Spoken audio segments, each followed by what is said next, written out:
Hi, welcome back guys. This is your sensei, back with another fanfiction. This is the first part of What If Naruto Inherited Strange Power and Got Harem. Now before starting, please give this video a like and subscribe to the channel if you want more videos like this. Now let's get into the fanfic.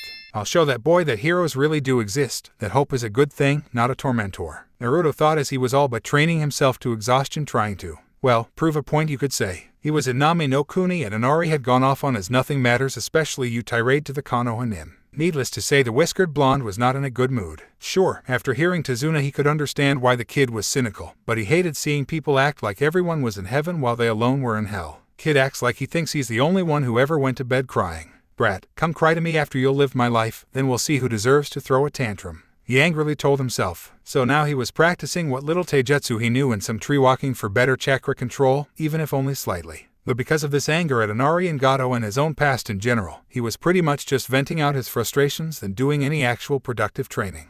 Naruto, Sakura called out to him, making him freeze immediately. Yes, he asked, seeing her walk up to him, for once not looking like she wanted to clobber him. How much longer do you plan to be out here? She asked. Naruto looked away at nothing. Until I feel like I'm not going to yell at the kid anymore. Sakura was surprised. Yell? In the entire time she had known the blonde, he had been loud like he didn't understand the concept of volume, but he never really yelled at anyone. He nodded with closed eyes. Yeah, he kinda struck a nerve with me, talking like that, like everyone but him is happy with their lives. Well, he may be wrong, but it's not like he's unjustified in being unhappy. He did lose his father after all. Me, Sasuke-kun, and Kakashi-sensei all know what that feels like. Sakura defended, referencing her late father, the Uchiha massacre, and what she had heard of Hadake Sakumo from a trusted source. Naruto opened his eyes and they didn't look friendly. They were still blue, but angry. And I lost my father too, Sakura-chan. No you didn't. You never knew yours. Sakura plainly blurted out. Now Naruto was madder. Oh, and I suppose that's supposed to make me feel better. He was being loud again, but now Sakura felt like for once he truly was yelling, not just trying to be heard.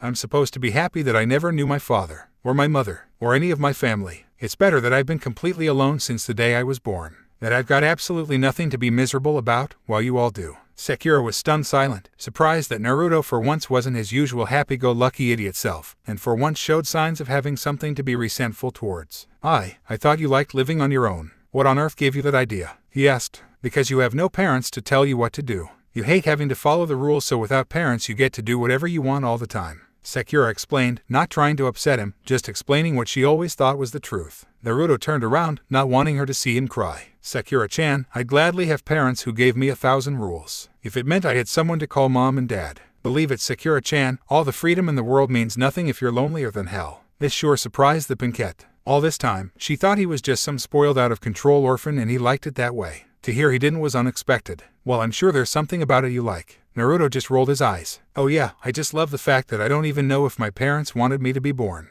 I'm absolutely giddy that no one was there to make me feel better when I was hurt and frightened. It's great that whenever I go home the only company I have is cockroaches. Thank you, Sakura-chan, for pointing out all the blessings that are raining down upon me. Wait a minute, that's not rain. Sakura frowned at his overly sarcastic tone. Don't get angry at me. Besides, where do you get off talking like you're the one who's suffered the most? Do you have any idea what I saw in town today? I saw a girl half my age wearing something you wouldn't give a bum, begging me for food because no one else would give her any. I saw a girl our age, maybe a year or two older, actually working as a prostitute in broad daylight just to earn money. What do you have to say about that? Naruto looked at her so firmly Sakura actually faltered and stepped back a bit. Sakura-chan, I never said I was the only one who suffered. You however said I wasn't suffering at all. Well, you never once looked like you were, so how the hell was I supposed to know? She defended. Naruto gave her a hurt look. Sakura-chan, a smile doesn't guarantee happiness any more than a cloud guarantees rain. Sakura was quite surprised to hear him say something that even came close to philosophical. Heck, sometimes she was amazed his language skills went beyond more ramen. Apparently Naruto had more on his mind than she gave him credit for, and more on his heart than she took seriously. I'll leave you alone right now, Sakura said as she left. As she left she stopped for a bit.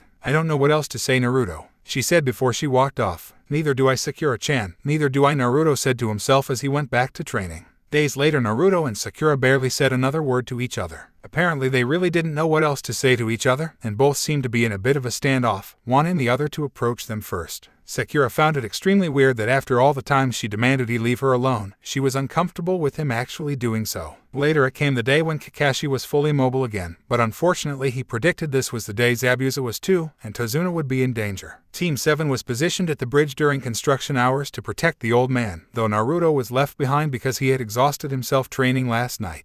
I guess he really is trying to prove something, Sakura thought as she stood close to Tazuna, her mind free to wander while her eyes kept watch for anything unusual. I'll give him some credit, he may not have as much talent as Sasuke-kun, but his determination is second to none. Too bad he wasn't there when Zabuza and his masked aide showed up and started a fight. Kakashi kept Zabuza occupied and the two seemed quite evenly matched. And Sasuke was trapped in a dome made of ice, created by a jutsu he couldn't copy or destroy so easily either. Sakura wanted to help, but she didn't know what she could do for either. All she could do was stand guard by Tazuna in case these two were a diversion so someone or something else could kill the bridge builder. Naruto, we need you. You're the only one who can help us now, Sakura thought, for once truly wanting her old annoyance to be around. Her wish was granted, and he showed up. Sorry I couldn't be here sooner, but some thugs were after Tsunami and Inari. But I beat them up. Your family's safe, Tazuna. The old man sighed. Thanks, kid. I owe you one, but we'll have to get out of this first. Naruto, go help Sasuke-kun. He's trapped in that ice dome, Sakura pleaded. Naruto looked to see the ice prison, and could see Kakashi fighting Zabuza in a blanket of mist. Knowing which one he stood a better chance against, he headed towards Sasuke. Sasuke, he shouted. Don't give yourself away like that. Sakura mentally groaned. Next thing she knew, Naruto disappeared and was replaced by Sasuke, who had a few senbon sticking out of him, and Naruto's scream could be heard inside the dome. What did he just wait a minute? Did Sasuke-kun just Kawarami himself with Naruto to avoid a hit? Sakura asked herself, shocked by the idea but not entirely sure if it was something she should support or not.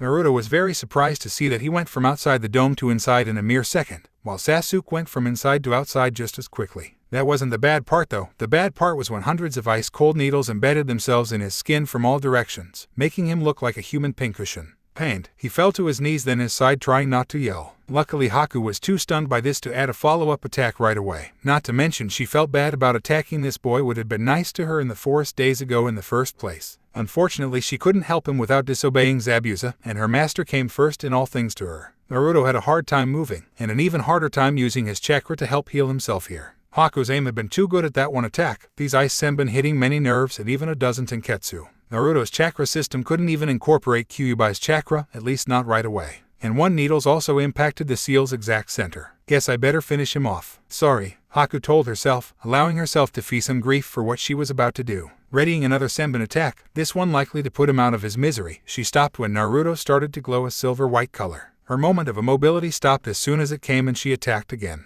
Hyoten Thousand Needle Jutsu. The ice needles flew right at him, but when they hit him, they broke and bounced off, sounding like they were hitting metal rather than flesh. At the same time, the ice needles already in Naruto were melting, allowing his body to heal and a touch of red chakra poured out mixing with the silver-white chakra. What on earth is this? Haku asked herself. She wasn't the only one wondering this. Zabuza and Kakashi stopped their own fight when they felt this. Sakura could even see light glowing from inside the dome and Sasuke, who had been hoping to kill Haku from behind while she was distracted eliminating Naruto, stopped to see what was going on. This, whatever this is, it can't be the Kyuubi, Kakashi told himself. It feels nothing like evil. Naruto regained the ability to stand up and the glow around him took shape. A set of white wings were on his back and a sword was in his right hand, both which were made out of this strange silver-white chakra. His body itself was colored from head to toe in the same color and it was impossible to tell where his clothes and skin separated. Also, there were red streaks all over him, forming a spiral on his stomach and rings at his wrist, ankles, elbows, knees, and down his spine between the chakra wings. What the heck is this? He asked as he looked himself over. Even he doesn't know. At least that means he can't use it against me or Zabuza-sama.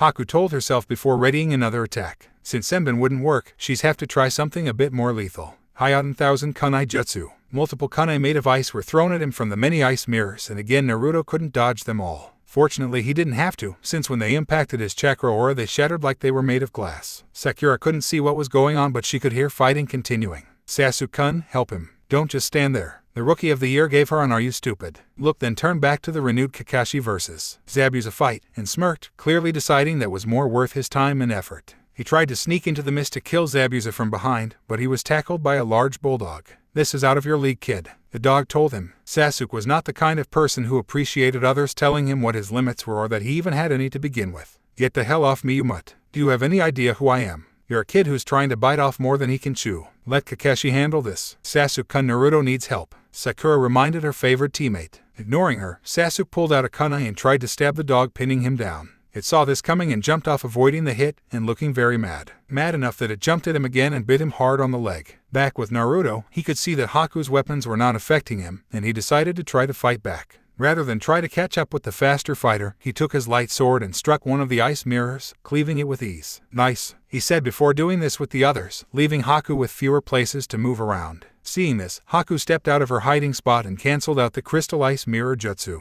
"You are quite strong, but I cannot allow you to interfere with Zabuza-sama's work." "Why are you working for him?" Naruto asked, staring down the false hunter Nin. "Because I am his tool. He is the reason I am still alive. I owe him my life and will do everything in my power to see his wishes fulfilled." Naruto was immediately reminded of the boy or girl, the person he met in the woods the day after he vented at Sakura, asking him if he had someone precious to protect, though he didn't understand why he just thought of that. "How could you follow a man like him?" "Because he gives my life purpose." Can you imagine living yet having no reason to be alive? No one who values you or gives you something to look forward to. I lived like that for a long time, and then Zabuza-sama came along and gave me a purpose. You might deplore his methods and goals, but I'd rather be his tool than human trash. Naruto found himself unsure what to do. I understand completely. If I had been in your place I likely would have done the same. But unfortunately, I have a job of my own, and I must do it as much as you must do yours. Haku nodded. "I'm sorry it came to this, Naruto. I wish there had been another way." Naruto's eyes widened. "Wait, how did you know my name?" Haku didn't answer. Instead, she readied a different jutsu, one of her more dangerous ones. "I don't want to kill him, but I will not let Zabuza-sama down. Please forgive me, Naruto. I wish we had been friends," she told herself, remembering their brief encounter in the forest days ago. Then she finished her hand signs. Hyoden River Entrapment Jutsu. From under the bridge emerged a pillar of water like something out of a geyser, and it appeared to be quickly freezing. Before it became solid, Haku sent its silent signals to try and capture Naruto. If it succeeded, he would be frozen solid in a situation no non-ninja could survive at all, and few ninja could survive for long. Naruto jumped to dodge, and without meaning to took to the air with his chakra wings. He was surprised as anyone else and almost fell out of the air. Fortunately, his desire to keep avoiding Haku's jutsu gave him the state of mind to keep aloft. It was going well until, "No," he shouted when he saw it was about to trap Sakura and Tezuna instead. Acting on pure instinct, he swung his chakra sword and the freezing water technique shattered and dissolved in mere seconds. "Whoa," Tezuna muttered. Sakura was more speechless. "Naruto, thank you. Just who are you, Uzumaki Naruto?" Haku asked herself. Where did he get this? Sasuke wondered. Meanwhile, someone else was alerted to this use of power. "Is this what I think this is?" An old man with one eye asked. "It appears so. Someone has the power of a Valkyrie," a woman his age told him. "But a living mortal, and a male. How is this possible?" A younger maiden adorned in battle armor asked. "Someone should go inspect this matter," a man in battle armor stated. "But who?" the one-eyed man asked. "I think I know who," the maiden said. "This boy is named Uzumaki. We have a Valkyrie named that too. Send her. The connection should make learning from the boy easier. It's worth a shot," the armored man claimed. The one-eyed man nodded. "Very well. Freya, send Kushina Uzumaki to Earth to learn about this boy. Frigg, please ask the Norns if they can tell us anything as well." "Yes, Lord Odin," the two women told him before departing, hoping to find answers to this strange development. Naruto still wasn't sure what he was doing here, but he was certain he had the advantage here now. Turning to Haku, he held his sword up. "You still want to fight? It doesn't matter what I want. Zabuza-sama needs me to fight, and I will fight for him until I am of no use anymore." The ice user answer. "I don't want to do this," Naruto said as he turned the materialized sword. "You are strong, but I cannot simply let you kill me as long as I have some use to Zabuza-sama," Haku said before readied herself to create another crystal ice mirror jutsu, hoping this time it could withstand his power long enough for her to find a weak spot on him. Anticipating this, Naruto swung his sword at his enemy, not wanting to kill her but wound her and make her stop this. He knew that as a ninja he was expected to kill, but he hadn't yet done that, and a large part of him was hoping to delay doing so, mostly out of fear that it would make him the monster so many were fond of labeling him as. The light sword missed Haku's shoulder but cut into her hair and broke the edge of her mask, nicking her left cheek a bit enough to make her bleed. The crack spread across the mask and then it broke off completely, exposing Haku's face to Naruto. The whiskered blonde silently gasped when he saw the fake Hunter Nin's face and stepped back. You're. Haku smiled gently and nodded. "Yes, I'm Haku. I'm sorry. I had hoped we could have avoided any fighting, but it wasn't meant to be." "Why didn't you kill me when you had the perfect opportunity?" Naruto asked. "If you really were just Zabuza's tool, you would have eliminated the threat before I had a chance to do anything. Well, you didn't. You made a personal choice to let me live. And that proves you're not a tool, you're a person, damn it, and you can make your own choices." Even here, Haku showed no change in her expression, but internally she was affected by his words. She did have a choice in killing Naruto or not that day she met him in the woods. At the time she rationalized her inaction as the wiser of two choices, saying he might have reacted sooner than she could attack and his death would have alerted his team all that soon and made things difficult for Zabuza. But on some level of her mind, she had spared him because she herself didn't want him dead yet. She just didn't realize it until now. "Even so, I don't have a choice here. I must kill you." Naruto put down his sword. I don't believe that. There is always a choice, and I'll prove it to you. I sure hope this works, he thought as he closed his eyes and willed whatever he was doing to stop as if he was using regular chakra. In no time, the white glow faded and everything with it disappeared.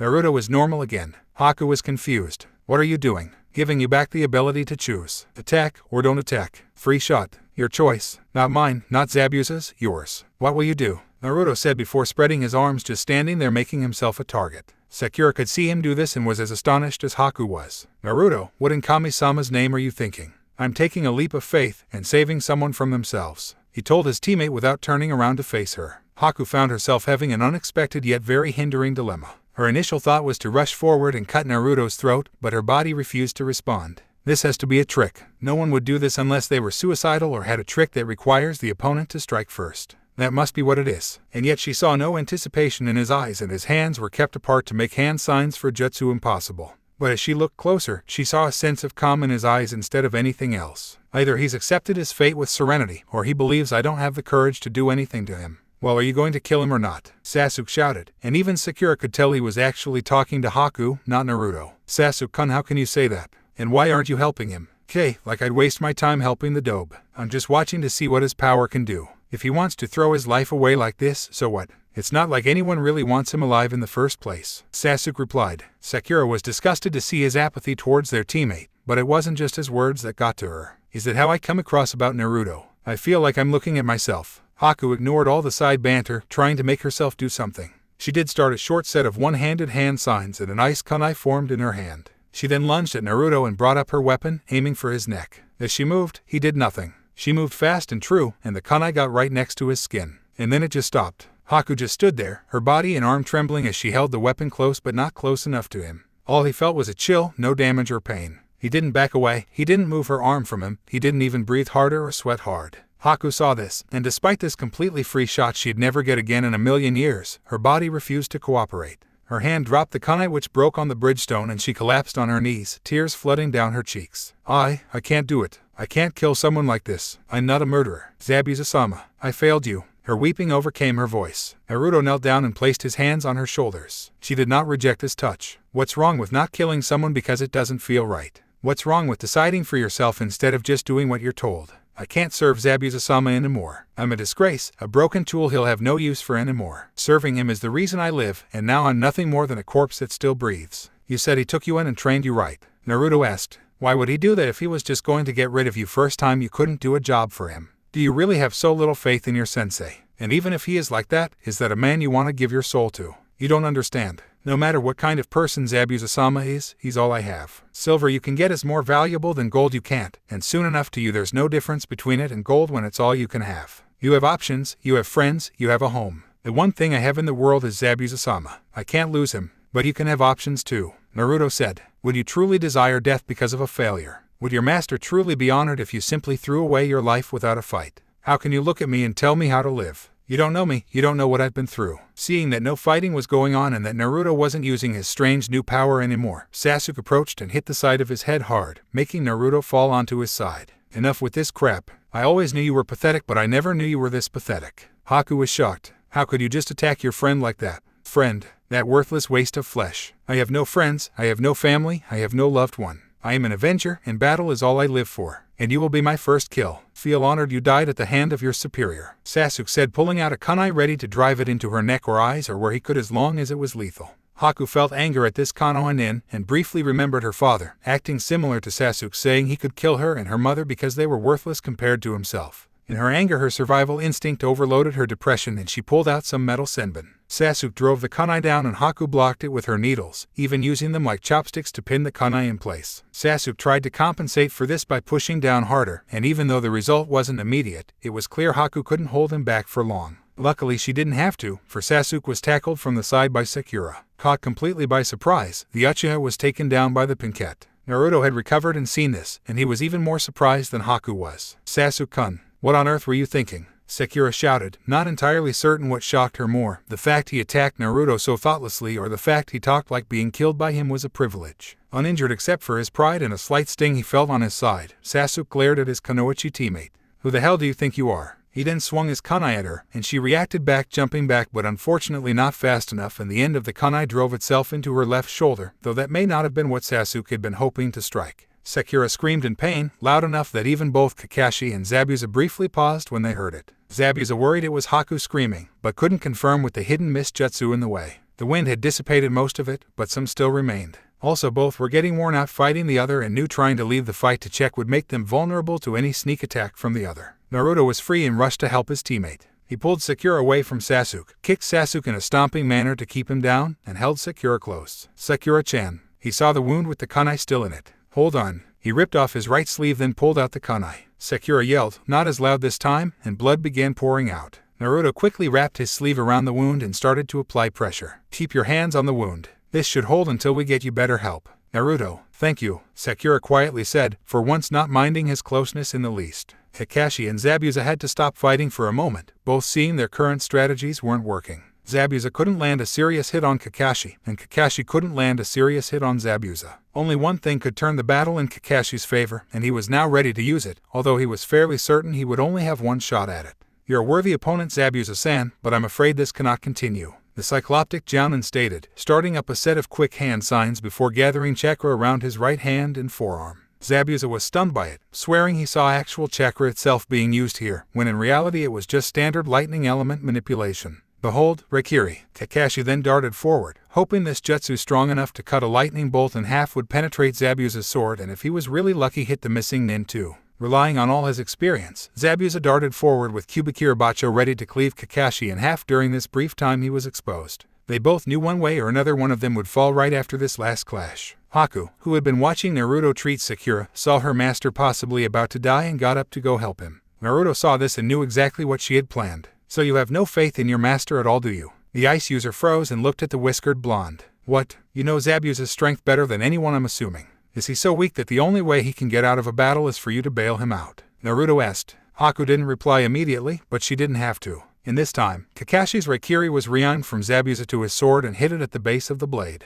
The lightning blade was sharp enough and forceful enough to pierce through the metal blade, while Kakashi briefly used the sword as leverage to deliver a spin kick to Zabuza's head. The former Kirinin wasn't as agile as the former Konoha Anbu captain and took the hit hard, resulting in him nearly falling off the bridge and his sword broke in half in the process. Not to say Kakashi got away without a scratch. Moving that way broke his wrist, and he knew from this point on using more jutsu would be likely to kill him. And the end of Zabuza's sword did manage to cut into his left side deep enough to draw blood. Kubikira Bacho had already tried using that blood to repair the damage it got from the Raikiri, but it didn't happen fast enough. Anyway, Kakashi was on his knees panting and clutching his left side while Zabuza was flat on the ground with his right arm broken from the impact. Zabuza-sama, Haku shouted, then dashed towards him. I should have moved sooner, then maybe he wouldn't be hurt. That boy distracted me, like he knew what I would have done. She knelt down beside him. Zabuza-sama. He laughed snidely and coughed up blood at the same time. Calm down, Haku, I've lived through worse. I should have been faster. I should have taken the hit for you. Haku wept, but stopped when she felt a light hit on top of her head.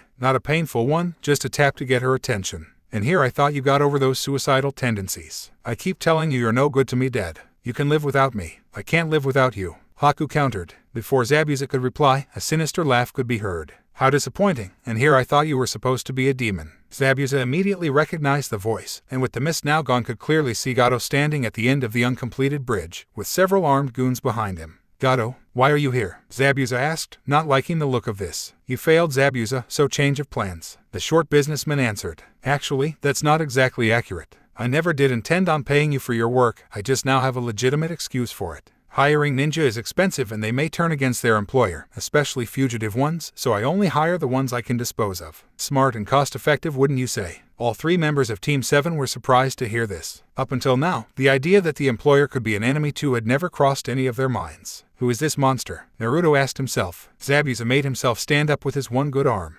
Kakashi, now that I have no reason to attack the old man, I have no reason to fight you anymore. Tazuna heard this and immediately breathed a sigh of relief. Kakashi struggled back to his feet too. You're right, so what do we do now? Isn't it obvious? Get rid of the midget. Naruto shouted. Midget? Gato repeated, infuriated. Yeah, midget. I mean, people call me short but I'm still young. So what's your excuse? Naruto yelled at the corrupt tycoon. Get him. Gato ordered as his men charged. Zabuza immediately grabbed what remained of Kubikira Bacho with his left hand and stood in front of the goons, making them pause. Kid's got the right idea, and I don't know about the others, but I intend to turn the guy who tried to stiff me into a stiff. With what? That broken knife? A random goon asked. A broken blade can still cut, especially when it's my blade, Zabuza warned before charging forward. Haku could only stand back and watch, knowing she was not suited to taking on a crowd this size. Akano and Nin watched in stunned awe as Zabuza moved with the speed and reflexes that could only come from experience, savagery, and fearlessness. His broken Kubikirabacho made excellent use of the blood it drew, using the iron in the blood to rebuild itself little by little from the base of the blade.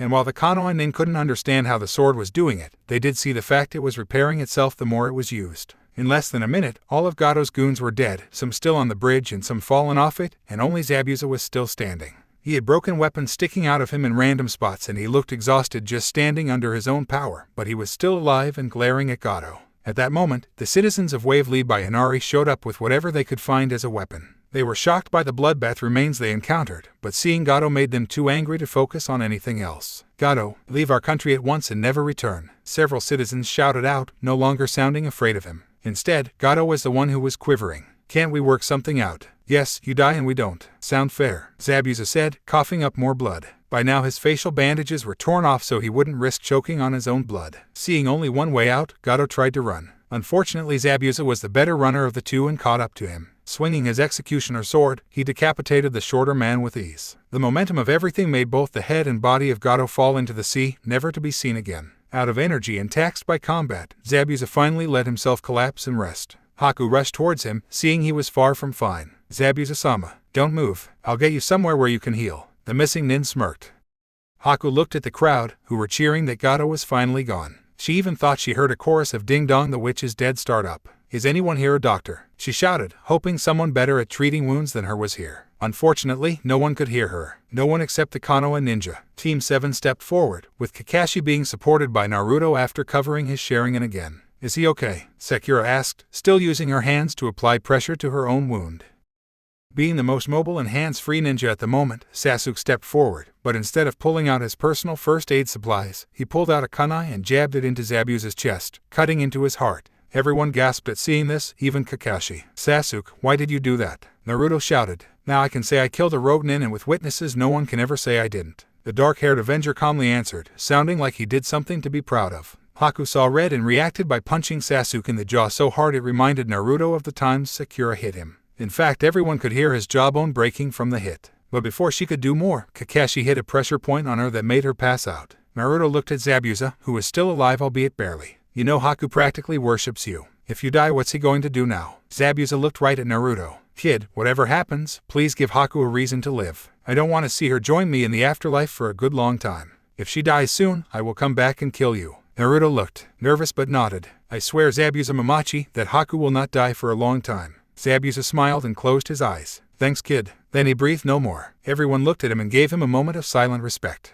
The moment ended quickly thanks to Naruto. Wait, did he say Haku was a girl? Throughout the town there was a party of Mardi Gras proportions, and despite the fact the townspeople originally barely had anything to their names that morning, somehow they got a good supply of alcohol passing around and music blaring, and overall a good time was had despite the lack of luxury in it. Team 7 however were not a part of it. Kakashi was exhausted and knew he'd need no less than a week to return to normal, his sharing and taxing him if nothing else, and Sasuke was sedated so Tsunami could mend and set his broken jaw. Though he wouldn't be able to talk or eat solid food until they got him back to Konoha with him like this. As for Naruto and Sakura, that night they were working to give Zabuza a grave while Haku watched and kept near the body, still silently weeping. Sakura looked at Haku then to Naruto, who wasn't wearing his orange jacket right now. Naruto, I think you should talk to Haku when we're done. She whispered. He nodded. I know. Also, I'd like to talk to you too when you have the time. She added. He looked a bit confused here, but not without reason. Usually Sakura hated it when he tried to start a conversation, and now she actually wanted one. Why, I'll tell you when we're alone, she said, focusing her eyes back on their digging. Suddenly she found it hard to actually tell him what she wanted to. Naruto nodded and pressed no further. After a while, the grave was big enough and deep enough. We're ready, Naruto told Haku. The ice user was still reluctant, but allowed Naruto to make some clones and place the body in the grave. She formed some flowers made of ice and placed them on Zabuza's body before the clones started covering him with dirt. Sakura spoke to Haku without looking at the grieving girl. Hey, if you need another girl to talk you, feel free to do so with me. I may not know you well, but I suspect you might enjoy some fellow female company. Haku didn't respond, but at least gave no indication she had no interest in the offer. Sakura walked away, and the two remaining at the grave at first didn't know what to say. Naruto had no idea how to console someone who was grieving, and Haku felt slightly bitter towards him for keeping her from saving Zabuza in the first place. I understand if you hate me, Naruto said, surprising the girl. I mean, I tried saving your life but it cost him his. Why wouldn't you be angry? Why me? Why did you do it? You could have let me die twice already, yet you didn't. I was returning the favor, he told her. She turned to him. That's it. Simple as that. No, but isn't that reason enough? Haku shook her head. No, it isn't. Why did you really interfere with my role? Why did you force me to live without Zabuza-sama? I didn't plan on him dying. But I figured you had no reason to die yet either. I mean, you're 2 years older than me at the most. You still have your whole life ahead of you, and Zabuza wants you to live it. Are you really going to make his sacrifice worthless? No, I can't do that, but I don't know what else I can do. Why don't you talk with my sensei? I'm sure he might at least have some ideas. Just please let me know what you decided on, Naruto told her. Then he stepped away. I'll leave you alone for a bit. If you need to talk, I'm available. He then walked away. Haku, alone, looked at Kubikirabacho left next to the grave. They said it rightfully belonged to me now. I guess that's a sign they're not against me. If they were, they'd just confiscate it and keep me bound and gagged for who knows what their village does to my kind. Maybe this is a test, because now they know my face and some of my history. I could run off then be hunted by their village for the rest of my life, or kill them first and risk being killed now before I succeed. Or maybe, just maybe, these guys really mean me no harm. I'm so confused. She shook her head to clear her thoughts, then grabbed the large sword's handle. But there's one thing I'm not confused on. This is Zabuza-sama's sword, not mine. Even in death, it is his. With that, she drove the tip into the still soft soil from all the digging and create a sort of grave marker for her deceased mentor. Rest in peace, Zabuza-sama. Thank you for giving me a reason to live. With that reason gone, I don't know what to do anymore. What should I do? But of course, he could offer no answer. The walk to Tezuna's house from Zabuza's grave took about 15 minutes. Not surprisingly, Sakura and Kakashi were waiting for Naruto when he showed up, though Kakashi was resting on the sofa whereas Sakura was seated by the table. Naruto took a deep breath. Before either of you ask, no, I have no idea what that white light thing earlier was. I've never done anything like that before and never heard of anyone who could. I was kinda hoping you knew something, Kakashi-sensei. The silver-haired Jounin shook his head. That was unlike anything I've ever seen. But since we don't know the origin, can you at least describe what it did for you, Naruto? The blonde thought it over, trying to recall everything he could. I was hurt before it happened, and I think I couldn't call on my chakra at all for a moment. Not even in your special reserve? Kakashi asked. Naruto got the message and nodded. Yeah, I think. Special reserve. Sakura repeated, confused. What's that? Let's call it a birth defect of mine. Naruto told her. I have enormous reserves, and probably more chakra than most of our Jounins, even Kakashi-sensei. Sakura was wide-eyed. Really? Sounds like a blessing rather than a defect. Naruto looked down, forlorn. Trust me, Sakura-chan, it's anything but a blessing. Why? Because it screws up my control and makes performing half of all ninjutsu and virtually all jinjutsu impossible for me. I failed the Academy Clone Jutsu not because I'm untalented, but because of a physical disability. And it makes most of the ninja resentful towards me because they hate seeing someone young like me surpass them like this, so I've never had a proper teacher show me how to get better. I learned the shadow clones completely on my own. Sakura was silently surprised. I knew his solid clones couldn't be an easy thing to learn, but I never thought about how he learned that but failed the Academy version. Kakashi mentally smiled. Good cover, Naruto. Avoid the complete truth by telling enough to be acceptable. Sakura cleared her throat. And this had nothing to do with that white light, angel armor thing you did. I don't think so, the whiskered blonde answered. Can you do it again? Naruto didn't look forlorn anymore and thought it over. Maybe. Here goes nothing. He closed his eyes and tried calling on his chakra like he did know how to do. Nothing happened. Maybe it needs a specific trigger. We'll have to test it out later when I'm up to the task. Kakashi sighed before sighing tiredly. But for now, you two just stay out of trouble and try not to fight with each other. No need for another of us to be out of commission. Naruto sighed. All right then, I'll just go out and get some fresh air then. He then turned away. Naruto, can I go with you? Sakura asked. The blonde stopped in his tracks and turned towards her. Wouldn't you rather nurse Sasuke back to health? He sounded genuinely confused, not jealous or spiteful. He's not going anywhere for a while. Please, I just wanted to talk to you for a bit. Sakura answered. Still confused, Naruto nodded. All right. Kakashi was pleased to see them act like this and leave the house peacefully. Looks like all that teamwork effort hasn't gone to waste. And now I have some peace and quiet. Naruto and Sakura were walking away from the house and Zabuza's grave. They were on the edge of a forest and outside the town's boundaries, and it was already night. But as ninja, neither were afraid of anything happening to them. Sakura-chan, if this is about me hurting Sasuke, I'm sorry. I was just trying to do my job, Naruto told his teammate. Sakura was confused. Naruto, you didn't hurt Sasuke-kun. I saw the whole thing, you never did anything to him. So why did you say that? I don't know, isn't that the whole reason you wanted to talk to me? To tell me what I did wrong to your precious boyfriend and how stupid I was? Sakura frowned but sighed. I guess I deserve that. But trust me, Naruto, I'm not at all angry at you. Instead, I'm concerned. Really? He asked, confused but not unpleased. She nodded. Yes, something strange happened to you and we don't even know if it's a good thing. Also, Sasuke-kun used you to take a hit for him. Aren't you hurt from that? Naruto shook his head. Not anymore. I've always been a good healer. I'm more concerned about your injury. Sakura gingerly touched her wound, now properly bandaged up. Naruto's sleeve was being resewn onto his jacket by Tsunami. Thank you for helping me, by the way. But still, why did Sasuke-kun do that to us both? We're his teammates. Naruto looked hesitant. You really want my opinion on that? She nodded. Fine, but no hitting. You asked me after all. He sighed to give him a chance to put his thoughts into the proper words. Personally, I think he was pissed that he wasn't kicking Haku's ass like it was nothing. He was struggling just to stay even with her and he hates thinking he can't win. I mean, come on Sakura-chan, I know you love the guy and all, but even you have to admit Sasuke does have a bit of an ego on him. Sakura was about to deny this, but once she opened her mouth no words would come out. She then closed her mouth and eyes and nodded. Yeah, he does, I admit that. But I always thought it was justified.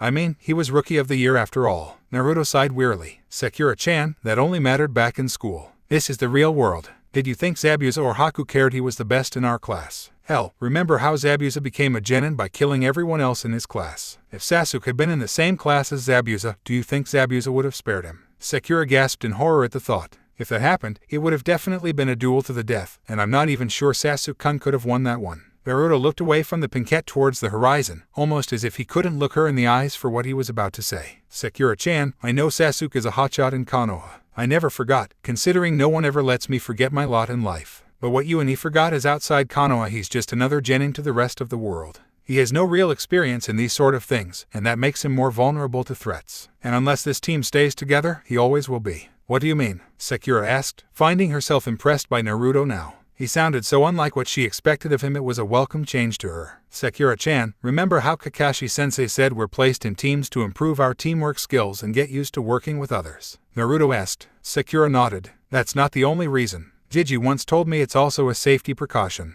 When one of us is attacked or in danger, the others come forward to help them, and they in return will be helped by the others. From there, trust and teamwork will grow naturally. Sakura took this in and found herself agreeing with the logic. She already found herself trusting Naruto a little bit more than before thanks to him treating her wounds, and Sasuke a little bit less for giving her that wound in the first place. That last part made her think of something else. But what if we don't help each other like that? Naruto shrugged. I think the answer's obvious. Naruto? Sakura asked, getting him to look back at her. I know Sasuke-kun did something wrong, but we should still give him another chance. I don't want our team to fall apart so soon or easily. Naruto closed his eyes and slowly nodded. Yeah, you're right. But Sakura-chan, for this to really work, I need you to stop hitting me so much. I get it that you love Sasuke and not me, but can't you at least treat me like a friend? Sakura was confused. I already treat you like a friend, Naruto. The whiskered blonde gave her an irritated look. Do you punch all your friends? Because I've never once seen you hit Ino. He then crossed her arms, as if challenging any denial. The pinkette didn't know how to react, but looked quite upset and hung her head. I'm sorry, Naruto. I thought it was okay since my mother told me it was okay to hit you. You're right that I never did hit Ino Pig before. She then turned her back to Naruto. I doubt you'll forgive me, but I truly am sorry. I forgive you, Sakura-chan, but why the change of heart?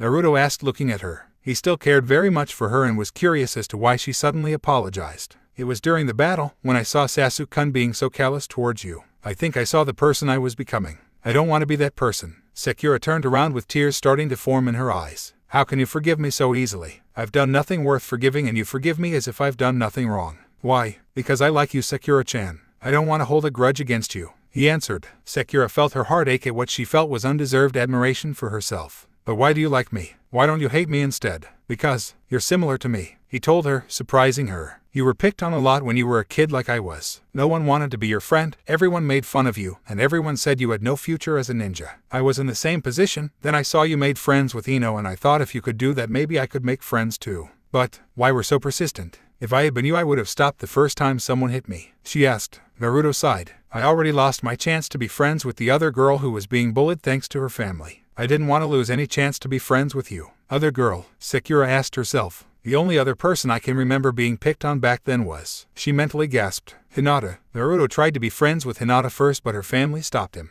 This doesn't make sense. She cleared her throat. Naruto, do you remember who that girl was? He shook his head. No, I was beaten up pretty good that day and got a concussion from it. All I can remember is that it happened, but I can't remember anything about who was involved except that the girl had dark hair. When I woke up in the hospital, I was given a note by a masked dark-haired man that said if I came anywhere near that girl again they'd gut me like a fish and even the Hokage couldn't stop them. Sakura was so horrified at hearing that she actually tasted bile. Why? Why would someone make such a threat to you when you were just a kid? What kind of monster says that to a child? They weren't the only ones. If I told you half the threats I've received, you wouldn't sleep tonight. But why do they threaten you like this? Your pranks can't be that bad, Sakura countered, looking for something rational here. It's not because of my pranks, he answered simply, turning away. It's never been because of my pranks. Then why? Sakura pleaded, desperate to know. Naruto took a moment to reply. Why don't you ask your mother why she wanted you to hit me all those times first? Sakura could see him lightly quivering. Is he crying? Or trying not to cry? Acting without realizing what she was doing, she hugged him from behind, feeling him tense up upon contact. Naruto, I promise I will be a real friend to you from now on. I won't hit you again, even if Mom says otherwise. I may even take you up on your date offer before we go back to Konoha. He put his hand on hers. Sakura-chan, don't pity me like that. You still want to date Sasuke after all. I'll decide who I want to date, Naruto. And if I have to choose between the boy who stabbed me and the boy who helped me, I'll go with the second one. The Pinkette told her teammate. It's the least I can do to be a real friend. Thanks, Sakura-chan. That means a lot to me. Neither team did anything that night since they had no idea what they even could do, so they went back to Tazuna's house. Haku chose to stay a bit longer, having no idea where to go from here. She slept in the same room as Sakura, but the two barely had anything to say to each other. Naruto slept on the couch in the living room, wanting to give Kakashi some quiet and some space away from Sasuke, who still was in a bad mood from the battle. He slept comfortably, but a knock at the door woke him right up. Ugh, who'd show up this early? He asked as he rubbed his eyes and stretched, then opened the door. Yes, it took a moment for his eyes to focus from the sleep in the morning light, but he saw two adult women about Tsunami's age in front of him. Both had long hair flowing to their hips, but one was scarlet and the other was golden. The redhead had violet eyes and wore a purple housewife dress, and the blonde had red eyes and wore a royal blue tunic dress. Uzumaki, the blonde woman asked. Huh, is your name Uzumaki? The blonde woman repeated. Naruto reflexively tensed. Yes, why? Both women smiled. I've got something for you. The blonde added. What? Naruto asked, curious. Your mother, the redhead answered. Me. Naruto looked at these women in front of him, particularly the one who claimed to be his mother, and did something that once again demonstrated his reputation as unpredictable was deserved. Nice try. He then closed the door. On the outside, the two women were quite shocked. They weren't entirely sure what to expect, but this certainly wasn't it. On the inside, Naruto clenched his eyes, teeth, and fists. I will not go through this again. I will not. Since the door wasn't locked, the blonde woman opened it. That was rather rude, you know. He gave her an angry look. Get lost. This wasn't funny when I was a kid, and it's not funny now. What are you talking about? Kushina asked. Like I'm going to talk to complete strangers about my past. Now get lost already. He all but yelled. I'm afraid not, young man. The blonde stated. We've come a long way and we're not going to turn around just because a child tells us to. Now, answer our questions. Naruto's glare unnerved them both. He glowered at them both like he loathed them down to the very core of their souls for an offense they didn't understand. But he also had tears brewing in the corners of his eyes, which were starting to turn red. Kushina stepped forward, but Naruto threw a kunai at her, then ran upstairs. Kushina's quick reflexes allowed her to catch the weapon, and she gasped when she did. Hey, he was aiming for my heart. What happened to make my baby this way? We better find out. But that look in his eyes tells me we may have opened a festering wound. The blonde told the redhead. Kushina tried to run upstairs, but halfway upstairs she ran into someone and both fell down. Kushina suffered the worst of it because she fell down the stairs, but she wasn't hurt. Sorry about that, she said before she even saw who her obstacle had been. She looked up the stairs and saw a man with silver hair and a black mask on half his face. Wait a minute, Kakashi-kun. Kakashi saw her and immediately recognized her. But like Naruto, he didn't believe this was the real Kushina. Who are you and why are you disguised? He got up and took a defensive stance, ready for the worst. I'm not disguised. It's really me, Kushina Uzumaki. Nice try, but I knew the real Kushina and she's been dead for 12 years. I know, but I'm back on business. Kakashi scoffed. Sure, you came back from the dead on business. Happens all the time.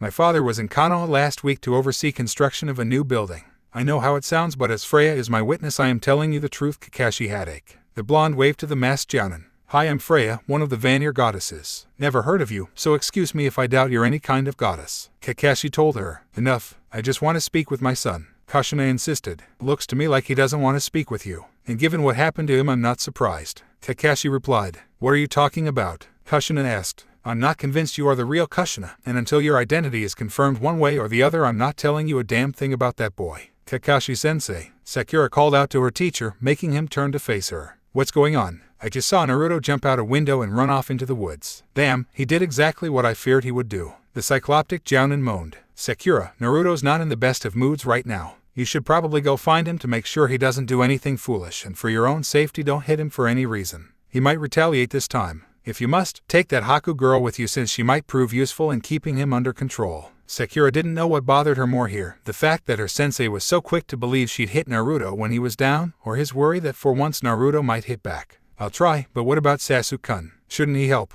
Absolutely not, Kakashi ordered. Sasuke would only make things worse, even with his jaw shut. You two go find Naruto, Sasuke will stay here with me in case I need backup. You aren't planning on fighting me, are you, Kakashi? Kushina asked, itching to go after her son but staying put since she knew that would only make her look worse here. If I must, I must. Sakura, go. Now. Why yes, sensei, the Pinkette said before disappearing down the hall to get Haku. How can I prove to you I'm the real Kushina, Kakashi? Kushina asked. You should already know how to do that, Kushina. He told her, sarcastic in the name use. Within a minute Sakura and Haku were outside heading in the direction Sakura saw Naruto run towards. Haku was not hard to convince, though she hadn't said why. Thanks for doing this. I've heard that Naruto can give even the Ambu trackers of Konoha trouble, Sakura told the Hayaten user. Well, you're in luck. Tracking was one of the many things Zabuza-sama taught me. I'm sorry for your lose. I know I shouldn't be, given his background, but I guess even criminals have family that mourn their deaths. Haku looked a bit melancholy at that, to say the least. Everyone's done something they're not proud of, but Zabuza-sama did have his reasons for the path he took. What kind of reason did he have? Sakura asked, curious about the reasons for becoming a wanted fugitive. While she was aware that ninja did occasionally turn rogue, she had never actually heard why that is, except for those like Itachi escaping the law. To stop the blood feuds, Haku said. What blood feuds? Was it against your clan?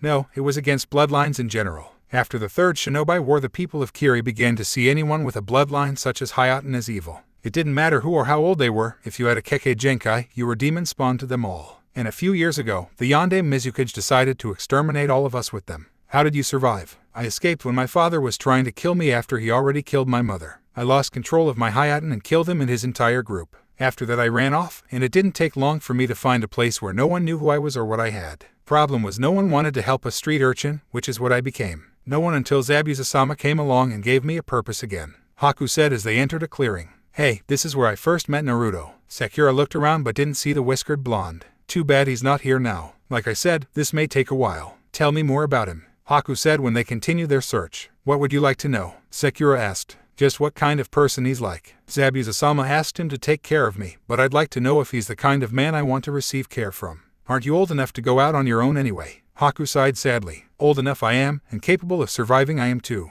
But I hate being alone. That's why Zabuza-sama entrusted me to him, because he hoped a boy kind enough to spare my life is the kind of person I'd want to live with. You barely know Naruto and you're already considering the idea of being with him on a regular basis. Wow, you must really hate being alone, Sakura commented. The worst time of my life was when I was abandoned and invisible to others. I'll do anything to avoid repeating that. Besides, are you saying Naruto-san is a poor choice of company? To be honest, he's not my first choice for company, but I can no longer say I hate it when he's around either, Sakura admitted. Haku arched an eyebrow, but she came to a stop and crouched down. His footprints disappear here. He probably took to the trees from this point. Finding him just became harder but not impossible. I just hope he doesn't get himself hurt, Sakura said. So tell me what you mean by no longer, Haku asked. That. Well, it's a long story. I've got time and we're not searching solo. So start talking. What are your thoughts on Naruto? Haku asked Sakura. I'm still not sure what to think about him. He was the dope of the class, and Mom always said to keep away from him since he's a bad influence, Sakura answered the Hayaten user. Even though he's my teammate, I don't really know that much about Naruto.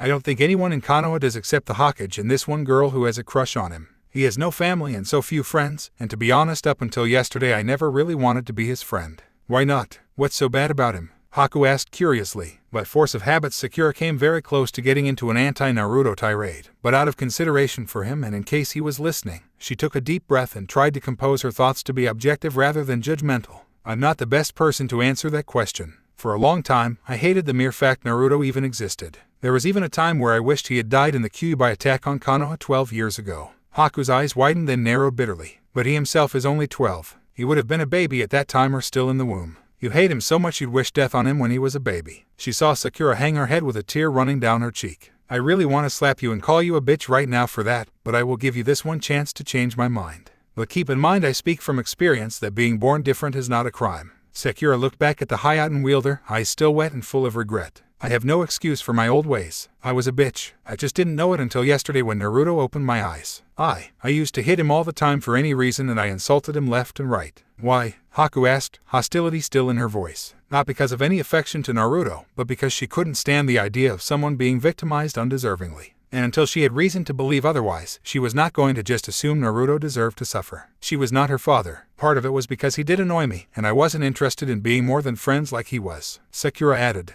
Haku scoffed. Sounds more like you weren't interested in being friends in any sense of the word. True, I didn't. I didn't intend to be so bad to Naruto. I just didn't care about him at all. Haku frowned. No, that's not true. If you truly didn't care about him, you wouldn't let him get to you. You would ignore him, avoid him, or at least ask him to leave you alone. I did ask him, Sakura countered. Did you? Haku inquired, sounding like she didn't believe the pinkette. Did you really ask, or did you just tell him? What's the difference? Sakura asked. Let's say the boy you like kindly requested you to not bother him. Would you do it? Haku asked. Sakura slowly nodded. And if he just looked at you and said get lost, would you do that so easily? Haku added. Sakura looked down again. She knew from experience what her answer was. Sasuke had already done just that, but did she heed his words? Obviously not. Sasuke had ignored her left and right and on occasion told her directly to not be around him, but she left him alone no more than Naruto left her alone. No, I didn't. So I guess I have no right to criticize Naruto for doing the same thing I myself have done. Oh well, we really shouldn't keep standing here when we should be looking for him.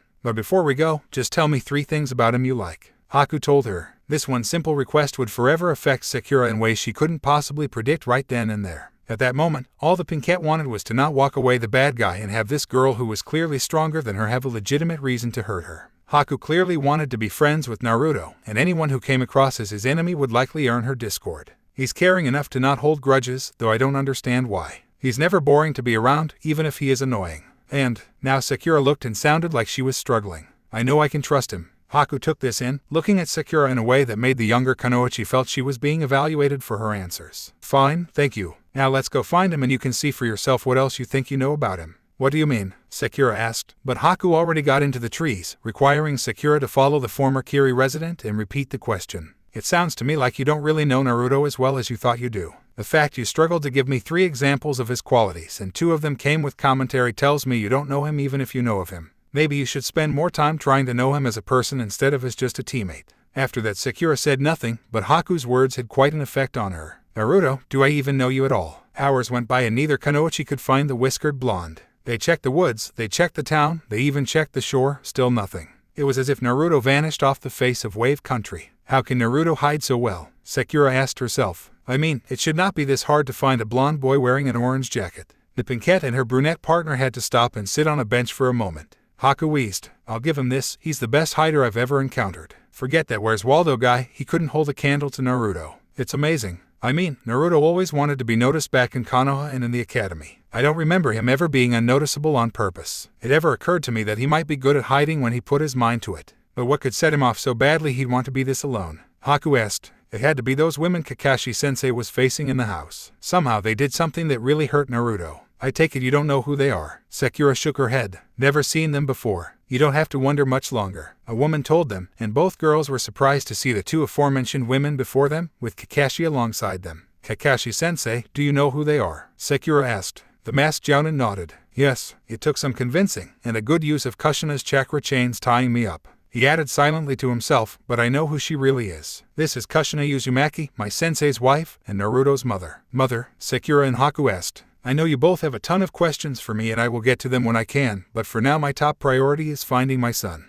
Your questions will be answered after that and no sooner. Both girls looked a bit stubborn, but they nodded. Thing is we have no idea and we've checked everywhere we can. Then obviously he'd hiding somewhere you can't check. The blonde woman next to Kushina answered. Name's Freya by the way, no relation to Naruto but Kushina's a good friend of mine. And if Naruto is what we think he is then that's something I must see for myself. What do you think he is? Kakashi asked. Does it have something to do with that white armor of his? Sakura asked. We'll answer everything when we find him. I dislike having to repeat myself. Freya told them. I'm sorry, what was that? Haku asked, cleaning her ear for a moment. I said I dislike having to. Freya started, but stopped when she saw Haku's playful grin. Nice try girl. Most people wouldn't try that with me. Haku-san, I suggest you not bother this nice lady here. She's above your level. Kakashi told the Hyoten user. Haku was smart enough to not press the issue, so instead she asked a different question. How do you plan to find him when we can't? The way he found him here. We trace his power. Freya answered. Like a sensor. Sakura asked. Sort of. My son's power has a specific feel to it so in a chakra sense he stands out like a sore thumb with an infection on a giant hand.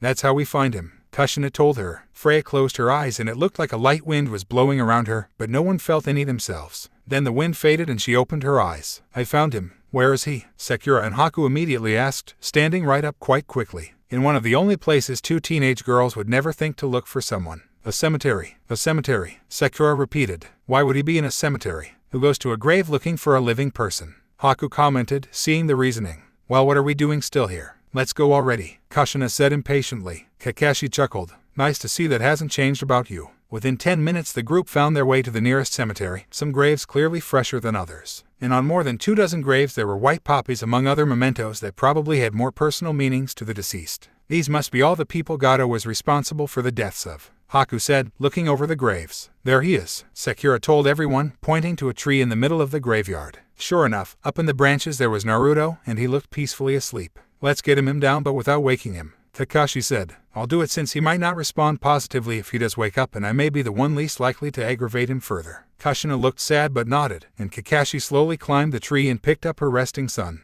My baby boy, even if the Allfather forbids it, I will never leave you again. I will be for you what I couldn't be before, and help you become what you are meant to be. Freya looked at the redhead and with difficulty held her tongue. I know what you're thinking, Kushina, but I'm afraid it won't be as easy as you using your parental rights. This boy has something no mortal was ever meant to have, especially a male, and I'm no convinced he should have it. Friend or not, if I decide your son is unworthy of the Valkyrie power, I will kill him myself and send him to Niflheim. You too if you get in my way, my subordinate.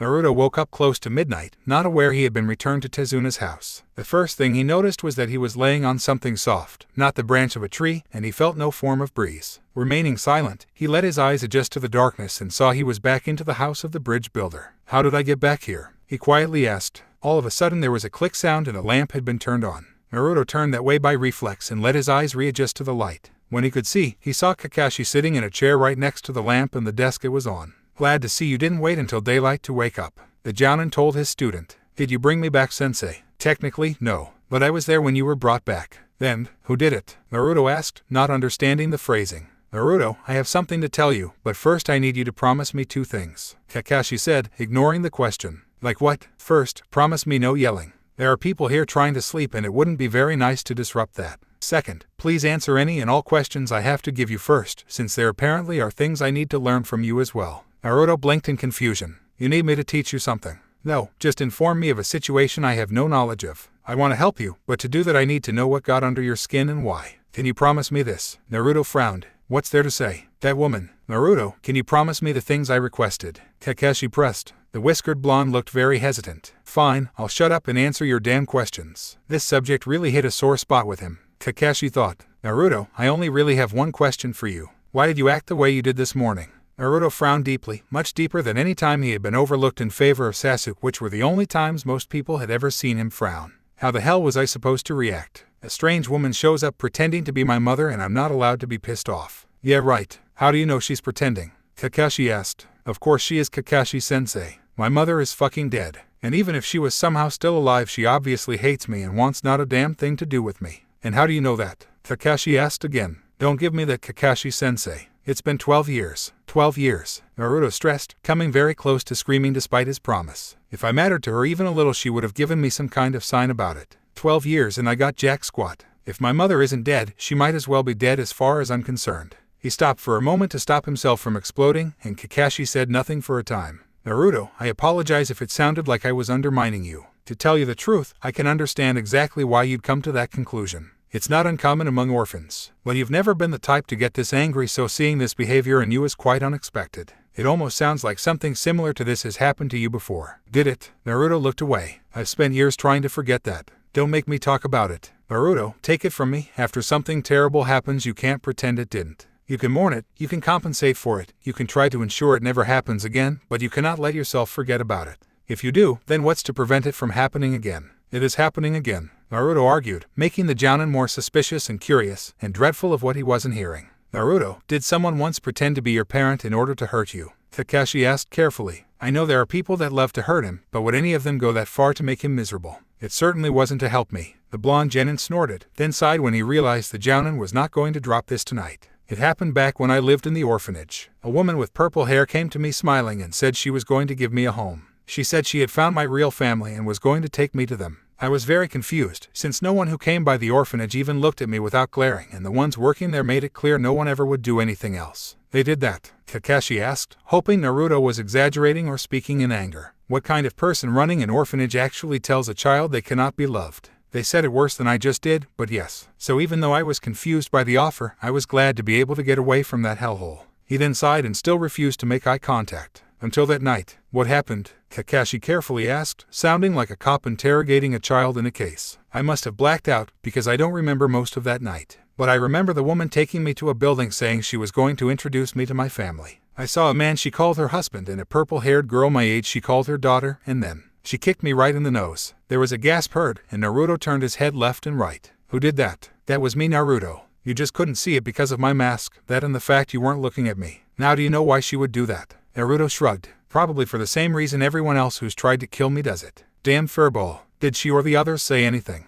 Kakashi continued. I'm not sure. I was hit pretty hard by that kick and don't remember anything for the rest of that day. But I think the girl was screaming. Do you know who any of them were? Kakashi asked. Naruto nodded. Yeah, but I was asked not to tell anyone. The girl, she doesn't like remembering that day either. Do you still see her? Naruto nodded. On occasion, but we never talk about that day. The fewer people who know about it the better, just like the Kyuubi, right sensei? Kakashi stiffened as if nervous. Naruto, you shouldn't talk about such things even if you're sure no one else is listening. Why not, Kakashi-sensei? You're the only one here. Naruto asked. Even if I am, you should make it a habit, Naruto, for future times. Ninja can have ears anywhere, so it's best not to give them something that shouldn't be heard. Naruto sighed. Like anyone cares what I say anyway. You don't really believe that, do you, Naruto? Kakashi asked, hoping his student was still venting. Naruto frowned. Give me one good reason why I shouldn't. Well, I think Sakura's warming up to you now. Naruto scoffed. Until Sasuke gets back on his feet. Then I'll just be an afterthought again. I'm glad she's being nice now, but I know it's just temporary. She left her best friend to devote her attention to Sasuke, her best friend. So why wouldn't she do the exact same thing to me? What about Haku? If she goes to Konoha with us, she won't want anything to do with me. She'll talk to.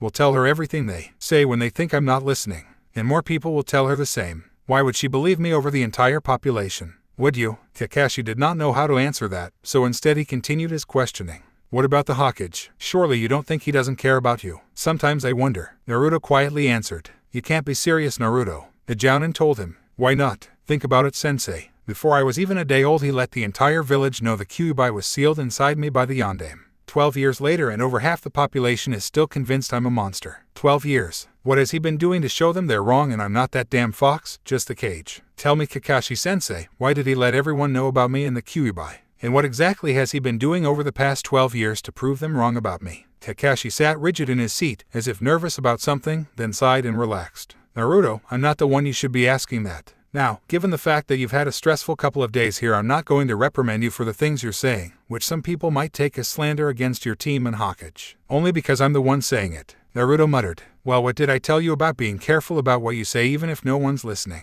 Kakashi asked. Anyway, I'm going to consider this talk as some much-needed venting of frustration and hope that by tomorrow you'll be back to normal. I recommend you either get some sleep or go outside and do some training if you're feeling a bit restless. Naruto nodded and stood up. But before you go, I have one thing to tell you. That woman that came by today claiming to be your mother. Not now, Kakashi-sensei. Anything but that. The whiskered blonde told the cycloptic Jounin, fists trembling at his side. Kakashi slowly nodded. All right then, I'll save it for tomorrow. Go do what you've got to do to calm yourself down. Just keep it quiet. Naruto nodded and went outside. Once he was out, he just ran off out of sight. Kakashi sighed and turned on the lights in the room, revealing Sakura, Haku, and Kushina in the former darkness. They could have gone better. Kakashi-sensei, what did he mean by that stuff with the Kyuubi? Sakura asked, already having a good idea what he meant from what she heard, but she was hoping, no praying, that she was wrong. Sakura, what I'm about to tell you is absolute confidential. No one is allowed to say a word about it ever except for Naruto or the Hokage, under penalty of death. Haku-san, while I may not have jurisdiction over you, if I suspect you use this knowledge against Naruto, I'll kill you myself. The two girls nodded, too curious to object. The Kyuubi attacked Konoha 12 years ago and the Yondaime vanquished it.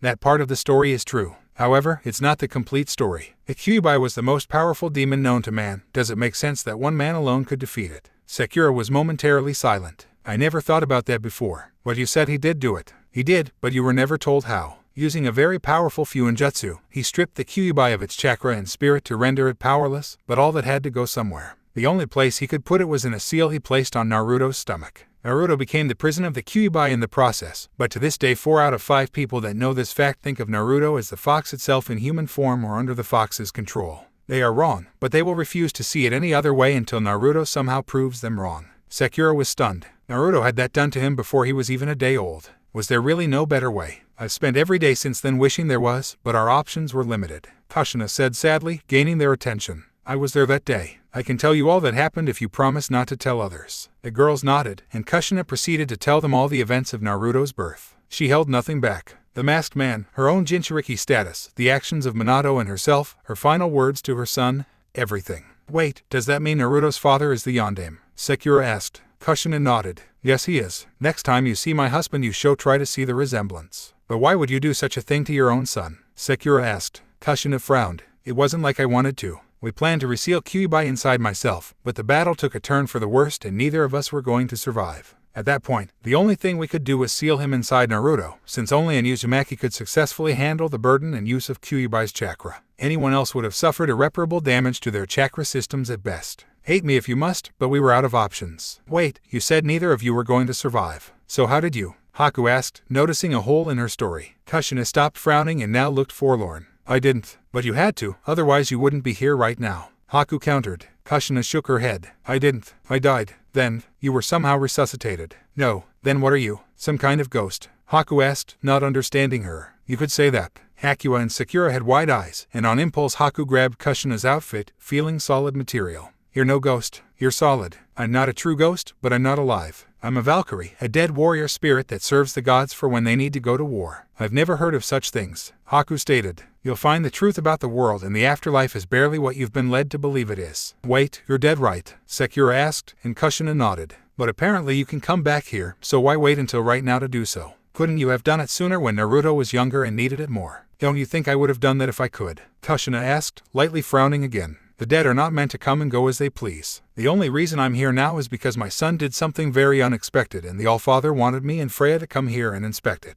Then what? You'll get your answers, then go away. Do you care about your son at all? Kushina right away grabbed Sakura's collar and lifted her up. Don't you dare tell me I don't care about my son. I sacrificed my life so he could live, and apparently the rest of the village have taken that sacrifice for granted. And from what I heard, so have you. I'm not going to let a little girl who only likes my son when no one else is around talk to me like she has a moral high ground. Before Naruto woke up, Kakashi managed to inform Kushina of what happened to Naruto after her death. Even though it was an abridged yet honest version, it infuriated Kushina to know that the village her husband led and died for had so little respect for him that most of them barely gave his dying wish consideration. Kushina threatened to unleash Ragnarok on Konoha, and even though Kakashi didn't know what that meant, he didn't like the implication. Right now it appeared that the single biggest thing keeping Kushina from causing bloodshed was the fact Naruto was here and Konoha wasn't, but once that changed, even the former Anbu couldn't guarantee what she might do. Kushina wasn't called red hot for nothing. Seeing the Pinkette was scared, the Uzumaki matriarch let her go. All I want to do is help my son and be what I wasn't allowed to be, there for him.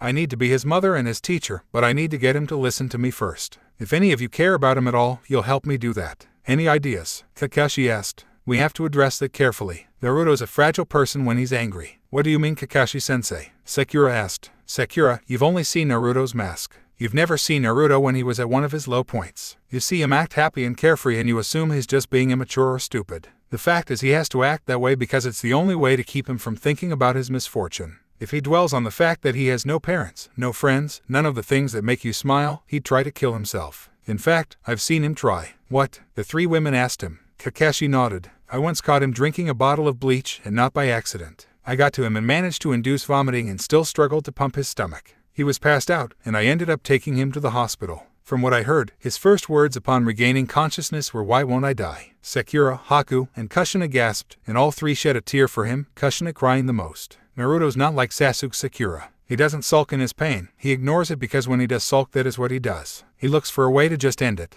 Or at least he did. He's tried other ways to kill himself, but none worked. The only way he hasn't tried is letting people in Konoha kill him themselves, and that's because he won't give them that satisfaction. Nothing he's done has worked, like the Kyuubi won't let him die. So Naruto is basically forced to live through a nightmare. He smiles and acts like nothing's wrong because it's the only way to make his life tolerable. Can you imagine living a life where every day people tell you they wish you were dead, and so few people tell you they're happy to see you? Odds are even you'd consider killing yourself too. I know that feeling, Haku mentioned. Sakura looked between Haku and Kakashi and even glanced at Kushina for a moment, during which she didn't say a word. Then suddenly, she ran out of the room and into the nearest bathroom. What's wrong with her? Haku asked. Kakashi could hear the sound of retching. I think she understands the gravity of the situation. Naruto was back in the clearing where he first met Haku, there only because it was the only place he could think to go right now. At the moment he was fighting with his clones in what couldn't at all be considered a spar. A more accurate description was just beating the crap out of someone. Naruto was just so angry and emotional he had to get it out of his system. He was good at suppressing his negative emotions, but this was one of those times where he just couldn't anymore and had to vent. With nothing else to vent on, he created a bunch of clones and they all proceeded to just hit each other senseless. Physical pain was better to experience than emotional pain since it faded quicker in his eyes. After 2 minutes, all clones were gone and Naruto was on the ground panting and sore and still angry. So he created more clones and started it all over again.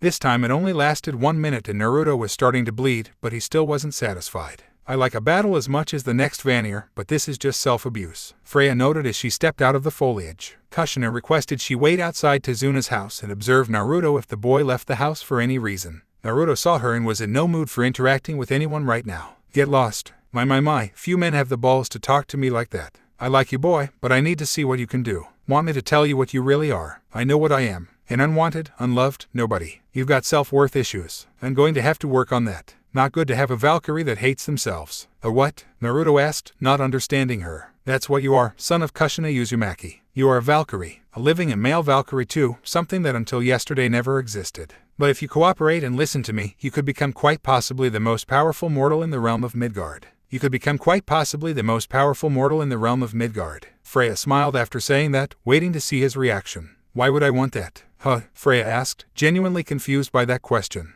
Why wouldn't you? All I want is enough power to protect myself and those I care about. That way my enemies can no longer get to me or those close to me. Why would I need more than that? Naruto clarified. Well, if you're the strongest then you won't have to be afraid of losing when you can't risk it. Freya explained. And how would I know if I was the strongest? Naruto asked. To be honest, you never truly know. You just keep on going and have the strength to back up your claims. But if you can keep doing it without fail, then you can say you're the strongest. Naruto looked a bit settled. That there sounds more my style, but I'm much more interested in what you have to say about what I did today. What was it again? You, my boy, are the most unusual thing I've ever seen, a living male Valkyrie. A what? A Valkyrie, a soldier of the gods who fights on the front line and is part of the first wave in times of war for the divine. Valkyries are very powerful and well-trained and capable of much. A single Valkyrie is a force to be reckoned with, but a platoon of them is an unstoppable force and an unmovable object, depending on the role it performs. Wow, was all the blonde could say. However, all Valkyries have 2 things in common. The first is that they are spirits of the dead who are deemed suitable for the gods' purposes. And second, they are always women. You on the other hand are alive and a man. Such a thing is supposed to be impossible, and yet here you are. You sure it's impossible? Freya nodded. Yes, boy, this is not supposed to happen.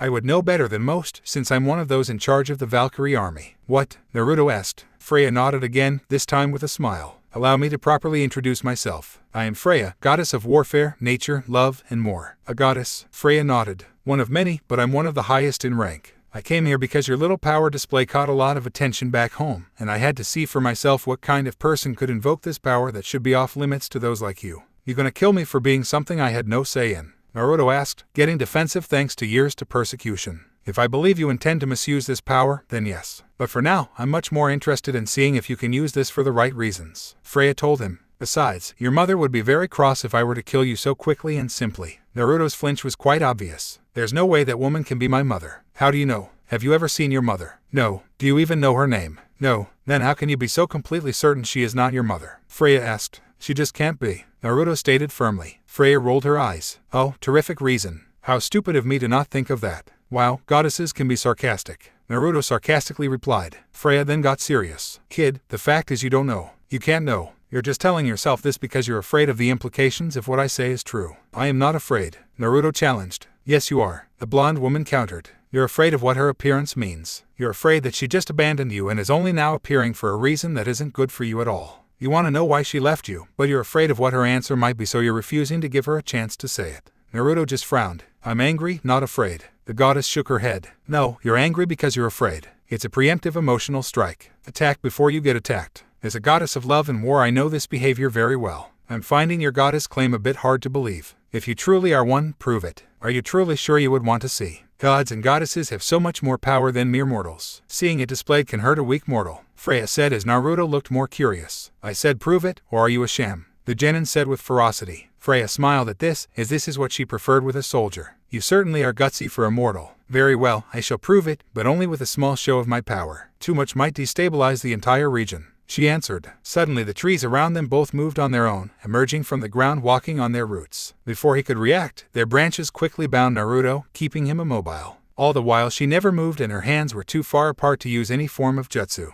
What do you think of that? Freya asked, smirking, pleased with herself. Makes me think you're related to the Shodai Hokage, not a goddess. Naruto retorted. Naruto may not have been an expert on many things, but he was quite informed of the past Hokages. He learned so he'd know how best to do the job when he got it. Wow, mortals are getting harder to impress. In the old days all we had to do is create a little thunder and lightning and your kind was willing to sacrifice animals to us. But if you need more, I can show you more. All of a sudden, gray cats appeared in what looked like air itself glowing and shimmering, as if some mirrored ball was right where the cats actually were. And these were no ordinary cats, they were the size of mountain lions, and if it weren't for their domestic appearance Naruto would swear they were just that. At the same time, Freya herself shimmered in a light and her clothes slowly transformed as she still wore them. Her blue tunic dress turned into golden metal armor with arm guards, all sculpted to fit a woman's body and make her look tough, with blue mesh armor covering what the gold armor didn't. What stood out the most was clearly her necklace, which looked like it had jewels made of crystallized fire. Now are you convinced? Naruto thought for a moment before responding. For now I guess I'll believe you. Good, now I want you to listen to me. If you don't, my little pets here will make you. Naruto felt the safe thing to do here was remain silent, which he could do if he wanted to believe it or not. Freya sensed this and continued. Now, I come from what you might call heaven.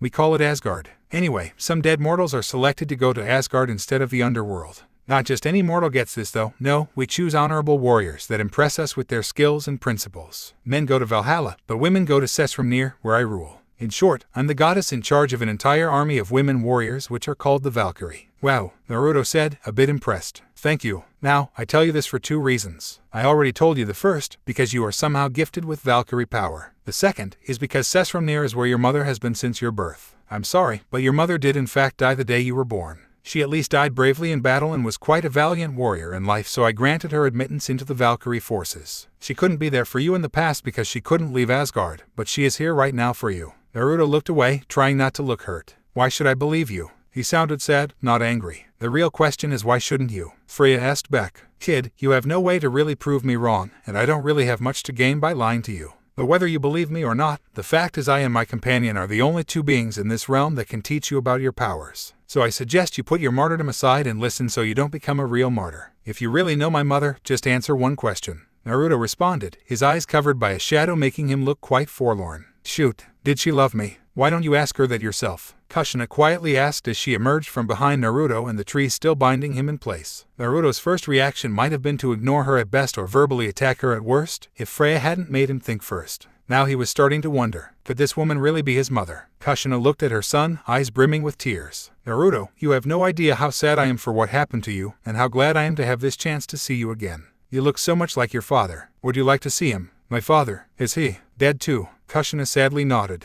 I can bring him here for you to see for a bit. Kushina, that might not be the best idea, Freya warned. Kushina shook her head. Consider it a demonstration of one of his powers, and besides, you know a better person to summon. Freya closed her eyes but didn't look unhappy. Do as you wish. Kushina nodded and smiled. Come to me, my Einherjar. Minato rise to battle. Her hands glowed white, then she clapped them together without separating them. A sudden small gust of wind was felt, and to Kushina's right the image of a man shimmered into existence like something invisible slowly being focused into visibility. When it could be seen, Naruto saw a tall man with spiky blonde hair wearing a red shirt, black pants, and a yellow jacket that looked like it was a cloak as well. It was a man Naruto recognized right away, even if he had never actually met the man in person. In no way, no freaking way. Naruto, is that you? The aforementioned blonde's eyes shifted between the man and woman in front of him. You're trying to tell me the Yondaime Hokage is my father? You were never told, Minato asked. Kushina turned to her husband. From what Kakashi told me, the best thing he's ever been told about us was that we weren't gutter trash, but virtually the entire city wants him to think otherwise. What? Minato asked. Naruto clenched his eyes shut.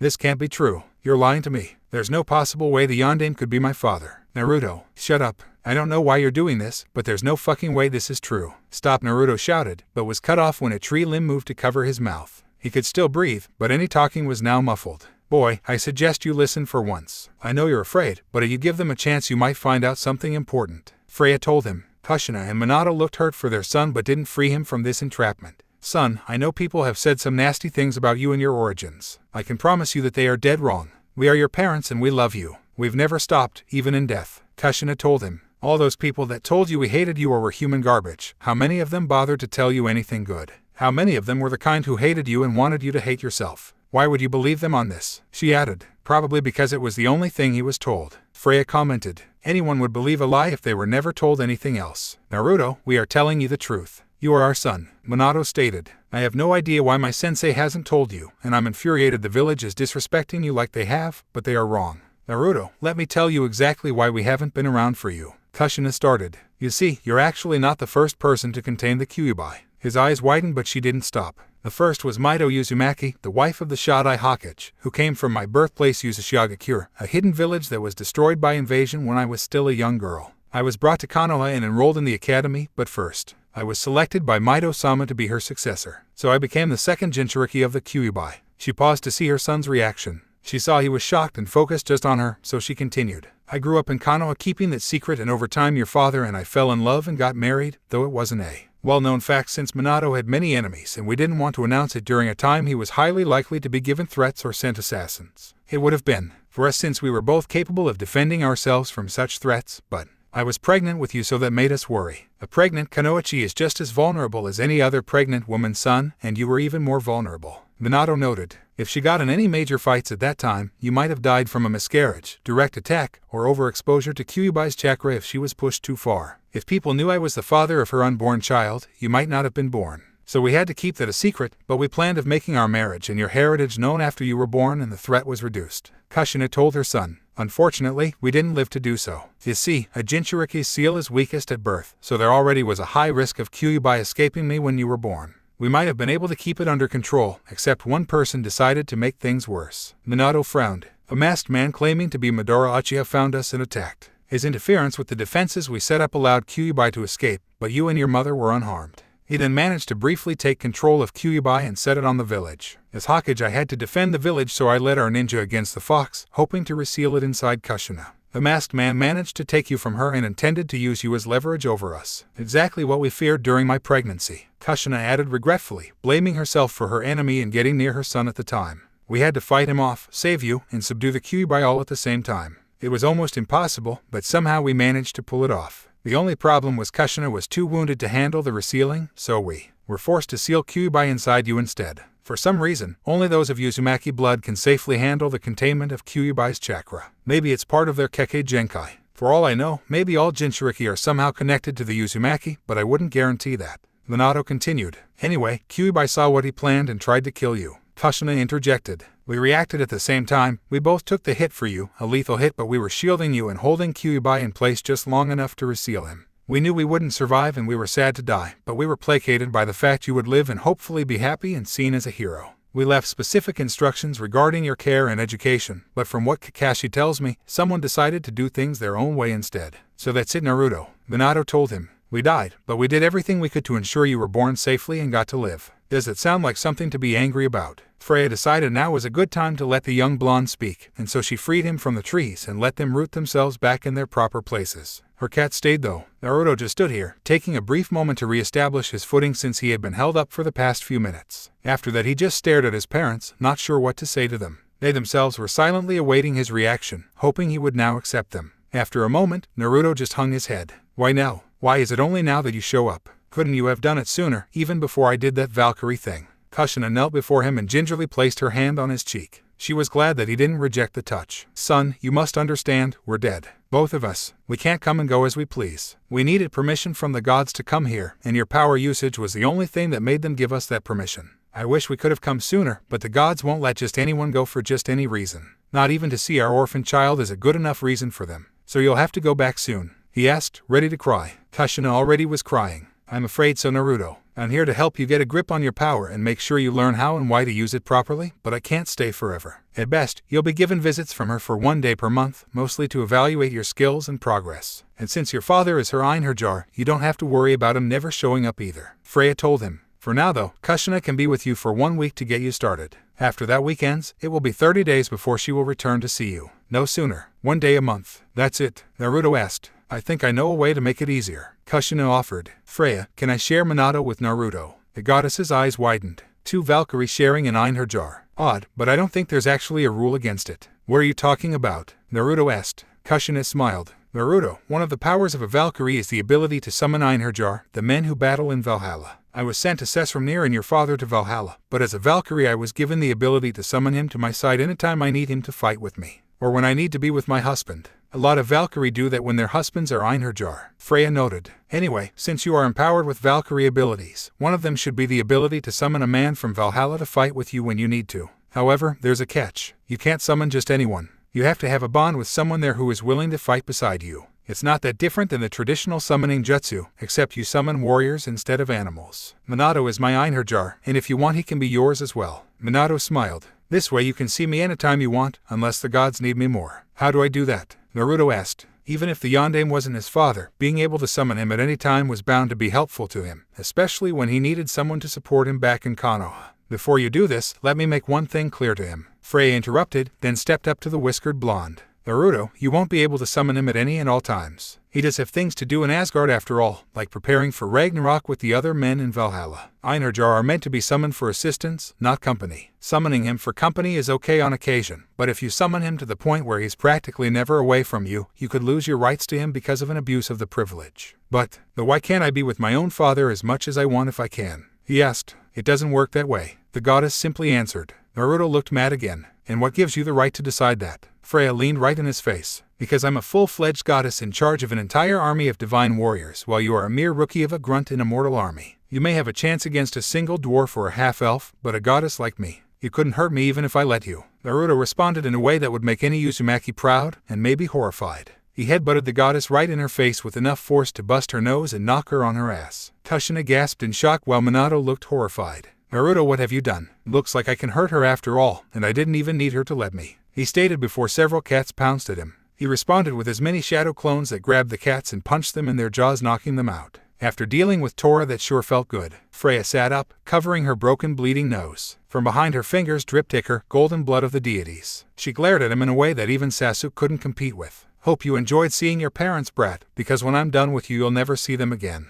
Both Kushina and Minato wanted to stop this fight before it went any further, but common sense told them they couldn't. Freya was a deity and just got deeply offended by a mortal. Her pride demanded she make an example of him. What kind of goddess would she be if she let a human get away with insulting her as he did? But on the other hand, maternal and paternal feelings were sometimes stronger than loyalty to a deity. Lady Freya, please don't do this, Kushina pleaded, stepping between the two. Get out of my way, Kushina, Freya ordered. Be rational about this. I wasn't asking you to move, Kushina. I'm telling you to move, the goddess stated, dropping her hand from her face. Her bleeding had died down now since gods are naturally great healers. The Vanir and Aesir were not invulnerable to injury, which is part of why they learned so much from combat. He's my son. You know I can't let you do that. I don't care if you throw me into the Nidhogg's mouth for this, I will not stand by and let you try to kill my son. Freya did not want to hurt Kushina, but her anger at Naruto wasn't placated. Fine, I won't kill him. But he needs a lesson in respect. You think anyone else, deity or mortal, would let him get away with this? Kushina sadly relented that point. Even a gentle god would have to do something if they were in Freya's place. Alright Freya, but please, could you at least let him defend himself with his Valkyrie power? Freya thought about it. Fine, I'll allow it, but only because I'm interested in seeing this boy use these powers myself. She then made her cats disappear and looked to the blonde who hurt her. Boy, call forth your aura. Naruto looked confused. How do I do that? That one time was sheer accident. I'm not surprised it wasn't a conscious move, but if he hasn't been able to recall it since something might be wrong, Freya thought. She then examined Naruto's spiritual energy, much like some sort of godly Byakugan in use, and saw an irregularity in his chakra network. Well, this is a bit of a problem, she commented, wiping some dried ichor from her face. What? Naruto, Kushina, and Minato asked. You said this kid is a Jinchuriki, meaning he has demonic chakra in him too, not just divine chakra. The two don't work well in the same vessel, and sadly for humans demonic chakra is easier to use, so his system is initially trying to draw that out instead of the divine chakra. Jinchuriki do tend to have problems with another sentient being's chakra meshing together with their own in the first place, but this makes it even harder. Then how did I use it in the first place? Naruto asked. If I had to guess, I'd say for a moment your access to demonic chakra was blocked.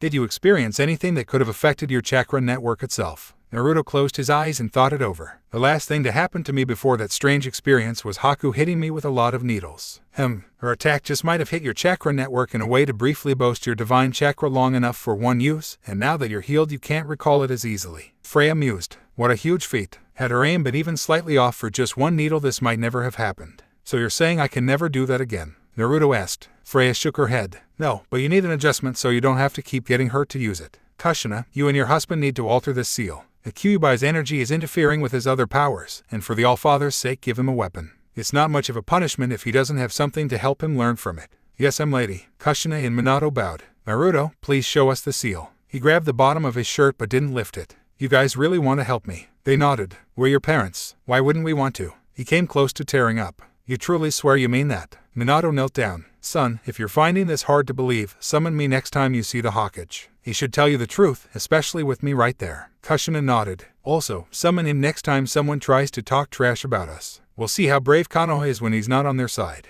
Naruto wasn't sure what to say, but one thought flashed to him. If they're lying, it would be easy to prove them wrong back home. Why lie when they can easily be proven wrong? That must mean, they are my parents. He teared up officially this time. Mom, Dad. Without warning, he jumped forward. Kushina caught him and embraced him in a tight, warm hug, and Minato wrapped his arms around them both. Freya herself smiled at this. This is so heartwarming it could melt a frost giant. Damn, now punishing this kid just won't feel right anymore. I can't punish a kid right after he gets his family back, even if he busted my nose. Oh well, I guess I'll just have to go another route. As instructed, Naruto lifted his shirt to reveal the seal on his stomach, which could only be seen in times of chakra use. How do we change it without compromising the original purpose? Kushina asked. We don't, Minato told her. We just include a second function. Like how I incorporated the Harem seal into your own. That could work, but how to design it? What if we replicate the part where it allows him to draw out Kyubai's chakra and use it for himself? We just adjust it for lighter chakra. Kushina nodded. I can see that working. I'll get some supplies. Instead of standing, she held her hands apart and a white light appeared between them. The light lasted only a moment, and when it ended, Kushina now had an ink brush and container in her hands, which she handed to her husband. Here you go. Why? What did you just do there? Naruto asked. I know ninja can seal objects away, but she didn't even touch a seal for that.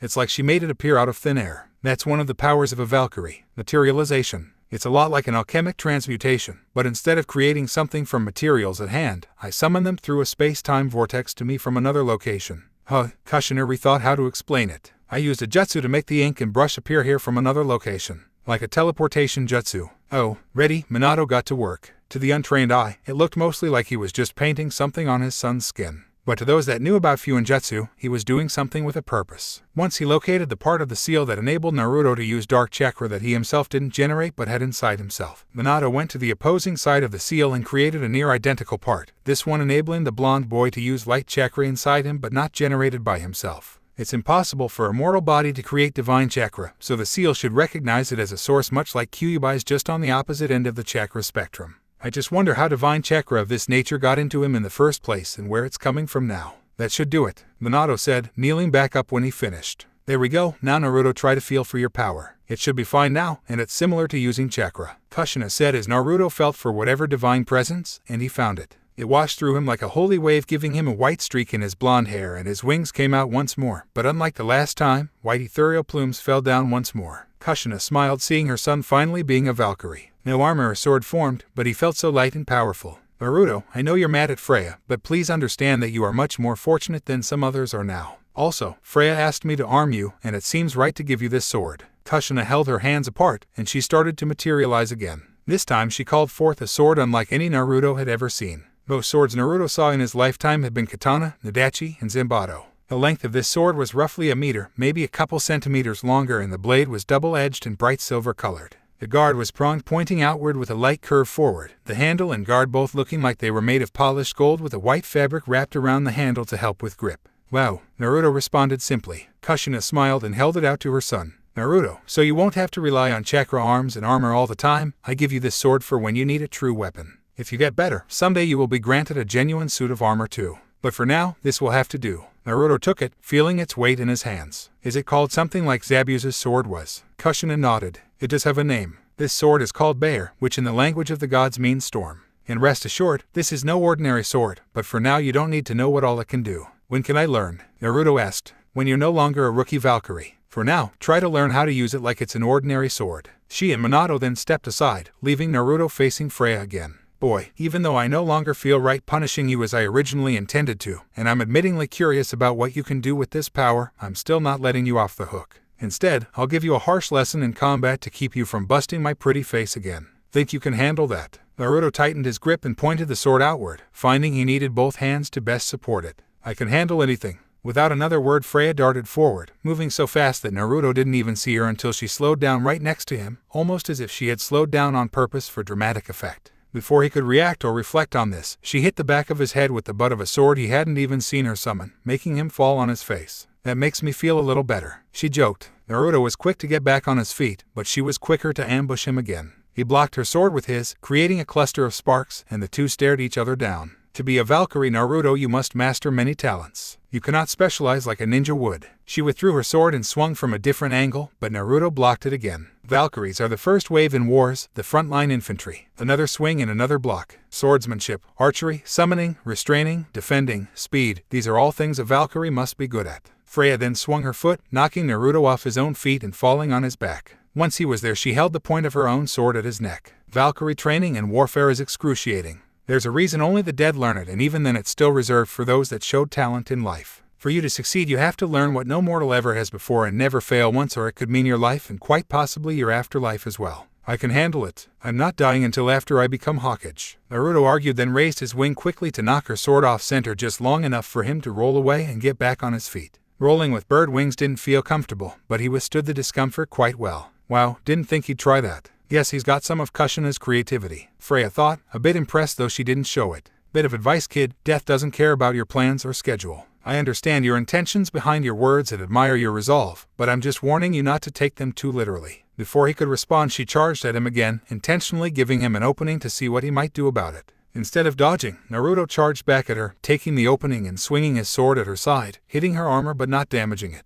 After that, the two stood apart with their backs facing each other, like something right out of a samurai movie scene. You missed me, boy, she taunted, not feeling another scratch on her body. Did I? He asked, confusing her. Freya looked herself over, then heard a tear. Next thing she knew, her armor plating fell off her, leaving her bare chest and back exposed to the entire world. Minato and Kushina were wide-eyed to see this result, while Naruto smirked triumphantly, still looking away. Freya herself screamed in embarrassment and covered her large B-cup breasts with her arms. Hey, he actually cut the leather clasps that keep my torso armor tied together. I've never been more humiliated in all my life. Glaring at the boy, she held out her sword while keeping her left arm over her breasts. As much as she wanted to cover herself up again, she wanted to end this so-called spar first and teach this mortal his place like she originally intended to before Kushina begged for mercy. Charging forward with intent to wound, he heard her approach and moved to block her attack. She aimed her sword for his shoulder and he had to jump to dodge. While he was dodging, she swiftly swung towards him, figuring he couldn't dodge this time. At that moment, both fighters remembered he now had wings and he took to the air, thus only receiving a cut on his left pant leg instead of his body. Naruto was amazed he was actually up in the air, his wings beating to keep him up but not moving in any direction. Wow, I can fly. Why have wings if you can't use them? Kushina asked. Forgetting the fight for a moment, Naruto flapped his wings and went higher before he adjusted his body's balance and went forward.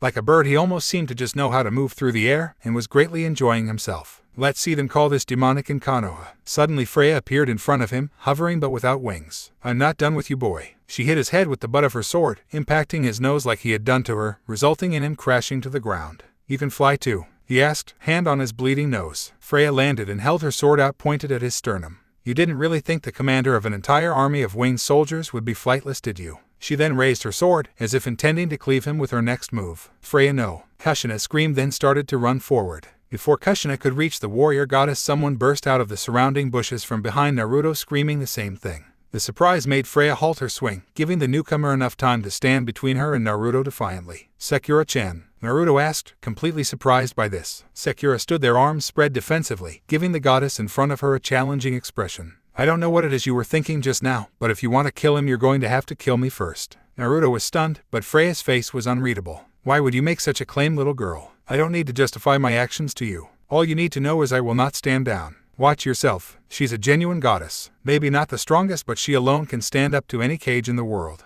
Kushina warned. Yet Naruto was able to cut her top off, I see. She countered with a small measure of mirth in her voice. That was just a lucky strike, Freya declared. So, sometimes that's all it takes to win. Especially when the opponent is underestimating you. Don't recite battle principles to me, girl. I wrote the book on war long before Sun Tzu did. Doesn't matter, I'm right and you know it, Sakura stated. I only just got here, so I didn't see your fight, but I can see you've got dry blood on your face and your armor's been cut off. You underestimated Naruto, and you paid the price for it. Freya reluctantly sighed and lowered her sword. You may be right, girl, but it would be even more undignified of me to fight him like he was an equal. No deity with even a shred of self-respect would fight a mortal like he was a worthy adversary. It would be like a grown man fighting a baby, so one-sided they'd lose all respect for even starting it. Well, you did start this, Naruto pointed out. No, you did by hitting my nose with your scalp. No self-respecting deity would allow a mortal to get away with striking them either. This fight was not a battle, but a way to teach you respect for your superiors as well as letting me see how well you use your gift. Now, avert your eyes while I redress and make my judgment on you." Naruto wisely looked away while Freya picked up her armor. Her torso guard was made of 2 pieces, front and back, with leather clasps on both sides holding it in place. Naruto cut the left side straps, thus the whole thing open since it couldn't hold together anymore. The interior was lined with satin cloth for comfort, which is why she didn't have a bra or undershirt under it.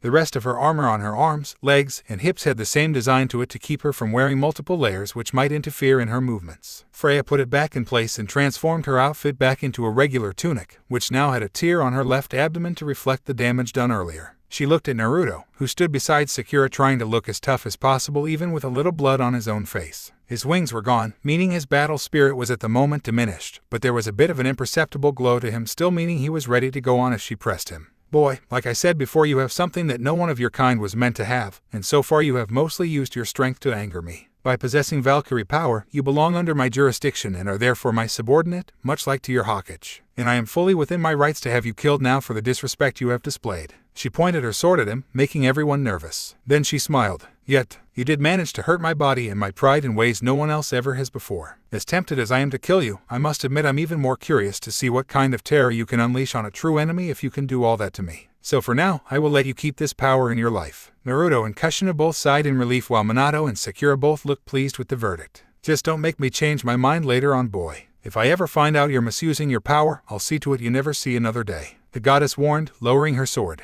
"All I want is to help those I care about and show people I'm a human being, not something else," the blonde told her firmly. "Then consider this your trial period. I shall give you 1 year starting today, the standard rookie probation time for new Valkyries, to learn how and why to use your power. This date next year, I will return to see your progress. If I am impressed, I will determine your rank as Valkyrie, and if I am displeased, you will perish." "Understood. Will this interfere with my ninja training?" Naruto asked. "I imagine it wouldn't, but if it does you will have to place your ninja training on hold until you finish this." But Naruto objected, only to be cut off. "Don't argue with this, Naruto. It is vital you learn as much as you can in 1 year's time. If you can be a Valkyrie and a ninja at the same time, then great, but if you can't, you're more valuable as a Valkyrie than as a ninja. In time, you'll understand exactly why." She then looked upwards at the sky. "I'm done here. Heimdall, bring me back." She then faced the whiskered blonde again. "Naruto, while Kushina will be allowed to visit you 1 day per month and stay with you for 7 more days now, it won't just be for pleasantries and family bonding," Freya said as she floated in the air, ready to return to Asgard. Naruto was confused. His week of training just started and Freya was pleased with his progress in it, only for her to drop this bombshell on him. "What do you mean that she isn't just seeing me just to see me? You mean she can't be my mother even when she can see me?" he asked, and was surprised even further when the goddess gave him a somber look. "Naruto, Kushina is meant to be more than just your mother. She is meant to be your instructor, your superior officer, and your provider as well. That is why I'm granting her permission to remain here for another 7 days, to get you started on your training. She may give you requests for warriors of a particular caliber, Einherjar, that may make or break the time of the Ragnarok. She can be your mother too when you're not training, but she is required to train you as well. If the All-Father is pleased with your progress in training and your service to Asgard, he may send gifts with Kushina to reward or encourage you to do better. Gifts with power beyond mortal reckoning. Gifts you must be very careful in using." Naruto was feeling better when she said that. "At least I get what most orphans only dream of. That makes me happier more than any training ever could." Just then a great storm seemed to appear above the goddess. "It's time for me to go, but I will keep my ears open for your progress over the year. I expect to hear good things. Oh, and your punishment for attacking me is that you aren't allowed to eat your favorite food for a month, and anytime you try it will turn to ash in your mouth. Farewell." "What?" he shouted as she disappeared into the cloud, which disappeared right after her. That night no one said anything more about Kushina's appearance. Those that did know knew enough for the time being, and those that didn't know didn't need to learn right away. Also, seeing Naruto exhausted from all he had experienced that day really didn't make anyone want to press the issue. The next day, Kakashi called his entire team together for a meeting outside. Haku joined because she wanted to hear the entire story. Tezuna and his family kept out of it because they figured this was some ninja secret they were safer not knowing. Kakashi took his genin back to where he taught them tree walking, and their Kushina and Minato were already waiting. This time everyone could clearly see who they were, and while Sakura yesterday had gotten a glimpse, she had been too preoccupied with Freya and Naruto to truly notice who Naruto's father was. Once Sakura and Sasuke got a good look at him this time, they froze. Of course they recognized him. Every student in the academy would, since he was paraded around Konoha as the greatest man to ever come out of it.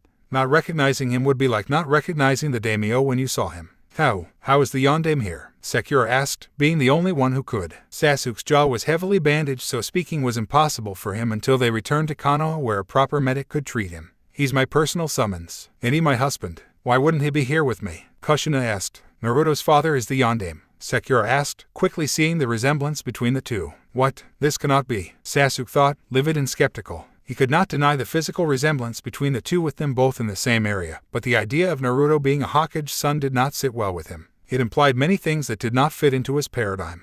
Haku didn't have much of an opinion on this, but knew this was a time to be respectful. Rest assured you all that I am the real thing, Minato told them, and my son now has the ability to summon me to assist him when he needs me. Just don't overuse the privilege, Naruto. Summon? Haku asked. Minato nodded. Yes, you see, my wife and I are dead spirits in service of the gods, but Naruto has awakened a unique ability to summon me when he's in need of my skills. He can also summon other Einherjar in time. Einherjar, Sakura repeated poorly, unfamiliar with the foreign word. Einherjar. It's a male warrior for the gods that was once a mortal male whose skills in battle in their life impressed the gods and earned them a place in what you might call heaven's barracks. Basically, I'm now a warrior angel, and so is my wife, though she's called a Valkyrie, the female version. Minato explained. So Naruto can summon angels? Haku asked. Sort of, but it's not that simple, Kushina answered. Naruto can only summon the Einherjar, the male angels, and even then he has to prove to the Einherjar that he's someone worth fighting with. Just like with any normal summons. Kakashi commented. Exactly. So is that why Naruto looked like an angel the other day? Sakura asked. Honestly, I have no idea what caused that in him. But I think his summoning ability is a side effect, not the cause. Kushina answered. Since he couldn't speak, Sasuke had been given a notepad and pen to tell others what he couldn't say. He handed Kushina a note that read, what exactly can he do? If he has all the same powers I do, and right now I have little reason to believe otherwise, then there are a lot of things he can accomplish. Kushina answered. However, it would be best not to say too much on the subject right now. Why not? Sakura asked, beating Sasuke to it. Mostly it's a security risk. My son's power has a lot of uncertain variables to it, so the less broadcasted it is the better. As teammates you too should be allowed to know some of it, but not so much you pose a risk to him or yourselves for others wanting to learn too. This is actually standard security procedure. Kakashi interjected. One of the easiest ways to learn about your enemy is to attack their teammates and get the answers out of them, so when you face the actual enemy you're better prepared. As teammates you are all expected to know a little about what skills each of you has and how each of you best uses those skills, but if you know too much you put yourself and your teammates at risk in this manner. So until you three are better able to defend yourselves and have gained some TNI resistance training in, you should only know the core basics about each other. Would anyone really do that? Sakura asked. Every experienced ninja here gave her a look. You're kidding, right? Haku asked. It's one of the oldest tricks in the book. If you can't hurt someone directly, hurt them indirectly. It still feels wrong, Sakura said. Haku steeled her eyes. Right and wrong have no place in a life or death situation. You would be wise to remember that. Minato looked to his students. How well versed are they in what to expect on the job? I figured it was more important for them to learn how to work as a team before I told them how to work against enemies. Knowing what their enemy will do won't do them any good if they have no ability to counter it. Kakashi answered. Unfortunately, the enemy isn't going to wait for them to be ready to counter. This mission should be proof enough of that. Kushina stated. I suppose you're right. So what do you recommend? Kakashi asked. For now, how about I take the girls for a lesson and you and Minato take the boys? Then you can get them back to joint training afterwards. Kushina suggested. Do I have to? I ask because I'm not a part of their team nor an official ninja. Haku questioned. No, you don't have to, but it might be beneficial if you did. The older woman answered. So why don't you and this girl here come with me away from the boys for some girl talk? My name is Sakura, by the way. The Pinkette clarified. Haku thought it over and shrugged. I guess a little female interaction once in a while won't kill me. With a nod of approval, Kushina led Sakura and Haku into a secluded part of the forest. Sakura, being the least experienced on them all, was the only one nervous about this, but reassured that she wasn't really in any danger here. Satisfied they had privacy, Kushina materialized 3 chairs and sat down in one while her audience took the other 2.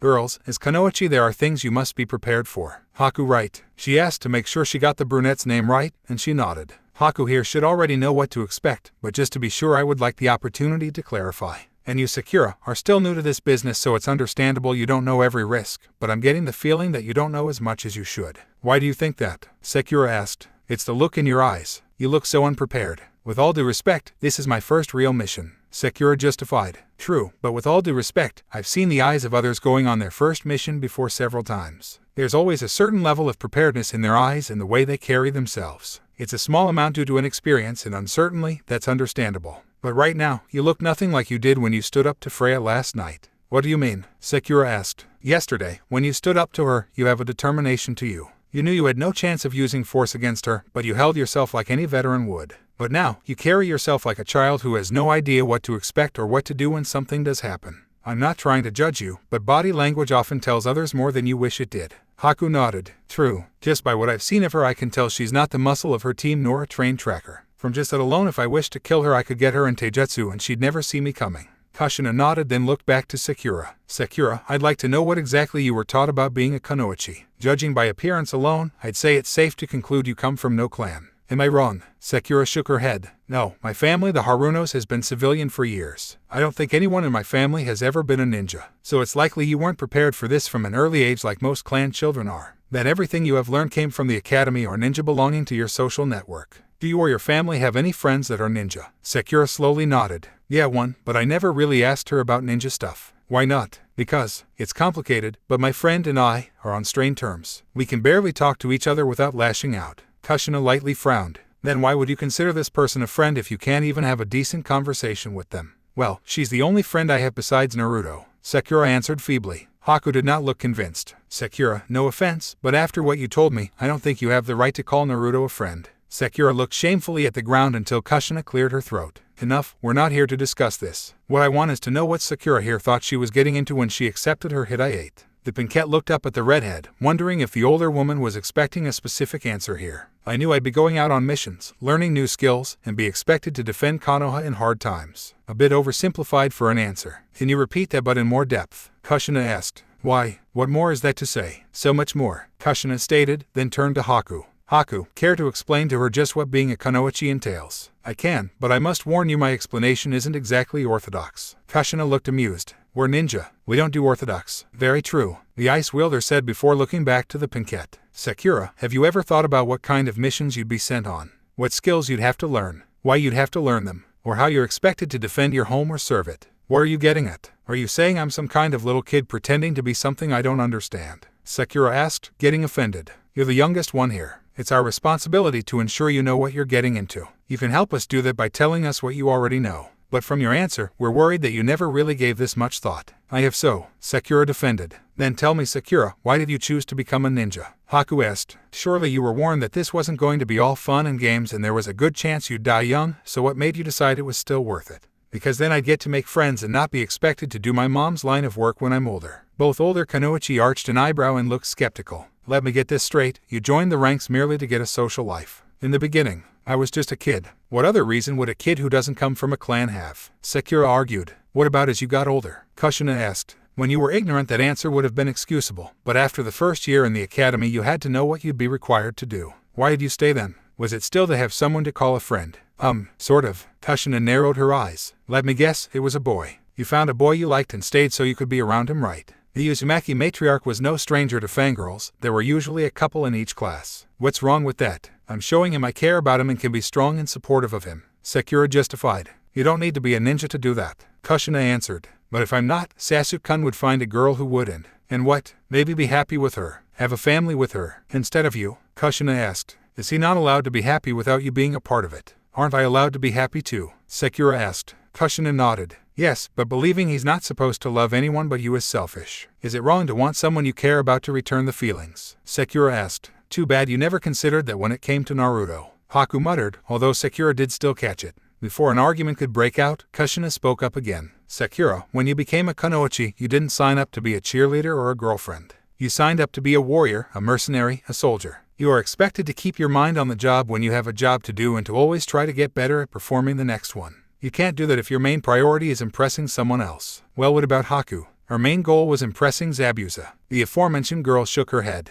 Actually, my main goal was being useful to Zabuza-sama. And to be useful, I had to have strength, speed, precision, medical expertise, tracking skills, and no doubts about what I would do for him. Impressing him was a natural consequence of doing my job well, not my job's goal. Kushina nodded. That's how you're supposed to go about it, Sakura. The best way to impress someone is to not actually try to impress them. And right now, you should be more focused on being a strong kunoichi and helpful teammate rather than eligible for a date. Sakura closed her eyes and placed her hand on her injured left shoulder. Maybe I should stop trying to get Sasuke-kun's affections so much, at least for a little while. Long enough to show these two I can be more than just a fangirl. Besides, right now I'm more concerned about becoming a better friend and teammate to Naruto, and who better to help me become both than his mother. Filled with a sense of purpose, Sakura straightened up and looked ready to take on anything. Alright then, Uzumaki-sensei, tell me what I need to know. The smile on Kushina's face was both soothing and somewhat unsettling for the young girl. Meanwhile, Minato and Kakashi were about to educate Naruto and Sasuke. Neither boy knew what to expect, but both were hoping for something stronger than what they had now. Before we start anything, there's one thing we should cover first, Minato said before looking to Naruto. Son, one of your powers is to summon people like me, but only those you can get permission from to summon.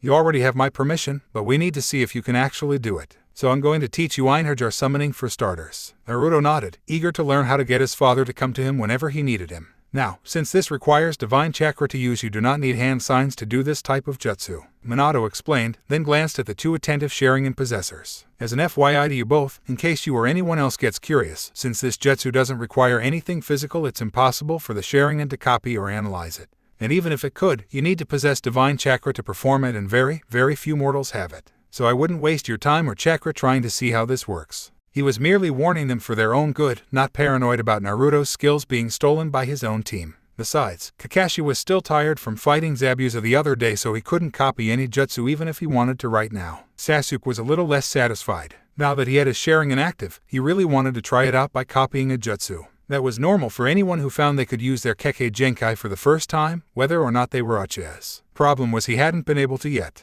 Haku had nothing he could copy, Sakura had nothing he didn't already have, and Kakashi was in no shape to use any chakra. It was very unlikely the Yondaime and his wife would just show him anything, so Naruto was pretty much his only real source here. But if Naruto was using jutsu unique only to him, then Sasuke was back to square one. Facing his son, Minato continued, making the bond between Valkyrie and Einherjar is easy. You cannot summon in anger or fear. Einherjar are meant to be your allies, not your weapons or shield. You also cannot summon with selfish intent. Einherjar are not supposed to be used to take hits for you, nor are they supposed to do work you don't want to do. If they do either, it should be because they want to, not because you brought them to you for it. And most importantly, even though you can have multiple Einherjar in your service, each one can only be summoned once a day. And when they're gone, you have to wait until after the next sunset to summon that specific Einherjar again. Understand? Naruto nodded, since most of that made sense, but one part didn't. Why only once a day? It's part of my own training requirements as an Einherjar, he answered. You're still training? Naruto asked in disbelief. Minato nodded. I'm still a warrior, Naruto, and a good warrior never lets their skills stagnate. Getting power of any kind is like swimming up a current. You have to constantly work at it to go forward, and if you stop, you don't stay in place, you go backwards. I'm a soldier in the God's army. I can't afford to stop going forward. But why only once a day? Naruto asked. It helps us remember what it's like to be mortal, and thus more careful in how we fight. It's sort of like an unofficial death. To summon an Einherjar, you have to say 3 things. The first is the phrase, "Come to me, my Einherjar," though once you get experienced at this you can skip that part. The third part is the name of the one you're summoning. The second part is your choice of words, but it should be an appropriate command or request of the one you're summoning. It's best if you keep it simple and also unique to the Einherjar you're trying to summon. Using the same one for all of them kind of implies they're all the same to you. After that, release your divine chakra to materialize them at your side. Naruto nodded. Hey Yondai, you can call me Dad, you know, son. The older blonde told the younger. I was wondering, you said I could have more than one of these Einherjar. If they're all already dead, how do I get another? Smart question. The answer is you contact them and ask them if they are willing to fight with you. Naruto was understandably confused. How do I contact the dead? It's similar to summoning. You think of the person you want, say their name and say I beseech thee to come to me. Yet it's corny as hell, but it works. With that, you can summon ghostly versions to either 2 types of people, actual Einherjar from Valhalla or lingering shades that have yet to go to any afterlife realm and thus still remain in this world as ghosts. Naruto suddenly looked frightened. Gee, ghosts? You want me to summon ghosts? You're not afraid of ghosts, are you? When all of your nights are spent being paranoid of each sound and moving shadow, you don't exactly enjoy things that go bump in the night, the whiskered blonde stated. Someone back home has a hell of a lot of explaining to do. He then opened his eyes. Rest assured, Naruto, anyone you summon this way cannot hurt you at all. On a similar note, you won't be able to hurt them. No Valkyrie is allowed to summon anyone with intent to attack them.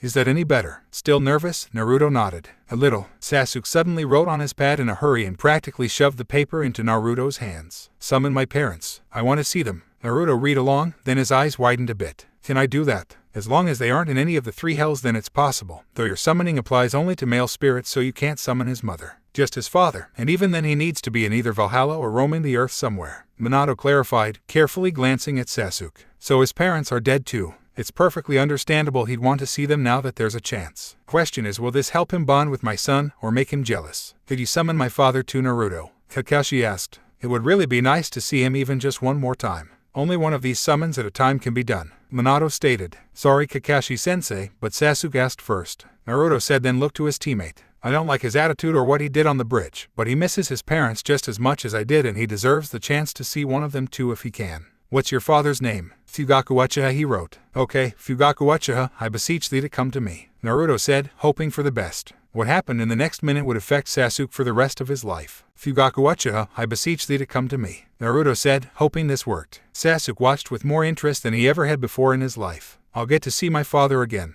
He'll be proud to see me with my Sharingan and to hear I killed a missing nin that even gave my sensei trouble. And he can tell me how to kill Itachi. Unfortunately, nothing happened. Naruto looked at Minato. Did I mess up? It works better if you can picture the person in your mind. Sasuke, could you provide a picture of this man? Bothered by the lack of a working summons, Sasuke frantically tried to draw his father's face from memory. It wasn't that hard, given he looked at an old photo of his parents practically every day since the massacre. When he finished, he handed it to Naruto, his eyes saying what his mouth couldn't, you better succeed this time, Dobe. Naruto looked at the surprisingly well-drawn portrait of Fugaku. Not exactly the happiest guy in the world, is he? Sasuke growled deep in his throat over this. Now Naruto Kakashi tried to say, Sensei, look at the guy. Naruto replied, showing the picture of Fugaku. In it the deceased Uchiha was all but scowling. He looks like to stick up his ass as a cactus. Sasuke, if this is how you remember your father, I feel sorry for you. Outraged, Sasuke wrote down another note and forced Naruto to read it. At least my father raised me. Yours decided he'd rather die than have anything to do with you.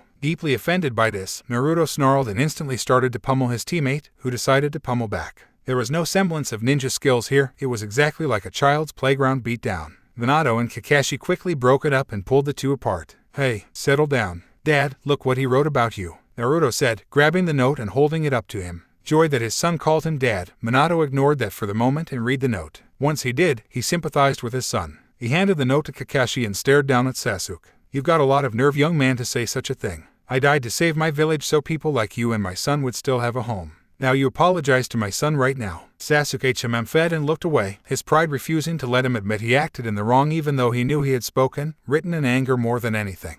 Alright, since you refuse to apologize, we'll have Naruto summon someone else, Minato said, helping his son back on his feet. Naruto, why don't you try summoning someone you're a little more familiar with, just to be sure you aren't doing it wrong. I think I know who to try it out on, the whiskered blonde said before closing his eyes and trying to build up his chakra as if to do a jutsu. Zabuza Mamachi, I beseech thee to come to me. Kakashi and Sasuke were shocked he chose that particular person to summon, but could object. Mist started spewing out of the ground like there was a pocket of steam underground. The mist quickly took the form of a person, and features formed quickly too, until Zabuza Mamachi was very recognizable, albeit transparent. What just happened to me? Zabuza asked, staring at his hands, seeing how ethereal he was now. I brought you back to see if this works for me, Naruto said. Also, I thought Haku might want to see you again. She's over there. He pointed to where the girls went off to. Zabuza looked that direction and nodded. Thanks, kid. Is she okay? She's mourning for you, but she's not suicidal. But I'm sure she'd appreciate this. Zabuza smiled. Thanks again, kid. From the corner of his eye he saw Sasuke. But before I go, he cocked his fist and punched Sasuke right in the jaw. Or he would have, if his hand didn't go right through the Uchiha's body. What the hell? You can't hurt others like this, nor can anyone hurt you.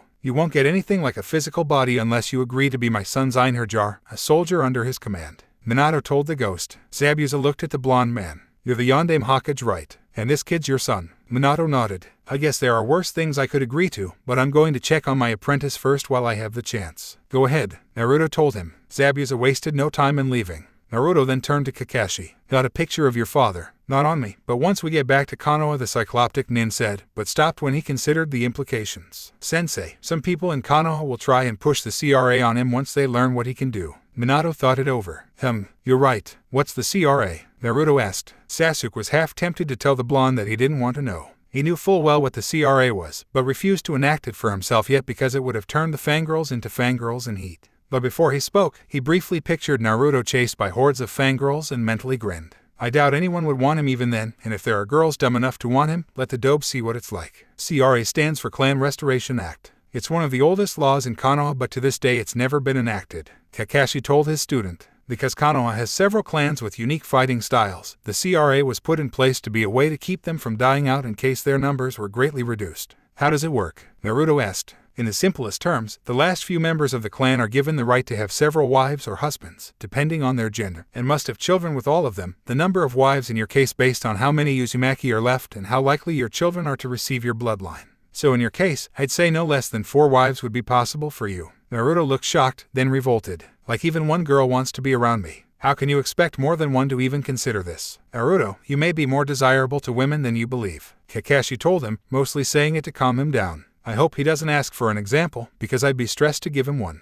Naruto did not look convinced. Even if that was true, it's kind of an insult. Kakashi looked confused. How so? It's like Kano is saying I have more value to them as a sperm donor than as a ninja. That I'm not worth training but my kids are. And I'm supposed to ignore all this just because I supposedly get several girls that all conveniently love me enough to share me. Yeah right, it's not going to happen. You know it and I know it. Well, I'm pretty sure there's at least one girl out there that would want to be with you someday. Minato told his son. What about your teammate, or the girl you saved? Naruto rolled his eyes. Yeah right, once Sasuke enacts the CRA for himself there won't be any girls left for me. Though if there was one girl who actually did want to be with me, that would be enough for me. And I don't care if they think my kids will be more valuable than me, I'll still be the greatest Hokage ever. Sasuke quickly scribbled down his thoughts. I don't want that. Hell, if you can get Sakura for yourself then good for you. Naruto read it but didn't respond. Instead he put it in his pocket. Let's ignore this for now and get to training, Minato said, getting both boys in better moods. That night everyone was resting up, except for Minato, Kushina, and Kakashi. It's likely there are people employed under Gato that are still left and not happy about being out of work now. And if that's true, then they may decide to take matters into their own hands here, Kakashi theorized. Minato nodded. Sounds reasonable. While we're here we ought to go ahead and deal with it. But let's leave the children out of it, they've done enough already. Won't we need someone to show us where these survivors likely would be? Kushina asked.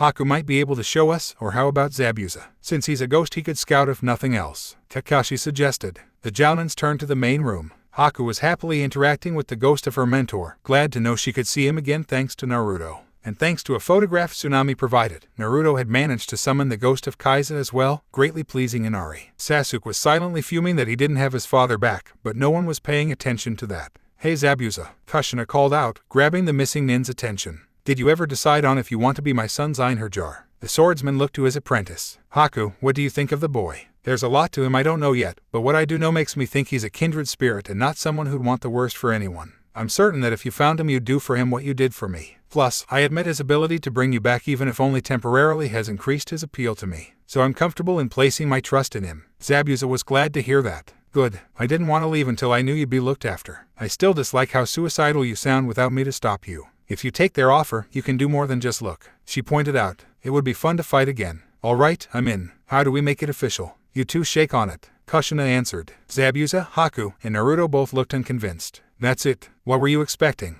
Kushina asked. I don't know, but not that, Zabuza replied. Naruto extended his hand. Good enough for me. Zabuza decided not to complain and extended his own hand. The two hands connected and this time Zabuza didn't pass through what he was touching. He could feel Naruto's hand and a surge of warmth spread from his palm to his entire ghostly body. For 2 brief seconds he could also swear he had a seizure as a ghost, something that shouldn't be possible in any sense of the word. Then it stopped, and Zabuza did something he hadn't done since he died. He breathed. Zabuza-sama, you're alive, Haku happily told him, seeing her mentor look flesh and blood again rather than spiritual. She then hugged him to make sure she was not seeing things, and was pleased to feel a real body. Not quite, Minato told the ice wielder. He only looks alive. He's like me, a dead spirit but with the same limitations as a living being. Helps us learn how to fight better when we remember that we can get hurt. Kushina looked to her son. Now Naruto, you can summon him when you need to, just remember the instructions for it. And try not to use the same personal phrase you would use for your father. He nodded and Kushina looked over the adults. Now, why don't we go take care of what's left of Gato's forces and assets? Sounds good to me, Zabuza said. Just let me go get my sword.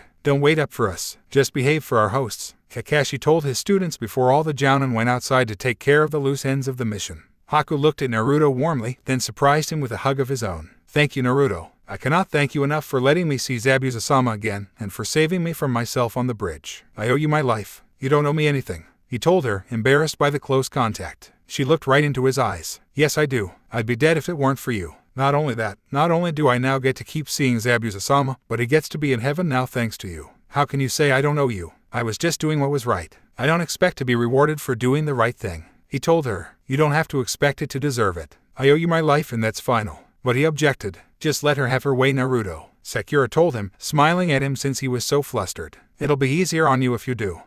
Okay. But what do you plan to do Haku-chan? He asked. She smiled, having never been called Chan before but liked it. Simple, I go where you go and help you when you need it. The whiskered blonde pried her off him. Haku, I don't need a tool. I'll be happy to be your friend, but I'm not going to be some sort of master for you. Getting an idea, Haku knelt down and sat submissively. Naruto-sama, how may I please you today? She said, trying not to laugh at his bothered look. Even Sakura wanted to giggle at the act. Don't do that, he said. Do I not satisfy you, Naruto-sama? She asked, faking upset. Haku, you're freaking me out here, he said. Then allow me to make you calm again. She said, all right Haku, you can stop the act before you give this guy an aneurysm or something. Sakura told the brunette. Smiling, Haku stood up. All right, but I meant what I said about owing you, Naruto. Everything okay? Tsunami asked as she walked in the room, dressed but with a towel wrapped around her hair. Yeah, but what's with the towel? Naruto asked. I guess with Gadogan the city finally got its hot water back. We can have real baths again instead of scrubbing ourselves with cold water. Really? Sakura asked, and Tsunami nodded. My turn. Hey Sakura-chan, shouldn't we draw straws or something for turns? Naruto asked. Hell no. I haven't had a real bath since we left Konoha. I need this, she shouted, giving everyone, even Sasuke, a look that clearly said try and stop me. I guess we can wait, Naruto said, hoping to avoid retaliation. Good, Sakura told him just before going to take her first real bath here. Until now the best Hazuna's family could provide were cold baths or water that had to be heated over a fire first. Kushina-sama made a lot of sense today, Sakura told herself as she got into the bathing room. She filled the tub with confirmed warm water, then started to take her clothes off. I can't use being a ninja as an excuse for getting things I want. I need to actually work at getting stronger so I can support Naruto and Sasuke-kun, not drag them down because I want other things for myself. When she got into the water she sighed and looked at the ceiling. So what do I do to get stronger? Kushina-sama says a weak kunoichi is a dead or raped kunoichi, and it's immature for me to assume that can only happen to other girls. Maybe Naruto would actually train with me if I stopped turning down his offers. Besides, it should help us get along better. I don't want there to be a problem between us, but how do I really fix it? She got her answer as something Naruto said came back to her. Until Sasuke gets back on his feet. Then I'll just be an afterthought again. I'm glad she's being nice now, but I know it's just temporary. She left her best friend to devote her attention to Sasuke, her best friend. So why wouldn't she do the exact same thing to me? Then the words of Kushina came to her. I sacrificed my life so he could live, and apparently the rest of the village have taken that sacrifice for granted. And from what I heard, so have you. I'm not going to let a little girl who only likes my son when no one else is around talk to me like she has a moral high ground. Is it the problem? Sakura asked herself. Does Naruto really think I'm not going to try and be his friend? But why would he think that? She found she couldn't finish the thought, then sighed, staring at her reflection in the bathwater. Of course he would, you damn fool. Just look at your past history. You did break things off with Ino, and the one time you were nice to Naruto was when he was tied up in the bell test and needed food, and the only reason you offered your own was because Sasuke-kun did first. If he hadn't, would I have left Naruto to starve? At that question her eyes widened and both hands went to her face, fingertips touching above her eyes while her palms hovered shakily over her cheeks. Dear Kami, what kind of person am I? Would I really have left someone to suffer until someone acted first? She closed her eyes. No, I'm not like that. Of course I'm willing to help others. Then why didn't you? She thought before she stopped herself. Was it really because Kakashi-sensei warned you not to? Or was it because it was Naruto that was hungry? Her mind went silent, but the implications of what she thought made her want to vomit. She withheld the urge and instead huddled into herself as if cold despite the warm water. She also started crying. Team 7 had to stay and wave for another week to oversee completion of the bridge. Luckily, with Gato gone and any remnants of his operation destroyed by the Jounin, construction soared on the project and it easily got finished ahead of schedule.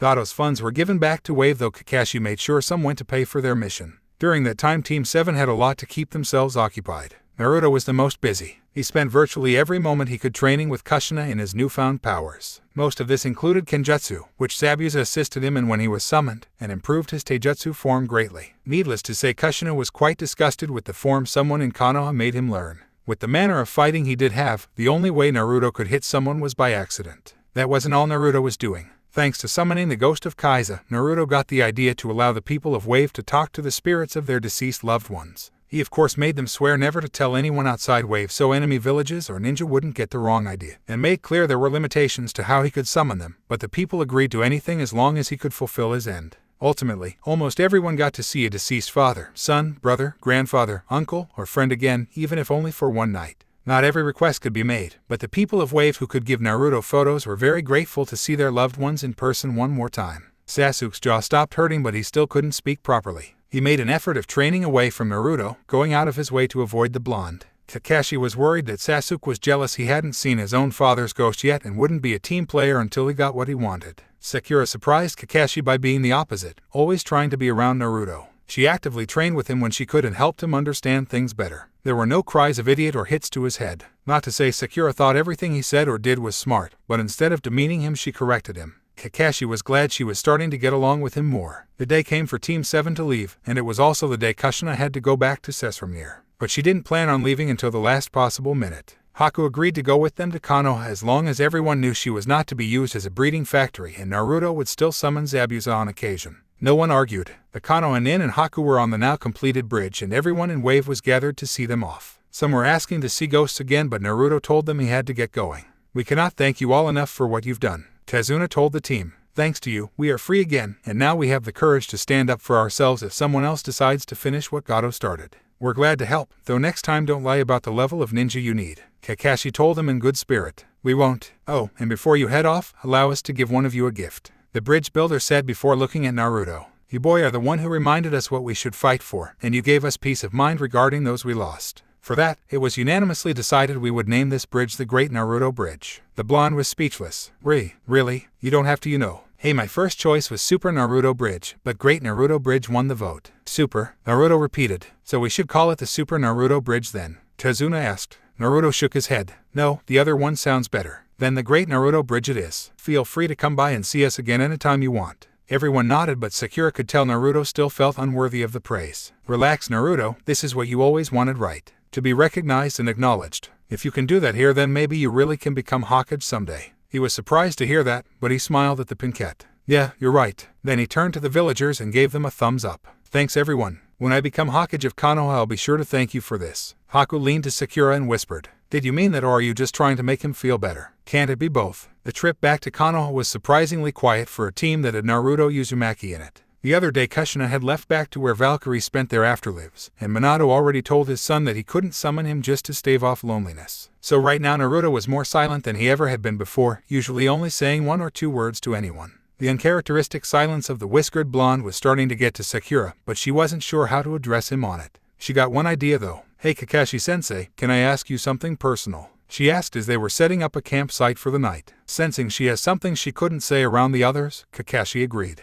"Okay Sakura, come with me to go get some water." He led her away from the camp to a stream nearby that made Kakashi choose this spot. "What's troubling you?" he asked when he knew no one was listening. "Naruto, I feel like I should do something to make him feel better, but I'm not sure what I can do that would make a difference." Kakashi smiled lightly under his mask, glad to see that this mission had broken through her myopic behavior. "To be honest, Sakura, there's probably nothing you can do to make the difference you want." At her shocked expression he continued, "My guess is what you want to do is somehow perk up Naruto enough to return to normal, am I right?" She nodded. "Unfortunately, Naruto has had a lot to deal with, and no one thing or person is going to make it better for him right away. I'm actually making us take our time in returning home so he can work this out." "What do you think is bothering him?" Sakura asked. "I mean, I can take a few guesses, but you seem to understand him better than I do. The obvious factor is the revelation and now absence of his parents. For years Naruto has wondered who they were, and now he knows, but this raises as many questions as it answers. Questions he might be afraid to ask, such as why was this kept from him in the village?" Sakura nodded. "I was wondering that too. I mean, I'm sure the Yondaime had several enemies, and right after the attack we would have been too weak to properly defend, but what about since we've recovered? Am I supposed to believe Konoha is still too weak to defend itself when it goes around saying it's the strongest village and has several allies willing to defend us? There's likely more to it than you or Naruto are seeing, factors that can't be explained by anyone other than the Hokage himself." "What about you, Kakashi-sensei? You called Yondaime-sama your sensei. Did you know this whole time who Naruto's parents were?" Sakura inquired. "I had my suspicions, but could never confirm it until now." The Jounin admitted. "That's not all that's bothering Naruto now. He's bothered by this strange new power he's inherited and the pressure that comes with it. His mother says he's got a year to prove to a goddess with a grudge against him that he's strong enough, and it's likely people back in Konoha will take this as a sign to mistreat him even more." "How?" Sakura asked. "For the most part, Sakura, there are 2 types of adults in Konoha. Those that believe Naruto is the fox, and those that know he isn't but is still vulnerable to it. Even those that trust him are wary of him losing himself to the fox, and are always looking for any sign that such a thing could happen. Any sign of Naruto gaining strength makes people wonder if the fox is trying to get loose. The power he has now may look angelic, but few people will accept it as such." "What about when he summons Yondaime-sama? Won't people have to believe him?" Sakura asked. "Some likely will, but some are likely too stubborn to believe Kami-sama himself if he defended Naruto. The sad fact is sometimes some people just refuse to believe they were wrong about something they believed so firmly in. Why? I mean, if they're wrong they should just accept it because denying it won't make them any less wrong. If anything it would make them more wrong, Sakura replied. Kakashi nodded. True, denying reality in favor of fantasy will not turn fantasy into reality. However, a paradigm shift on any level is always met with some skepticism. Some more than others. Like when you found out things about Naruto that clashed with what you already believed about him. Even if you accepted it, you didn't right away, did you? Sakura just silently nodded. She had spent years believing the only good thing about Naruto was his ability to take a hit, but now that she knew he had famous parents, suffered silently in Konoha because of neglect and propaganda, and had even contemplated suicide before, she knew there was more to Naruto than just the class clown she was used to seeing. But finding this out wasn't enough to convince her. What convinced her was when he revealed the Kyuubi, unaware she could hear him. When she heard that fact revealed, some pieces of the mystery that is Naruto made more sense to her. His abnormal chakra amount, the fact the Hokage had an interest in him, and why her mother spoke of him like he crawled out of hell itself. Now that all made sense. No, not right away. But after thinking it over and keeping in mind what Haku and Kushina-sama told me, I can see that Naruto may be nothing like what I thought he was. Sakura told her sensei. I wouldn't say that. Naruto hasn't become a different person, you're just realizing some of the things you didn't know before. I'd say there are things about Sasuke you don't know yet, but learning them wouldn't change him, only what you know about him. Kakashi told him. Kakashi-sensei, there's one thing I still don't get. Ipponkette mentioned. You said many people are convinced Naruto could destroy them at any moment, but he did so poorly in school it's amazing he passed even on a technicality. If Naruto is the Yandame's son and is capable of using the Kyuubi's power, how can he be so weak compared to what others expect of him? Sakura, before I answer that, let me explain two very important things. Naruto may be the Yandame's son, but that does not make him identical to him. No more than you're identical to your mother. You should not judge a child by its parent. And also, Naruto only has the chakra of the Kyuubi, not the raw power of the fox. Exactly what he can do with it is unclear for now given he's never had the opportunity before, but it's not like he can recreate the things the Kyuubi is famous for. At least not right away. Now, in regards to your question, there isn't just one reason why Naruto isn't as skilled as he should be. Kakashi continued. What I'd say the single biggest one is the fact that few people in Konoha ever bothered to train him or give him any help, even in the academy. But Naruto was given instructions just like the rest of us. Sakura countered. The Jounin shook his head. He was given the bare minimum so that the teachers wouldn't be fired for sabotaging a student. We all knew they were, even the Hokage, but only he had jurisdiction over what happens in the academy and he did step in when things got out of hand. Naruto didn't exactly make things easier with his lack of patience, but he did strive to perform his best. How do you know all this, Kakashi-sensei? Ipponkette asked. Simple. Since some of us couldn't have a say over what Naruto was taught inside the classroom, several Jounin, including myself, made sure to instruct him on what he learned outside.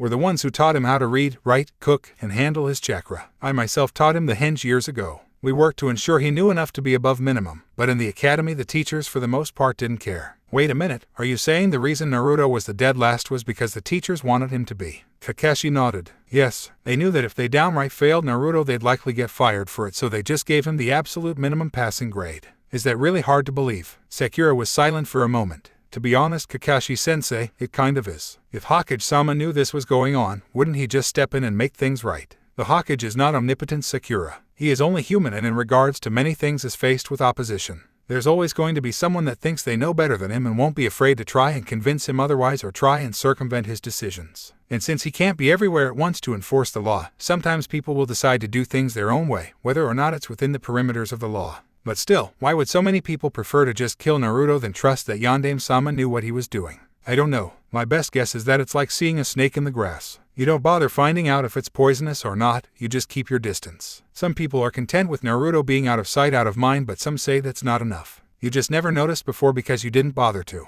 I'm sure if you watched how people treated Naruto, you'd see just what he has to live with. Maybe, but I still can't help but feel that at least some of Naruto's status in school was because of his performance and not only the teachers being biased. Sakura said. Kakashi crossed his arms. Care to find out for sure? Huh? Sakura asked, raising an eyebrow. When we get back to Konoha, we'll try something out. Then you'll see whether or not you're right. In no time the group finally did make it to Konoha, with mixed feelings but mostly positive. Sakura saw Naruto finally perked up a bit. You okay, Naruto? He nodded. Yeah, just glad to be home. Now I can show everyone Mom and Dad and finally get a little respect around here. But first I need to see my sister. Sister, Sakura repeated. You never said a word about having a sister. She's mostly a sister by association, no true relation. But we're siblings in every other way. Why didn't you ever mention her before? Sakura asked. Because before this mission you probably wouldn't have cared. You never accepted my date offers, so why would you want to see her? The whiskered blonde told her. Sakura slowly nodded. I see your point, but I think I would like to see her now. Why? He asked, curious not accusing.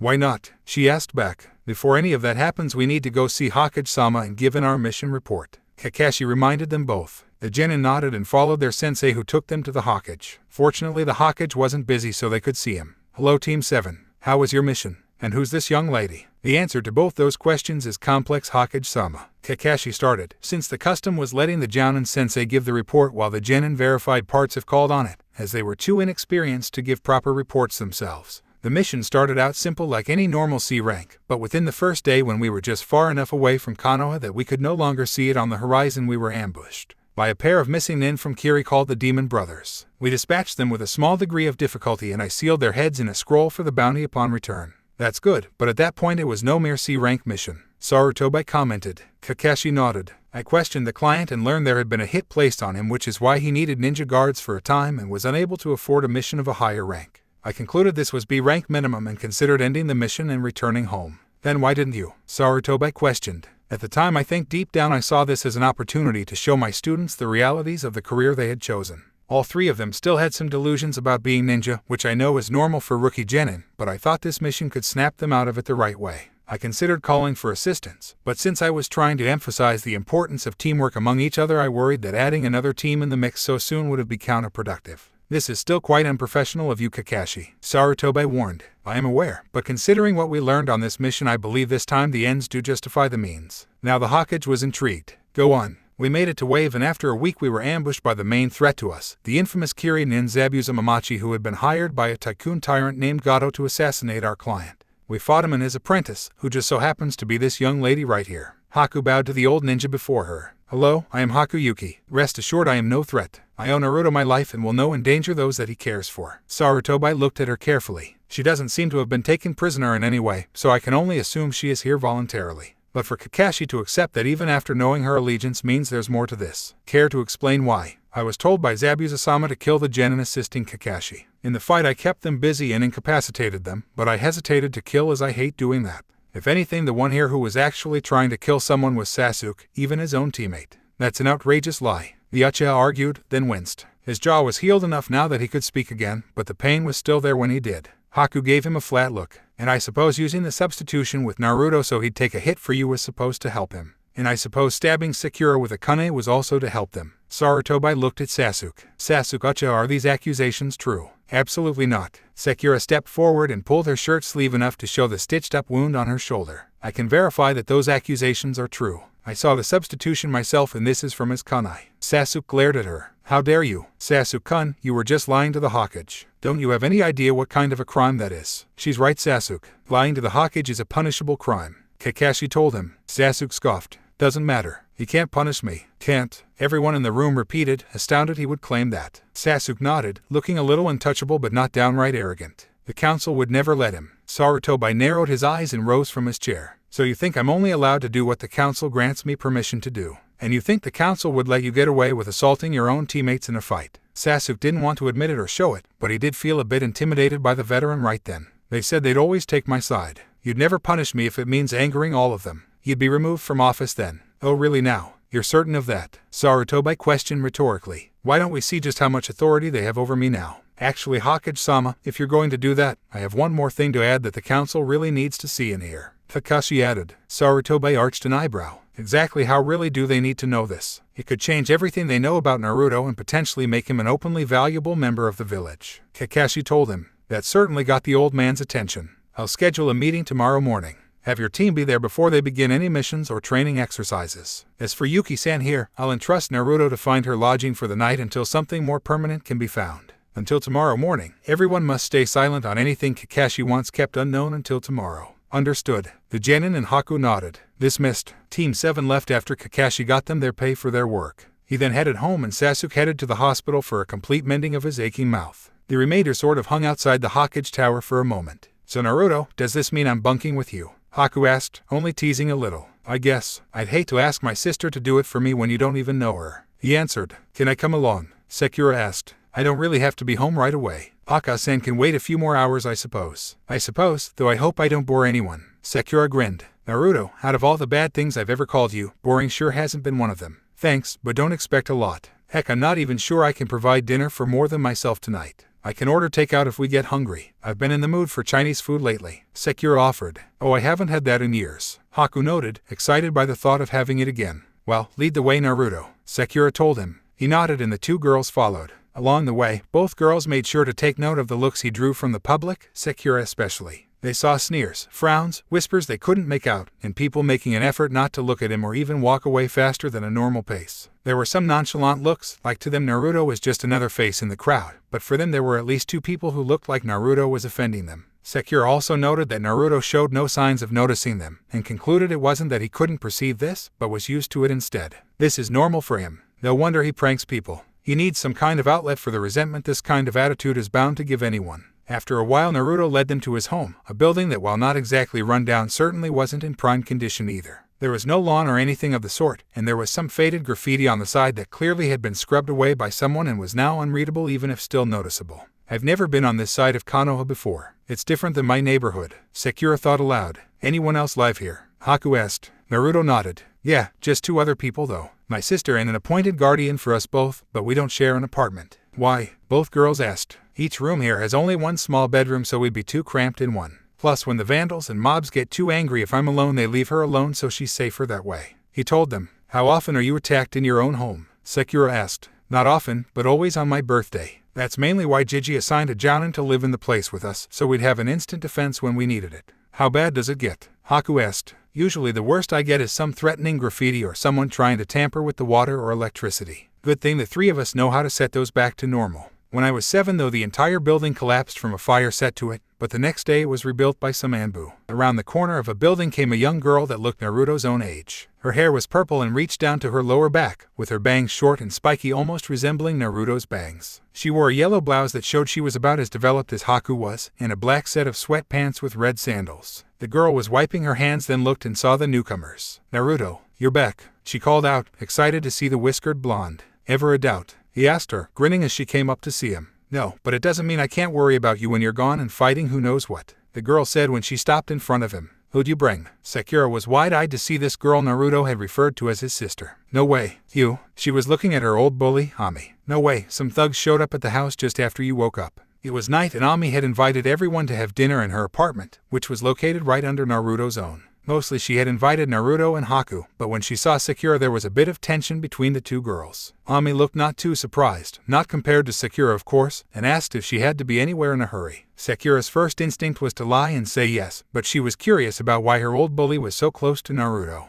So she said no and Ami offered her to join, but there was a warning in her eyes that clearly said hurt Naruto, and I'll kick your ass. Right now Naruto was telling the girl he called his sister about their mission and wave as they sat around her table eating some homemade Chinese-style pork fried rice. Yeah, I just got up and heard some screaming and these two goons were attacking the bridge builder's family. The boy and Ari tried to fight them off with a fork until I came in and knocked them out. Bet that cheered the boy up if nothing else did, Ami commented, having been told that Ari originally was quite an emo. Naruto nodded. After I was sure they were safe I ran to the bridge where Kakashi-sensei was fighting Zabuza and Sasuke was fighting Haku-chan. Where was Sakura? Ami asked, a hint of an accusing look towards the Pinkette. I was guarding the bridge builder. Someone had to in case there was another threat. She defended. Ami seemed to let this go. So then what? Haku-chan had Sasuke trapped in a dome of ice. I tried attacking from the outside when all of a sudden I was substituted by Sasuke and took a bunch of needles that Haku had tried to throw at him. Ami dropped her jaw. Seriously, he used his teammate as a shield. She frowned a bit. Naruto, remember that prank we put off because we thought it was going too far? Maybe it's time we used it. Wait, you helped him in those pranks of his? Sakura asked. Yeah, who do you think got him the supplies for them when stores barely sell him the stuff he needs to stay alive? Sometimes I even had to help keep the Anbu off his trail. Sakura tilted her head. How did you do that? Ami shook her head. That's our little secret. She turned back to Naruto. So what happened next? It was the weirdest thing. I was covered in this white light and as Sakura-chan put it I looked like I was wearing some kind of angel armor. Angel armor, Ami repeated. Can you show me this? I guess, Naruto said as he stood up. I'm still having trouble making it happen on purpose. But before that, you won't believe who showed up to tell me about it. Ami looked confused. Wait, you spontaneously did something we've never heard about and someone who conveniently knows what it is just happened to be in the neighborhood. Naruto shook his head. Not exactly. I know how this is going to sound, Ami, but my parents actually came back from the dead. Ami was momentarily silent. Okay, let's pretend I don't doubt this. What happened and who are they? That night my mom showed up and introduced herself, but I was even more skeptical than you were. Concerning you know what, I was in no mood to deal with strangers claiming to be family. Ami made a look of realization. Ah, I see. Something clicked in Sakura's mind. Wait, Naruto said he and a purple-haired girl went through something together. Is Ami that girl? Is that why he calls her his sister? What happened between these two?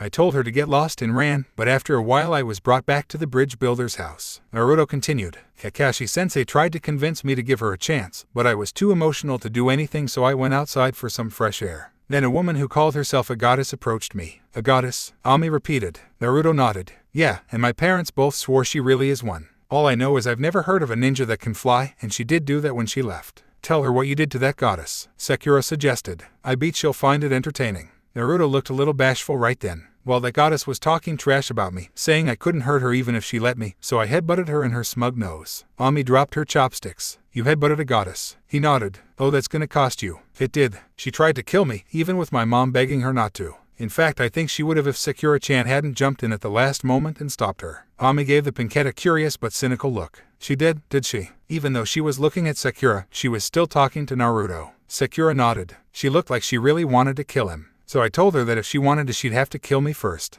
Ami looked a bit skeptical. And why would you say that? Sakura immediately got the hidden question. Why would she of all people defend Naruto? Why wouldn't I? Was I supposed to let my teammate get killed? Ami did not look convinced by that answer but didn't ask for more. Instead, she turned back to Naruto. So where are your parents? I would have thought they'd be here with you now. It's kind of hard to explain. Naruto replied. I sort of saw ghosts of my parents. Ghosts? Ami repeated, finding this story even harder to believe now than it already was. Here, I'll prove it. I actually have the ability to summon my dad. Stay seated, this is really going to surprise you. He warned, then cracked his knuckles. Come to me, my Einherjar. Dad, come help me. His hands glowed white, then he clapped them together, just like his father had taught him to do. Everyone in the room felt the air stir, and right behind Naruto, Minato phased into existence. Hey son, what's going on? Minato asked as he knelt down beside the whiskered blonde. No way, Yandeme-sama. You're Naruto's father, Ami said in shock but strangely not disbelief. Minato looked to the purple-haired girl. Hi, are you the foster sister my son told me about? Ami was momentarily at a loss for words, which was understandable.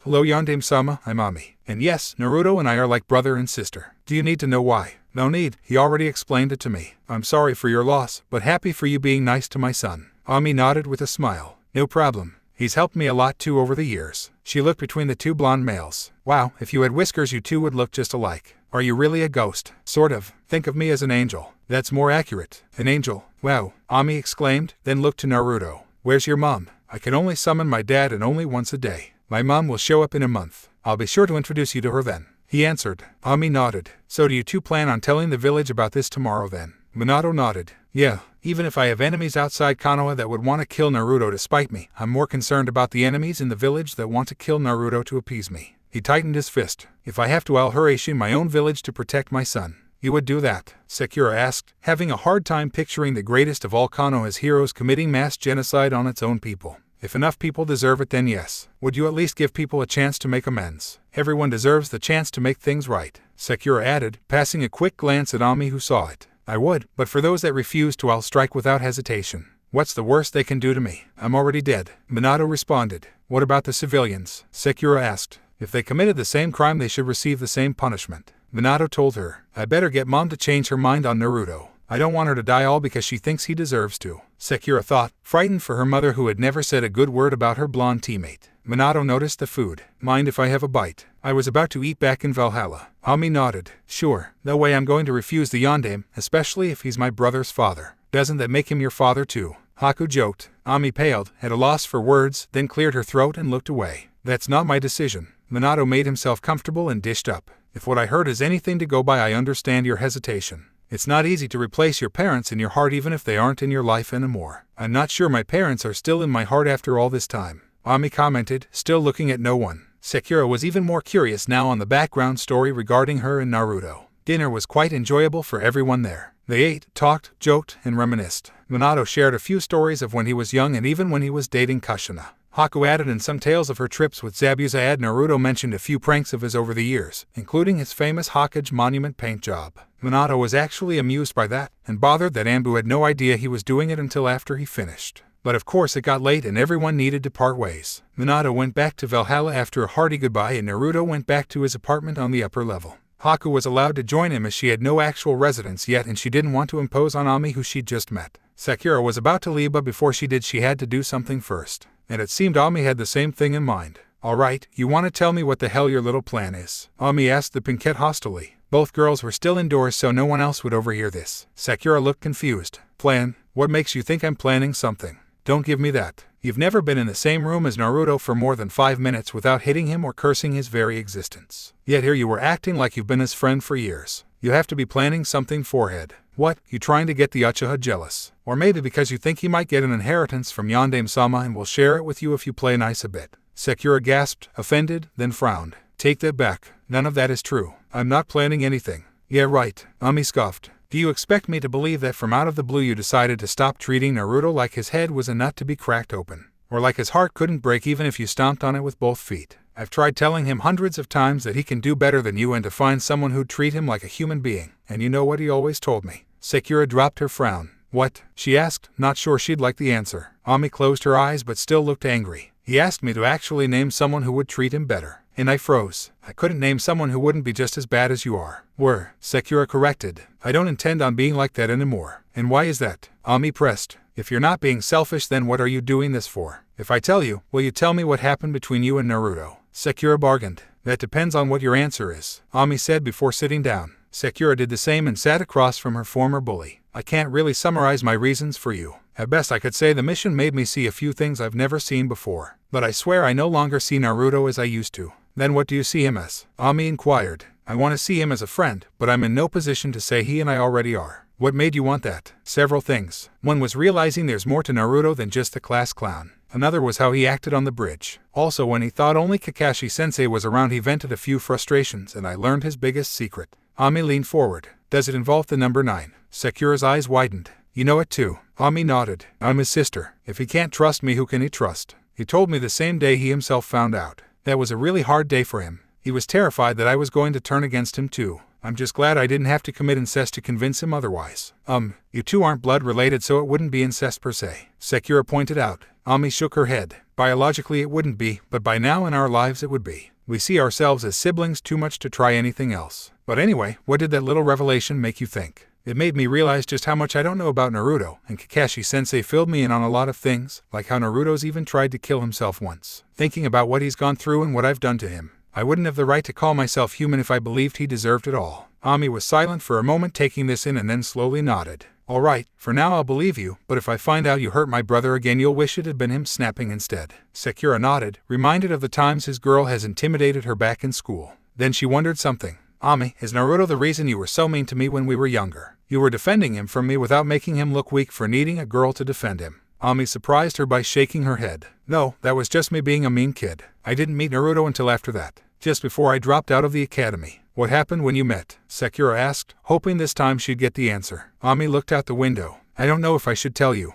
Naruto and I haven't even spoken of it to each other since it happened. It's one of those things you intend to take to your grave. But if this can get you to stop being such a bitch to him, FYI he doesn't call you that, but the stories he tells about you make me consider you nothing less. But this can stop that from continuing, then maybe I can tell you. I doubt it will make me want to hurt him, Sakura commented in complete seriousness. Ami searched the pinkette's expression, trying to find any hint of selfish intent. Seeing none, she took a deep breath. It started the last day I saw my parents. Flashback. Daddy, where are we going? A 7-year-old Ami asked her father as they walked to a part of Konoha she had never seen before. We're going to meet Mommy at this special place where we've been asked to be a part of something. He told her. Like what? You'll see when we get there. He told her with a pat on her head. He led her outside the village walls into one of the training grounds. The zone they went to was full of small hills covered in trees, used for teaching ninja to fight on uneven terrain. A ninja with a solid white mask was waiting for them. Good, you're on time. Your wife should be here soon with the other one. Ami was confused, but her father nodded, looking like he knew exactly what was going on, so she withheld any questions. The ninja did a silent jutsu and one of the hills parted down the middle under a tree's roots, creating a square door with a stone hallway in it lit with candles. Ami immediately felt a sense of dread and stepped back, only to feel her father grab her, reassuring. It's okay, Ami, there's nothing to be afraid of. There's nothing bad down there. Still afraid but trusting her father, she followed him inside while the ninja waited outside.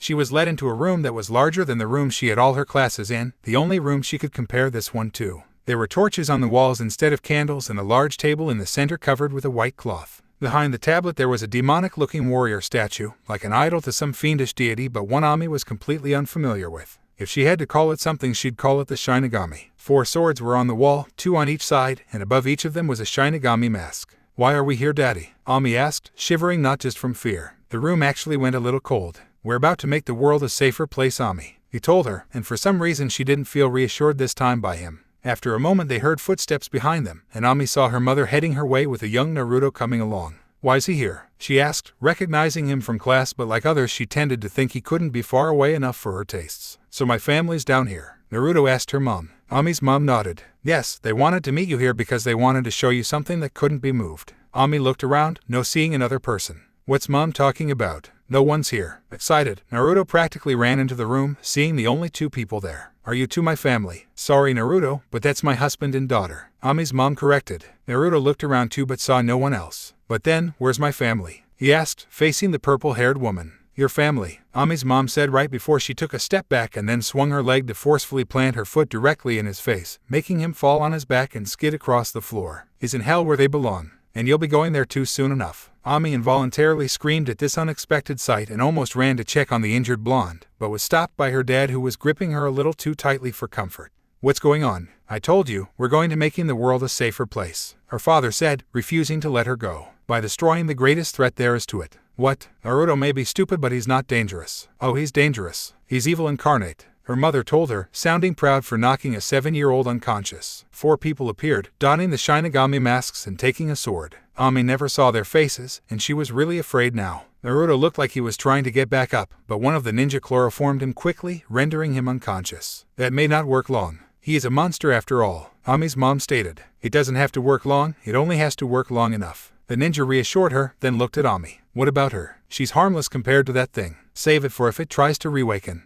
her father stated. Now Ami was really afraid. What's going on? Why are you hurting him? Why are we here? You'll see soon enough, child, the masked ninja said as he approached her. Ami tried to move away but to her shock her father actually pushed her towards him. Daddy, she pleaded as the ninja grabbed her. Just become Ami. A normal human is needed for this to balance out the demon chakra. Be a big girl and just keep your eyes closed. It will all be over soon, he told her as another ninja handed her mother a large sum of ryo. Ami gasped as she realized what had just happened. Her parents had just sold her and Naruto to people who intended to kill them both. In flashback, Kami-sama no, Sakura said in horror. Ami nodded and trembled in anger, looking like she really needed to break something right then and there. Yes, my parents gave me away to be part of some human sacrifice to be killed along with Naruto so they could use his power for themselves. What kind of parent would do such a thing? Sakura asked. The kind that loves being rich and powerful more than they love their child, that's what. Ami answered with venom in her voice. If it weren't for the arrival of the Anbu and Hokage-sama Naruto and I would be dead right now. The guys performing the ritual and my parents were executed on the spot, but Naruto and I had to be in the hospital for a while, sharing a room. We were both a little traumatized by the experience, me more than him, and we were both in critical danger of bleeding to death from cuts they gave us when the ritual started.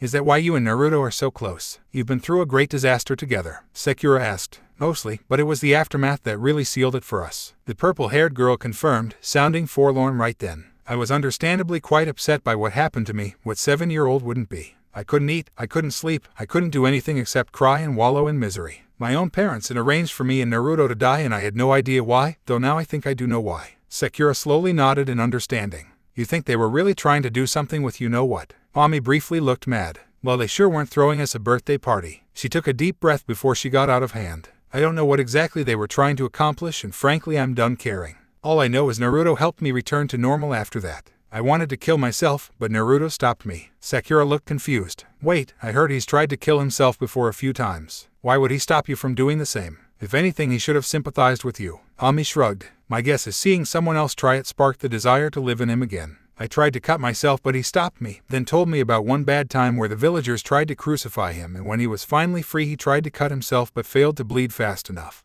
I was shocked because at the time I couldn't believe someone would do that to a child, but he showed me the scars. He told me a few other times where the villagers had come close to killing him but failed and he tried to finish the job but failed too. Ami shed a tear. That day I realized the kid we pretended didn't exist had feelings just like us, and he wanted to stop existing even more than we wanted it. A few more tears were shed and Sakura realized she was crying a lot too. I apologized for being rude to him and asked him not to do that anymore. To live, not die. He said he would if I would promise him 2 things, that I wouldn't try to kill myself again and that he could actually be my friend. Somehow that touched me and I agreed. As soon as we were released from the hospital we moved in here. Actually we used to share his apartment until last year when I wanted a little more privacy and moved down here. Wow, was all Sakura could say. Ami nodded. I also had to drop out of the academy because of this. Psychologists say I developed a kind of mental block that's rendered my chakra control useless and my aim terrible. Some sort of fear of ninja, I guess, that prevents me from becoming one, so I stopped trying. So that's why I haven't seen you around since we were kids, Sakura commented. Ami nodded and looked at Sakura firmly. Don't think that means I don't know what you've been doing all this time.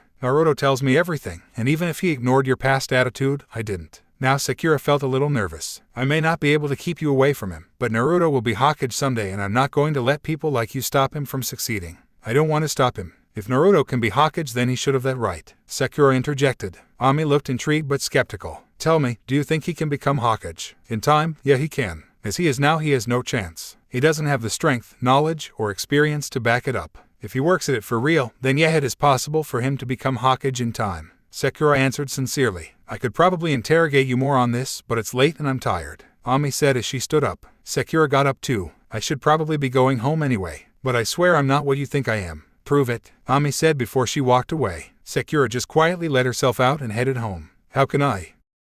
Morning came and Team 7 had gathered at their usual meeting place, the bridge and training ground 7. Naruto greeted his teammates as usual and Sakura kindly greeted him back. Joining him was Haku, who didn't really have anywhere else to be. Sasuke went up to Naruto and handed him a framed picture. This is my father, Fugaku Uchiha. You better be able to summon him this time, Dobe. I'll try, but remember what Dad said, I can't summon every dead man, Naruto said before getting a good look at the man in the photograph. I just hope he's more cheery in person. He closed his eyes and tried to repeat his summoning. Fugaku Uchiha, I beseech thee to come to me. Like in Wave, nothing happened. Sasuke was pissed. Are you doing this on purpose? Give me my father back, Dobe. He threatened as he got right in his teammate's face. Sasuke-kun, stop, Sakura said before trying to pull him away. Remember what Yondaime-sama said, not every dead person can be brought back. Haku nodded. Yeah, he said only those already in heaven are ghosts, but no one in hell are already reincarnated. Sasuke was not soothed. If anyone deserves the right to come back, it's my family. I'm sorry, Sasuke, but I can't bring him back, Naruto said honestly, only to be punched in the gut. Sasuke-kun, why did you do that? Sakura asked, surprised. Sasuke huffed. This loser's obviously not summoning my father on purpose. Haku punched him in the stomach in retaliation, making him wince, but he pretended it didn't hurt. Sasuke-kun, remember that he couldn't summon Kakashi-sensei's father either. And back in Wave he couldn't summon every dead person the locals asked him to either. I really don't think he's doing this on purpose. Naruto frowned back at the self-proclaimed Avenger. You really think I'm that petty? I'm an orphan too, Sasuke, you're not the only one. I know full well how much you want to see him again, and if I could bring him back I would. Maybe he can't come back. Maybe your father is one of those dead guys that are off limits to me. Did you think about that? Sasuke glared at the blonde. Are you saying my father is in hell? He deserves to be in heaven more than your father does. Fortunately, this was one of those times when Kakashi had good timing. Yo team, you're late, Sakura yelled, this time a moderate volume. Naruto and Sasuke were silent but still looked ready to rip each other apart. That's because we have a meeting and I didn't want you three distracted by training beforehand. We need to be at the Hokage Tower in 15 minutes. The two councils want a word with Naruto. So remember, Naruto, to be respectful. Just because you have the Yondaime on your side doesn't mean you can go talking down to others. Fine, but if they started I won't hesitate to return the gesture, the blonde told his sensei. Fair enough. Let's go, team. And Sasuke, try to be nicer to Hokage-sama this time, Kakashi added before directing his team where they had to go. Council meetings were not usually pleasant things to be a part of. They weren't always assembled because someone had a complaint and needed to bitch about it, but more times than people cared to admit such a thing had happened. Meetings were initially done once a week on the last day of the week. Most of the time it was a formality so that the Hokage could hear of new business that needed to be addressed. Business such as if anything was affecting the shinobi or possibly going to affect the shinobi, and whether or not things were getting in the way of public life or if some parts of village maintenance needed attention at the moment. General politics and city management, basically, the kind of things no one really gets excited about. But of course, some meetings were more interesting than others, and this would prove to be one of them. Sarutobi sat in his usual spot, an elevated seat behind a podium to help symbolize his authority. To his left and right were long tables arranged in a U formation, placing him in the central point. To his left were the clan heads and Koharu, his former teammate and elder advisor. To his right were the civilian representatives and Amura, his other teammate and elder advisor. Everyone, I called you here today because I have been informed of something that I dare call paradigm shifting. Sarutobi started. Before I say more, I must remind you all that everything said in these meetings is confidential and the subject of this one is no exception. So no matter how tempted any of you are to share this discovery, I am ordering each and every one of you to remain silent on the matter until permitted by myself otherwise. If even a whisper of this gets out, I will learn who is responsible and execute them myself without trial, status be damned. You can't do that, one civilian objected. You are here to inform me and advise me, not to control me. What I say is final, and if you don't like it, that's your problem.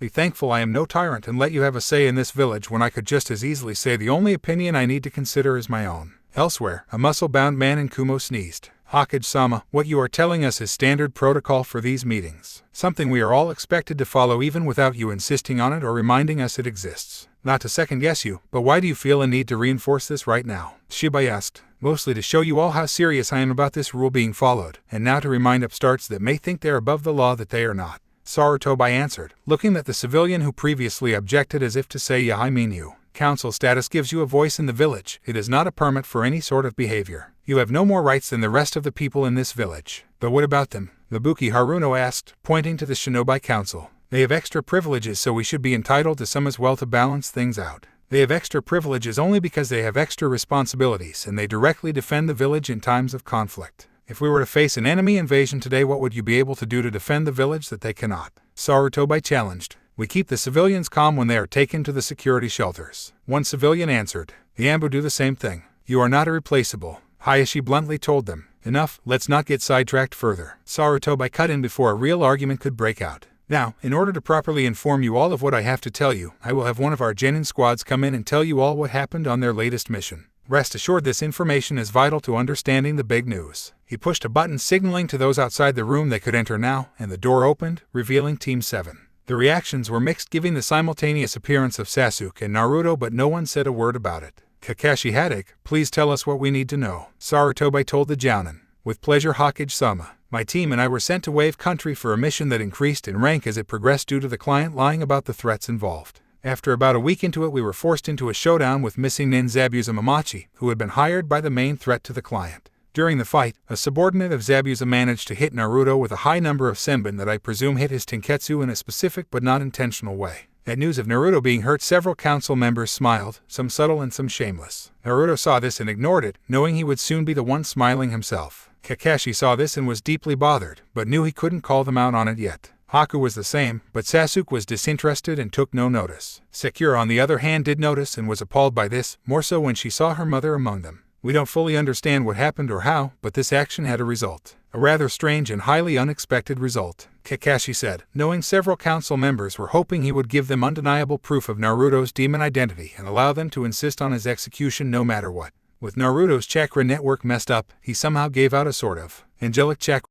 But she's dead, Inoichi claimed calmly, and that thing has no mother, one civilian added harshly. Quiet or I'll find you guilty of breaking my law and punish you accordingly, Sarutobi threatened, silencing the civilian who didn't look happy. Now, I have shown you all his birth certificate and blood work to confirm his parentage. Why do some of you still insist he is the opposite of what DNA itself says? Because everyone with half a brain cell knows you fabricated all that to make us be sympathetic to that creature, Ibuki hissed. Mom, Sakura all but yelled. Naruto is a human being. What proof do you have that he isn't? It's common sense, the older Haruno insisted. What proof do you have? Sakura repeated with much more demand in her voice. Ibuki didn't answer right away, trying to think of the best way to phrase her response. Before she could, Sarutobi threw himself back into the conversation. We are not here to discuss this. We are here to learn about the strange new skills Naruto has shown. I order everyone here to remain silent until Kakashi has said everything he needs to say. He then turned to the Jounin. Go on, Kakashi, before more people decide to ignore my orders. As I was saying, Kushina Uzumaki actually came to speak with us, especially Naruto.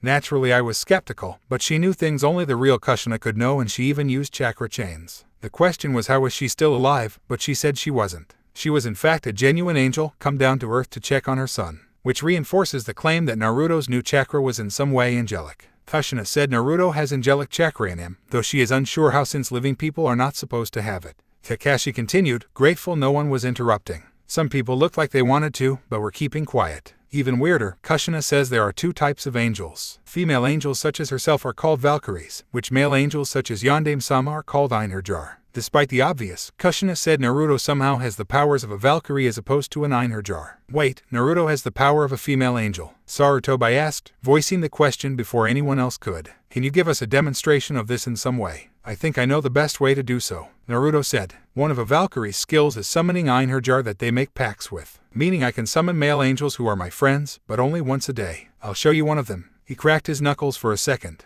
Come to me, my Einherjar. Dad, come help me. His hands glowed white, then he clapped them together. The next thing anyone knew, standing next to Naruto was Minato Namikaze, stunning everyone who didn't already know about this. Minato looked around and crossed his arms. I had a feeling I'd be brought here for this. So tell me, who here decided to do the exact opposite of what I asked Konoha to do? Yondaime-sama, is it really you? Amira asked. I'm the one asking the questions here, old man. Now tell me before I get mad, who here decided they know seals better than I do and therefore can determine whether or not I did my job right? What do you mean? We've known all along that your seal did its intended job. One civilian responded. Oh, then tell me what it was I intended it to do. Minato requested. You made it so the demon became mortal, so if we kill that boy the demon will die once and for all. The same civilian stated. Sasuke looked confused. What are they talking about? They make it sound like the Kyuubi that Yondaime-sama slayed is still alive somehow. Minato crossed his arms. And you're absolutely certain of that? What other possible explanation could there be? Mabuki asked, making Sakura frown. If you're so sure of that, then answer 2 questions for me. Minato insisted. 1. Why would I have insisted that Naruto be seen as a hero if I wanted him killed?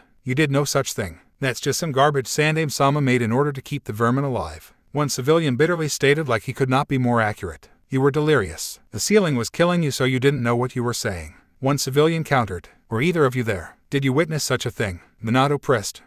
No. Then who are you two to say what is true about that night or what state of mind I was in? This clearly is not the real Yondaime. The demon is toying with us using a puppet. Mabuki rudely insisted, only to get a trikunai thrown right by her head that barely missed but impacted the wall. Next thing she knew was he was behind her with a kunai poking into the back of her neck. Could a puppet do this? He asked, then left her and retrieved his trikunai before going back to his son, leaving the blonde woman trying to still her racing heart while the rest in the room realized this man really was Minato Namikaze. So Naruto has the ability to bring people back to life? Danzo asked, quite interested in the advantage this could give him. No, I'm not alive. I'm sort of like a ghost right now. Dead but capable of interacting with others. In a way, what Naruto does is a purified version of the Edo Tensei, and it doesn't apply to just anyone. It can only be used on dead men and only those that haven't gone to hell. Minato explained. Sasuke frowned. With the way he said that, it sounds like he's saying my father is in hell. Absurd. My clan deserves to be in heaven more than anyone else. So Naruto is more of an angel than a demon. Hayashi stated. A civilian scoffed. Preposterous. That boy, as he was cut off by Minato using the Hurricane again, only this time hitting him in the head with his fist, knocking him out.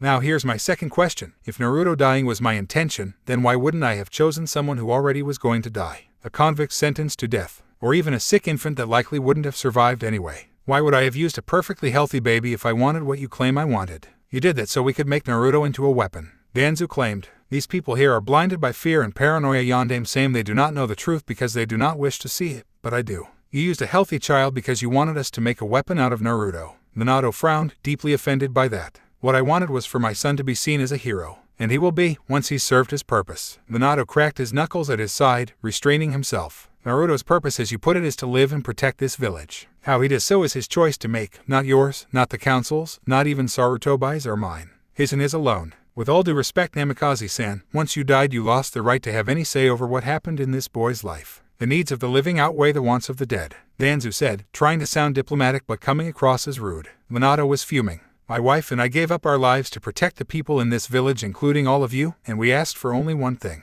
And you all have the nerve to say our dying wish wasn't worth the breath we said it with. If you honestly believed we would treat the host of the Kyuubi as anything except a demon host, then yes, it was. A dying wish from a naive child who didn't deserve to be Hokage, unlike some of us here. And therefore, not worth following, Danzo stated firmly. The next thing Danzo knew, he had a trikunai in his throat and Minato appeared before him and used it to slice his head off. Then slapped an anti-chakra seal on his chest in case this old guy had some sort of trick designed to go off upon his death. The process happened so fast Danzo didn't have time to use one of his hidden Sharingans. Suddenly the head and body decayed and became 2 piles of mud. A clone, Minato noted dourly, then faced Sarutobi. Unless the rules have changed since my death, it's illegal for council members to send clones to meetings. Sarutobi nodded. That is correct. Sending a clone instead of yourself is against protocol. It is an insult to the rest of us who appear here in person, like you're saying you're too good or your time is too valuable to waste being here. Not to mention it implicates that you knew ahead of time something was going to happen that would have endangered you, or implicates that you are simply paranoid and therefore your judgment in these matters is highly questionable. So he broke the in-person law as well as the law you made regarding my son. Sandaime-sama, I expect you to issue a death warrant on that old man,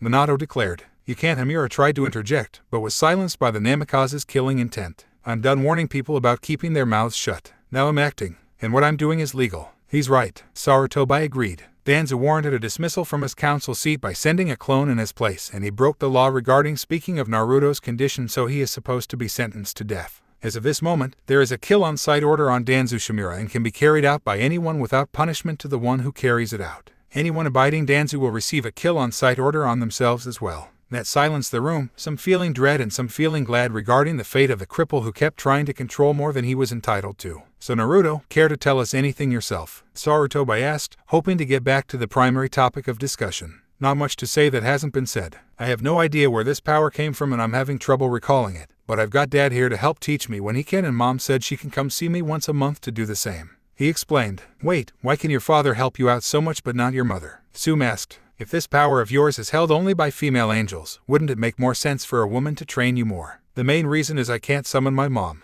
I can only summon Dad and other dead men. No women, Naruto told her. Can you prove this by summoning someone else? A civilian asked calmly. Not to doubt you, but if you can summon someone who can prove something that would be impossible for you to already know, that would prove you are not merely creating puppets that look like dead people. I can try. Any suggestions? I'd like to see my brother. Hayashi asked. Do you have a picture? I can't summon if I don't know what he looks like. Naruto asked. Not on me no, but I will remember that. The Hyuga head said. Come on Hayashi, you don't need a picture. He was your identical twin for crying out loud. Tsume reminded him. We didn't look exactly alike Tsume-san, and I'd rarely nod of my face in his mind when he summons a spirit. For all we know he could accidentally summon my own soul out of my body instead. Hayashi replied. How about my father? Sekira offered. My mom and I should be able to tell if it's really him or not. No, I will not have that thing insult my husband's memory, Mabuki declared. Sekira ignored this and pulled out a photo of her father, showing she was already prepared for this, and handed it to Naruto. His name was Kazashi Haruno. It's worth a try. Oh, I hope this works. I would like to say hi to him. Wow, and I always thought you got your pink hair from your mom's side of the family, Naruto said before he tried to summon the dead spirit. Kazashi Haruno, I beseech thee to come to me. A little bit of mist began to gather, and in it the figure of a man began to form. In mere moments the ghost of Kazashi was there, looking confused, while the council looked surprised to see a genuine ghost before them. Huh, where am I? The pink-haired man asked. Kazashi, Mabuki asked in disbelief. Mabuki, he asked her, am I in Konoha? Dad, Sekira asked, getting his attention. Sekira, he held out his hand but it passed right through her. You've gotten so big since I last saw you. This can't be real, Mabuki said to herself, not shouting but still audible to most. This boy can't be part angel. He just can't be. Apparently he is. The civilian next to her countered. Unless you'd rather believe your husband went to hell and is controlled by demons now. Dad, you've been summoned by my teammate Naruto as a test of his abilities, Sekira explained, and Kazashi glanced at Naruto for a moment. If you really are my dad, what was the last thing you said to me? Sekira asked before he could say anything to her blonde teammate. Kazashi had died on a mission just before she had started the academy, but not before making her a promise. One she never forgot even though she learned he could never fulfill it once dead. Kazashi smiled. You were just about to start your first day of school. I was supposed to be home the day before. I promised you that I would be there to drop you off and pick you up, and if you had been a good girl you would have gotten ice cream from your favorite shop. Though we both know you were going to get it regardless. Sekira's eyes got teary. Dad, she tried to hug him, but went right through him instead. Sorry. He wrapped his ethereal arms around her, and even though she couldn't feel his touch, she was comforted by the message. I missed you, she whispered. Mabuki watched this silently, not sure what to think. Sasuke frowned. Sure, he'll summon her unimportant father, but he'll refuse to summon mine. This dope needs to learn some respect. Does that please the council? Or do I have to summon even more? Naruto asked. No, I think that will suffice for now, Sarutobi asked. And remember everyone what I said earlier, not one word of this is to mention to anyone, and anyone who reveals this will be punished as a traitor. With Hokage-sama, people will want to know that they can speak with their dead family again. One civilian pleaded. Yeah, and if people get that opportunity it would help them learn that Naruto is not what they think he is. Inoichi said, causing a few civilians to frown. We're not wrong. He is what we say he is and this is desecration of the dead. You really think him allowing me to see my daughter is a crime? Kazashi asked, separating himself from Sekira. He then looked at Mabuki. You surely don't agree with them anymore, do you? Mabuki remained silent, not sure what to say. Enough, Sarutobi said. My word is final. Naruto is still getting used to his newfound abilities, and I don't want his time taken away from training. Also, people can force him to take up work as a medium instead. Also, I will not have people use this as yet another excuse to wish him dead. If anyone here wants to talk to a dead relative, just ask but be discreet about it, Naruto told everyone. Also, those who do, I'd appreciate some form of payment when you ask. You dare charge us for this? A civilian asked, offended by the notion. Why not? People pay money for seances, so why not pay for a more direct approach? Also, like Gigi said, I cannot neglect my training either, so this way people will be less likely to take up all my time. Naruto explained. Smart, Kazashi told the whiskered kid. This is extortion, Mabuki proclaimed. You just got a free sample. What do you care? Naruto challenged. Enough fighting. Is there anything else worth discussing, Kakashi? Sarutobi cut in. Only the fact Sasuke needs a bit of an attitude check on respecting authority. What do you mean? Sasuke surely has done nothing wrong. A civilian defended. This is going to be a long meeting. Sarutobi complained. You ready, Sakura? Kakashi asked when the meeting was over. Yes, the Pinkette said with a nod. I wonder how this will really go. What are you two doing? Naruto asked. I made an arrangement for Sakura that we need to keep. You and Sasuke are free for the time being. Just keep out of trouble. Naruto nodded. All right, I'll go try out a few of those things Mom told me to do. Want to join Haku-chan? The ice user nodded. Sure, then you can show me around the village. Actually, you should have Sakura-chan do that. Naruto advised. I don't know that many places to go. I don't mind. The Pinkette offered. I'll just show up at your place when I can. Haku nodded. Sasuke just brewed in silence, looking like he never planned to smile again in his life. Kakashi saw his attitude and frowned. It's your own fault, Sasuke. You better accept that. Flashback. Sasuke Uchiha, reports say that on your last mission you directly attacked a teammate with a weapon.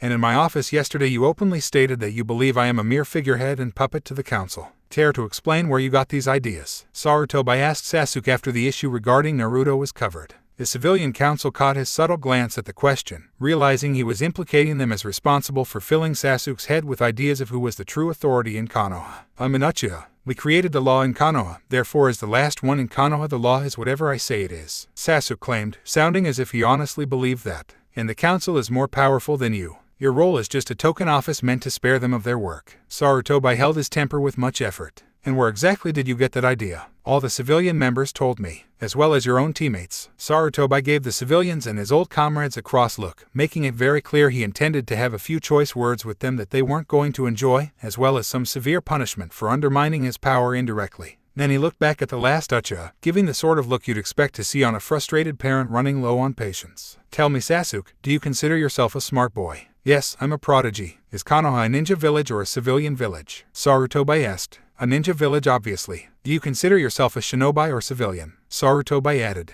A shinobi, obviously. Sasuke answered, wondering what the old man was getting at. Would you ever let a civilian have authority or rank over you? Sasuke shook his head. No way. That's just stupid. So then, why in your prodigal wisdom do you accept the idea that the civilian council know more about how a shinobi village operates than the ninja do? Or have top authority in such a village? Sasuke started to speak, but found he couldn't. That was the question that really stopped him from saying anything. Well, we're waiting for an answer, Sarutobi said, with a hidden smirk on his face. Sasuke tried to think of something, but nothing could come up that would suggest anything but a ninja being in charge of the village. Boy, it appears that despite your genius you fell prey to propaganda. Your youth and inexperience might have excused you at one point, but by now you should be aware that civilians only hold so much power in Konoha, and I hold the majority. For you to never question it, for you to stand here before us telling us the ninja are servitude to the civilians, that makes me wonder your mental competence and loyalty. Hokage-sama, be reasonable. There's no need to call him unfit. One civilian tried to defend. Why should I listen to you? According to him, you all are the ones responsible for him believing this in the first place. To me that sounds like a clear attempt to undermine my authority, tricking our genin into believing I am but a figurehead and they must listen to you first and foremost.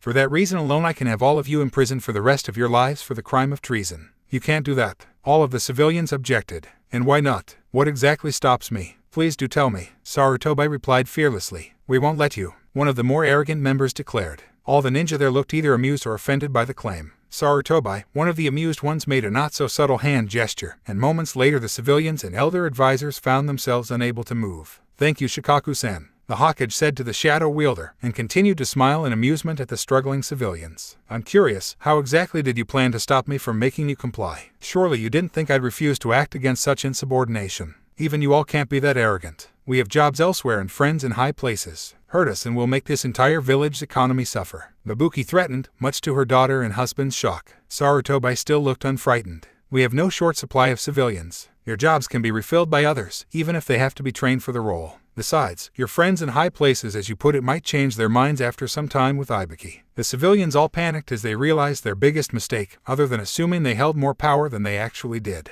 Their great mistake after that was assuming that ninja would never attack a civilian, even if the civilian deserved it. Many laws had been put in place for civilian safety, and apparently the council had gotten a bit too comfortable behind that shield. All of you will be detained for a yet-to-be-determined amount of time, and will not be released until I directly say so. I see any attempts to get out early, both prisoner and the one assisting in the attempt, will be put to immediate death as a warning to others, Sarutobi said, seeing their scared expressions. Also, for the time being I will deny you all visitors to give you all time to think about why you deserve this. Hokage-sama, Hizashi asked. If it's not too much to ask, can I at least visit my wife just once? I assure you as a ghost I am incapable of doing anything to go around your orders. Sarutobi thought it over. I suppose I can't exactly give orders to the dead now, can I? But that also means I can't give permission to the dead either. In that case I believe only Naruto can. If he approves of something that doesn't go against the law, I suppose it's out of my jurisdiction. Anbu came and bound the civilians so Shikaku didn't have to keep them restrained anymore. Some had a few nasty words to say, both to Sarutobi and Naruto as they were taken away. Ibuki pleaded to Sakura to somehow save her, but Sakura didn't respond.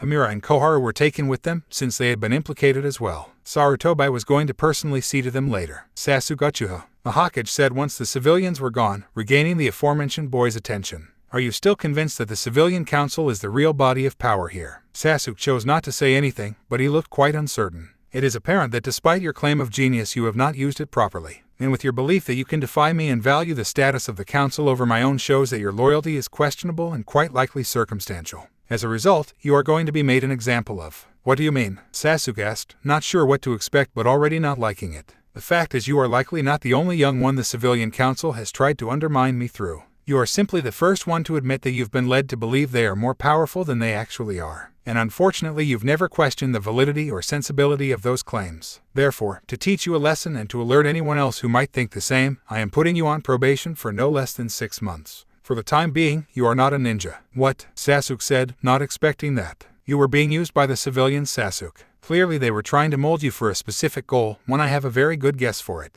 Until you can prove that your loyalty is to the village and not just one body within it, you will not be allowed to be a ninja. Plus, I don't like your claim that as an Uchiha you believe the law is whatever you say it is. In case you have another misconception, the Uchiha were the police force, not the lawmakers. Your clan doesn't create the law, they merely enforce and uphold it. Your job, Genin, is to follow orders, not give them. Am I clear? Sasuke balled his fist and clenched his teeth. But even though his pride cried out to fight back against what he considered unfair, he knew that this was not the time to fight. Yes, sir, he said, acknowledging that he understood that he would be on probation for 6 months, and that he was a civilian. Good, I believe that this. May I ask if during my probation I may continue to train? Sarutobi frowned at being interrupted, but the request was a simple one, so long as someone kept an eye on him. Yes, nothing will forbid you from that. You will not be allowed to partake of missions though for the time, except D ranks that can be done solo to provide you a means of income. Your spot on your Genin team will have to be filled until such time you've proved you understand the realities of how the ninja system works. I believe the newcomer to the village that was brought here courtesy of your team, Haku-san, would be the best choice for that.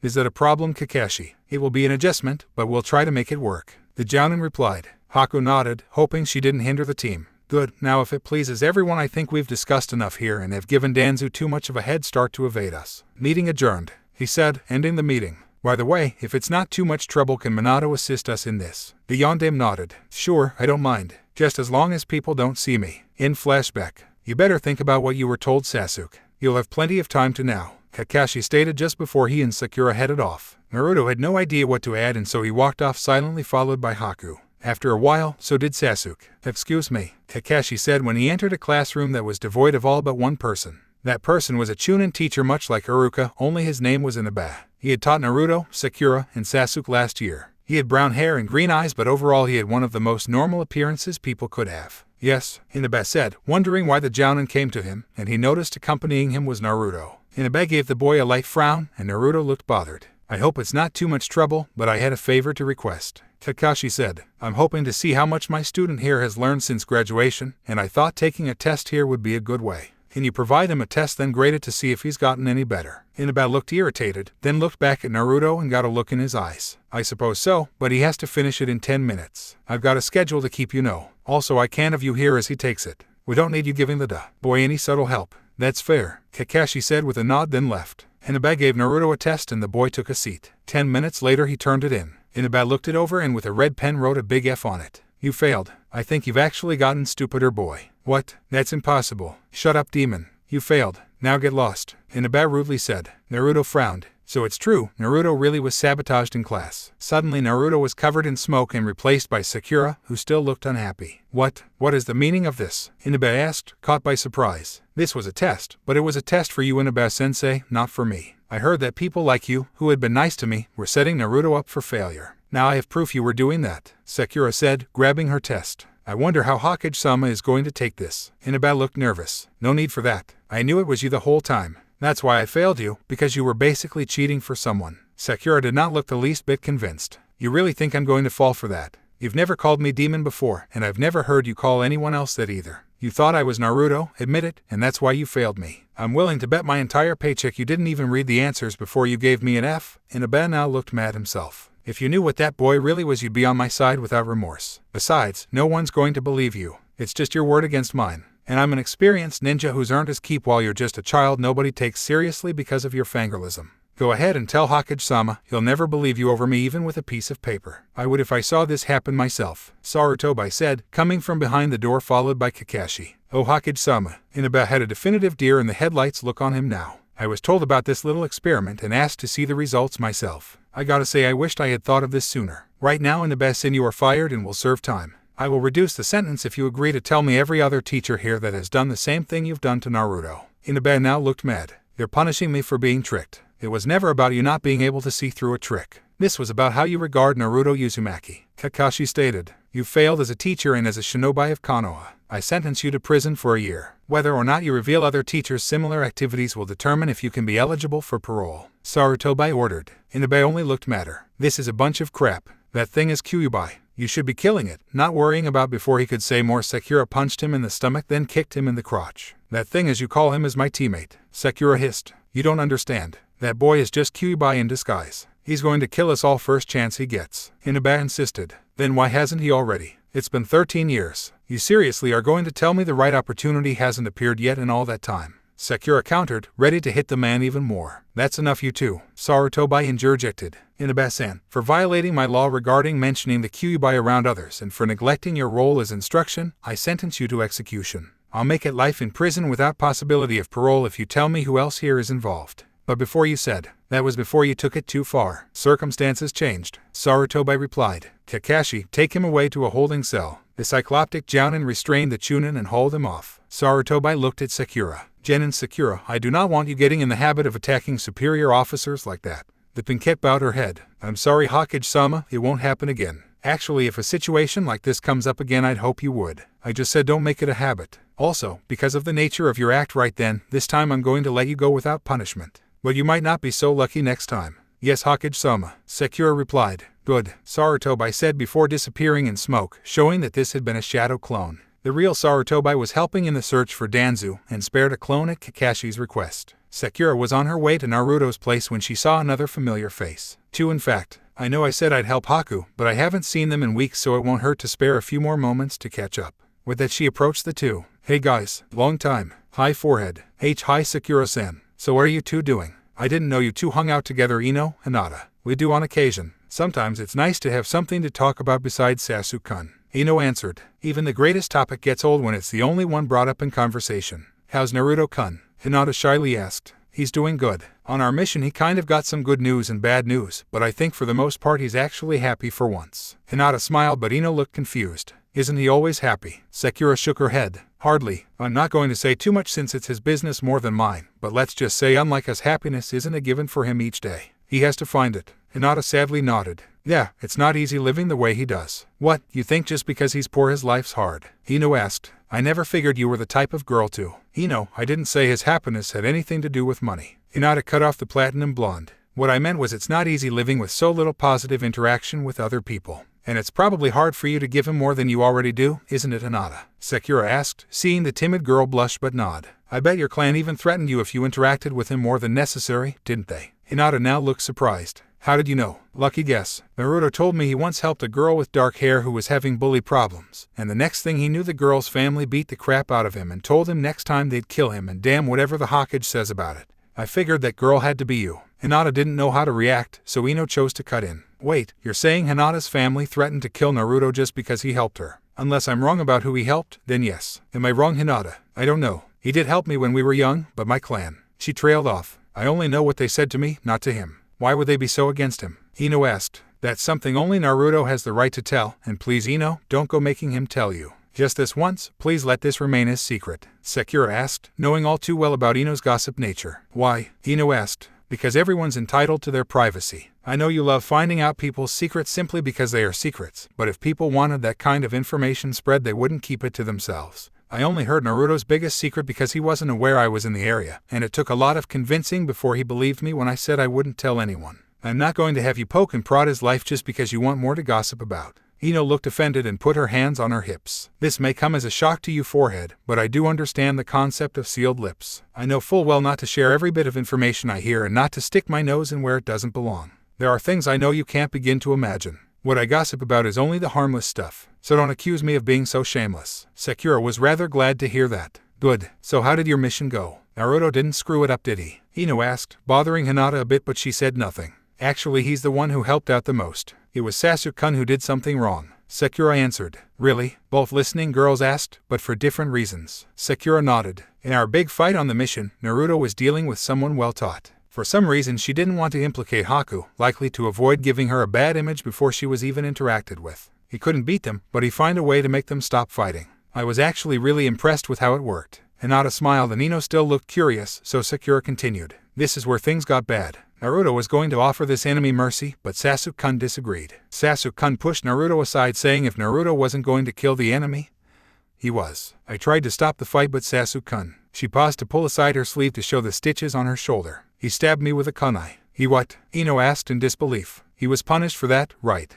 Hinata asked. Sakura nodded. I think having a busted jaw for a week counts. Plus Hokage-sama just suspended him for 6 months, but that was also for disrespecting Hokage-sama. What did he do? Ino curiously asked. In a nutshell, he called Hokage-sama powerless, and nothing he decides matters if the civilian council says otherwise. Hokage-sama showed him how wrong he was. Sakura answered. Why would he believe such a thing? Hinata asked. The civilian council just mentions the concerns of the civilians and the non-ninja features of the village. They don't have any actual authority over the people in Konoha, especially the Hokage. Sakura nodded. Apparently they taught Sasuke-kun otherwise. I think without his clan around to teach him the truth, Sasuke-kun saw no reason to doubt them. I know my mom tried telling me civilians were more important than ninja, but I never thought they had authority over ninja. They can't. Hinata agreed. Ninja work on matters civilians have no business being included in. Besides, even the client of a mission doesn't have actual authority over the hired ninja. Sakura nodded. Sasuke-kun realizes his mistake now, but he's still going to be suspended for a while. For the time being, it's just me, Naruto, and a new girl Hokage-sama assigned to us. A new girl?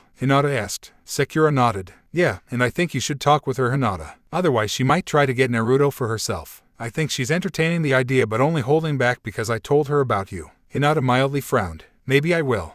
Good morning, Team 7. Kakashi greeted. You're late. Naruto and Sakura yelled. Your point being? Kakashi asked back. Now, with Sasuke no longer part of the team, we're a member short. But luckily we've got Haku here to fill in that gap. Which is good because this way you three can still be in the Chunin exams next month. Wait, seriously? Naruto asked. We've had only one serious mission and you haven't taught us anything. Yes, I have. Tree walking is enough to pass the exams with. Naruto added skeptically. We have a month to get you guys ready. Kakashi clarified. Hold on a moment, Sakura said. We can't take the Chunin exams now. I mean, no offense to Haku, but the real Team 7 should be together for this. Tell me, Sakura, what are you afraid of? Failing because Sasuke wasn't there? Or becoming Chunin before Sasuke? Kakashi asked. Sakura looked a little flustered. Won't it offend him if we become Chunin and he's still a genin? Oh boo freaking who? Haku said apathetically. Just because he was top in his class back when he was a kid doesn't mean the system has to bend over backwards to keep him at the top. You don't have to be so rude, Sakura said. But she is right, Sakura, Kakashi interjected.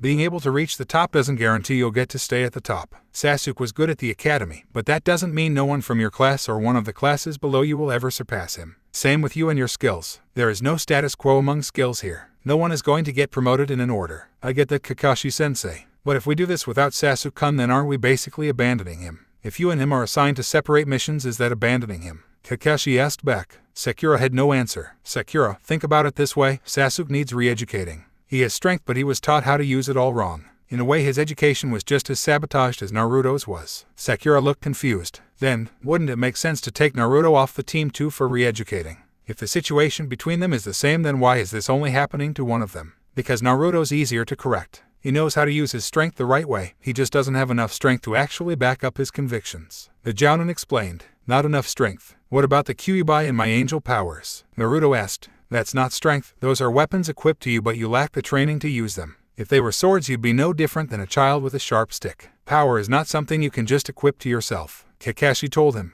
Then how do you get power? Naruto asked. There's no one way to it and not a single one of those ways is easy or has instant results. Like how we couldn't get to wave with just a shunshin. But enough about stuff that you'll learn on your own anyway. For now, let's try what we're really here for, Kakashi said, then held up 3 bells. Naruto, Sakura, mind filling in Haku on what I'm thinking. Oh, not this again, sensei, Naruto complained. Yes, this again. At least I brought 3 this time, Kakashi countered. Sakura looked to Haku. The objective here is to work as a team in order to take a bell off him. Last time he only had 2, tricking us into thinking only of passing ourselves, though the point was being willing to let someone else succeed in your place. Haku looked to the Jounin, confused. What kind of test is that? Telling them it's everyone for themselves while expecting them to work together. I'll have you know this is a time-honored Konoha tradition, created by the Sandaime Hokage himself. The same Hokage that's been having a hard time keeping his own advisors under control. Haku countered. Kakashi had the decency to look less convicted. Let's just try it. I'm going to go hide in the training ground and I'm not going to stay in one spot. Your job is to locate me and fight me off, and each one of you must be holding a bell within 2 hours. Otherwise, you can forget about me nominating you for the exams. Ready? He got no objections. Start in 5 minutes and not 1 second sooner, he added before using a leaf shunshin to vanish. Anyone got a watch? Naruto asked. Both girls shook their heads. Great, so how do we know when to act? Maybe this is part of the test, Sakura suggested. Being able to accurately predict the passing of time. Well, let's do more than count the seconds. What weaknesses does this man have that we can use here? Haku asked. I haven't seen any weaknesses he has. Kakashi-sensei is the strongest ninja I've ever seen, Sakura admitted. Naruto got a gleam in his eyes. I think I know something we can use against him. But I need both of you girls to be understanding. Sakura frowned. What does us being girls have to do with it? When you hear it, you'll know why. The blonde boy replied, then told them his plan. Wow, that's actually good thinking, Naruto, Sakura admitted. He's sure. I mean, he is a Jounin. Haku asked. But he still has a weakness, Naruto replied. It will work. Deep in the woods, Kakashi was leaning against a tree, keeping an ear out for his students. I hope they've learned from their experience in Wave. And I hope Sakura can accept being on a team that doesn't have Sasuke on it. He's sure no one is around, someone said quietly. Kakashi got curious. Someone else was here. That was quite like a whisper, but I'm sure I heard something. I'm sure no one ever comes around here this early. Okay, that time I definitely hear something. 2 female voices, young adult, and trying not to be caught. I better make sure this isn't some kind of trick, Kakashi told himself, moving carefully to avoid giving himself away. Not too far away, just on the edge of his hearing range, were 2 women in their early 20s out walking and minding their own business. They looked normal, a brunette and a black-haired woman who probably could have passed for sisters, but what was strange was they were wearing yukatas, a dark blue one with a pink obi and a magenta one with a yellow obi. Well, at least then we don't have to worry about peepers, unlike the hot springs, the brunette commented when they got to a lake that the stream the training ground possessed fed into. But this isn't anywhere near as warm. All of a sudden the 2 girls took off their yukatas, standing there in bikinis, and paused to fold their clothes and place them carefully before wading into the water, all with Kakashi watching. All of a sudden he felt many small sharp things hit him from behind, causing his body to seize up and lose balance. He stopped himself from falling by using the tree as support, and knew what he had to do. The only problem was his body wasn't responding like he needed it to. Then he was grabbed from behind and a kunai was pressed to his throat. If I wasn't your student you'd be dead now, Sakura whispered. Maybe, but you haven't gotten the bells yet, Kakashi reminded her. And like last time that wasn't the point of this test. The Pinkette reminded him. We had to show the ability to work together, and we did by leading you into this trap that frankly you should be ashamed of yourself for falling into. I actually hope Naruto was wrong that this would work on you. Gee, thanks Sakura-chan. One of the girls Kakashi had been observing said, turning into Naruto while the other dispersed. Naruto provided the distraction, Haku did the attack I'm assuming, and Sakura went in to finish me off so to speak. Kakashi noted, impressed with their creativity and balanced roles. Then I guess we're good to go, as soon as Haku gets these needles out of me. Haku did a hand sign that made her ice senbon shatter, leaving the Jounin with some small bleeding wounds that were rather chilled. Healing would take him a bit. Since my body's no longer sound, you'll be doing some exercises while I watch and tell you what to do.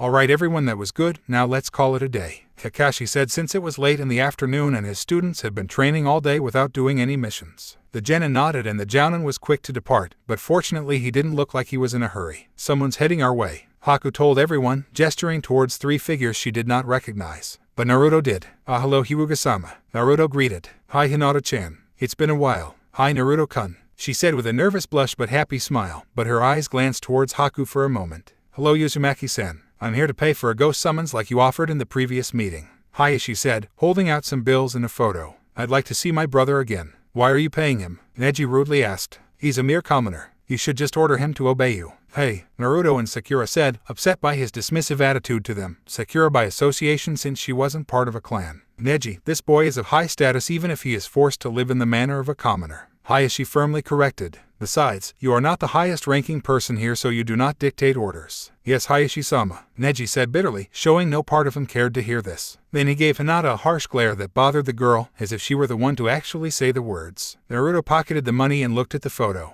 "This the dead brother of yours. Show some respect," Neji started, offended to hear such a casual way of referencing the only man Neji had any sort of respect for. "Neji," Hayashi said more firmly. The young boy huffed, silencing himself. "You'll get yours soon enough, you lousy excuse for a clan head. Is there anything I should know about this guy before I summon him?" Naruto asked. "Only that he was my brother and this mouthy boy's father, Hisashi Hyuga. He died 10 years ago protecting my daughter from a kidnapper, and we'd like to see him," Hayashi explained. 10 years ago?" Naruto asked, then his eyes widened and he looked to Hinata. "Someone tried to kidnap you when you were just 3. She nodded meekly. "I'm sorry." "Sorry? What for?" Naruto asked. "It was a kidnapping and you were 3. How could you have stopped it?" "She should have," Neji said bitterly. Naruto gave him a rather angry look. "What was that?" "Neji." "No, let him talk." Naruto cut off the clan head. "I want to hear why this guy believes a 3-year-old should have been able to fend off a grown man." Neji matched Naruto's angry glare with one of his own. "My father is dead because she was weak. She was 3 years old. That's no excuse. And are we to believe you could have fought off a grown man when you were 3? You are nothing and you know nothing."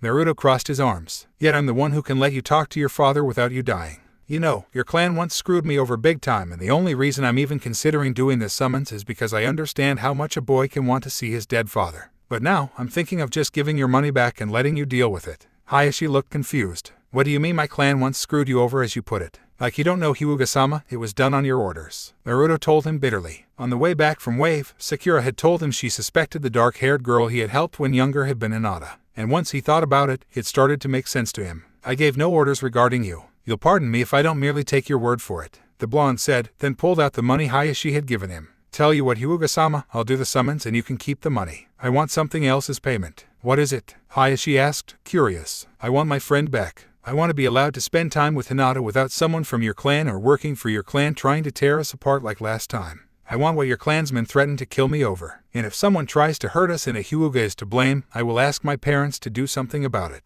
And you know they will, despite being dead." Hinata gasped silently. "He wants to be my friend. Thank you, Naruto-kun. You wish to court my daughter?" Hayashi asked, trying not to think of what Minato or Kushina would do if Naruto asked them to hurt the Hyuga. "Court? No, nothing like that," Naruto said, cracking Hinata's heart. "She was my first friend and your clan threatened to kill me regardless of what the Hokage thought because of that. I want that threat revoked. I want my friend back. And if that does lead to dating, well, that should be our choice. I'm still unsure what I want in a girlfriend, so I don't want the option gone before it even comes up." Hinata's heart healed and she smiled, something both Sakura and Haku noticed. Hayashi thought it over, but Neji was quick to voice his thoughts. "She may be scum, but she's still too good for the likes of you." N-A-J-I-H-Y-U-U-G-A. Hayashi started and gathered the boy's attention. Once he was sure he had Neji's attention and would not be interrupted, he continued. "Your actions have shamed the Hyuga clan. Twice in less than 5 minutes you have defied my orders in my presence, and you have even the audacity to speak ill of my daughter right in front of me in company. Uzumaki-san is correct that no child with little training could defeat an adult, well-trained ninja, but yet you insist that this not the case. Tell me, Neji, if Hinata could defeat the ninja, then where were you during this incident?" "I was minding my own business, and so was she. If she can't use it as an excuse, neither can you,"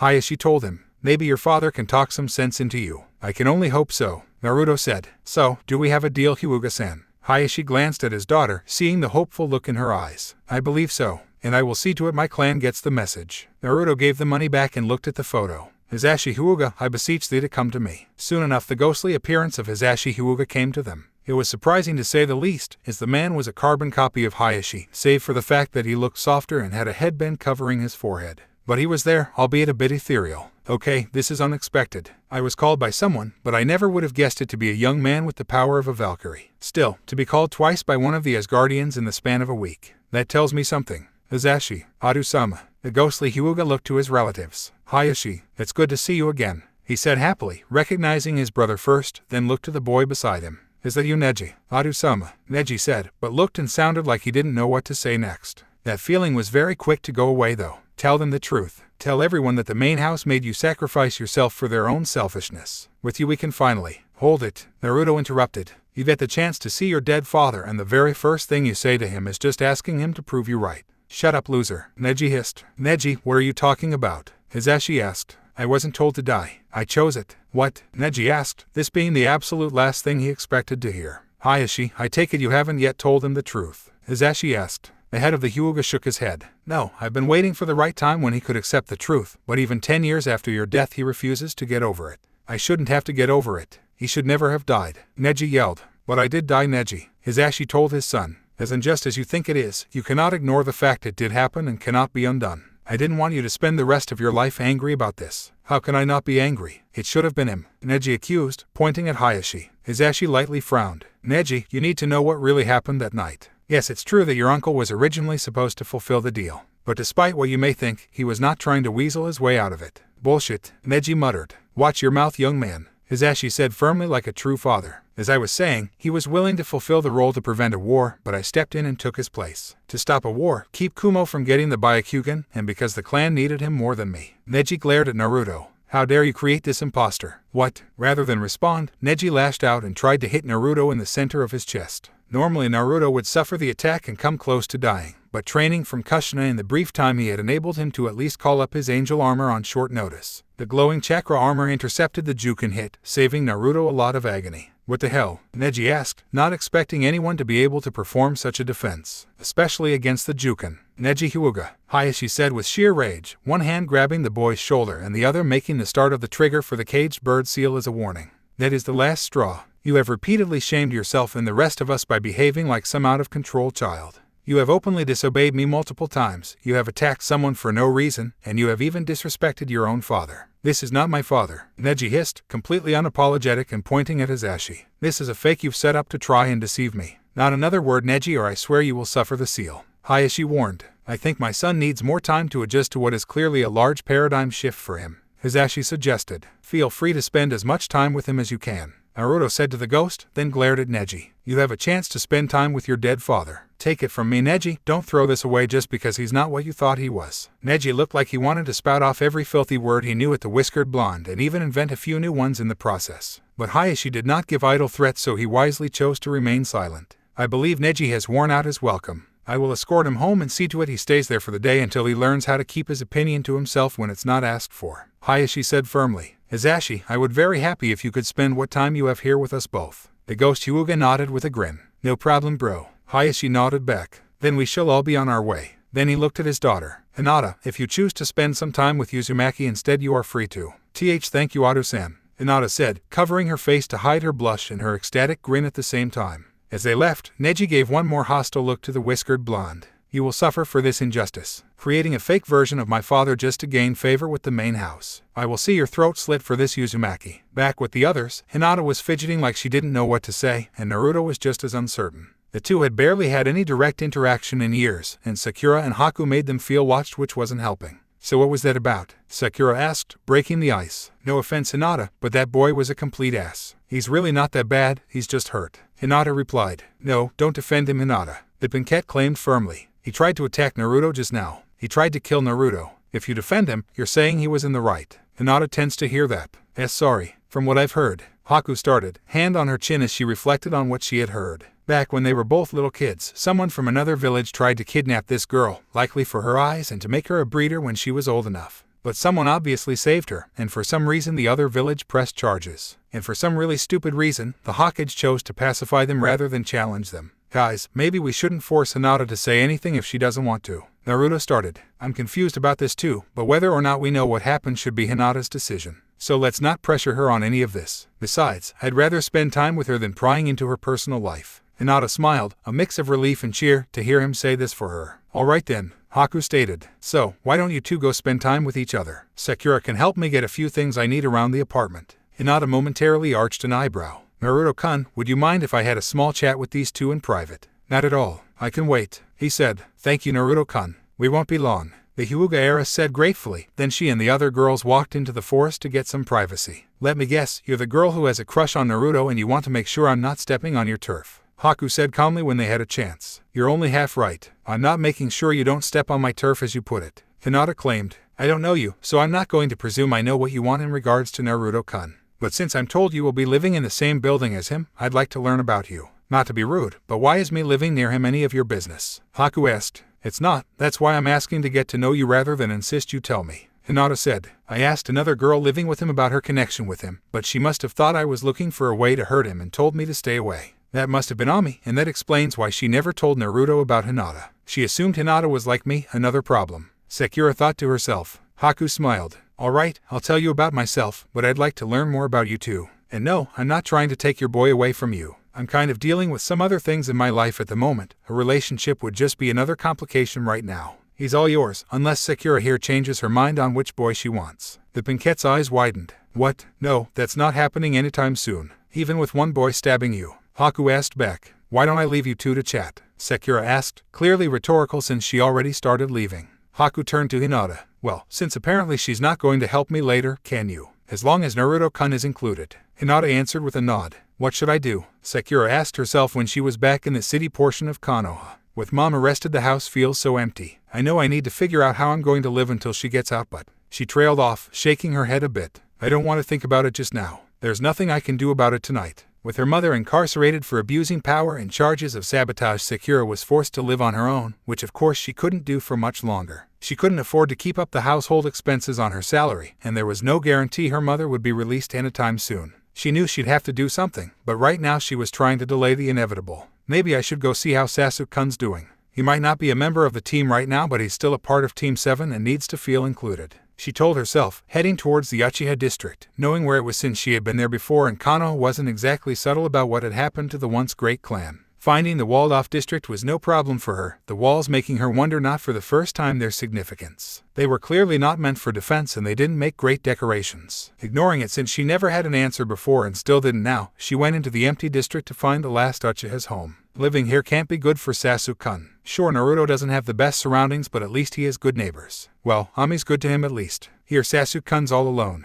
Maybe him living close to his heritage isn't as good an idea as I originally thought. Moments later she found Sasuke's apartment, different than his childhood home because last Uchiha or not he couldn't live for free any more than anyone else could. And even his supporters couldn't just pay his bills for him to live in a life of luxury. Anyone who could and would do that without it affecting their own expenses would clearly be a shady person, using Sasuke in some way. Looking at the apartment to first see if there were any signs to tell if Sasuke wasn't home, Sakura started up the stairs. Then she saw a brief flash of light in the windows. What was that? Wait, that looked familiar. Like Naruto's light. Is he here doing something? She asked herself, deciding not to take the direct route. Rather, she used chakra to climb up the walls of the building and peer in a window, careful not to be seen. There she saw something she couldn't believe. Two adults were in the room talking to Sasuke, a man and a woman, and thanks to the window being a little open, she could hear what they were saying. Hello, son. Son, Sakura thought, uncertain she had heard that right. Are Sasuke-kun's parents back from the grave to visit like Naruto's did? That's good if they are, he deserves this too. Sasuke, however, was less pleased by the prospect. Who are you, imposter? Don't embarrass yourself, boy. If you couldn't deal with a girl throwing ice cubes at you, what makes you think you could so much as bruise me? The man Sakura presumed was his father remarked. Fugaku, be nice. The woman chided. Sasuke, dear, I know it's hard to believe, but yes, it is us. The last dinner we had together was tomato risotto. Sasuke looked surprised to hear this. I've never told anyone that. He still remembers a detail like that.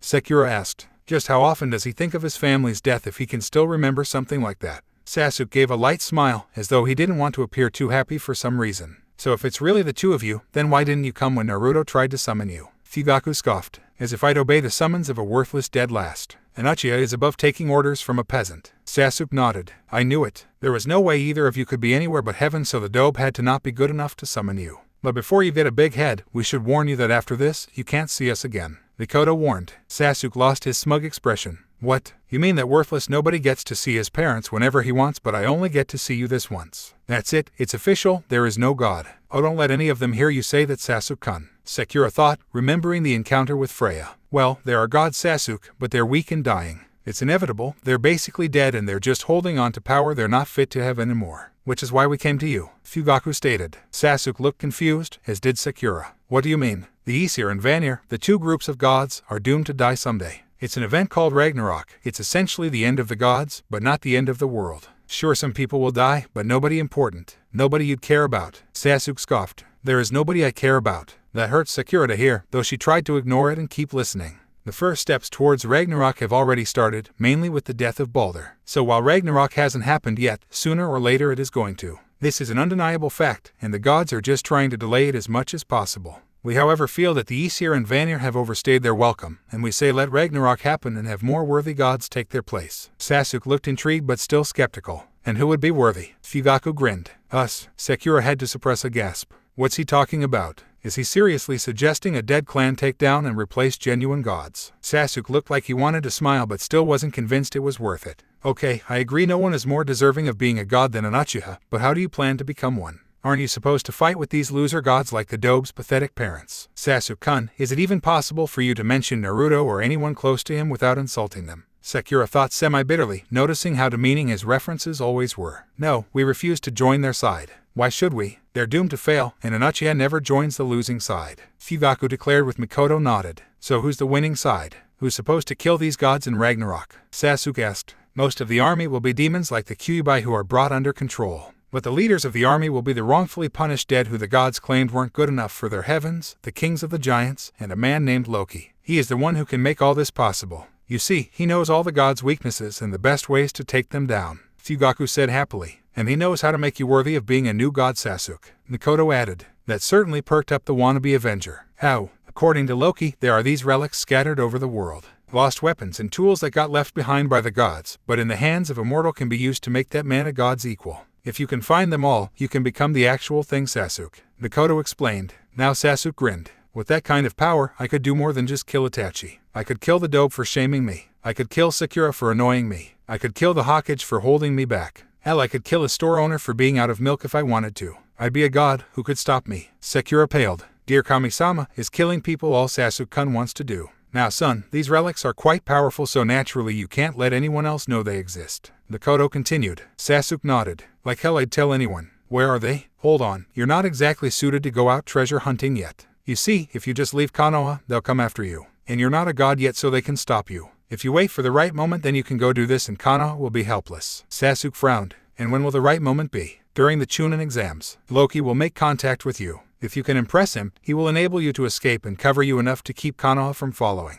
After that, Loki will start training you to better fight and be able to handle the relics. They are dangerous after all, and some of them have already been found so you'll have to kill some people to take them. Sasuke nodded. I'll do it. How many are there? There is the Summer Sword, the Skofnung Sword in stone, the Svalin Shield, the Dark Valkyrie Wings, the Mistletoe Dart, the Gleipnir Ribbon, Odin's Eye, Scales from the Midgard Serpent, and Water from the Well of Erd. If you had all of these you'd become a god and ensure Ragnarok goes as planned. Sasuke smiled. And you too would become gods too. Fugaku nodded. All the dead who help Loki will be brought back to life as new gods to rule over the 9 realms when Ragnarok is over. And if we do things right, he won't need any dead other than the Uchiha to do so. So I just need to wait until the Chunin exams, find this Loki guy, prove to him I'm worthy, and he'll get me started on the rest. Sasuke asked, and his parents nodded. How will I know it's him when he shows up? You'll know. And if your team gives you any trouble, kill them. Fugaku told him. Sakura felt her blood get cold when she saw Sasuke nod to that. Mikoto reached behind herself and somehow a small book that looked like an ordinary notebook any student would have was in her hands. Here, this will tell you what you need to know about the relics. What they're called, what they look like, what they can do, and where they were last seen. A few other relics of note are in there too, not essential but worth knowing or being warned about. It also tells you of the 9 worlds and the creatures that live in them, so you will know what is a threat and what will be of use in Ragnarok. Let no one see it, Fugaku ordered as Sasuke accepted it. Keep in mind these relics are not the most powerful things in the world, Sasuke. There is still Mjolnir, Gungnir, the Apples of Immortality, and more which you won't be able to get. Not without help at least. Focus on the ones you can get, and with them even you will be a champion of Ragnarok. Best of luck, Sasuke, Mikoto said before she and her husband faded away, the book being the only thing that remained. Sasuke looked at the notebook and smiled. Through me, the Uchiha will gain glory like we've never had before. With nothing else to see, Sakura snuck away and rushed home as fast as she could. She couldn't think of anything other than getting there. Which is why when she reached Naruto's apartment complex, she was genuinely surprised. What? How did I end up there? Ignoring the question, she went up the stairs and knocked desperately on her teammate's door. Sakura-chan, what brings you here? He asked, surprised to see her after their team activities were over for the day. Naruto, we've got a problem, and I don't know who else to tell. So you're telling me that Sasuke's parents visited him and practically told him to commit treason and trigger the apocalypse. Kakashi summarized. It was the next day and Team 7 was having their early morning meeting. Sakura had just recounted her experience from yesterday, this time telling it to Kakashi and Haku. The Pinkette nodded. Yes, they said someone named Loki is going to be here during the Chunin exams and will give him a way to escape. And he's got this book telling him about weapons he needs to collect to accomplish his goal. Naruto, did your father verify any of this yet? Kakashi asked. I couldn't ask. When I tried to summon him yesterday all I got was this weird feather with the word busy written on it. The whiskered blonde replied. So your Einar are not available at all times. Keep that in mind so you don't become dependent on them. Kakashi mused. Try now, see if he's available. Naruto nodded and did the chant needed to call Minato to him. This time it worked. Ah, good timing, son. We were just about to start war practice. Today was Dragon Day. Never did like fighting those things, Minato said in good spirits. Sensei, I wish this was just for chat, but we've got a crisis, Kakashi told his former mentor. Oh, and what would that be? What can you tell us about Ragnarok? Minato's eyes widened a bit. Surprised you know of that. Well, the Aesir and Vanir rule this world, but they have to fight off a lot of beings that want to overthrow them. So far they've been holding out strong, but someday they will lose and be destroyed. That is Ragnarok. And while the gods are the primary victims, all the 9 worlds will be affected by it too. And what can you tell us about Loki? Kakashi added. Now Minato truly looked concerned, then looked to the genin. Have any of you seen Loki? No, but my discharged student Sasuke has been contacted and told that Loki is interested in recruiting him soon. Minato looked worried. Oh, that's not good. Loki is the god of trickery. He's the ultimate deceiver and smooth talker. To put it in context, Naruto's best prank is amateur work for Loki. That certainly bothered his audience. Shouldn't we inform the Hokage about this? Haku asked. We will, but right now there's not much he can do about it, Kakashi admitted sadly. At the moment Hokage-sama is focusing on tracking down the former advisor that broke several laws and still has not been found. This man, while old, is dangerous and could cause just as much trouble as this Loki character if given the chance. Plus, without evidence, in the end it's just Sasuke's word against Sakura's, and I'm afraid due to Sakura's past history of fangirling, the courts would not take this seriously. Hell, the councils are still adjusting to confirmation of an afterlife that fits no known description and Naruto's connection to it. This case without evidence would just be a headache to them. That book Sasuke was given, that should be evidence, Sakura pointed out. What book? Minato asked. They gave him a book on everything he needs to do. Sort of a Ragnarok for dummies, I think. Getting that would be of tremendous help and a major setback for him. Haku noted, assuming you can get it. As for evidence, we'd have to see it first. If it's just pages of mythical things, the courts would argue it's just a fantasy guide and nothing that could be taken seriously. Kakashi asked, what if we wait until the Chunin exams and ambush him then? He'll have to have it on him if he's planning on leaving town. Naruto offered, except Sasuke won't be participating in the exams. Sakura, did Sasuke's parents say where Loki would meet him? Sakura shook her head. No, more like he'd come to Sasuke. Then if you're busy during the exams you can't get to him. At best I could, but if Loki's smart he'd be expecting that. He would be, Minato warned, then looked to Sakura. Did they say what kind of relics he should look for? 2 swords, one involving summer and the other had a weird name I don't know how to pronounce. Scoff something. Minato blinked. Skofnung. Is that it? Sakura nodded. That's unusual. What is it? Naruto asked. The Skofnung sword was forged to contain the souls of 12 berserkers. Imagine 12 Jounin and Uzukas and their dogs. It's an amount of power condensed into a blade. It could in theory cut through anything, but fortunately it has several drawbacks, so it can't be used recklessly. I think the other sword she mentioned was Sumar Brander, a weapon that was once used by Frey the god of summer. He lost it, but in Ragnarok it supposedly will be used to kill him and many other gods. So Sasuke is supposed to find 2 weapons that could kill potentially anything. Kakashi summarized, not liking the sound of this. There's a shield too, Sakura continued. Say, Seba, the name escapes me. That's okay, I'll ask around Valhalla for special shields, Minato assured. What else? A mistletoe dart. That hardly sounds threatening. Minato gasped. Oh crap, not that dart. Why? What's so bad about it? Naruto asked. There was this god named Balder. Naruto interrupted his father with a snicker. He was called Balder. Oh, his parents must have been. His parents were the king and queen of the gods Naruto.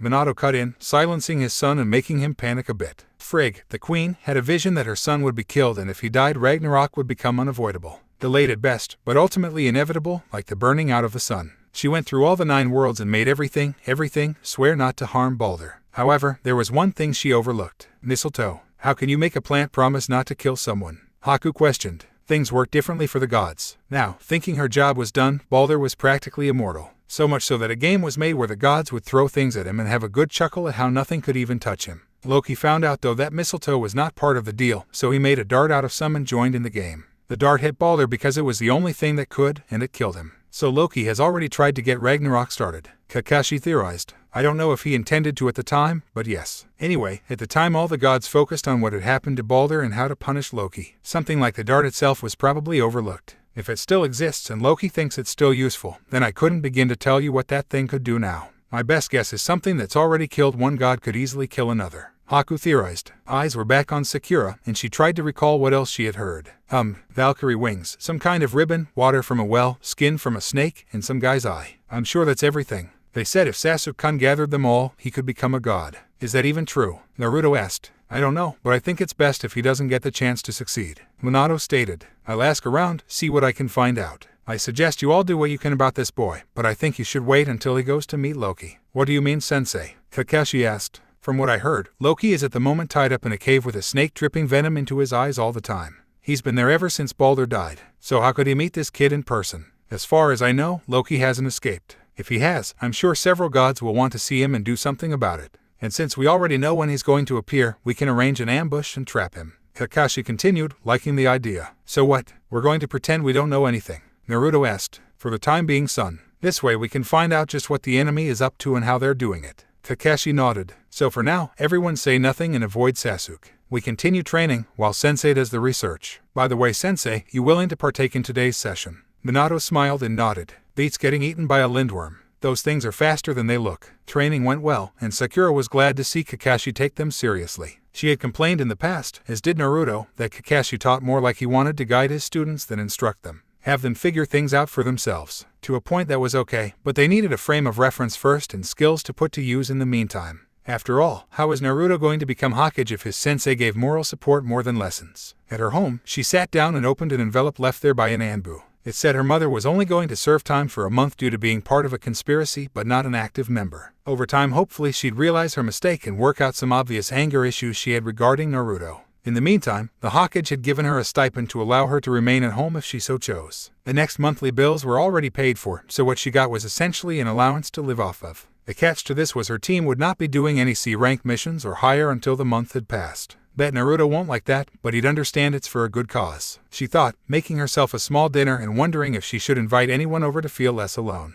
But at the same time, what would they talk about? The only thing on her mind was what she saw with Sasuke. Sasuke-kun, just why are you going along with this? I want to say that you just want to be with your family again, but does the whole world have to die for that to happen? Is that seriously a price you're willing to pay? She recalled Sasuke's comments about how he and the Uchiha deserved to be gods, how he could kill anyone he wanted, how there was no one he cared about. Part of her wanted to rationalize these, find an interpretation that wasn't so harsh and self-serving. Perhaps he was just caught up in the moment and seeing his parents just made him go along with anything they were saying. Perhaps once he had time to think it over he'd realize just what it was they were asking and refuse them. Perhaps Sasuke would choose life over death. But what if he didn't? Sasuke identified himself as an avenger and proud Uchiha. His family meant everything to him, it was practically how he defined himself. Seeing Naruto get the chance to reunite with his parents, and even seeing Sakura get to say hello to her father, while he could not, must have really hurt Sasuke deeper than any kunai. The chance to not just see them, but bring them back to life, that had to be appealing to Sasuke on some level. But his family was on the side of destruction.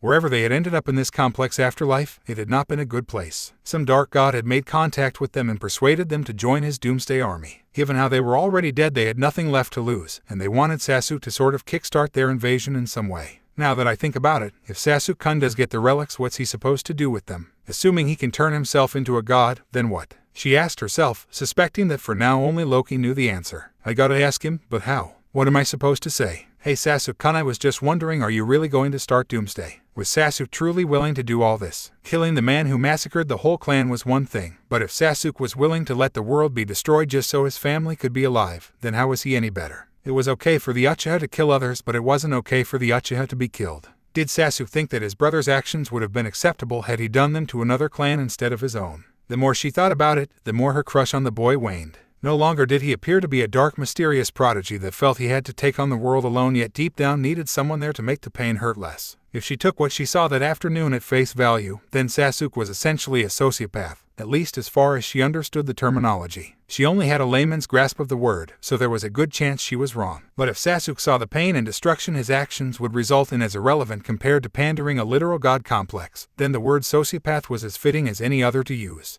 It's a good thing then that we're waiting to do anything. If Sasuke-kun changes his mind, then I'm worrying for nothing and he's still a good guy. If he doesn't, then we need to be prepared to stop him. Doing it now will only tell Loki we're onto him and maybe make Sasuke-kun think we're trying to keep him from his parents. She told herself, trying to find a perspective that worked for the situation. Sasuke-kun, please, don't give in. Training for Team 7 continued to go smoothly. Better than smoothly, in fact. Kakashi was more motivated than ever to do his students justice. Whether it was an attempt to impress Minato or the seriousness of what to expect out of Sasuke, they didn't know, nor did they really care. Naruto was glad to be taken seriously, Sakura was grateful for the distraction from her confusion, and Haku was happy not being bored and alone. And there was a definite feeling of bonding among the four, which from an outside perspective would seem normal, but from within it wasn't that simple. Kakashi hadn't bothered taking them up on any missions lately, except for the mandatory 1 or 2D rank a day to let them have some income and keep their performance record consistent.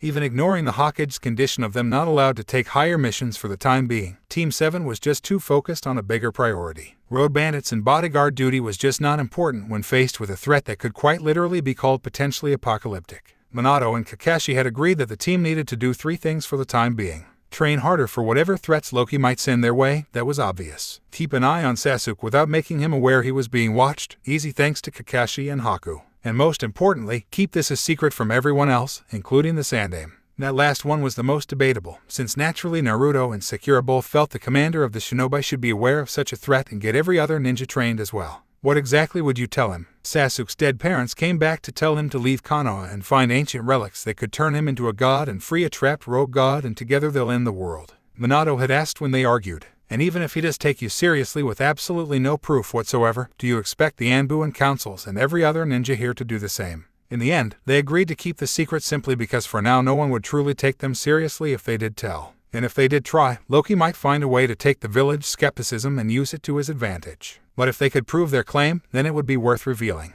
Alright kids, I think that's enough for today, Kakashi said after all 3 had finished water walking. They had tried some light sparring on top the water too, but except for Haku none of them could stay afloat for more than 2 seconds once they started focusing on the fight more than their feet. Should we do the other things, Kakashi-sensei? Sakura asked. Lately he had been having everyone except her surveillance Sasuke in shifts while being as stealthy as possible, which even Sakura had to admit Naruto was better at than her. Sakura herself was usually tasked with researching places or relics of historical or mythological significance in hopes of finding whatever it was Sasuke was supposed to find. You can if you want, but I did have something in mind for Naruto, and in the interest of fairness I thought I'd give you 2 a chance to participate. Haku rolled her eyes. In other words, you don't want to be accused of playing favorites again. No, not that, but yeah, that is a thing. Kakashi defended. I just thought it would be beneficial for Naruto to get some training with his Valkyrie skills done, and you 2 are welcome to join if you think you can contribute anything. How can you train him in that? Doesn't he need a real Valkyrie for that kind of thing? Sakura asked. Yes, professionally. But Naruto's best trait is his creativity and tenacity. Should he have to deal with any Valkyries or gods that don't like him having this power, it's best if he can not only fight them with their own skills but use them in ways they won't expect.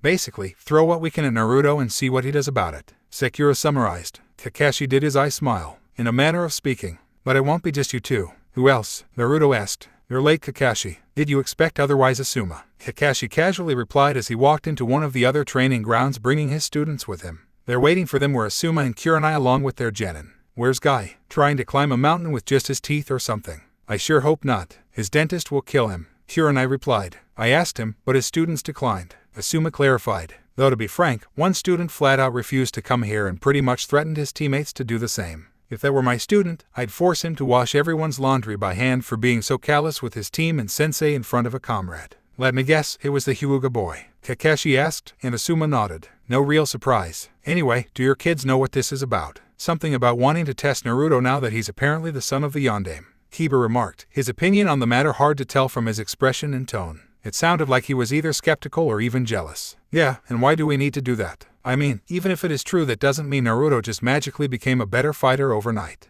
Ino added in. Actually, in this case it almost does. Kakashi stated. Show them Naruto. He nodded, then triggered his Valkyrie powers, making them take on physical form. Thanks to having better practice, he now looked more refined than he had at Wave, and according to Kushina, should his power levels increase, his appearance would alter to reflect that as well. At the moment he not only managed to summon his wings but the sword bearer that Kushina had given him in a very basic set of armor. Though the word armor wasn't exactly fitting, it looked more like light had somehow become solid and was sculpted to fit around his jumpsuit, giving it a white and blue glow that still showed the orange and blue fabric underneath. The other genin were rather surprised to see this for the first time. They had heard some things about Naruto recently thanks to others talking, but none of them were really aware of what skills he had acquired. Now they had an idea. Do those wings work? Ino asked. Yes, they do. So what? We're supposed to take turns fighting him and seeing what he can do. Shikamaru asked, sounding like this sounded as fun as doing homework back in the academy. Why waste our time? He's more likely to hurt himself with that sword, and flying just means all he can do is get away. Kiba remarked. Kiba, don't be so rude. Kurenai chastised. It's not rude, it's factual. Ino defended. Whatever new things Naruto has now, he's still Naruto and just not worth sparring against. Sakura glared. I can't freaking believe you, she shouted, making them silence themselves. You're not even the least bit curious or supportive. Naruto finally has something to be proud of and all you want to do is ruin it for him. Oh, like you're one to talk billboard brow.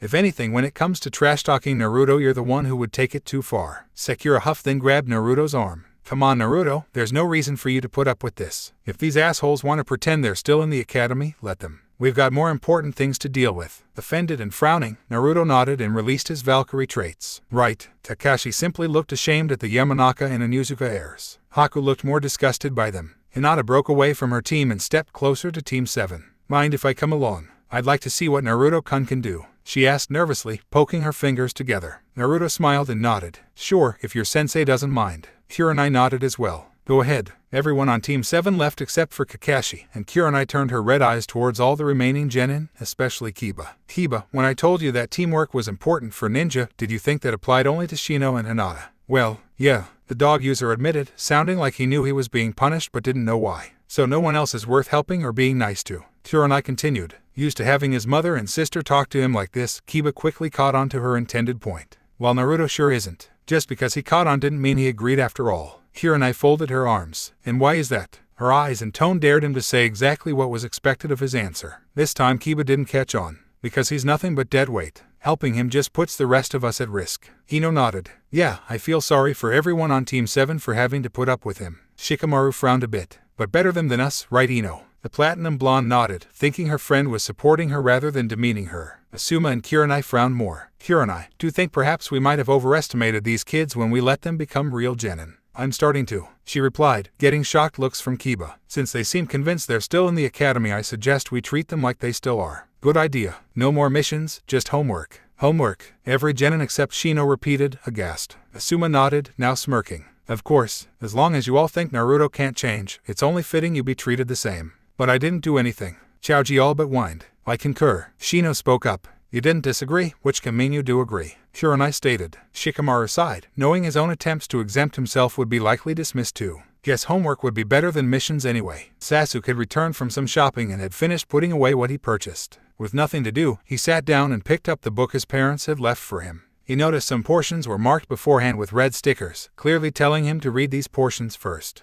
When a mortal dies, their soul will end up in one of three places. The most likely place is Niflheim, the realm of the dishonorable dead. Once there, the goddess Hel, daughter of Loki, will decide on a more specific eternity. For the honorable dead, they are taken before the gods. If Odin of the Aesir claims them, they get taken to Valhalla. If Freya of the Vanir claims them, they get taken to Sessrumnir. Who names these places? Sasuke asked himself. The Aesir and Vanir have always a strained relationship with each other, but Odin and Freya do have a more cooperative partnership between them. Odin is given the fallen men for Valhalla, while Freya accepts the women for Sessrumnir. Those in Valhalla are called Einherjar and those in Sessrumnir are called Valkyries. Both assist in the training and practice of the other, but each group has their own roles and responsibilities in the army of the gods. Valkyrie, that's what they said the Dobe is, Sasuke recalled. What qualifies a mortal to become an Einherjar or a Valkyrie after death is ultimately decided not by the gods, but by the Valkyries. The Valkyries watch over the battles of mortals and observe the best fighters. Should a Valkyrie see someone that impresses them in their last fight, they can take him or her before the gods for proper approval.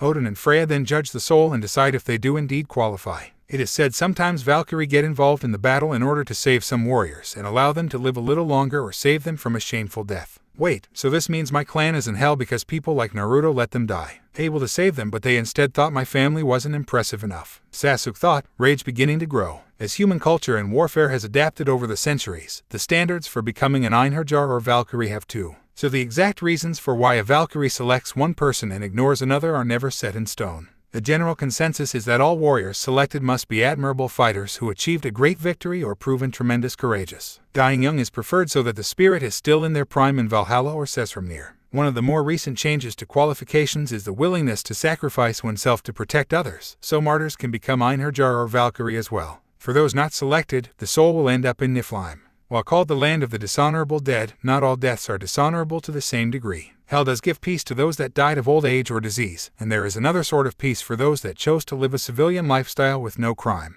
So in a sense Niflheim is dishonorable only in the sense it lacks the glory of Valhalla or Sessrumnir, as well as the responsibility of fighting in Ragnarok. But there is a portion of Niflheim for those that are considered truly dishonorable and deserving of punishment. This is the land known as Helheim, a region colder than even the frost giant home of Jotunheim. People such as traitors, murderers, rapists, and those who died shameful deaths end up here. Exactly what happens to them is unclear, but it can be assumed their punishment reflects their crime. Sasuke had to put the book down in order to avoid ripping it apart right now. I don't fucking believe it. Some gods give people like Naruto and his family the right to decide who goes to heaven or hell. And they sent my clan to hell. just because my clan couldn't stop Itachi. In his mind, visions of Naruto and Kushina throwing the Uchiha down into a cold dark pit while mocking them played out. Sure, he knew that Naruto hadn't actually done it, but Naruto was a Valkyrie, so he was guilty by association. And for all he knew, Kushina actually had done it, and with her being Naruto's mother, that only made the guilt by association more condemning in his eyes. Itachi isn't the only one who ruined my clan, these Valkyrie did too.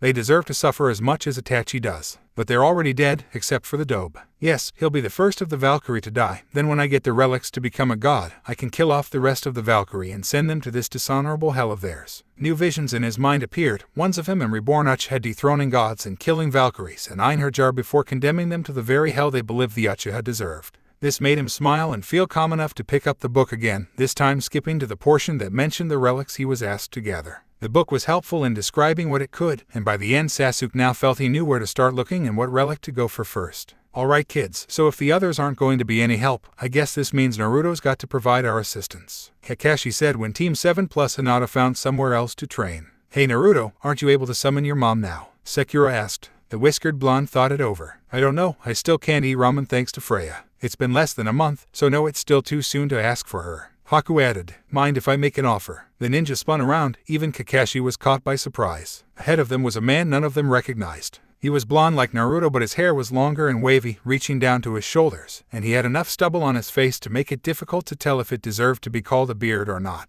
He wore a blue shirt and dark blue jeans, looking very much like a comfortable civilian. The only strange thing about him seemed to be what looked like a piece of deer antler strapped to his waist. Who are you? Kakashi asked. My name is Frey. I believe you've already met my sister Freya. He answered casually, walking up to them as if just out for a stroll. You're a god? Sakura asked. He nodded. God of summer, sunshine, rain, wealth, peace, and fertility to be exact. In one of the Vanir, though I currently rule over Alfheim. You should come by sometime. What brings you here? Kakashi asked. Word around Asgard is Loki's up to no good. Not the first time anyone said that, so sadly not everyone's taking that seriously. But it's got Odin and Freya wondering, and they see no reason for wanting confirmation. I figured I'd do my sister a favor and stop by to be an extra set of eyes. Besides, I needed a vacation anyway. You needed a vacation, Naruto repeated. But you're a god. Gods don't go on vacations. A summer god to be precise. Vacation comes with the territory, kiddo. Frey pointed out. Your Minato's and Kushina's square to my right. Naruto nodded. You know them? Frey shrugged. They are among the few Einherjar and Valkyrie I know well enough to name.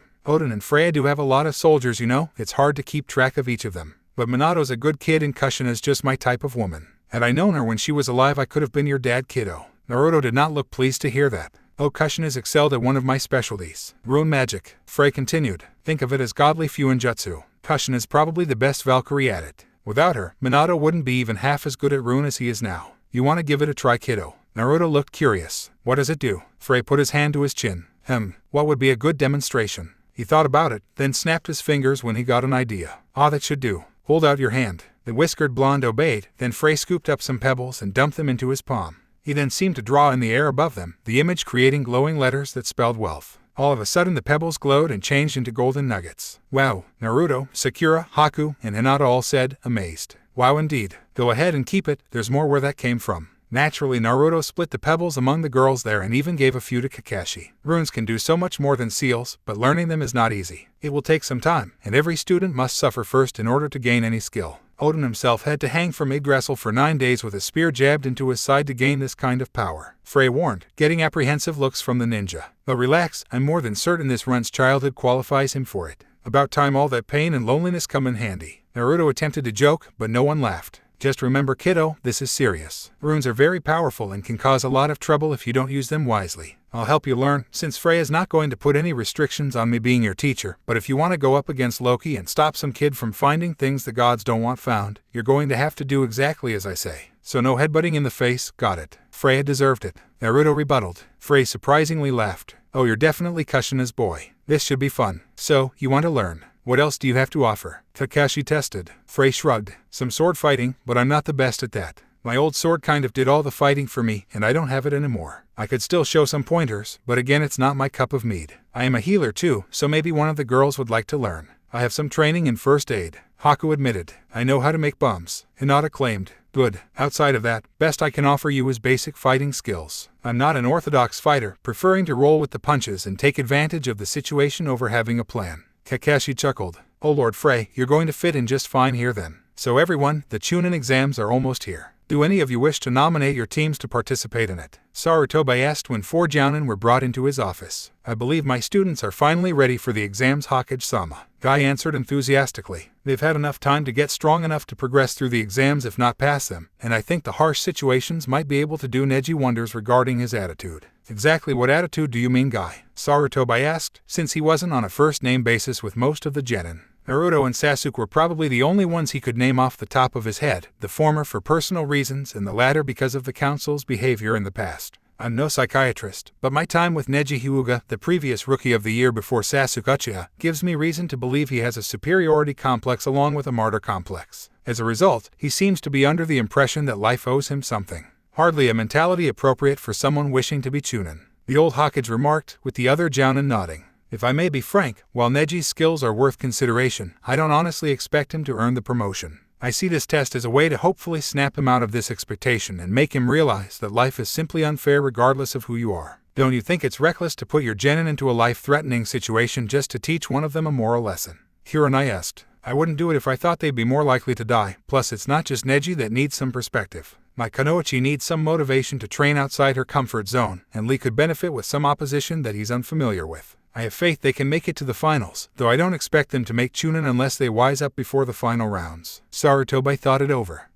Alright, I'll accept this nomination. What of the rest of you? I'm going to keep my genin out for this year. Kakashi spoke up. With the change in members, their coordination still needs some work, not to mention Naruto is still adjusting to his new talents and Sakura is lacking in any specialty. Also, Team 7 is currently invested in another project that needs our undivided attention, thus these exams will simply have to wait. That is probably for the best. Sarutobi agreed with a nod. Asuma stepped forward when it was clear Kakashi wasn't going to continue. Normally I'd be willing to nominate my genin, since the teamwork of the Nara Yamanaka Akimichi clans is second to none. However, these kids are not their fathers or grandfathers. Their individual skills are noteworthy, but that's primarily in regards to clan jutsu. Their physical skills still need a lot of work, their vices are still exploitable if the enemy is observant enough, and they don't really seem to take their comrades on other teams seriously. I think a little more maturity and life experience will do them some good, so I withhold any nomination. Sarutobi nodded. Very well, and what of you, Yuhi? Kurenai was momentarily conflicted. On the one hand, part of her wanted to nominate her students just for the sheer fact she'd get to say they were ready and the others weren't.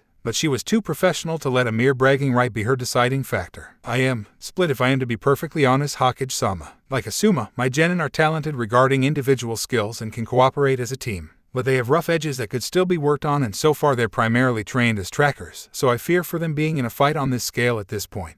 If they can avoid the battles long enough to make it to the finals, then I would be fine with nominating them, but of course I cannot guarantee that and thus am not sure what to vote on right at this moment. That's okay, Yui, but perhaps you should abstain from nominating them then. Better to say no now and regret it later than to say yes now and regret it later. The Genjutsu mistress sighed. Yeah, perhaps you're right. Alright, teammate will abstain this year. Very well, one team will be participated from the 4 of you. So unless any of you have additional business, you may go. For a moment, Kakashi hesitated, wondering if he should inform the head ninja of what he knew. But he reminded himself of all the reasons he had told his students and so kept himself quiet. Those reasons were still valid after all. Sir, would it be okay for me to pay Sasuke Uchiha a visit? See if he's learning anything during his hiatus. The Cycloptic Jounin tested. I suppose. Do you have anyone working with your other genin while you're doing this? Sarutobi tested back. Kakashi smiled. Oh yes, a god in fact. He might be willing to talk to you if you ask him nicely. Sarutobi looked intrigued, as did the others. I think I will. A chance to speak with a god, if he is indeed that, would be quite an experience. Anyone can say they're a god, how do you know he actually is one?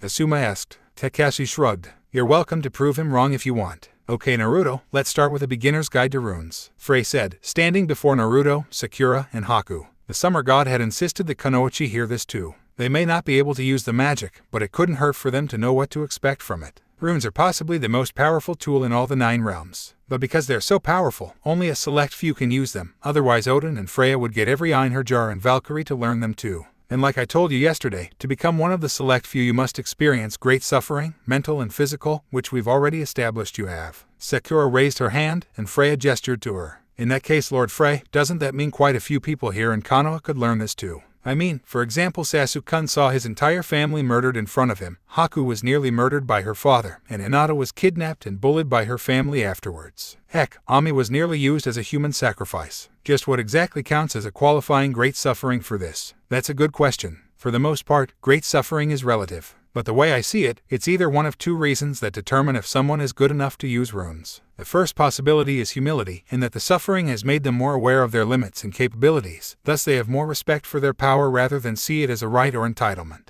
A good swordsman doesn't assume they'd be just as strong without the sword. The second possibility is growth, and that as horrible as the events that took place were, they were necessary for molding you and making you what you are today. You may not like what happened, but you can look back and say you're a better person for it. Naruto frowned. I'm supposed to be happy that I was repeatedly abused and tormented. Kiddo, this world is not perfect. None of them are. In a perfect world, no one would need to learn rune magic. So think of it this way, have you gained nothing from all the pain and hardship? I'm not saying you should be grateful to the misery you've endured, but can you at least say it's helped you become a better person? Naruto did not look convinced, prompting Sakura to gently touch his shoulder. Think of how something like this could be applied to Sasuke-kun Naruto. He suffered too, but look what it's done to him instead. He doesn't seem very humble. If anything, he's only gotten more proud of himself and less respectful of others. And he hasn't grown from the experience at all. He's obsessed with killing his brother and sees any means to achieve that goal as acceptable. He's living in the past while you're at least trying to make a future. You are a better person than him in that regard. Then why do you like him more? He challenged. Sakura silently gasped and stepped back, breaking contact with him. Anyway, regardless of anyone else here in the village who can learn runes, I'm only interested in teaching Blondie here. Frey continued, pulling out a pouch. He opened it and deposited the contents before them, suspending in the air. Said contents were dozens of small polished black stones, all irregularly shaped and none the same shape, each with a different symbol on them. These are rune stones, a good way for novice rune users to start. Each one has its own name and own power. You'll start by learning how to use them individually. Go ahead and grab any of them. Naruto reached for a random one, selecting one that bore F on it. Frey smiled. Nice choice, that's one of my favorites. That rune is Fehu and it represents my name. I thought your name was Frey, not Fehu. Naruto pointed out. It is. Fehu is more how you write my name in shorthand. My complete name would be written like this. He manipulated the runes to spell out Frej. Using just Fehu is a sort of shortcut in a way. Like a runic nickname. So with it I could summon you like an Einherjar. Naruto asked. Frey laughed. Not a chance. Sure, you'd get my attention, but you'd have to be as powerful as Odin to actually force me to come to you. No, this rune is more about drawing upon a portion of my power in a moment to help you out. So with it you could warm up the area, make angry people a little more calm, and do some healing too. I think in some cases it lets you control livestock, but honestly if you want to control animals there are better runes for that than this one. So in a way these stones are like substitutes for hand seals for jutsu, and each one can be used in more than one way, but Naruto has to be aware of what each one can and can't do. Haku summarized. Frey nodded. In the most simple of terms, yes, that's rune magic in a nutshell. Would it be possible to use runes in combination? Haku asked. Oh, it's very possible, but that's too advanced for Naruto at this point. For now, he should stick to one at a time. Hello, Sasuke. The last Uchiha looked both surprised and annoyed that someone had shown up at his apartment. What do you want? I thought I wasn't your student anymore. No, you're not, but I did learn a few things about you while you were my student, Sasuke, and I wanted to see how you were handling this change to your world. Kakashi replied. Mind if I come in? I'd prefer not, Sasuke said, moving in the door frame as if to prevent the Jounin from trying to enter anyway. Kakashi shrugged. All right then. So, how are you handling everything? I imagine that finding out some people you trusted were only using you must have been an eye-opener. Sasuke scoffed. Like I care what they wanted. Don't act so nonchalant, Sasuke. The civilian council told you what you wanted to hear and you genuinely believe it all until Hokage-sama proved it wrong. Don't pretend that the fact it was all a lie to take advantage of you doesn't bother you at all. I've got bigger things to be bothered about. Sasuke grumbled. Do any of those things have to do with Naruto? Kakashi challenged. Sasuke glared. No, he replied, sounding like he was making an effort to not raise his voice. Now why should I believe that? For years you've been the top dog in your own little world, all good things coming your way, some sooner than others. Respected by peers and adults alike, praised as the best seen in generations, a glorious future all but set in stone. In Naruto they're only because someone had to be the exact opposite. Now Naruto suddenly has respect coming his way, and the adults that respected you were just using you like a pawn in their own agendas. It's like the roles are reversing, which someone in your position could only see as a bad thing. Who in your shoes wouldn't have a little resentment towards Naruto? Sasuke clenched a fist in his teeth in anger. He doesn't deserve what he has. Sasuke, who are you to say who deserves what? Kakashi asked. Oh, you'll see, Sasuke said, this time with a hint of a smile. He would have loved to tell the cycloptic Jounin about the mission assigned to him by his parents, just to brag about the glory he'd receive upon completion. But he knew well enough to keep his mouth shut. Unfortunately for him, Kakashi knew more than Sasuke gave him credit for, and he knew what that smile meant. He's referring to becoming a god's equal. He's seriously considering doing this. He had known the offer to become as powerful as a god and revive his dead family had to be a huge temptation for Sasuke, but had the boy never considered the price of such a path? Sasuke, did you ever consider that you might be better off without all your eliteness? Kakashi tested. The Uchiha looked both confused and offended by the question. Would you ask the wealthy if they were better off without their money? Sometimes yes, if they let their money control and define them rather than actually use it. It's one thing to have power, Sasuke, it's another to have no identity without it. I don't want a powerless identity. And what exactly do you want as your identity, Sasuke? Who or what do you want to be that you aren't already? I want to be happy, a young boy proclaimed, looking like he was anything but that right now. And what will make you happy, Sasuke? What, aside from Naruto being miserable or your family magically brought back to life while your brother stays dead, will make you happy? Kakashi pressed, making sure to sound sarcastic during the part about his family. Well, why can't I want that? Sasuke challenged. Because your goals are supposed to be practical and those goals are not. Wanting the dead to come back is natural, Sasuke, but death is permanent for everyone, even the elites. Even the ones Naruto summons, they're still dead and have to go back to the afterlife. Neither you nor your family are so important they deserve to be the exception. And if you truly think you deserve otherwise, then you will never be happy because you want a happiness that cannot be obtained. As for Naruto being miserable, why the hell does that make you happy? Do you know what it says about you if your happiness is dependent on the misery of others? Sasuke rolled his eyes and simply shut the door, done with this conversation.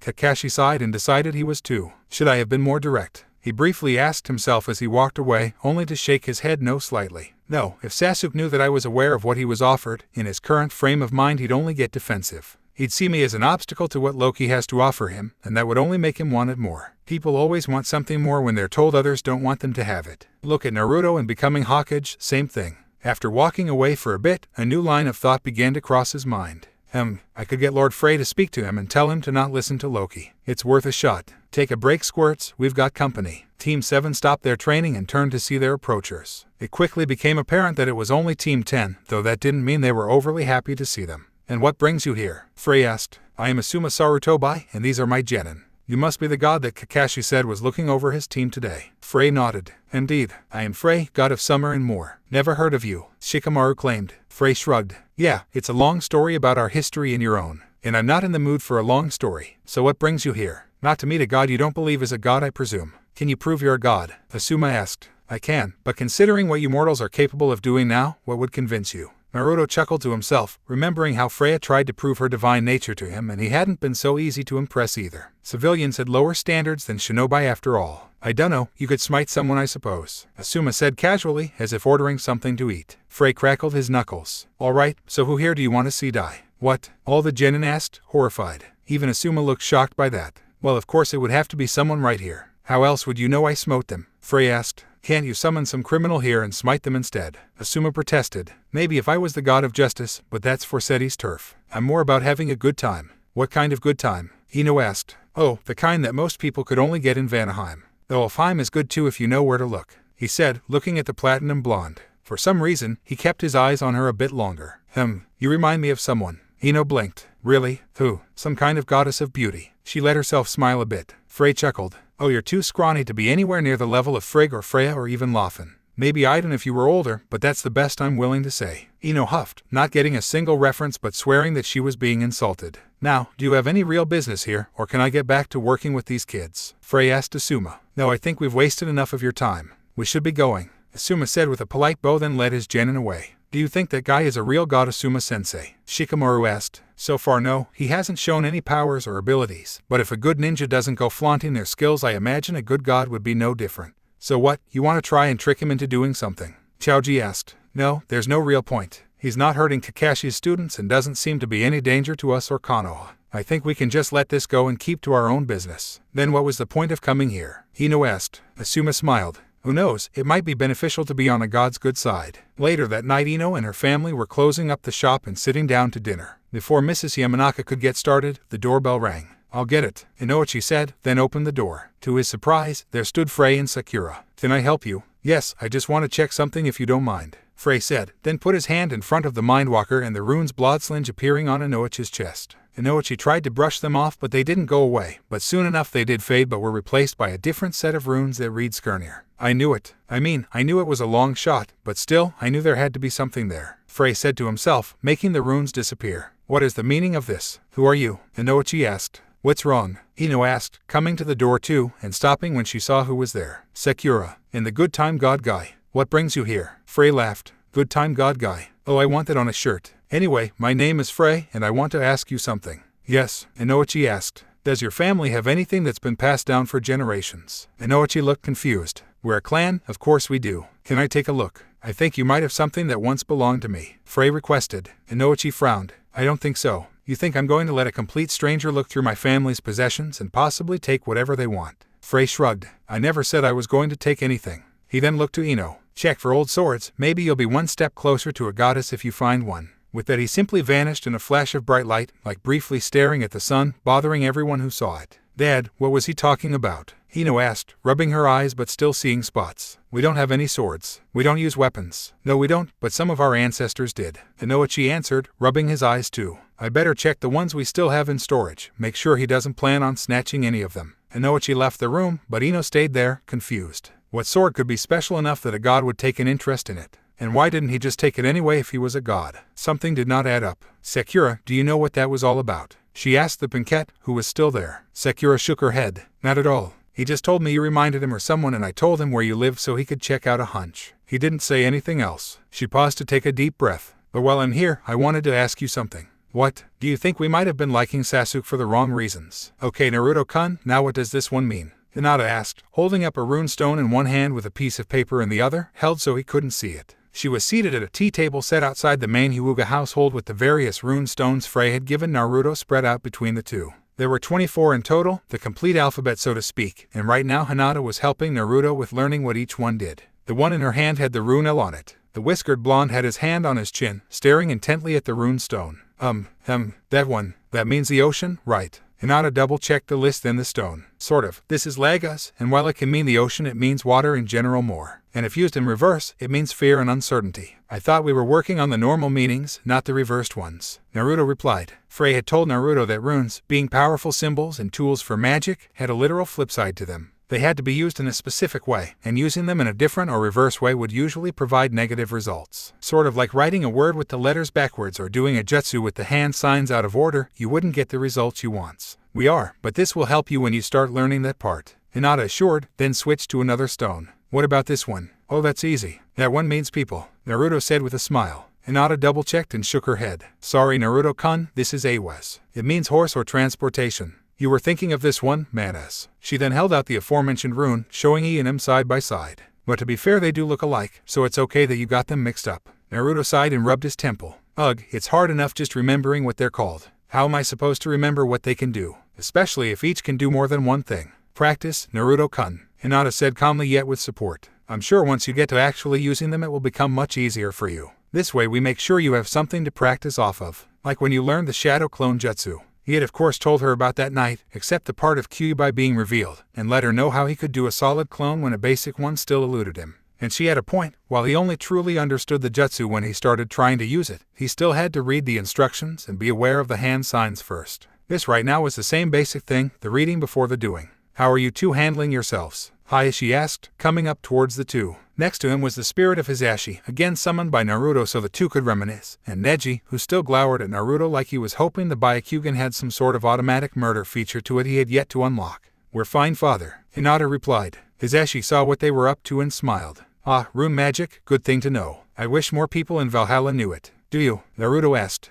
Hisashi shook his head. No, never got into it. My specialty is and always will be Taijutsu. But damn if I don't wish the Juken did more damage to a troll than just give it an itch. Bit of advice kids, take the time to learn more than the Juken. In the afterlife you'll need it. Hinata nodded, but Neji looked ready to destroy the first thing he could make contact with. How long are you going to keep pretending this abomination is really your brother? He demanded, looking at Hayashi. The Hyuga head frowned at his nephew. Boy, mind your tongue. I absolutely will not. This street scum here is dishonoring my father and trying to take advantage of you, and I would think that the head of the Hyuga would be smarter than Neji started. Pointing towards Naruto, however he was silenced when Hayashi slapped him across the face. At what point did the words boy, mind your tongue sound like a request? Hayashi asked in a no-nonsense manner. Neji turned his I'm trying to kill you with my eyes glare towards his uncle, the seal on his head literally the only thing stopping him from giving in to the more homicidal thoughts in his mind. Neji-san, why are you so angry? Hisashi asked. Why do you believe I'm not your real father? Is it really just because I'm not saying what you want to hear? Yes, Neji proclaimed.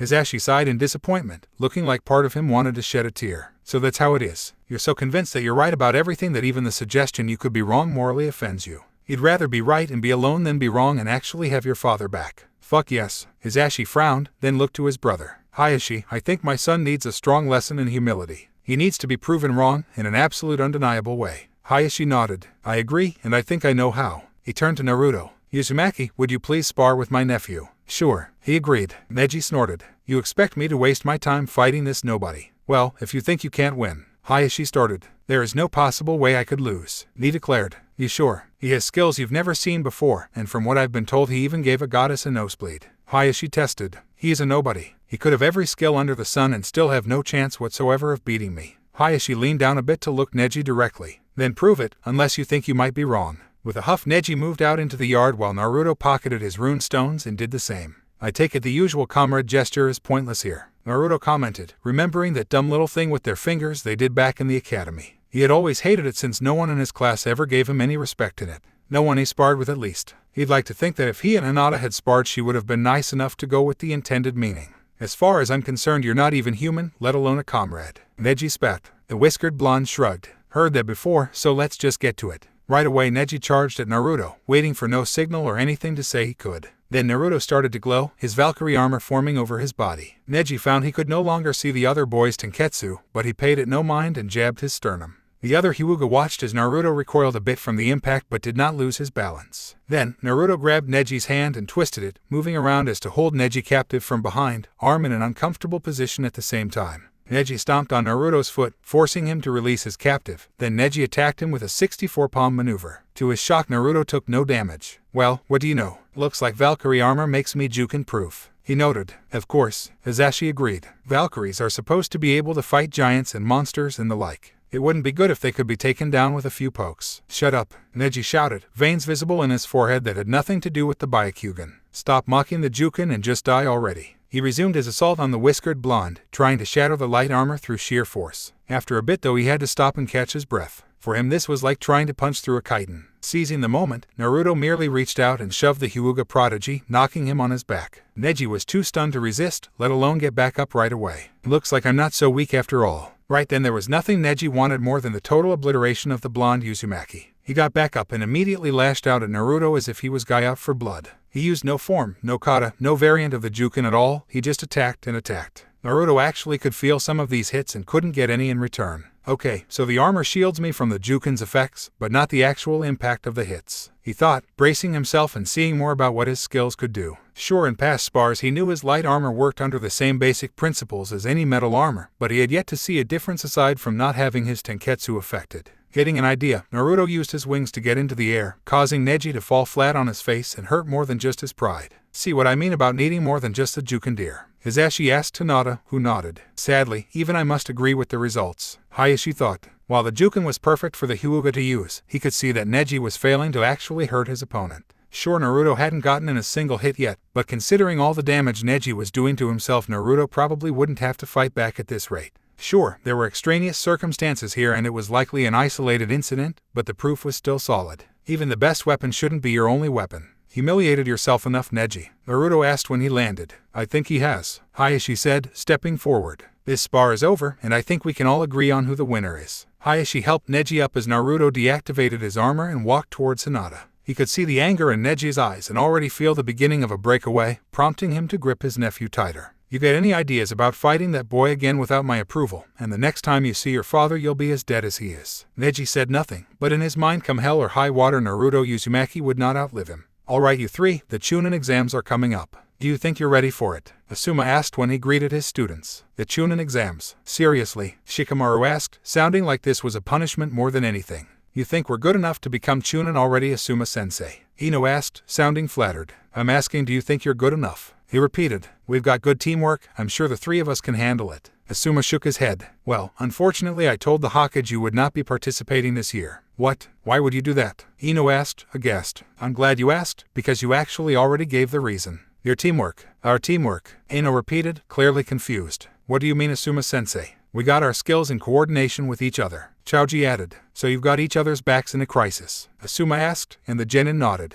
What about the other genin? What about them? Ino asked. So if they were in a crisis, you'd ignore them. They're on their own. Well, what if we have our own job to do? Ino asked. Shikamaru sighed. And what if we were the ones in a crisis and another team could help us, Ino? Would you be so accepting of a you're-on-your-own attitude towards others then? Thank you, Shikamaru, Asuma said. Teamwork is not just helping the people you're assigned to help. Your fellow Kano and Nin are your comrades. They should be able to rely on you when situations go wrong. just like how you would rely on them if you were in over your head. What, you think we don't know that? Ino asked. Come on Ino, don't you get it? This is because of what you said about Naruto last time, Shikamaru told her. The platinum blonde looked towards the shadow user. What? You said to all of us that Naruto was not worth treating like a comrade. He's just dead weight to Team 7, not worth sparring with or taking seriously. If Naruto was in trouble, would you do anything to help him? Anything at all? Ino just looked at him, not saying a thing. What if it was Sakura? Or Sasuke? Would you hesitate at all? Asuma asked, and the Mindwalker looked surprised. You'd help part of Team 7, but not all of it. If anything, helping Naruto is an act of charity, not teamwork or even friendship. Who else isn't worth helping Ino? Who else would you leave behind, yet admonish them for doing the same if they left you? I wouldn't do that. Asuma raised an eyebrow. So if you were in danger, about to be killed or raped or something, and Naruto said sucks to be you and left, you wouldn't have a problem with it. You're allowed to brush him off, but heaven forbid you get the brush off. And you think you're ready for the Chunin exams with that kind of attitude towards your fellow ninja. I'm not going to be judged based on how I treat other teams, am I? Asuma looked disgusted. You already have been, and you didn't pass. Now, let's try a different type of training today. I'm going to make sure you learn to appreciate having someone help you. Hello, Midgard to Pinky. Sakura blinked. Huh, what? Wow, you were really zoning out. Tell me, what's your last name? Sakura sighed. I'm fine, Lord Frey. Sorry, I guess my head isn't really all here right now. With Naruto currently spending time with Hinata, Haku and Sakura were focusing on their own training. Kakashi was currently working with Haku, claiming that she was the most experienced fighter of the three, and with him being close to Zabuza's skill he could get a better assessment of her skills without having to take the same risks Naruto or Sakura would. Sakura at the moment was with Frey, who was trying to find what skill or specialty she could bring to the team. Frey nodded and conjured a tree stump to sit upon, and another for her to do the same.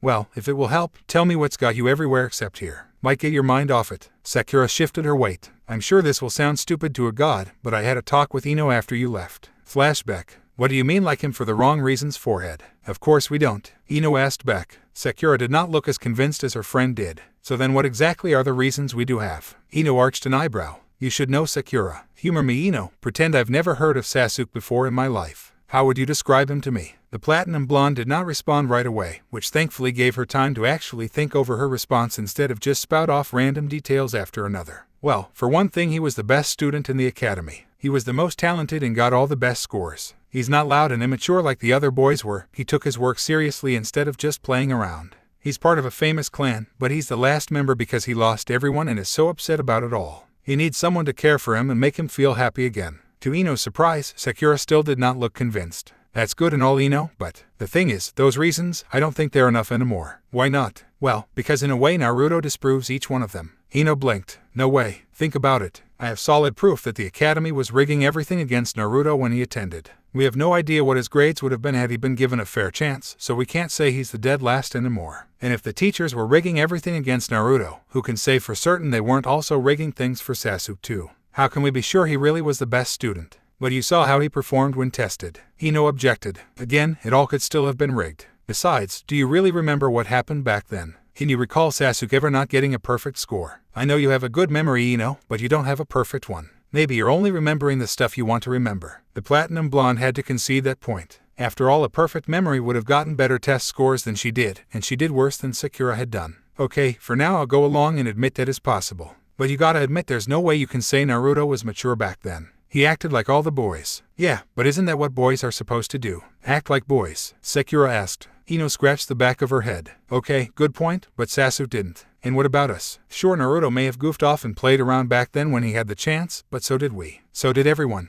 Everyone except Sasuke. But we invited him to. Ino pointed out. The Pinkette nodded. Yeah, we did, and he never accepted. Why does that make him mature? It shows he's dedicated to his training. So tell me what Sasuke does when he's not training. That stopped Ino. For all her times of trying to see, talk to, and yes even spy on the last Uchiha, she could not recall a single time she had seen him not train. The only exceptions being him eating or getting groceries, and she wasn't going to look into his house without consent. She was pretty sure that was still considered illegal. He must have some hobbies, even if we never see them, Ino claimed, which means we don't really know what he likes to do for fun. At least with Naruto we do know. You mean despite being his teammate for this long you still don't know what Sasuke does when he's not training? Ino asked. Sakura shook her head. And as for the whole last of a clan thing, he's not the only one that applies to. Naruto is the son of the Yondaime Hokage and last of the Uzumaki clan, who were all killed off long ago. Not to mention Naruto became orphaned the day he was born because of the Kyuubi. Sasuke's not exactly the only one suffering loss of family now, is he? So why is his suffering automatically more important? What is your point, Sakura? Are you saying you like Naruto now? Ino inquired. Sakura shook her head. No, that's not what this is about at all. The thing is, Lord Frey told Naruto that experiencing great suffering could make people become better, and Naruto asked how. I compared him to Sasuke and pointed out how Naruto has risen above his suffering while Sasuke has not. Then he asked me why did I like Sasuke more if I myself admitted Naruto was the better person. Ino blinked. And what did you say? Sakura looked away. I said nothing.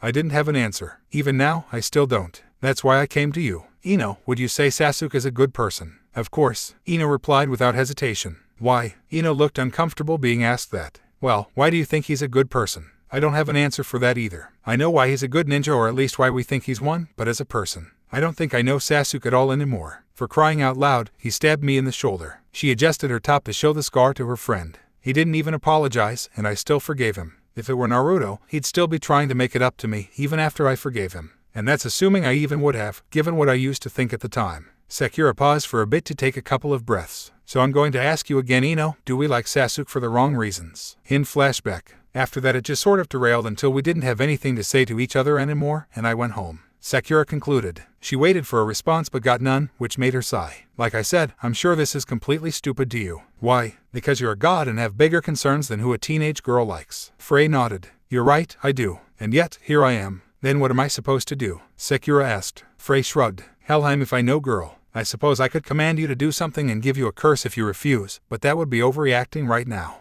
And trust me, we gods are good at overreacting. Can you give me some advice? She asked. Why, you don't need any. He replied. Of course I do. No you don't. You know the problem and you know the solution. What you need is to break away from the denial. Denial? I'm not in denial. Frey smirked.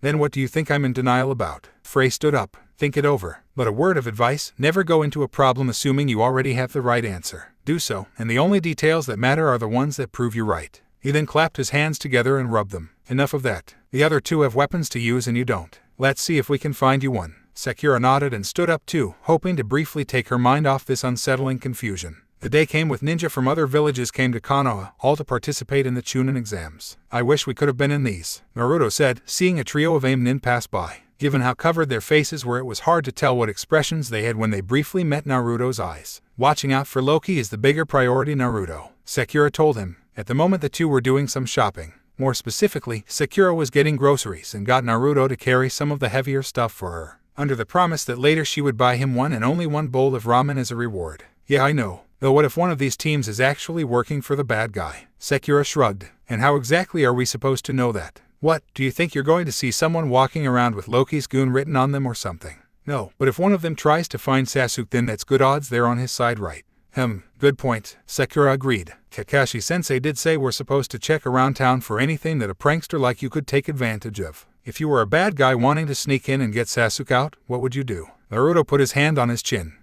Well, we know that Sasuke's parents could get into his house on their own, so it's likely Loki can do the same. Just pop up in there. That also means he likely can do the same in reverse to get away. If that's the case, then we can't actually stop Loki from getting in and out. The only counter is to have Sasuke be anywhere except his house. Sakura blinked. That's not a bad idea. Maybe Kakashi-sensei can get him hidden away somewhere. Assuming it works, Loki won't just stop and go home. He'll do something to either find Sasuke or force him out. Maybe cause some kind of disaster that will force the ninja here to do something, maybe even Kakashi-sensei. Then we can guard Sasuke for him, Sakura suggested, her house coming into view. Not altogether, Loki might be aware of us too. And odds are he'd most suspect me to be the one guarding him. So we'd have to be spread around and doing some fake guarding. Clever planning, kiddo. Sakura perked up. Oh Lord Frey, didn't see you there. Said God was now in front of her house, clearly having just gotten there moments ago in the brief time the Pinkette wasn't looking. He wasn't alone. Next to him was Freya, dressed in the clothes she had worn back in Wave, and beside them both was an old man. Not a frail old man, but one that looked strong enough to give the Hokage a good fight. He had long white hair and a ponytail, a white beard and mustache, an eye patch over his right eye, and a brown vest over a black long-sleeve shirt and brown pants. He also sported metal wristbands with runic symbols engraved on them and a purple sash at his waist with a black bird embroidered on it.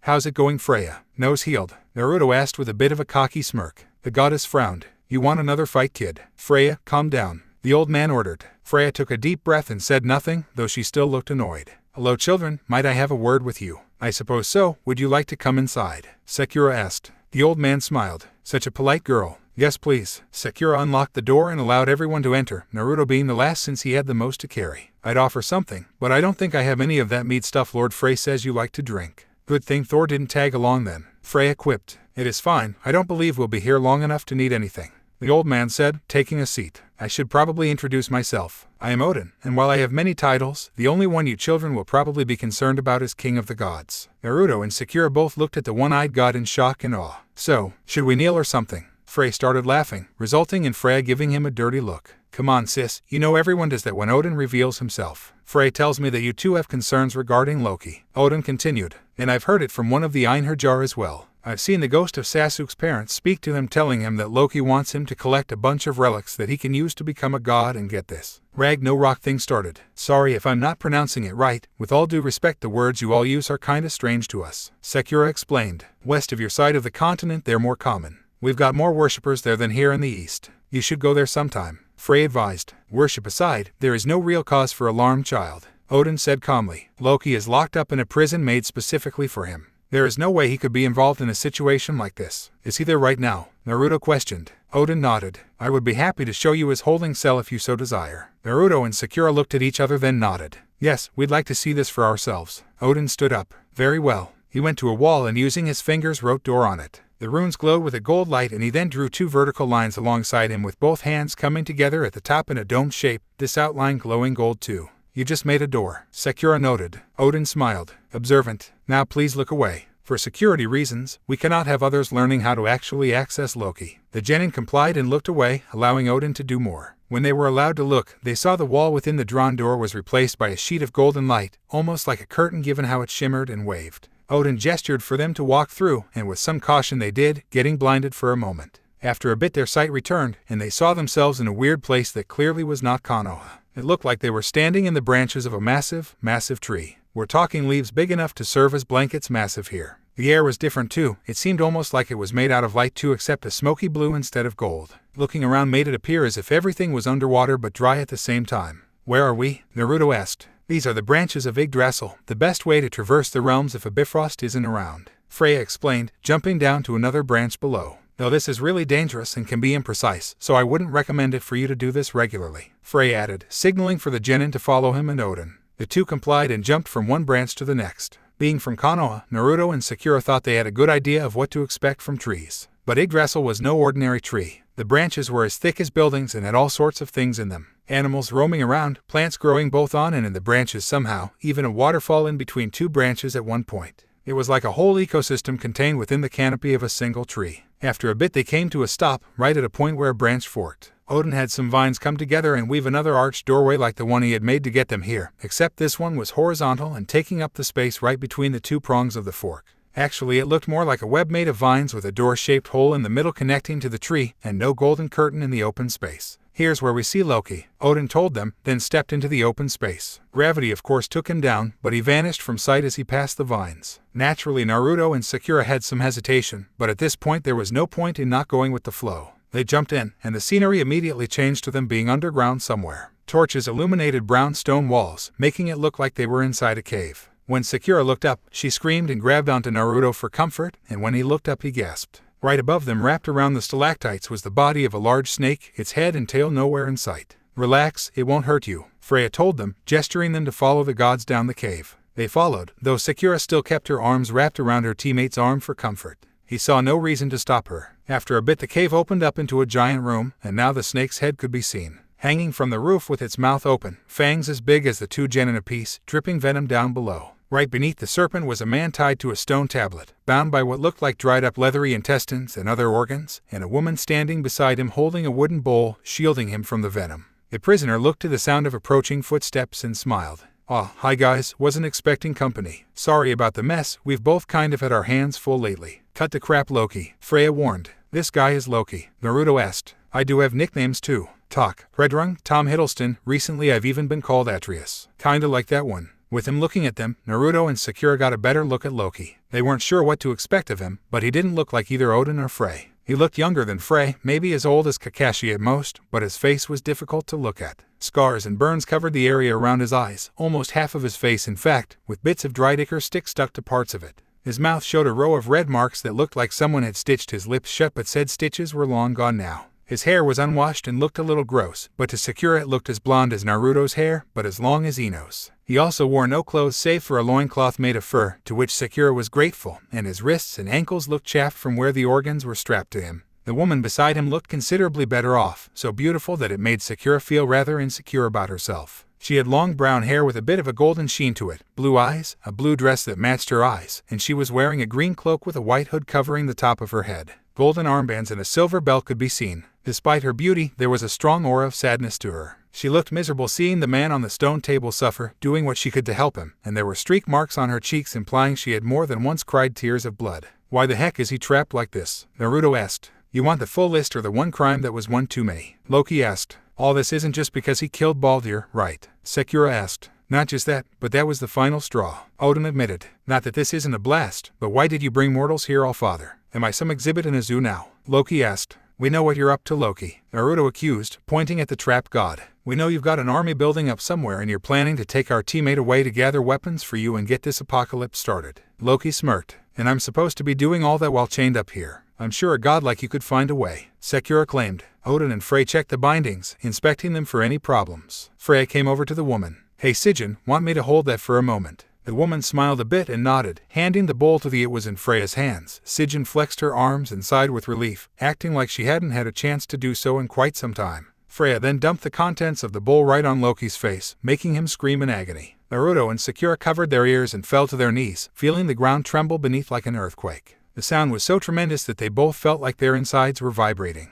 It almost made them want to throw up. Sijin quickly removed her cloak and used it to scrub Loki's face, washing away most of the collected toxins. He calmed down, though the cloak now looked damaged itself. Sijin removed it and put it back on, making Loki endure a few more moments of venom dripping into her husband's face, then grabbed the bowl and held it again, sparing him. She gave Freya a dirty look, but the goddess looked unconcerned and walked away. Naruto, Sakura, and Loki were all taking deep breaths now that the screaming was over. Sakura-chan, I apologize for every time I complained about your shouting. Naruto wheezed, still feeling queasy. Next time I hear someone call me a banshee, I'm bringing them here. She added, breathing heavily too. Come on kid, you're supposed to be a Valkyrie. You should be able to handle a little yelling. Freya claimed, coming up next to him. Naruto glared at the goddess. With all due respect Freya, that was a dick move there. Freya frowned and leaned down towards him. You see that guy over there? You think that's some helpless prisoner we're torturing for shits and giggles. You want to know what Loki has done to make him deserve this? No one deserves this. Loki over there has a rap sheet as long as Jormungand. He kidnapped Idun and nearly gave the golden apples of immortality to the Jotuns. He's insulted and humiliated every Aesir and Vanir in the realms on multiple occasions. He's accused Queen Frigg of adultery and whoring herself to all of creation. He's responsible for the loss of Tyr's hand. Technically, that last one is Fenrir's fault, not mine, Loki pointed out. Freya, however, ignored him. He had other gods piss all over my father during the Aesir-Vanir war. He made me pass gas in front of all Valhalla once. And he's the father of 3 of the worst monsters this world has ever seen. Monsters that could eat your so-called biju for breakfast if given the chance. Naruto and Sakura certainly did not like the sound of that part. Oh, don't act like I was never the victim here, Freya, Loki hissed. I recall you all snubbing me when I asked to join you all at the dining hall, and it wasn't until I twisted Odin's arm that I finally was considered tolerable enough to be in the presence of any of you. And do you remember that wall the Jotuns built around Asgard for you? And how you all decided to cheat the Jotuns out of pay when it was done and threatened me if I didn't find a way for you get away with it?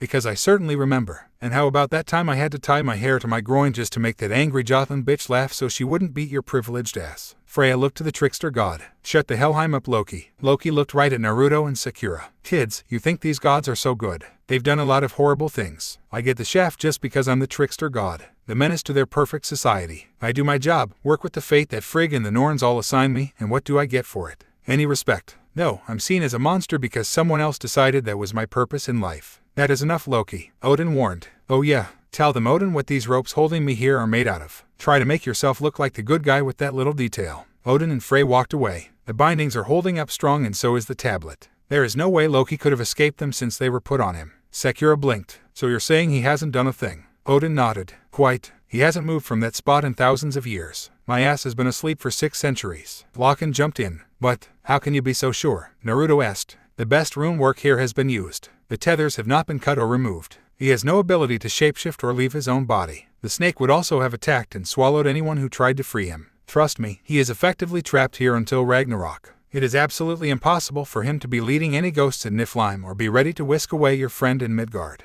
I know what I saw, Lord Odin. And Lord Frey did call him the best trickster in the world. Are you sure he couldn't have tricked you in any way? Odin put a hand on the Pinkette's shoulder. I may not perfect my child, but I am familiar with what Loki is capable of. He is secure here, there is nothing for you to worry about. Now let's get you home. Hold on, first why don't you tell us what these things are? Naruto asked, pointing to the fleshy ropes. It looks like guts, but why would that matter? It's just Loki trying to mess with you, kiddo. Frey claimed, trying to weasel your way out of it, huh? And I'm the untrustworthy one. Loki commented. Odin sighed. These tethers are made from the entrails of Loki's son Narfi, used not only to bind him but remind him of what his misdeeds have cost him. Naruto and Sakura dropped their jaws and looked at the ropes again. They remind Sijin too, you know. People always forget about Sijin here. Yes, her suffering just isn't worth noticing, Loki snidely remarked, while Sijin sniffled a bit and some more ichor dripped from her eyes. They killed Narfi too, you know. He wasn't already dead. These guys literally hunted down my son and butchered him just so they could do this to his body. Let's go, Odin advised, creating his runic doorway again on the wall and leading them through. Naruto and Sakura, however, took one last look at Loki. Maybe I'm not the bad guy here, kids, he suggested before they disappeared. Back in Konoha, Ino was looking through her clan's old storage chamber. She had never been here before, but as an official genin she did have legal access to the place. Plus, being the daughter of the clan had helped. She was surprised that the Yamanaka had indeed collected some weapons and other spoils of war from the past. Usually her clan was the supportive role in a battle, not the fighting force. Perhaps that was not always the case. She looked through various swords on the display shelves, none of them looking all that special to her. Some were simple katana, some looked like ones the samurai used to use. There was a uchi katana and an odachi there too, but nothing that looked like something a god would care about. Maybe it's in the back, she thought out loud, going into the deeper parts of the chamber. It was a little dusty there, enough to make her certain she'd have to wash her clothes tonight for sure, but in the back there were no displays anymore. Just boxes of stuff, probably things the Yamanaka either didn't want to get rid of or just didn't know what to do with. She opened one, releasing a cloud of dust that made her cough and some spiders that made her yelp, but inside was just old-fashioned kimonos and the like. The second box had old kunai and shuriken, some with cracks and dried blood on them. The third had original scrolls telling how to do jutsu, though the drawings were faded and it was clear these were made back when the clan was still experimenting. The fourth, however, had something else. Ino gazed upon a sword different than the others. It was sheathed, but the shape implied it was double-edged and about as long as a human arm. The handle was short, only big enough for one hand, and wrapped up in leather. The sheath had some markings on it that Ino had never seen before, ones that read Sumarbrander. She grabbed a hold of it, and immediately felt a surge of power and warmth around her. Whoa, this is no ordinary sword. Everyone ready? Kakashi asked, having assembled Naruto, Sakura, and Haku atop Naruto's apartment complex. Today was the official start to the Chunin exams, and as they spoke, participating genin were already making their way into the academy. Some falling for the tricks and diversions, some not. So what's the plan, Kakashi-sensei? Sakura asked. I like Naruto's idea of getting Sasuke away from his house and holding him there to prevent Loki from finding him, at least right away. The only problem is actually obtaining Sasuke without breaking any laws. After all, legally this could be considered kidnapping. Naruto looked confused. But it's to prevent him from betraying Konoha. Yes, Naruto, but unless you can prove it, the law would see it as us kidnapping him, Kakashi told him.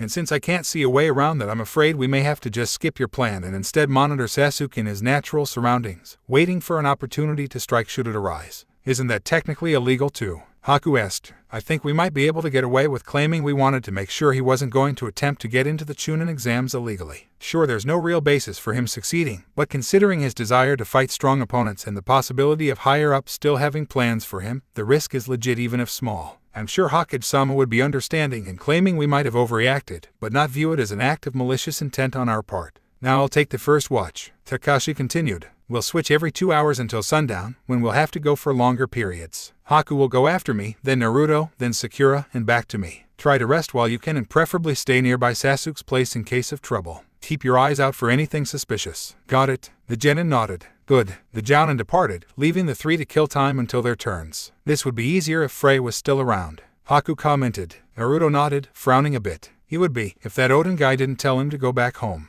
After confirming that Loki was in the same exact spot he had been in for millennia, Odin had told Frey to return to Alfheim for the time being. The threat of Loki coming to Konoha was non-existent in his one eye, and at worst a couple of Niflheim wraiths might show up. He'd expect someone with Valkyrie powers like Naruto to be able to handle that kind of problem, so having Frey or Freya there was pointless. Besides, in the off chance some god did show up, having no gods there ahead of time would make it easier to identify them, as he put it. Still, the Konoha ninja didn't care for the implication that they were wasting the god's time. He is the king, Naruto, he can do that if he wants, Sakura pointed out. Naruto huffed. Bet that made Loki feel better when Odin slaughtered his son just to make some ropes. He put his hands in his pockets, then jumped off the building to in front of his apartment, with the girls following. Can you imagine what they'd do to Sasuke if they caught him working with Loki? Maybe it's a good thing none of those gods are here to fix it. We've got to stop him, for his sake as well as ours. Far away, far away from Konoha, there was a village unlike the ones best known in the elemental nations. The buildings were more rustic and simplistic, made quickly out of wood and stone but easy to repair. Roofs were all slanted and covered with straw or grass, glass windows looked like the most modern parts, and many were as long as the buildings in Konoha were high. No walls were there to defend it from invasion, except by the farm fields where scarecrows also offered some protection. A raven flew down and landed on the post of a banner. Said banner was blue and sported the emblem of a black snake eating its own tail. A young man saw the raven had a note attached to its land, and with care removed it. He opened it, but the note was written in a language he could not read, prompting him to speak with the chief.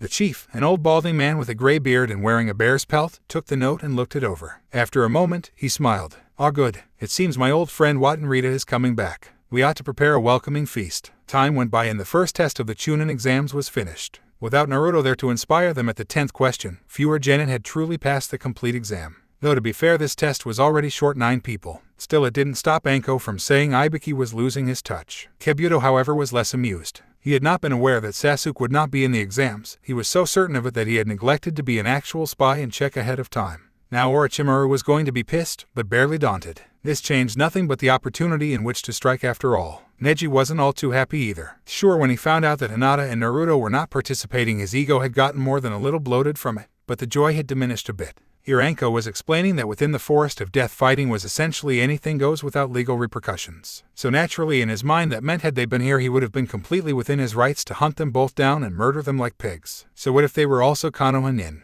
That didn't mean they were comrades. As far as Neji was concerned, he had no comrades and no allies, just enemies he could and could not get away with fighting. Even Tenten, Lee, and Guy meant nothing to him despite their year together. Sasuke, meanwhile, was surprisingly less upset than most would expect. Sure, being in the exams would be a nice milestone and a great way to show off, but why make so much effort to become a Chunin when you could become a god and revive your dead family at the same time? All he had to do was wait for Loki's agents to come to him. And what better place than the same place the spirits of his dead parents had already come to him? A knock at his door got him perked, but at the same time confused. Is that them? Why would they use the door? He answered and saw Kakashi, souring his mood. Oh, it's you. Were you expecting someone else? Kakashi asked, rhetorically. If you have some free time today we could do some simple training. Make you feel better about missing the exams. Sasuke shook his head. Not interested. Sasuke Uchiha not interested in training. Okay, who are you and what have you done with the real Sasuke? Kakashi asked, making sure to have a joking tone. Sasuke gave him an annoyed look. I've got more important things to concern myself with right now. Like what? Did someone else already offer you power and glory and you're just waiting for them to come here and give it to you?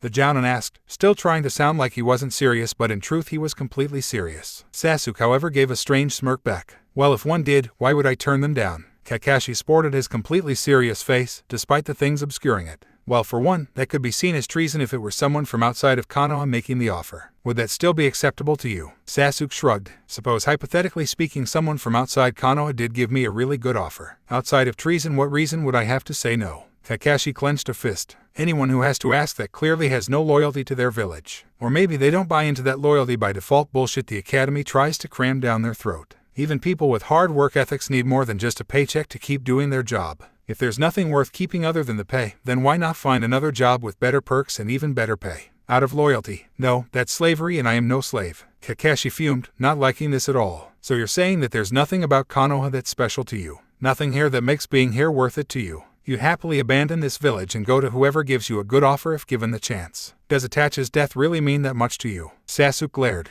It means absolutely everything to me. Without a word, Kakashi swiftly slugged the boy in the stomach, prompting him to gag and vomit up his most recent meal. Kakashi didn't stop there. He did a gentler but still forceful hit to the back of the boy's head to knock him out. Screw the safe way. I don't care if I am accused of kidnapping you. With a confession like that, you deserve to be locked up until this is over with. He spat at the downed boy. He used to see so much promise and potential in Sasuke, but now it was like looking at a monster. All that time trying to instill a sense of bonds in Team 7, and yet Sasuke appreciated none of it. Ah, thank you so much. That makes the next part easier. Kakashi turned around, seeing a man behind him that he didn't recognize. But he had a good idea who this was. Are you Loki? The man before him had a strongly scarred face, maybe worse than Ibiki's own, with hair that reminded Kakashi of Naruto's in color but Sakura's in style. He wore a dark blue tunic with a black cape behind himself, black boots with red fabric wrapped up the sides like a helix, a golden belt, white fur around the collar of his tunic, and a simple dagger hanging from his belt by his left hip.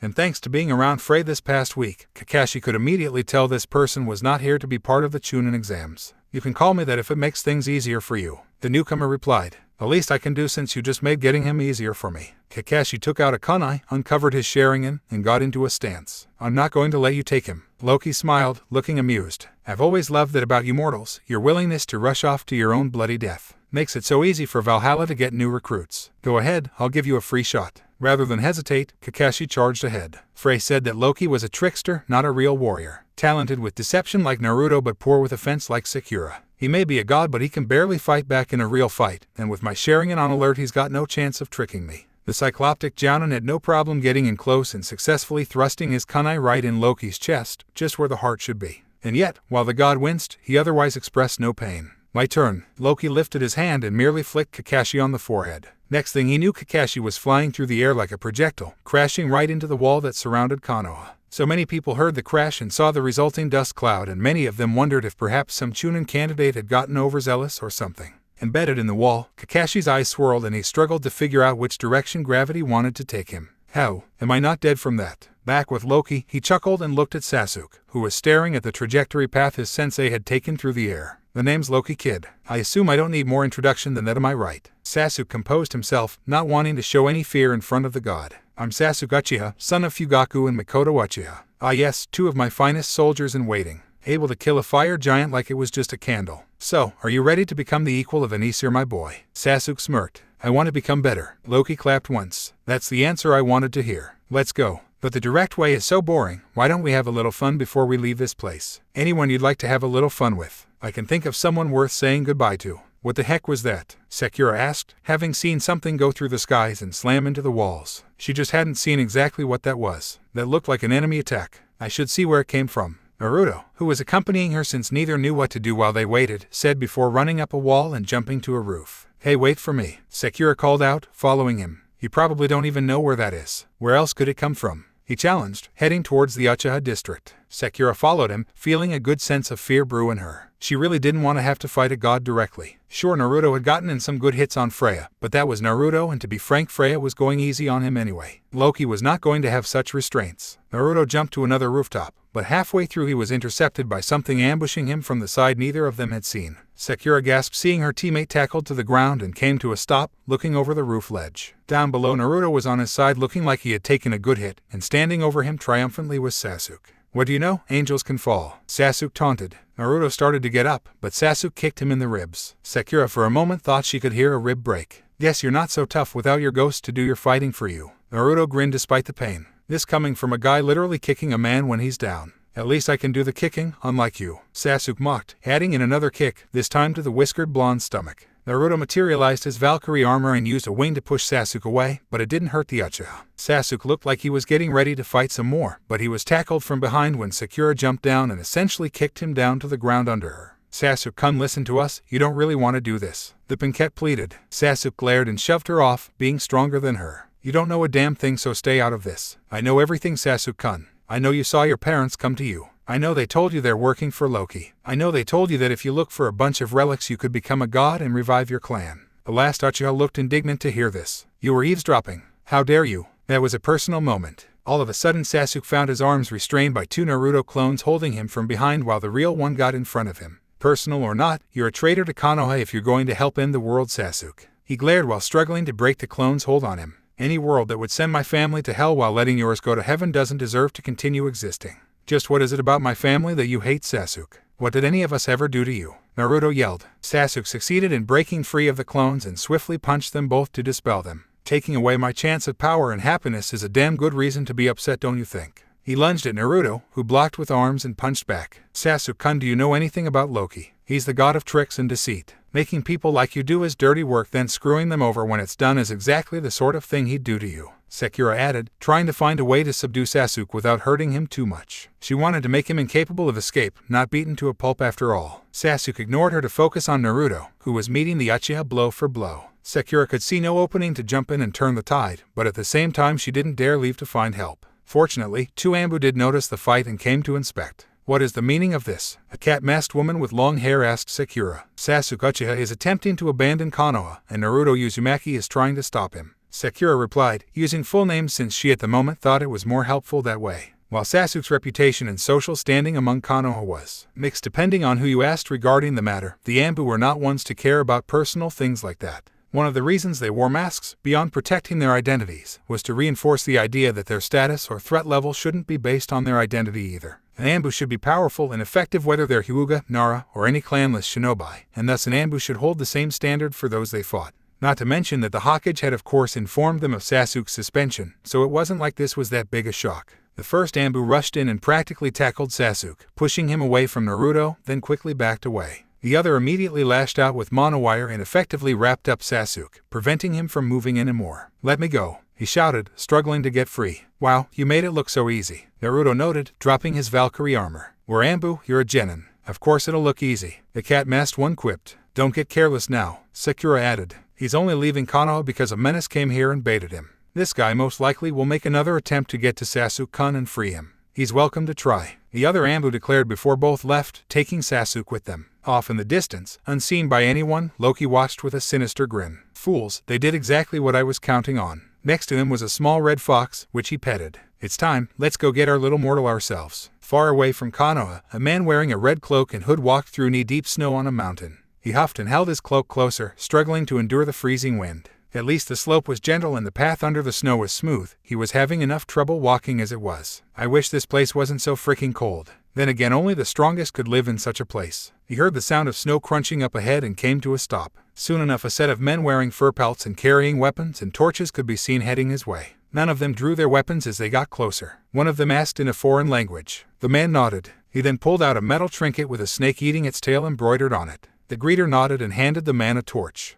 "You can call me by my real name, Danzu Shimura." Despite the fact that the second portion of the Chunin exams were in progress, it did not take long for the Hokage to arrange an emergency meeting. After all, it wasn't like the clan heads were involved in the exams at this point, and the civilians were not required to be involved at all. "Alright everyone, we're here because I have been informed that Sasuke Uchiha here attempted to desert the village while under the influence of an external threat." Sarutobi started when everyone was seated and attentive. "What?" Sume asked. "Perhaps Kakashi can better explain the situation to us," Sarutobi continued, gesturing to the Jounin. Kakashi stood in the room before the clan heads and Hokage, with a restrained Sasuke beside him. The restraints were there to keep him silent as well as immobile, at least for now. To the other side of the room was Naruto, Sakura, and Haku watching and on standby if they needed to chip in. Kakashi himself tried to look as presentable as possible, but he stood like his legs were being held up by sheer force of will alone. "Alright, to fully understand the situation I will be required to give some backstory," Kakashi began, speaking like he was suppressing some pain. "As we have learned, Naruto has gained abilities that are tied directly into the gods, or at least gods we were originally unaware of. Those gods have taken an interest in him, but sadly he was not the only one they took an interest in.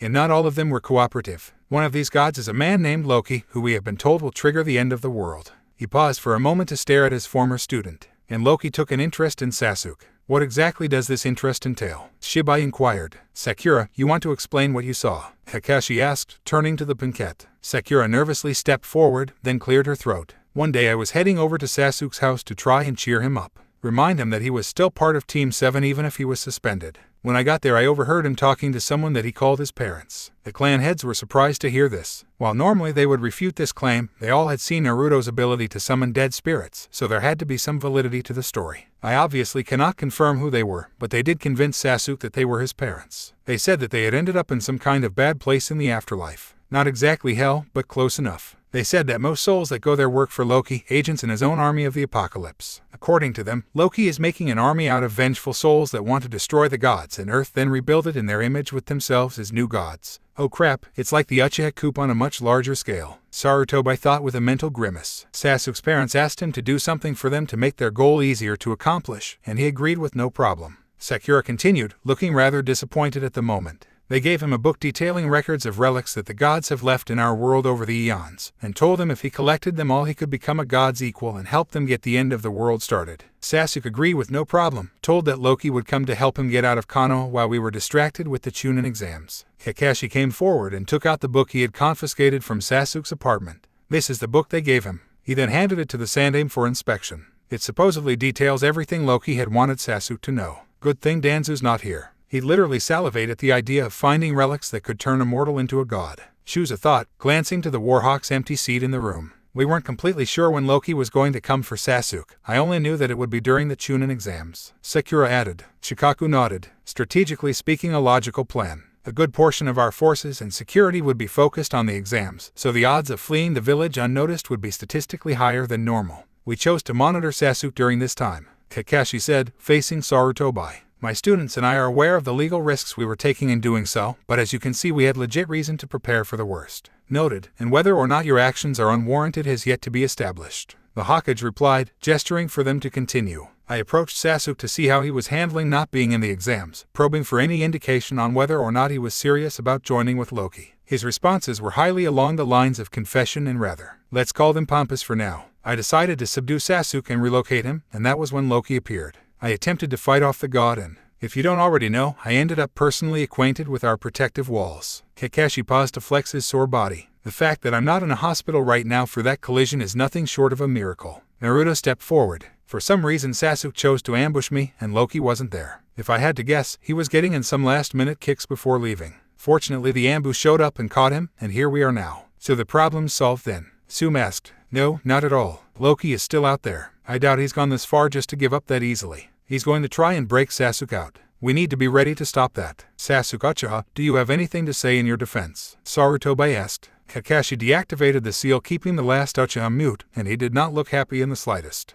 You made a big mistake in preventing me from leaving. Had you just let me leave and get what I want, you would have been left in peace for however long it takes till Ragnarok begins. But now, Loki and I will leave this village in ruins. Unless you agree to let me go right now. None of the adults there looked amused or threatened by his proclamation. And what exactly are you going to do if we refuse? Inoichi asked. In case you haven't noticed, you're in no position or condition to make demands of us, boy. Sasuke scoffed. I don't have to do anything for now. Loki will come for me, and they'll surely make you pay for this. What can you tell us about this Loki character? Shuza asked the members of Team 7. Is he like that Frey god who made himself known not that long ago? Inoichi added. Loki is a trickster god who I'm told is more deceiver than fighter. Kakashi spoke up. We were not given details on specifics, but in terms we're more familiar with, Loki is like a member of the Kurama clan. Should I be insulted or flattered? Unkai, representative of the small clan, asked. Shikaku sighed exasperated and rolled his eyes. So we're dealing with a god that can surprise us in virtually any way possible, and the only thing you do know for certain is that he wants to use Sasuke. Kakashi was hesitant to reply for a bit. I hate to admit it, but yes, troublesome. He's supposed to be tied up in a cave that's not even in this freaking dimension. I've seen it with my own eyes. I have no idea how he's up and about in the first place. Naruto added. I spoke too soon. Shikaku added. A few looked to Sasuke as if expecting him to provide an answer, but the young Avenger refused to comment. Well, what are we supposed to do? Prepare against an enemy who we know virtually nothing about? Or can we ask one of these gods to help us? Hayashi asked. The gods are convinced that Loki's still locked up. They won't help us unless they see for themselves he's directly involved. Sakura told them all. And I can't make a god appear just by asking them to come by. Naruto added. Well fuck, what are we supposed to do? Trap this guy. We have a hard enough time dealing with the Uzumaki when he pulls his pranks, and you want us to outsmart the literal god of pranks. Sume barked. We have something he wants, and we know he can be contained. Haku spoke up. We have the bait, and we know these gods can be hurt, so the trap shouldn't be that hard. Sarutobi glanced at Sasuke. Think quick, people, how do you trap a god? In the Forest of Death, Guy's students were making their way through the Forest of Death. Neji, where are we going? Tenten asked as she and Lee were following their other teammate, jumping through the trees. I saw something on the edge of my vision. I want to get a better look. Tenten and Lee shared a look between them. Neji was acting pretty weird. For one thing, he didn't insist on carrying the scroll that Anko had given them for the test. He actually let Lee have it, and Neji barely ever gave Lee any form of credibility. And while the Forest of Death was big, Tenten and Lee were pretty sure it wasn't so big that Neji couldn't see all of it within his range. Not unless he had been exaggerating or outright lying about the strength of his Byakugan all this time, which frankly was quite believable. Shouldn't we be focusing on getting the necessary scroll? Lee asked. Neji snorted. Such a simple task is hardly worth prioritizing right now. You don't even know which one we need. Lee pointed out. It doesn't matter, he replied. Tenten got closer to her bushy eyebrow teammate. If his eyes can see other scrolls, odds are he already knows which ones we have and need. So while he is kind of being an ass, he is right that we don't have to waste time looking for a target right now. After jumping through 4 more trees, Neji stopped and went to the ground. Confused, Tenten and Lee joined him, seeing him smile while he looked ahead, with no Byakugan on. What's going on? Did you see what you were looking for? Oh yes, I saw it loud and clear, he replied, in a tone they did not find reassuring. What do you mean Sasuke isn't here? I'm sorry Orochimaru-sama, but apparently he was not permitted to participate in these exams. At the moment Kabuto was separate from his teammates, not that he was truly concerned about them in the first place, to talk with Orochimaru in the Forest of Death. And needless to say the Snake Sannin was not too happy with what he was hearing. How could you not have been aware of this? Orochimaru asked. In my defense Orochimaru-sama, what reason would I have had prior to today to know otherwise? We were both so certain that Konoha would want to show off the Uchiha in these exams that neither one of us bothered to confirm his attendance. I have no more information on the matter than you do. Fuming, Orochimaru dropped out of the tree they were standing in and found a tiger that lived in the forest. Moving fast and catching the tiger by surprise, he pulled out the Kusanagi sword and decapitated the animal, fuming loudly then taking some deep breaths. Feel better? Kabuto asked, jumping down and landing beside his master. If I didn't, your head would already be cleaved from your shoulders as well. Orochimaru replied, still frustrated but sounding like he just relieved himself of some stress. Tell me, how do we adjust our plans given this new situation? The one advantage we still have is no one knows we're here. But while you could locate Sasuke and give him your mark, you will lose the element of surprise needed to further test his acceptance of the seal. By then someone in Konoha will be able to make attempts to suppress it and they will be on the lookout for you. Orochimaru frowned. Give me an answer I can use. Kabuto paused to think it over. At this moment, the best opportunity for you that remains is during the moment that you unleash the initial attack on Konoha like you planned. In the confusion of fighting both Suna's forces as well as your own, there will be little time to focus as much on what happens to Sasuke. You will be able to give him your mark and ideally encourage him to use the power it provides with a follow-up battle. The Snake Sannin glared. Wait a month. Are you sure there's no other way? None that I can think of. At least this way you retain your anonymity and I can do some more proper spying on the young Uchiha. Hopefully a better opportunity will arise before then. Orochimaru sighed. Very well. But if the time comes and this doesn't work again, we'll see just how effective your healing factor works, Kabuto. The Snake Sannin left, leaving Kabuto to have no choice but to return to his teammates. Like I'm going to let it come to that. Limited on options, the Hokage had Sasuke moved to one of the holding cells used for prisoners before they were properly relocated. Anbu were alerted and guards were posted on high alert. Outside the cell itself was Kakashi and Haku in case Loki somehow got through, and inside the cell with Sasuke was Naruto and Sakura in case Loki somehow could get in there directly. Kakashi had been given a chair and he was sure glad to have it. Sasuke was chained to a wall, tethered by one chain with handcuffs preventing him from doing hand signs, and some seals around his eyes. Sure, he couldn't do much with his Sharingan, but it was standard and they didn't want to take any chances that Loki could somehow improve them on the spot. Naruto had his angel armor active and sword drawn, ready to call on any Einherjar he wanted if he had to. The only reason he hadn't already was because Kakashi said it would be best to keep them in reserve in case Loki was unaware of just who Naruto had the ability to summon. Any surprise they could have would only benefit them. It's pathetic how you think you've stopped me, Sasuke stated, trying to sound tough. In his current state there was little reason to reactivate the silencing seal. Do you really think my parents or Loki would go to all this effort just to give up that easily? Actually, yes, Naruto said, surprising both Sasuke and Sakura. The way I see it, why would someone who valued you do all this, Sasuke?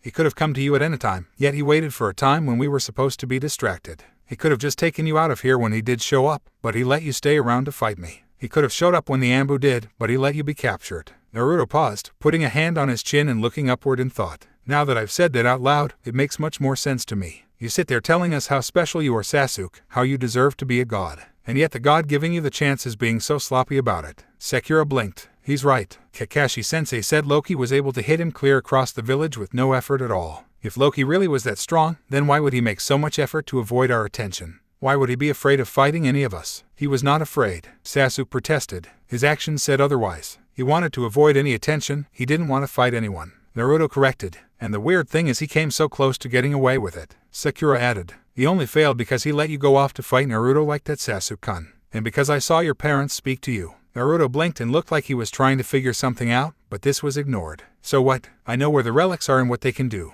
I won't be kept here forever. Loki will break me out of here and then I'll get started on my quest to become a god. And then I'll give my clan the justice and power we rightfully deserve. Sasuke remarked. Sasuke-kun, your clan wants to destroy the world. What's the point of being a god if there's no world left? Sakura pleaded. I bet you wouldn't be arguing with me if your father was in hell and asked you to get him out of it. Sakura-chan. Naruto spoke up before the Pinkette could. You said you saw his parents when you got to his house, right? She nodded. Yeah, just as I got there I could hear them from outside. Don't you think it's a little too perfect that you could? Naruto asked. Not only did his parents' ghosts not arrive until you were there, but they talked loud and clear enough for someone outside to hear it. Especially about something that Sasuke was supposed to keep to himself. Sakura's eyes widened, and even Sasuke looked somewhat curious about where the whiskered blonde was going with this. What do you mean, Naruto? What if you were supposed to hear that? What if Loki wanted a witness? Naruto asked, then his own eyes widened and he silently gasped. Oh shit, what is it? Sakura asked, concerned. It makes so much sense. Loki sets up Sasuke with a goal he can't resist, and makes sure you're there to know it's happening.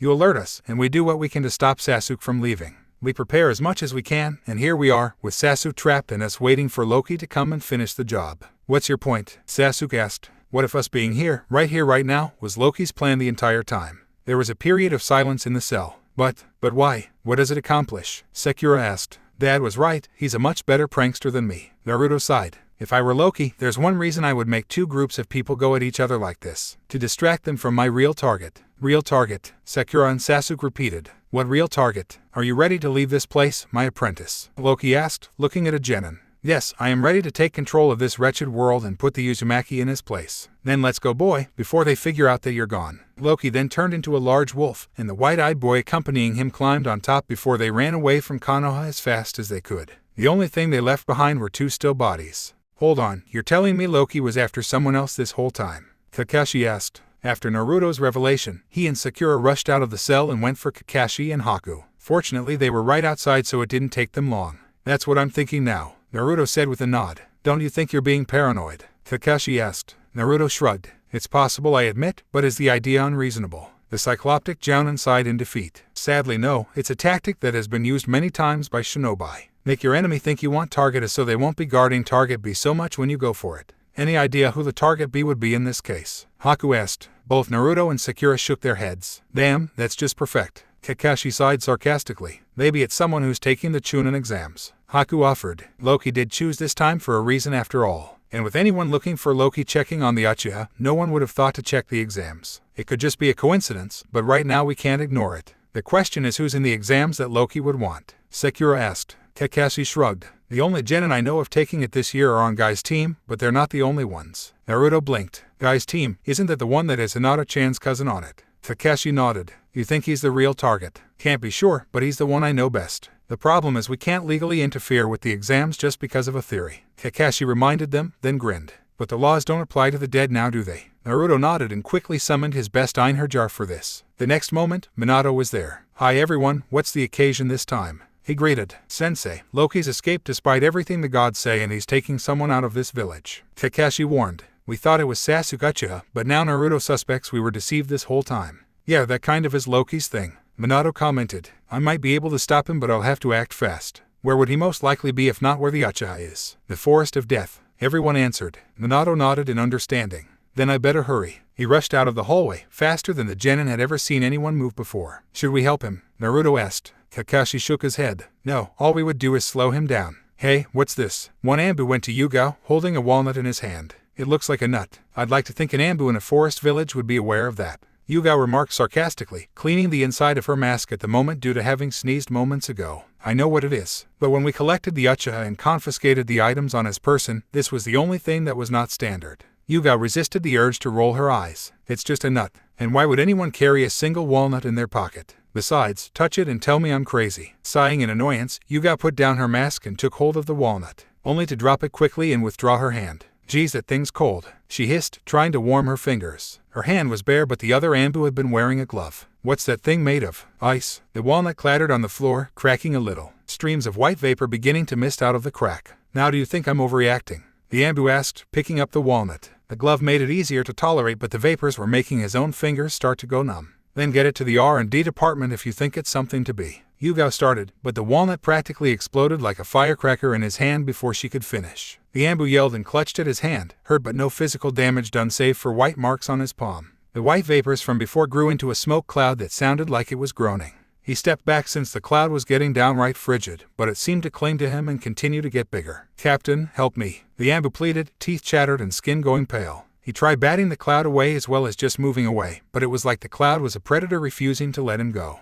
And it began to take on a humanoid shape. Yugao did some hand signs and attacked with a fire jutsu. It hit the cloud, which reacted as if hurt, then finally released the Anbu before heading away, looking more and more solid as it did so. Yugao wanted to give chase, but she looked at her colleague and he appeared to be suffering early degrees of frostbite. She chose to get him to the hospital. After making one small stop for a necessary item, Minato reached the border of the Forest of Death. He paused for a moment to access the situation. Okay, as far as I know this place isn't an access point, so Loki didn't arrive here and can't exit here either. He still needs to get there. I just need to figure out if he's still here, if he ever was. Treble. Minato looked behind himself, relaxing when he saw a familiar face. Lord Frey, what brings you here? Your son was awfully insistent that Loki would be here today, and if you're here he's got to have good reason to believe it. Wait, how do I know you're not Loki in disguise? Minato asked, getting defensive. Frey grinned. You never drink the meat in Valhalla. You always claim it just doesn't taste right to you. Minato relaxed. Good enough. Lord Frey, where is the nearest access point from here? Well, the one I use is pretty far. It's a place with the 2 statues in the canyon. A Valley of the End. That's an access point. Minato asked. Frey nodded. Yep, and I did check around with Odin. There aren't any others closer to this village. If Loki's going anywhere, that would be the place. Then that's where I'm going. Will you join me, Lord Frey? Frey sighed. I just got here from that valley, but I suppose. Minato rushed off as fast as he could without his hesitation. Frey turned into a summer breeze and went on ahead of him. Ugh, my head. What just happened? Lee managed to sit up, though his body was protesting his every movement. That was not normal for him and he knew it. His training had conditioned his body to favor motion, not hinder it. The only thing he knew that could create an effect like this was. Neji, he asked, looking around with his eyes somewhat unfocused. Did you just attack me? He got no answer, but when his vision cleared he saw Tenten on all fours looking as mobile as he currently was. She was gritting her teeth and clenching her eyes shut, looking like she was still in pain. Worse, there were burned scrolls by her on the ground, and Lee had a feeling that they weren't just the one they had been given at the start of the test. Lee, are you okay? Tenten managed to ask. I am and I'm not at the same time. The sound of an animal could be heard, though he wasn't sure which one.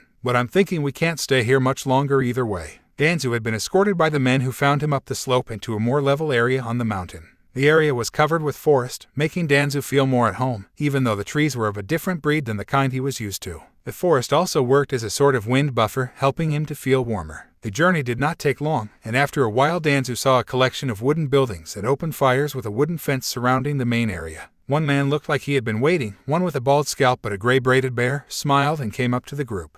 The bald man extended his hand and Danzu returned the gesture, the two taking hold of the other's forearm and shaking it lightly. You must be cold. Let's get you warm, then we can loosen that tongue of yours and have you tell me what troubles you.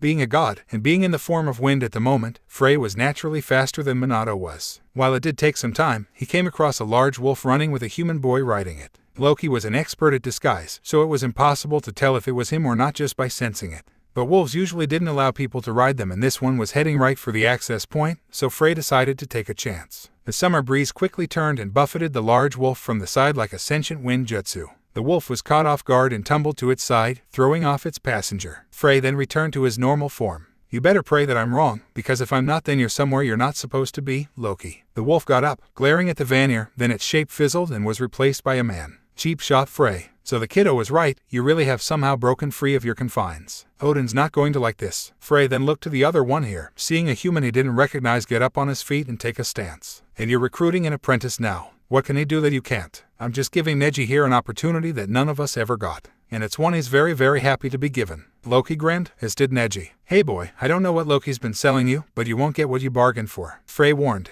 Once I have what I want, the price will be irrelevant. Neji warned, buy a Kugan active. And what is it you want? Frey asked, taking a hold of the deer antler he kept strapped to his waist like it was a weapon. Neji laughed. Like I'm afraid of someone who can't even use a proper weapon. Loki opened his mouth to warn the young boy, but Neji rushed towards the summer god as if he were an opponent in the Chunin exams. When he got in close, Frey extended his free hand and merely held it out, halting Neji's head like he was just a mere child trying to hurt an adult. Neji's lower body kept its momentum, forcing him to lose balance, and all on his ass at the feet of the Vanir, who looked completely unthreatened by the Hyuga prodigy. Neji looked up at Frey with a look that blended shock, confusion, and offense all at once. No one had ever stopped him like that, not even Guy. This made the shock and confusion fade away, increasing the offense, turning it to outrage. This god was mocking him, calling him inferior, unworthy to fight seriously. He would show this god the truth one way or another. Neji jumped back to his feet and lashed out. Frey stepped around the boy, pivoting around to the other side and pushing him away. Not enough to knock him over, but enough to force Neji to recapture his footing lest he fall over anyway. You can't escape Loki. Once I tell everyone in Asgard you'll be more wanted than the last cup of Kvasir mead. Frey warned, antler still in his hand.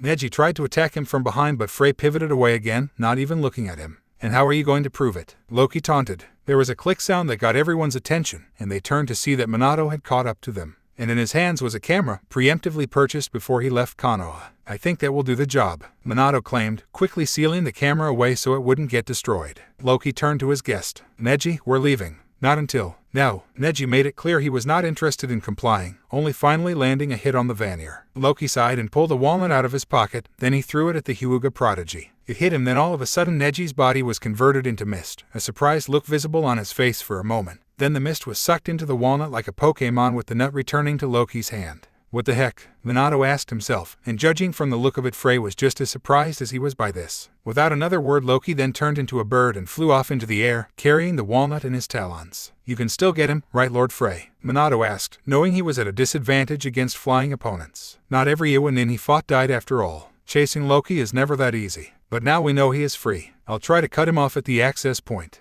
Alert your son and get that evidence of yours to Odin promptly. Minato nodded, then rushed back to Konoha. Frey turned back into wind and headed towards the Valley of the End. Anyone hear some screaming? Naruto asked. Naruto, Sakura, and Haku were still by Sasuke's cell, having been told to wait there by Kakashi. The Jounin had gone off to get them all something to drink, since tensions were high among them and they needed something to calm their nerves. I didn't catch anything. Sakura responded. Something's not right. Haku noted. I'm feeling a chill. No offense, Haku, but I know an unnatural chill when I feel it. She insisted, taking out some senbon. The other two decided not to argue with it. From down the hall a figure turned around a corner and the air did get somewhat colder. The figure looked like a normal, albeit very pale man, very muscular and tall, head nearly scraping the ceiling. His hair was pale blonde, like if Ino had bleached her own, and he wore a furred vest that looked like it had come from a red bear with pants made of the same fur. The shoes were durable leather boots, and there was a scaled belt at his waist. Oddly, he gave them a friendly grin. Hi, listen, I'm not from around here and looking for someone. Is a Sasuke Uchiha nearby? Nope, not around here. Haku replied. Sakura and Naruto were shivering a little, not from intimidation though. The tall man sighed. Damn, I've checked every door so far. Where is that kid? I'm right here, Sasuke shouted from inside his cell, having been heard thanks to the window in the room. It wasn't soundproof so that guards could better monitor prisoners from the outside if needed. The tall man had been starting to turn around but stopped. What was that? I didn't hear anything. Sakura covered nervously, with Naruto nodded. I'm Sasuke Uchiha. Get me out of here. The tall man looked to the door. Can I please look behind that door? I'm afraid that's not going to be possible, Kakashi said from behind the tall man, holding a drink carrier in his hand. The tall man turned around. You're here because of Loki, am I right? How did you know? The tall man asked, sounding honestly surprised. So Loki really was after Sasuke, but maybe not just him. Sakura whispered to Naruto, who just shrugged. Kakashi put the drink carrier down. Leave. No, I'm afraid I'm not supposed to without Sasuke Uchiha. Kakashi did some hand signs and created a chidori before pouncing at the tall man. He thrust his fist into the tall man's chest, skewering the place where the heart should be, making the genin gasp at the lethal maneuver visible from their position.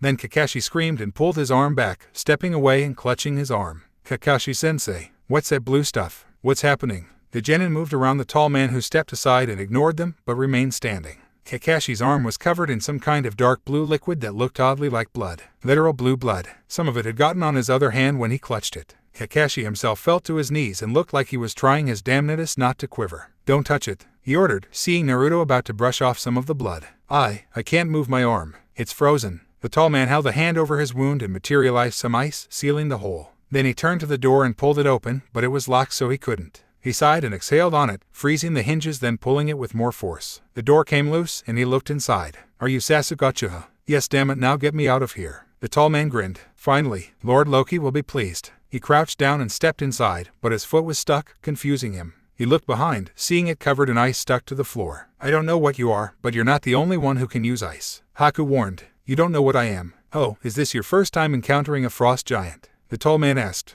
You're a giant. Yeah, right, I've seen swords bigger than you. Naruto taunted. Well, I could show you my true size if you want. The tall man started to grow bigger, head breaking through the ceiling, followed by his shoulders and chest. The growth was proportionate. He was getting wider too, breaking the walls and even cracking the floor with the extra weight. We have to get out. These could compromise the entire structure of the building. Kakashi warned. What about Sasuke? Sakura asked. My priority is you guys, those that abandoned their comrades and all that, he said, rushing away while breathing deeply and encouraging them to go along. The three complied. The tall man kept growing, breaking the building bit by bit and alerting everyone inside it. Soon enough he burst out the top of the building and all but demolished it, shoving away the fragments off him. The people inside ran out or jumped out, including Kakashi's team, and all nearby passerby stopped and looked on at the giant in shock. Dear Kami-sama, he's got to be as big as the Hokage Tower by now. Sakura panicked as the giant stopped growing. Then all of a sudden there was a burst of power, like the giant had just farted with explosive power, sending tons of wind in all directions away from him. Some people were literally taken off the ground because of this blast.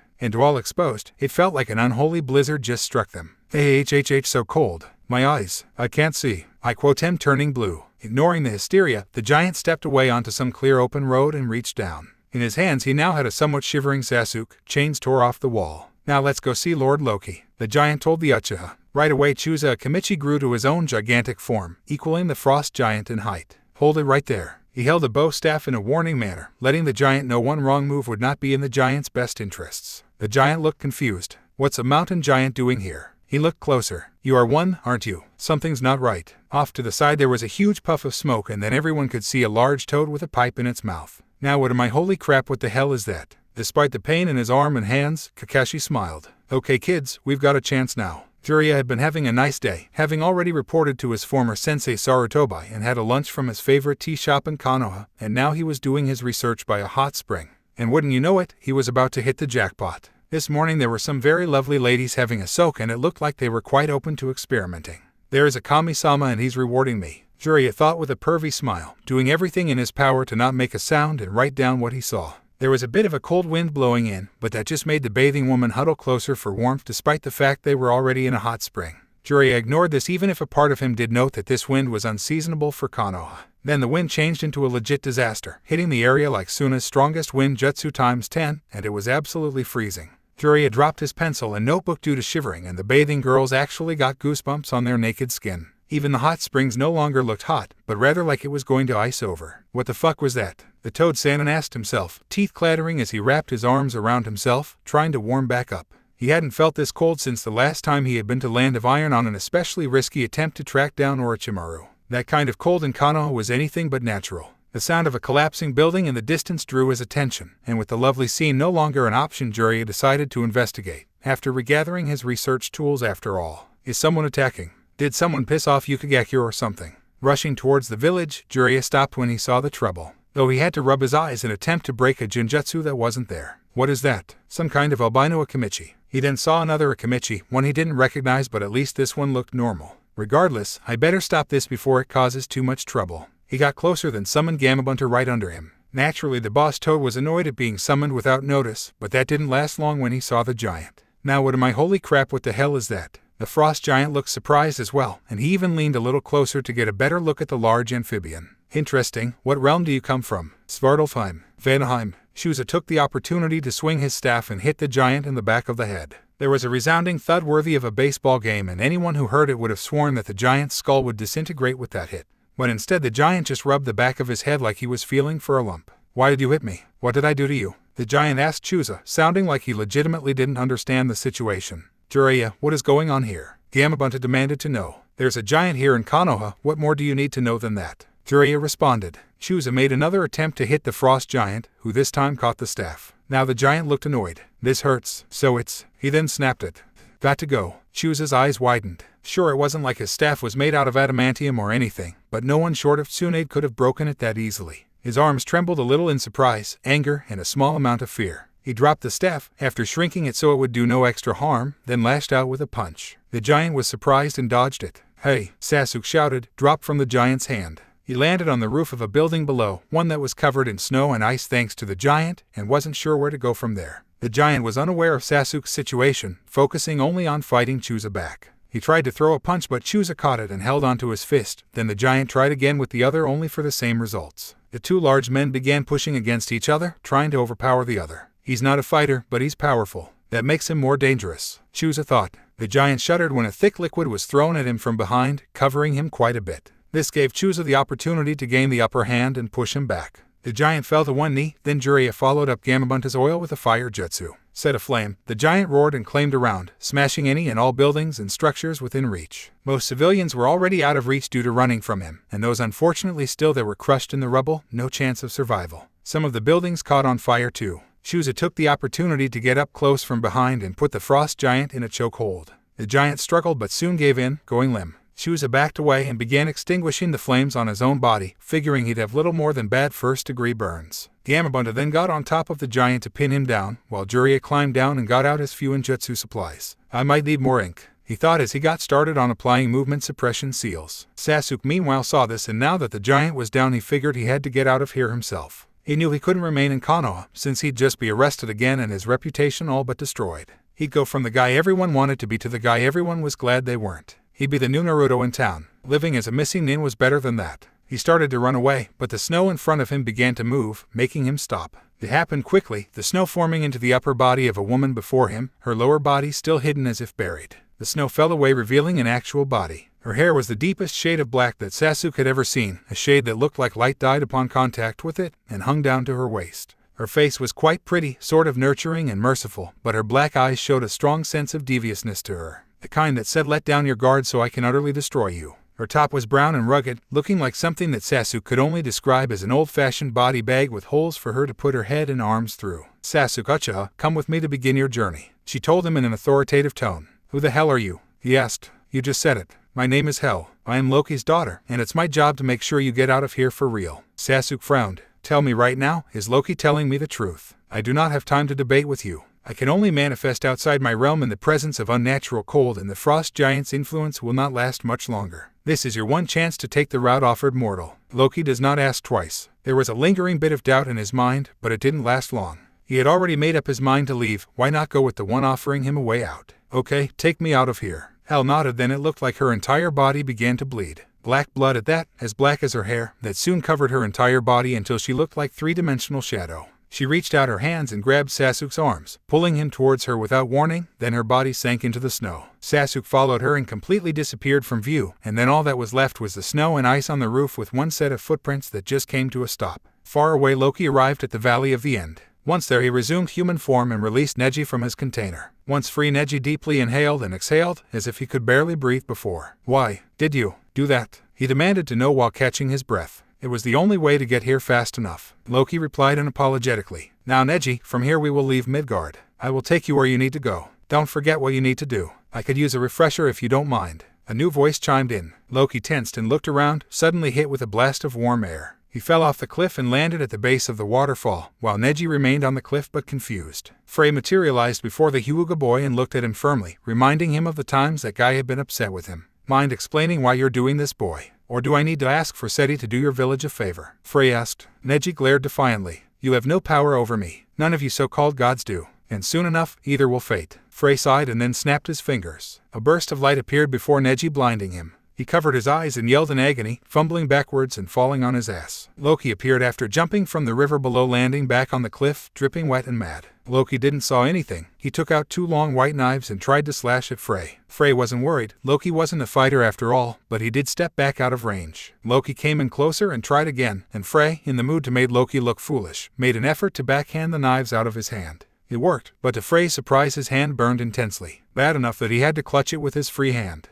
This was not normal. Frey was a summer god, so heat wasn't exactly a problem for him. He had also tangled with fire giants before and knew this was not the same kind of burn. This was different. Loki tried to attack with the second knife, and this time Frey backed away, this time with more distance. Frey used the opportunity to look at his hand. On the back was a deep scratch that was slowly bleeding ichor, and the skin around the wound was already purple and looking sickly. "Hurts, doesn't it?" Loki asked mockingly, reclaiming the discarded knife. Taking a better look, Frey could see it wasn't a real knife. It was a fang. Both knives were actually large fangs. Imagine having that stuff dripping into your eyes for all eternity. "These are the fangs of the serpent torturing you," Frey noted, just for clarification despite how obvious it is. "One of them, not the current one. You guys overlooked the little detail that the serpent wasn't immortal. Sure, it dies and a new one takes its place, but that leaves a nice corpse that can be put to use. And still potent poison. I'm not prepared for this, but I can still keep him busy until Minato gets back here," Frey thought. He reached into his pouch and pulled out a rune stone with you on it. Frey began to glow a little, but Loki was not surprised since he was a light god after all. "Bet you wish that your servant hadn't stolen your sword now, are you, Vanir?" Loki taunted. Frey rushed forward with incredible speed and tackled Loki to the ground. Loki was pinned firmly by a strength he didn't know Frey could have. "And I bet you wish that you were more of a fighter now, don't you, Jotun?"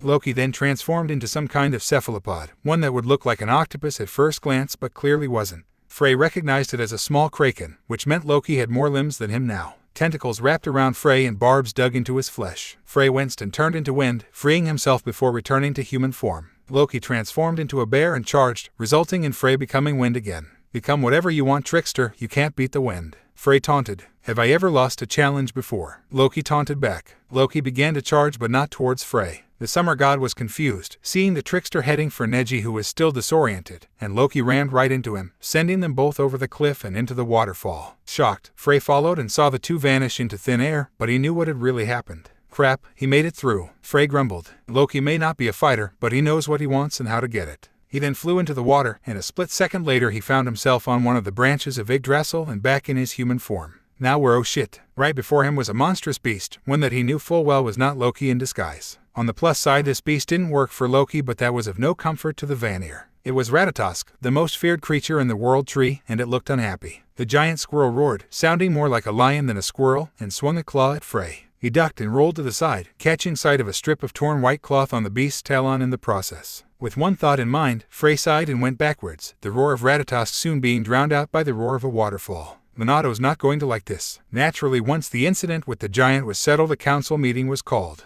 They needed to assess the situation so that they could calm and inform the public, as well as make sure anyone with dubious intentions saw this as an opportunity to get involved. The civilian council, those not caught up in any crimes of conspiracy, attended it as well this time. Okay, so far the most obvious fact here is that a giant appeared in the middle of our village. Sarutobi stated to get things started. Shuza, I hate to sound accusatory, but was this a member of your clan? I can confirm with absolute honesty that this was not. Only a small percentage of Akimichi have learned the giant body jutsu, and that man was not one of them. And even so, that doesn't account for the blizzard in the area. That was no blizzard, that was like pure weaponized coldness. Sum argued. I think a lot of people are in the hospital now for severe frostbite and frozen limbs. Our medics can barely handle these types of injuries. People in Land of Fire usually don't get frozen. If Tsune were here, I'm sure that would help speed things up. Jiraiya noted. Say the word sensei and I'll go get her. I am already considering that, Jiraiya, but first I think we need to hear a few more details. Sarutobi claimed. I was told by some Anbu that there was a surge of unnatural coldness within the confinement quarters of the TNI building, suggesting that this ice giant or whoever it was had some business there. And considering that just prior to this that Sasuke Uchiha was put into lockup within that same place and Anbu cannot find any traces of anymore, I think it's safe to say that this giant was here to abet in Sasuke's defection from Konoha.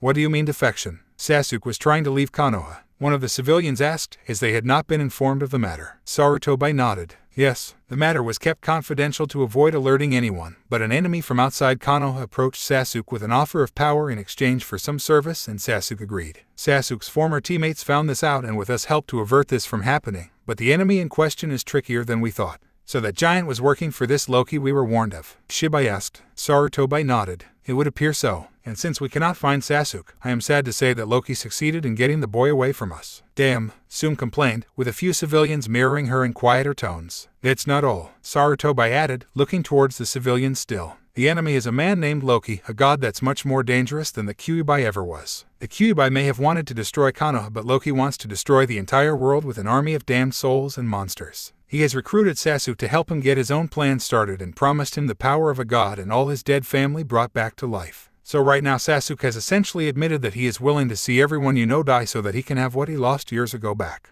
The civilians looked to each other, not sure what to say. On the one hand, they could sympathize with that kind of desire. After all, who among them wouldn't be tempted to let a few strangers die so that a loved one could live again? But on the other hand, this implied that for a couple hundred to live, millions would have to die, and Sasuke was perfectly willing to let that happen. That scale was ridiculous, and it crossed the line from understandable to genocidal. How exactly did you come to learn all this, Hokage-sama? One of the civilians asked. From Naruto. All information about Loki and the threats he has access to can currently only be available to us via Naruto and his own godly connections. The civilians looked annoyed, but Sarutobi allowed himself a small smile. With that one remark, he had effectively made Naruto the single most important person in Konoha, and no one in their right mind would dare risk compromising him. Not unless they wanted the world they lived in to end. Naruto at the moment is at the hospital with his sensei and team. Apparently only Kakashi was hurt, but it looks like his arm is frozen and in danger of needing amputation. Jiraiya, I need you to seek out Tsunade and bring her here by any means necessary, but I want you to take Naruto and his teammates along.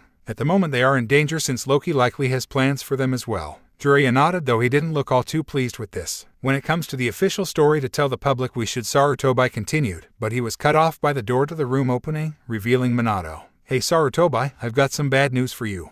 There was cheering and laughing, with people chugging mugs or horns filled to the brim with ale and mead. Others chowed on cooked meat or gathered greens, some kids throwing bones to the dogs, and overall a feeling of community and merriment. It was not a scene that Danzu enjoyed watching, but he could put up with it. You have come at a good time, old friend. Today we took down a beast that has been keeping the nearby hills for itself. Now we can expand our village." The man next to Danzu exclaimed joyfully, patting the warhawk on the back. Danzu replied with a nod. "Though personally your men are acting so juvenile about it." Danzu was far from Konoha. He was in a small rural village known as Vitrogsti, a simple town between a river and a forest that could rival Konoha's own. The town had many of the basic amenities such as a pier, butcher, bakery, cattle ranch and grain farm, armory, and numerous shops and homes. All of the buildings were wooden, none built out of stone, and none of the roads were paved. The town had a wooden fence around it, but it paled in comparison to the walls of Konoha, though it at least kept the animals out. In the center of Vitrogsti was a structure known as a longhouse. It served as the community hall, where the village leaders and best defenders lived. To Danzu it was sort of like a combination of the Hokage Tower and Anbu headquarters, except built horizontally. It was built primarily for housing and governing, but during times of celebration everyone could come in and enjoy the festivities. The leader of Vitrogsti was a man named Arvid Blarmoltson, a man about 12 years younger than Danzu himself, but he looked around the same age. He was bald but sported a gray beard that hung to his collarbone.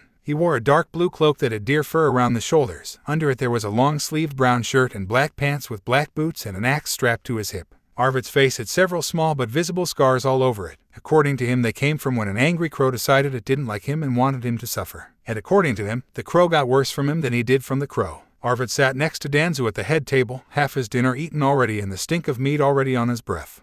"Hold on a minute, Hilmir, I've got a question I want answered first," another man on the other side of the table asked. He was younger than Arvid, looking closer to Asuma's age. He had short red hair, darker than any Danzu had seen on in Uzumaki, with a short beard too. He wore a red long-sleeve shirt and brown pants with black boots, and currently had no cloak on, but he did have a dagger at his hip. In the part of the world it was customary to always have a weapon on hand, even during ceasefires. Arvid asked, "How do you know this foreigner in the first place?" The other asked, a suspicious and trusting look in his eye. "Oh, it's a fine tale. Many winters ago when we were at war with Bracketal, 3 strangers were found by our scouts claiming to come from the east. They were here looking for some kind of horse in a mountain and had gotten lost in our territory. They were fighting some other foreigners and putting up a good fight, one unlike any I had ever seen before. What impressed me the most was that none of them were using any weapons." Bjarni asked, then looked to Danzu. "How did you plan to get into Valhalla without one?" "I go into battle expecting to win, not to die," Danzu stated. Arvid laughed. "Still got that confidence, I see. Anyway, Bjarni, this man and his brethren were throwing around fire, commanding water, even using the wind itself as a weapon in their fight against their enemy. It was like something out of a legend. I couldn't tear my eyes away. And I gasped when my friend here took a hit to the face and collapsed, his blood staining the snow."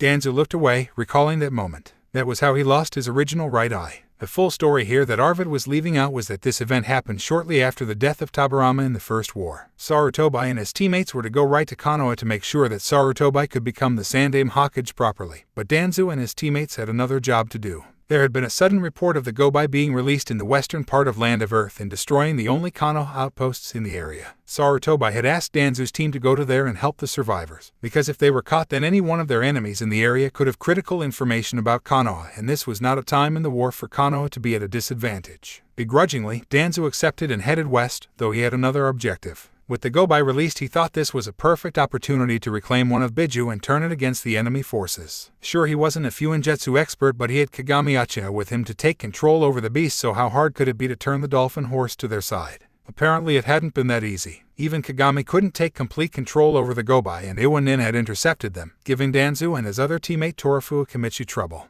They hadn't gone for the survivors yet, Danzu arguing that this was a smarter first move to ensure survivor safety, so they fought the Iwanin without worry of hurting anyone in the process. Kagami attempted to control the Gobai and defend himself from the Iwanin at the same time, not an easy feat. The Gobai in a moment of clarity attacked the Konoha Nin and almost blinded Kagami, though fortunately that didn't happen. More Iwanin came in as support for their side, and with no other choice Danzu's team was forced to retreat. They did so away from the direction of the survivors, thus taking them west and beyond the wall. The Western Wall, or Hagoromo's Wall as it was sometimes called, was an old structure that separated Land of Earth and Land of Wind from the western side of the continent. Legend says that the Sage of the Six Paths built the wall himself within 3 days, though no one could remember exactly why. Whether the reason was monsters, enemy nations, or a curse, what people do agree on was that there was something in the west that Hagoromo wanted to keep out of the east. Since then parts of the wall had degenerated, maintenance somewhat kept up by the shinobi over the centuries, but the wall certainly wasn't impassable despite many claims to the contrary. Danzu's team succeeded in going over the wall in the most simple way possible, walking right up the wall. Bit of an oversight that Hagoromo hadn't thought ahead to prevent that, but to be fair, during his time chakra was a very limited resource. So Danzu's team went over and found themselves in a forested, snowy, mountainous region. Sure, it was winter and there had been snow in Land of Earth at the time, but this new land had that country beat. It was like comparing land of frost and land of snow. Aside from that, it was rather beautiful, not unlike the mountains around Konoha but just much colder. Danzo didn't have time to enjoy the scenery though, as many Iwa nin followed after them. Fortunately the Gobai had not. Strangely enough it shied away from the wall and practically went back towards Iwa. Kagami suggested to his teammates that they keep running, try to find somewhere to lose their pursuers, and hide before getting back to their original objective. Danzo didn't like that idea but Torafu was in favor, so by a 2-against-1 vote the trio kept running more into the western lands. They made several twists and turns in the run in their attempt to lose the Iwa nin, but the enemy was relentless. Eventually the Konoha nin were forced to come to a stop in a clearing with some kind of snow-covered wooden idol by an unfrozen lake and waterfall. The Iwa nin caught up and tried to trap them but the Konoha nin went on the offensive, Kagami with fire jutsu, Danzo with wind jutsu, and Torafu with some water jutsu. Both sides were worn out from all the running but neither was going down without a fight. Danzo couldn't remember all the details of the fight, but there was one part he'd never forget. One of the Iwa nin used a stone jutsu in conjunction with an explosion jutsu sending stone shrapnel everywhere. Each of his teammates had gotten injured but Danzo took a sharpened piece of rock right to the eye. It fell to the snowy ground clutching his face and for a time wondered if this was how he was going to die. But then help came from a very unexpected source. Arvid said, continuing his story. I acted before I knew what I was doing and charged in there, axe in one hand and flail in the other. I charged on his opponents and struck them down, as many as I could. They were caught off guard so they couldn't stop me before I decapitated one and crushed the skull of another. The other of those enemies were about to do more when Danzu's friend suddenly turned into a giant and clobbered them with his fist. Bjarni asked, skeptical. Danzu nodded. In my country there are many people with powers like your legends. Men who can become giants, fire wielders straight out of Muspelheim, warriors that command direwolves, witches that can control your mind, and so much more. Bjarni asked. Danzu nodded. From his understanding, chakra did exist in the West but here they referred to it as shama, and instead of jutsu they had an art called satyr. They used it in similar ways, altering the environment and casting illusions on others, but there was a huge difference between jutsu and satyr, namely a cultural one.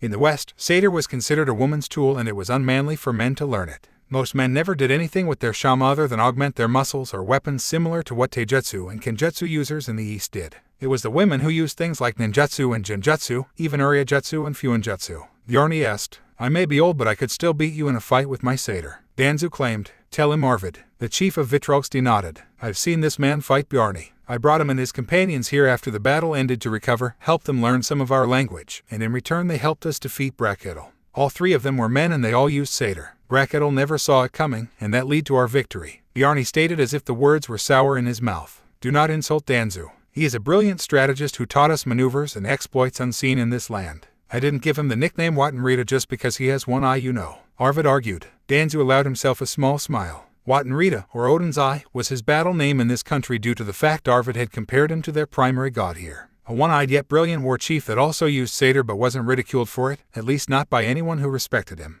He liked the comparison. Kagami had been given the nickname Surturson because his use of fire reminded the Westerners of a mythical fire giant, and Torafu had earned himself the nickname Felajotan because he was like a giant that could appear out of nowhere. Bjarni asked, I had work in my home country, you know. After we recovered and helped stabilize your home it was time for me to return to my own. Our own leader, a Jarl I believe you call it. Danzu asked, and Arvid nodded. He was upset we had failed in our goal but was glad we had survived and did not want to punish me for losing an eye. But it would be time before I could come back in an attempt to make an official alliance between our countries. Sarutobi had liked the idea of trying to get an ally in the western lands, but Danzu secretly had other plans. He did keep contact with Vitrogsti and Arvid, but he kept the good grace between them and himself, telling Sarutobi that the Westerners were not interested in an allegiance but often made more attempts to convince them otherwise. At the same time Danzu told Arvid that the East didn't want an alliance with them, but he would always be their friend regardless of what Konoha said. To this day neither side was any the wiser. Arvid said to Danzu, the old Warhawk made a show of regretful agreement. The Jarl there have no respect for me. They have become convinced I have been corrupted by your ways and desired to eliminate me. I cannot go home until they are removed. Bjarni commented snidely. Danzu narrowed his visible eye. It is not that simple. Someone else has brought some of your ways to my country and truly been dishonorable. A man claims to have the power of a Valkyrie. Bjarni and Arvid asked. Danzu nodded. Yes, according to what my sources tell me, this man was greeted by your goddess Freya and he assaulted her. I'm not sure how, but somehow he gained the power of a Valkyrie and can summon warrior ghosts to do his bidding. Bjarni asked in complete disbelief. Do you seriously expect us to believe this? I must admit, Danzu, that this is difficult to believe. Do you have a way to verify such a claim? Arvid asked.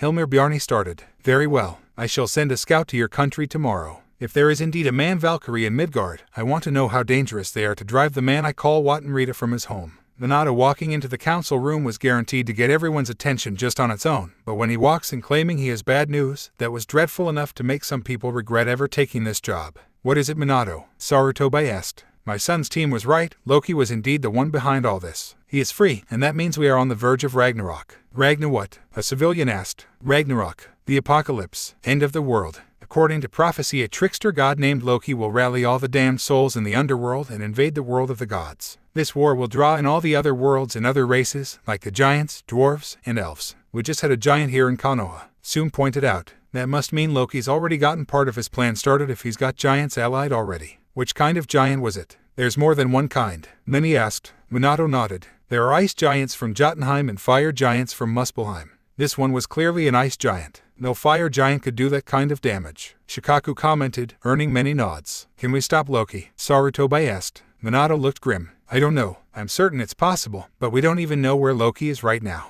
He could be literally anywhere in all of creation, and he's already proven to be several steps ahead of us. And if that's not bad enough, we know he's infiltrated this village and converted 2 people to his cause. Who's to say that he hasn't done more here in Konoha or on Earth? 2. Sarutobi asked. Who else besides Sasuke? Minato glanced towards Hayashi. While the god Frey and I were pursuing Loki escaping, I saw with him a young boy close to my son's age. He had a Byakugan. Hayashi's eyes widened with surprise and panic. No, it can't be. Not Neji. Sarutobi felt a small tremble down his spine. A world-ending god had already convinced 2 prodigies on 1 generation to commit betrayal. What if he was responsible for Orochimaru too? What if he wasn't but still got in touch with the snake summoner? And what could he do with the other villages? Loki's influence could prove to be truly devastating to Konoha if allowed to expand. Something must be done. Everyone stay calm. He ordered. Minato, that ice giant caused a lot of damage to Konoha. Many of our citizens are suffering extreme freeze damage, including your student Kakashi, and our medics are not properly trained for this sort of damage. Get your son and teacher ready. We need to bring Tsunade back to make sure we don't lose anyone else. Clan leaders, comb your clan from top to bottom and top again. Make sure we have no other deserters or supporters of this Loki. Civilians, try to prevent any panics from flaring up, and whatever you do, make sure everyone is aware that right now Naruto Uzumaki is currently our best solution to the problem, not the cause. Just to be clear, how exactly is he the best solution? One civilian asked.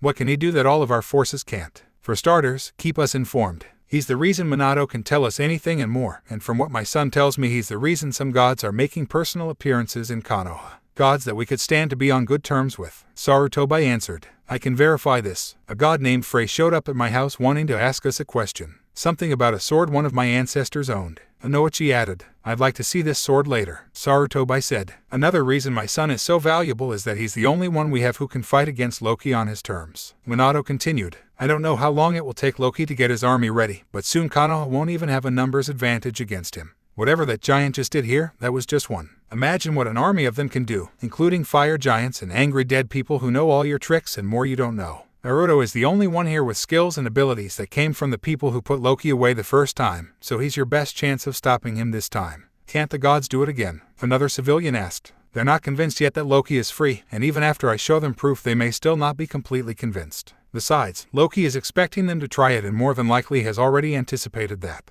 Naruto can still surprise him, but he needs time to prepare while trying to stop these 2 traitors at the same time. This will not be an easy task, but without Naruto our defeat is guaranteed. There was a silence in the room, but it looked like no one was protesting these words. If anything, the council members were starting to develop a new appreciation for the whiskered blonde they had always taken for granted. I'll go let them know what you want and have them get started. Do you need me here, Hokage-sama? Minato asked. Sarutobi shook his head. No, go assist your son. He's more your leader than I am after all. Minato bowed and left the room. Sarutobi dismissed the council and everyone left in a rush to get started on their own preparations. With the combined efforts of Naruto, Sakura, and Haku, Kakashi made it to the hospital and was currently in the ICU. They weren't permitted to remain there waiting for results, and the hospital staff wasn't looking too friendly towards Naruto anyway, so they went out into Konoha trying to find ways to help. On the way out, Naruto stopped when he saw an Anbu bring in a familiar face. Ami? He asked, coming up to the purple-haired girl he lived with. Are you okay? Ami shook her head, teeth chattering and unable to speak. There was traces of ice in her hair and clothes, her skin was pale and her lips were turning blue. The Anbu took her away before Naruto could ask anything further, getting her a blanket in the process. Sakura put her hand on Naruto's shoulder. She'll be fine. For now we should see who else needs help. Naruto nodded and the 3 left the hospital uninterrupted this time. They split up, Naruto heading towards the Icaracus, Sakura heading towards her neighborhood, and Haku checking out the market. Naruto got to the ramen shop and saw it was vacant, making him worry. On the plus side, there was just frost on the building and curtains which was already melting, but that only made him feel a little better. He turned around and then he saw Minato stop by him. "Dad, is something wrong?" "Several things, but right now you and I are going to get started on something that can make this better." What can we do?" Minato put a hand on his son's shoulder. "Let's get to your home and pack anything you need for a long trip. While you're at it, have a few clones tell your friends that you're going to be on a mission to find a medic. And summon Hisashi here. I think his brother is going to need him for a bit today." Naruto arched an eyebrow, but he nodded and the two went to the whiskered blonde's apartment. After the council meeting ended, everyone went home and tried to plan out how to figure out if Loki had done anything to their clans too.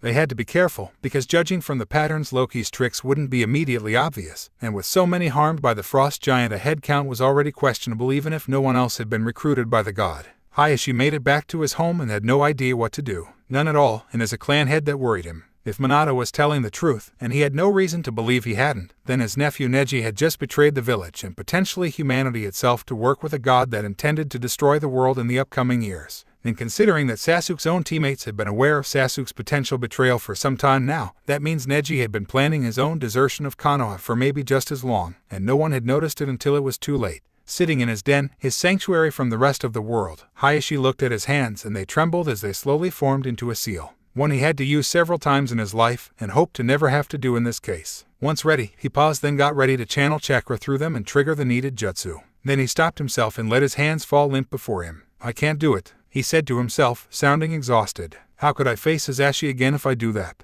As a clan head, I know I should, but as an uncle." He sighed and hung his head. He almost wanted to cry, but at the same he was so used to being stoic that his body was resisting the desire. "Hello, brother." Hisashi looked up and saw the ghostly form of his brother. He wanted to smile and greet him, but right now he felt only shame. "Hisashi, I have terrible news. The boy who summoned me informed me, along with his father," Hisashi stated, making Hisashi feel somewhat better. "I can't believe it. My son has aligned himself with Loki. It's my fault," Hisashi said. "It's all our faults actually. The entire main house. We spend so much time forcing obedience out of the branch house that we never even consider giving them a reason to be loyal to us or Konoha. They serve not because they want to, but because it's the only choice they're allowed to make. I'm honestly not surprised that when given the chance to escape, Neji would do it. Still, to work for Loki of all beings. What could he have that Neji would want?" Hisashi shrugged. "Don't ask me, I don't know anything about this Loki. But you do know about Neji. What motivates him beyond the seal?" Hisashi asked. The Hyuga head sighed. "Not much other than a need to prove his superiority over those he considers inferior to him.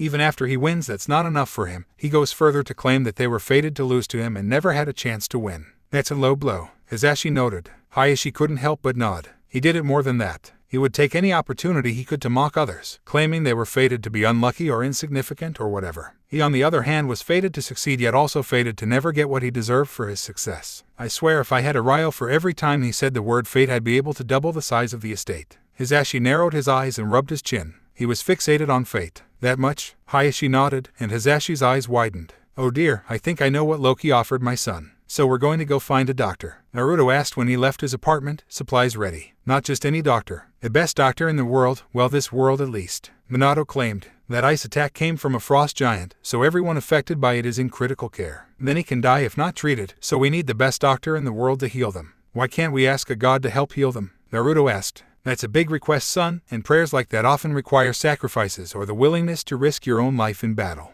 We're not going to start a war just to earn some favor right now, and the only sacrifice I can think of on short notice that might work is the entire forest of death. We're not killing all the Genin taking the Chunin exams for that." Naruto sighed. "You'd think the gods would be more helpful. They're God's son, not Genis. They're allowed to say no." "You ready?" Jiraiya asked, coming up to the two blonde men. Naruto raised an eyebrow. "Who are you?" "Son, this is Jiraiya, my sensei when I was your age and one of the strongest shinobi Konoha has ever seen," Minato said proudly. "He was also supposed to be your godfather, but I guess he had other things to do." Naruto blinked, his eyes going wide. "What? Minato, can we at least get started on our mission before you try to start a fight?" Jiraiya pleaded. Minato frowned but nodded. "Very well, let's get started. Where are we heading?" "The last place a contact of mine saw Tsunade, she was at Natsukabana. That's the best lead I have for now." Minato's frown grew. "We have to take my son there. Just long enough for me to verify where to look next. I swear it won't take more than 15 minutes top." "Fine, and this time you better mean it." Naruto looked confused. "What's so bad about this place, Dad?"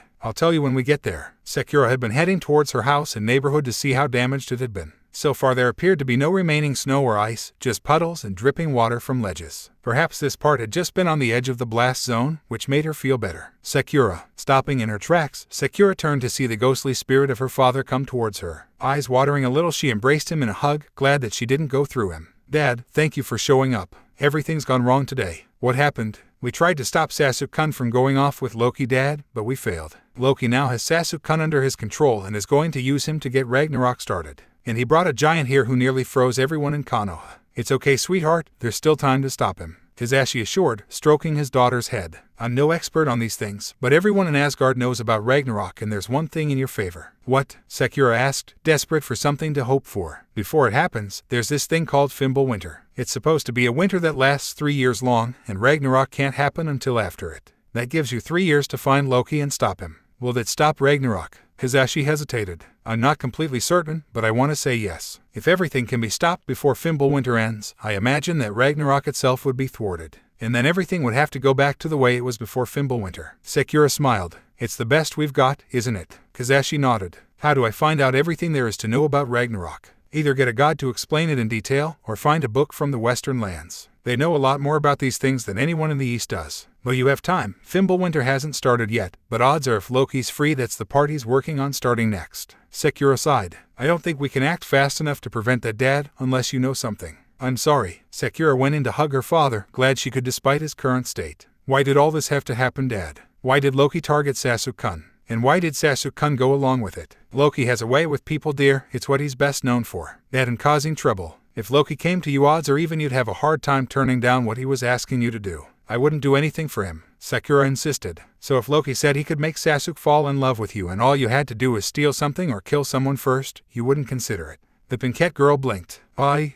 Hisashi nodded. Not so easy to say no, is it? And you know Loki is a bad guy, so imagine how hard it is for someone who doesn't know. At least we stopped Sasuke-kun from escaping. Sakura sighed in relief, then gasped in shock. Wait, I haven't seen him since the giant. He's still in the holding cells, right? I have no way of knowing. Sakura let go for her father. Sorry, Dad, but I need to make sure Sasuke-kun is still here in Konoha. I'll help you. The two Haruno left the house, heading to the Hokage Tower. The first thing Sasuke noticed when he could see again was not the darkness of this new place, but the unnatural coldness. Wherever he was, it was freezing, so much so that it was like he had just stepped inside a walk-in freezer that came with an air conditioner. If the temperature was in the double digits, then he was a Hyuga. Here, human, Hel told him, handing him a bright red cloak. Sasuke was quick to put it on and he sighed in relief with the sensation of warmth that came with it. It was almost like wearing a campfire without getting burned. It's made from Muspelheim silk and is the only thing I have that will keep you warm in this realm. Do not lose it if you wish to remain alive here. Sasuke made sure that his cloak was secure on him after hearing that. Where am I? Looking around, he saw a vast tundra with some mountains peeking out of the snow and a black sky devoid of stars. In one place there was a gigantic skeleton laying buried in the snow. Sasuke had no idea what it had been in life or what had killed it. This is my realm, Niflheim, the world of the dishonored dead, where those not chosen by the gods or Valkyries are forced to spend their eternities. Hel informed him. This is where my clan is. Sasuke thought. For now, you will remain here where the Aesir and Vanir cannot tread. I will inform many of my denizens who wish for a chance to fight in Ragnarok to teach you all that you can learn. I can be taught directly by my clan. Sasuke asked for clarification. Hel nodded. Your clan and anyone else who has something to contribute and a desire to avenge their own death. By the time you are ready, you should have no trouble going on Loki's quest for the equipment you will need to truly bring out your ultimate potential. Sasuke smiled at this offer, certain he had just won the jackpot. Neji was used to being active. As a prodigy genin and student of Might Guy, he was quite used to being held to high standards. The run from Konoha and the trek through that weird tree being chased by a monstrous squirrel hadn't been that bad, but once he was allowed to stop, he almost collapsed. Apparently he had underestimated just how much adrenaline he had been using and all that, and now that it was over he needed a breather. Good, we're here, Loki stated. Where is here? Neji asked, looking around. At first he could barely see anything, just rock walls and floors like he was in a cave with no entrance or exit in sight.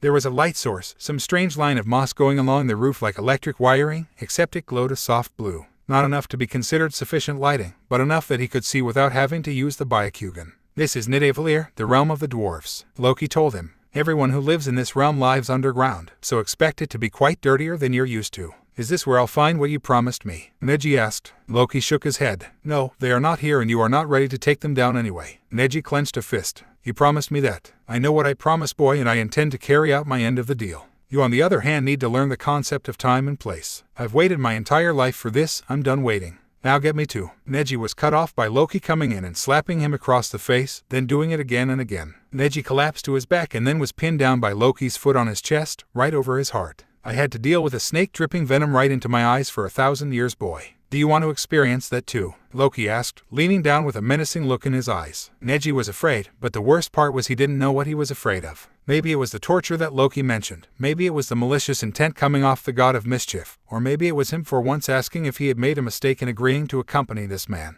Weeks ago, around the same time Sasuke was being given his offer to join in Loki's forces, Neji was approached by the god directly in the privacy of his own room. Neji still had no idea how Loki got in there unnoticed, but he was quick to learn that Loki was a force other than mere human. Loki did this by resisting the Jukin as well as Naruto had done and turning most of his body to stone with some kind of liquid before turning it back to flesh with another. Once he had Neji's attention, Loki told him that he knew exactly what it was he truly wanted and how to make it a reality. All Neji had to do was leave everything behind and do a few tasks on behalf of the trickster god. Then one day Neji would have all his dreams come true. Now Neji, what you want, while achievable, will not be easy to accomplish. Your enemies will be prepared and likely aware of most of your actions if not all. Fortunately for you, there is something that will make it easier for you to do this despite the risk and give you an advantage. I need to find one more detail to make it work, so until then train here where no one can get to you and stock up on some dwarven wares. They'll make you work for it, but trust me, the resources they can provide will be worth it. I need no weapons, Neji insisted. To achieve your goal, you not unwilling to break out of your comfort zone?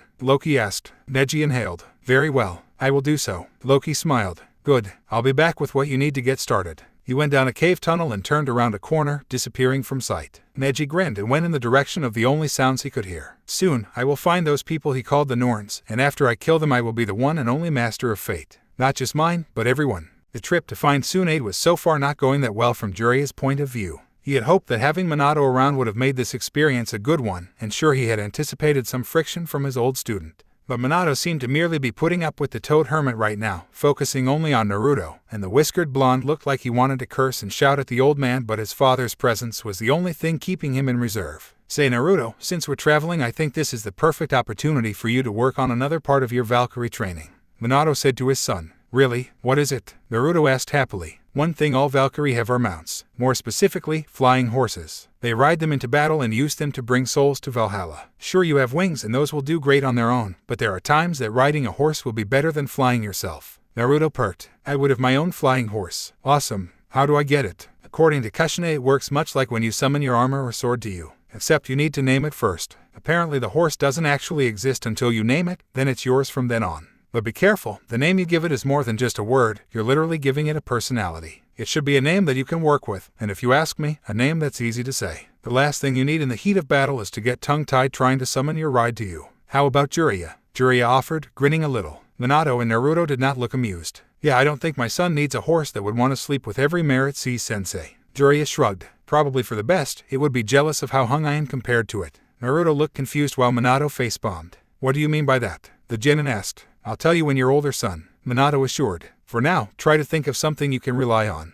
Like I have so many options for that. The young boy cynically thought. After a couple days' travel, Jiraiya had brought Naruto to their destination, the town of Natsukabana. At first glance it appeared to be normal, but Minato had insisted that Naruto not go anywhere alone, especially at night. He said the town was rather adult. Looking around, Naruto could see why. Right away he could see places like strip clubs, love hotels, porn shops, and casinos. According to Jiraiya, few people actually lived there. Natsukabana served more as a tourist attraction for adults and a place for those wanting a good time without being caught. Several ninja occasionally took breaks, what the Toad Sannin referred to as a 3-day pass, to have some fun, though this was not an opportunity usually allowed to the genin. So Naruto being there was an oddity. I feel like the only kid here, the whiskered blonde noted as he and Jiraiya walked down a street. It was a new day, so Minato had to be resummoned again, but Jiraiya had urged him to save it for later. For now they were safe and unknown, which would work to their advantage. Minato would compromise that. You probably are. Most people don't live here with families. There's not much for anyone under legal age to do, Jiraiya claimed. So because of that, you're going to have to find somewhere private while I check my lead on where Tsunade went from here. But you won't be bored, I've give you something to work on.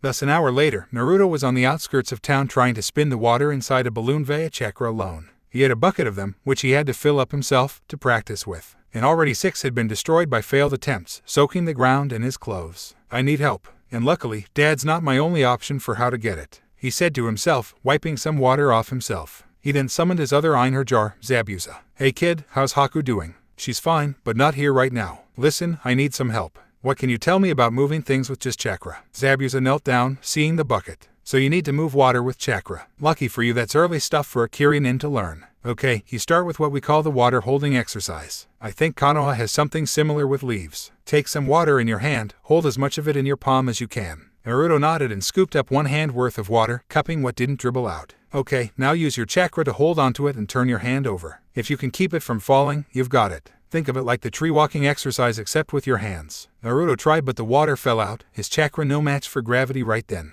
Try again, this time keep your hand over the bucket. Unless you want to refill it later. Zabuza added. Sakura had seen better days, that was for sure. She had checked the jail cells with her father's spirit and could not find Sasuke anywhere. Anbu by now had rounded up the injured, but aside from Sasuke there were no missing people. That is until Team 9 was pulled out of the Chunin exams for arriving to the tower 1 member short, confirming the worst fears of Hisashi that Neji had left Konoha to work for Loki as well. The news was shared, and now all of the rookies were gathered at a table in Chaoji's family restaurant to talk about it. I can't believe it, Ino lamented, shedding some tears. Sasuke-kun was kidnapped. Sakura shook her head. No, Ino, he wasn't. I really wish it wasn't the case, but Sasuke-kun left of his own free will. He wanted to leave Konoha, because some god told him he could bring his family back to life. Kiba asked, trying not to shiver. The chill from before was gone and Konoha was back to its normal temperature, but he still felt the sting of the bitter cold of that day. Such a thing sounds impossible, Shino noted. We still don't have any proof that there are any gods at all. Sakura rolled her eyes. I've seen them. I've talked to them. They are real, Shino, and like it or not, one of them took Sasuke-kun under his wing.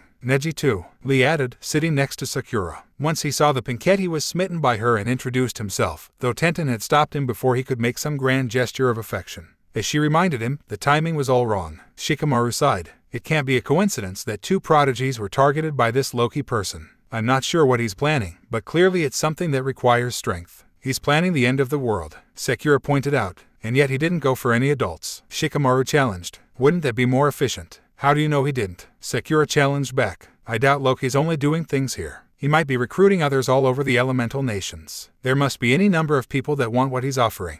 He's offering the end of the world. Who would want that? Chaoji asked. Neji would if he thought it was fated to happen. Hinata answered. Sasuke would if he thought it would bring his family back. I'm sure there are hundreds of people out there, maybe thousands, that would love to see this world go away and be replaced with a better version. Guys, how do we get Sasuke-kun back? Ino asked. I don't think we can, Sakura sadly admitted. Look what Loki did just to get him out of here, and we were ready for him. Naruto's father and a god couldn't stop him from escaping, and there are several other worlds Loki could hide in. I don't think we can do anything about Sasuke or Neji until they come to us. And if they do, they won't be doing so with good intentions, I bet. Shikamaru claimed. We can't just sit here and do nothing. Ino protested. The Pinkette nodded. We won't. We'll train and get stronger. Naruto's got access to the gods, and I'm sure he can get us some things we'll need to get stronger and fight off Loki. How can you be so confident? Kiba asked. My dad told me that Loki needs at least 3 years to get ready before the end of the world can actually happen. He says it should be possible to stop Loki in that time. And I know that during that time, Sasuke-kun is going to be looking for some specific tools, so there's no reason we can't do the same and fight fire with fire. Better than fighting ice, the dog ninja muttered, feeling a chill go down his spine with that thought.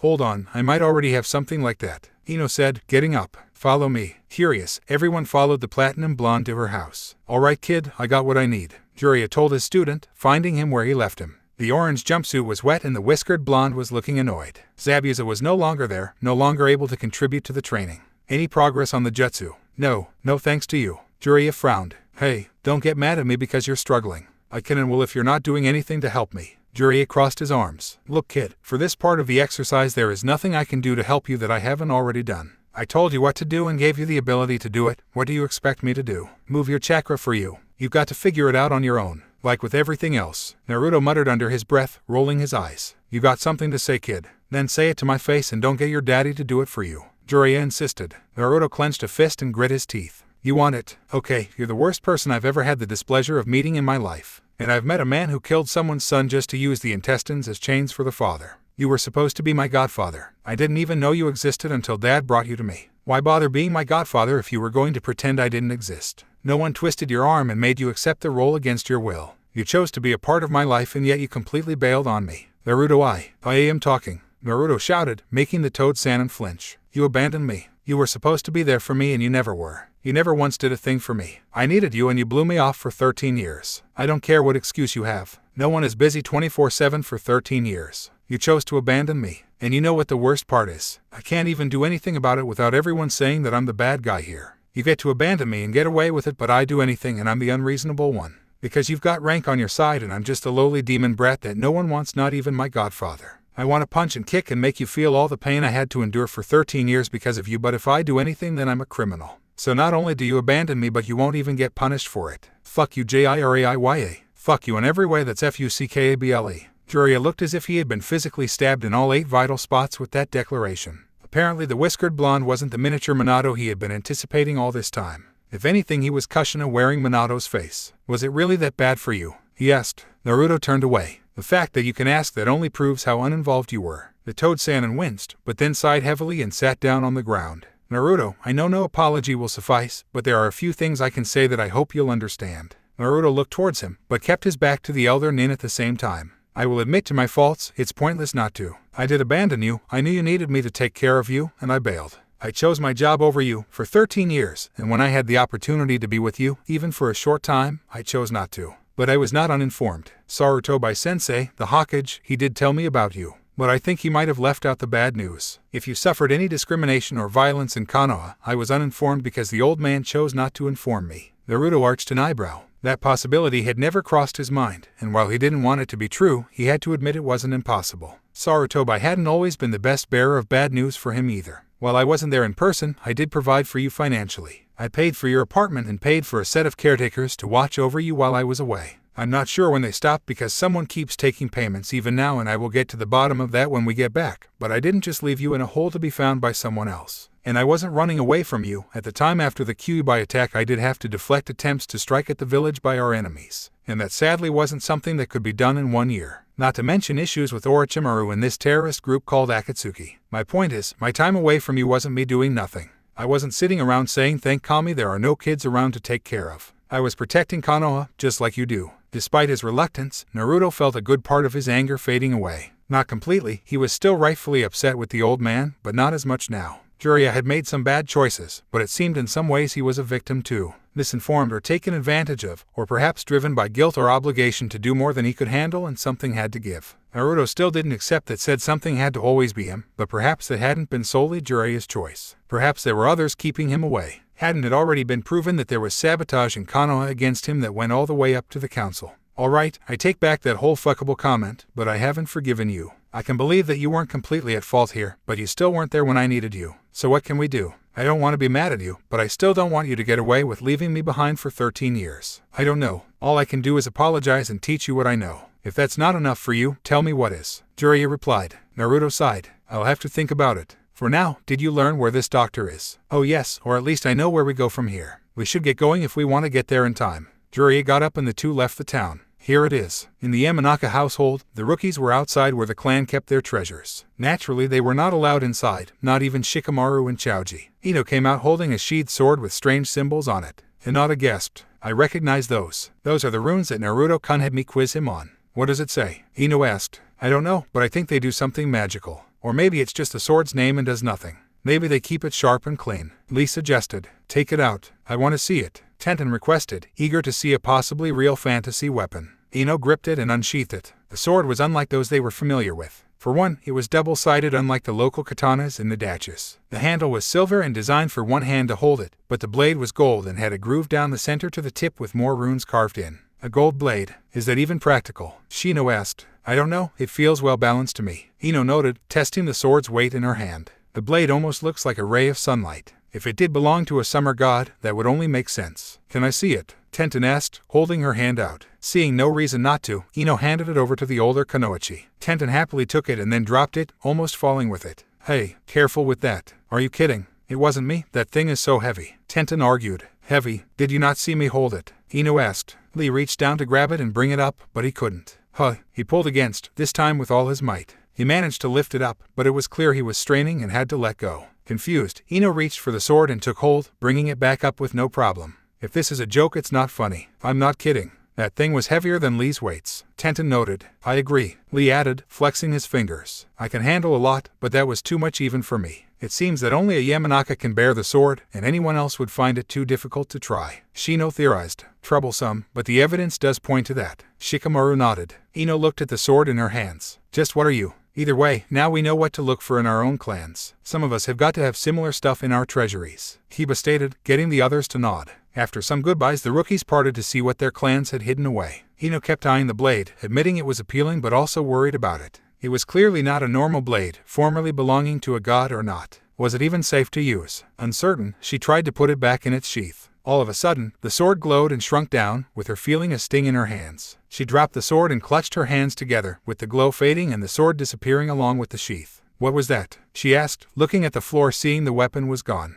Oh no, Dad's going to kill me. She got on the floor and checked all over, hoping that somehow the sword and sheath just got pushed away, but neither could be seen. Forced to concede, she sighed and got up. In doing so, she noticed 2F on her palms. Silver on the left, gold on the right. What's happening? What's going on? All right, kid. According to my source, the woman we're looking for is in this town. Jiraiya told Naruto when they arrived at a place called Judon Village. Compared to the last town, it was much more family-friendly, with Naruto seeing more people his own age and younger. Best of all, there was a festival of some sorts going on, with booths and games and everything. She must like to party, Naruto commented, looking around with interest. Oh, she does, but not this way, Jiraiya replied, looking around as well. You remember what she looks like, right? Naruto nodded. Yeah, long blonde hair, green jacket, probably has a pig with her, and as you said, boobs that belong in a hentai. Why, I'm going to check out some places where she's most likely to be. You should stay here, mingle with the crowd and blend in, but keep an eye out in case she's already trying to flee. Plus, I get the impression that you didn't get to do anything like this back in Konoha, so have a little fun here while you can.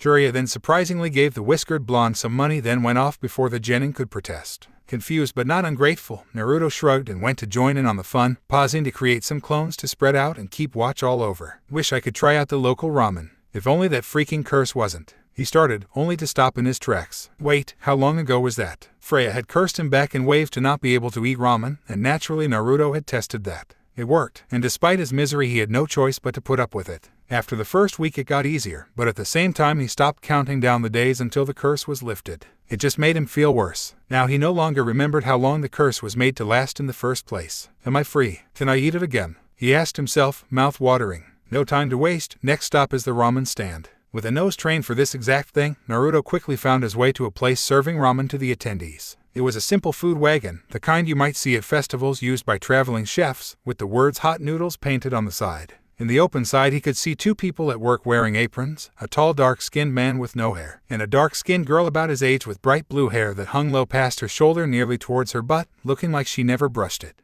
The two made him think of Tuchai and Iam, giving him a sense of comfort, so he approached. Welcome to Hot Noodles, my name is Buren and this is my niece Akina. The tall man greeted, his eyes shone to be red. Akina waved to Naruto with a smile, her eyes shone to be silver. What can I get you? I'll try one pork ramen, Naruto requested. If the curse still is active, at least this way I don't waste that much money. A few moments later Buren quickly gave him a bowl and with trepidation Naruto sampled a single bite. It was the sweetest bite of ramen he had ever had in his life. Shedding tears of joy, Naruto wolfed down the rest of the ramen. Even he didn't know how he avoided choking, but it was worth it. Well kid, go easy there. It's not going to grow legs and walk away, Buren told him. When finished, Naruto wiped his mouth. That was great. He looked at the menu, with one dish he had never heard of before catching his eye. I'll have one of spicy mushroom bowls. Oh sorry, we're out of the ingredients for that ones, Buren said. Dang, are they good? The server nodded. It better be since we sold out. But the best mushrooms are hard to acquire. I think I know where some are. Akina piped up. But we're busy, so unless you're willing to go get them yourself you're out of luck. I've got time and the appetite, just tell me where they are. Naruto offered. Buren smiled then looked to Akina. You know what, why don't you show him where to find the mushrooms? He could use a break and business is slow at the moment.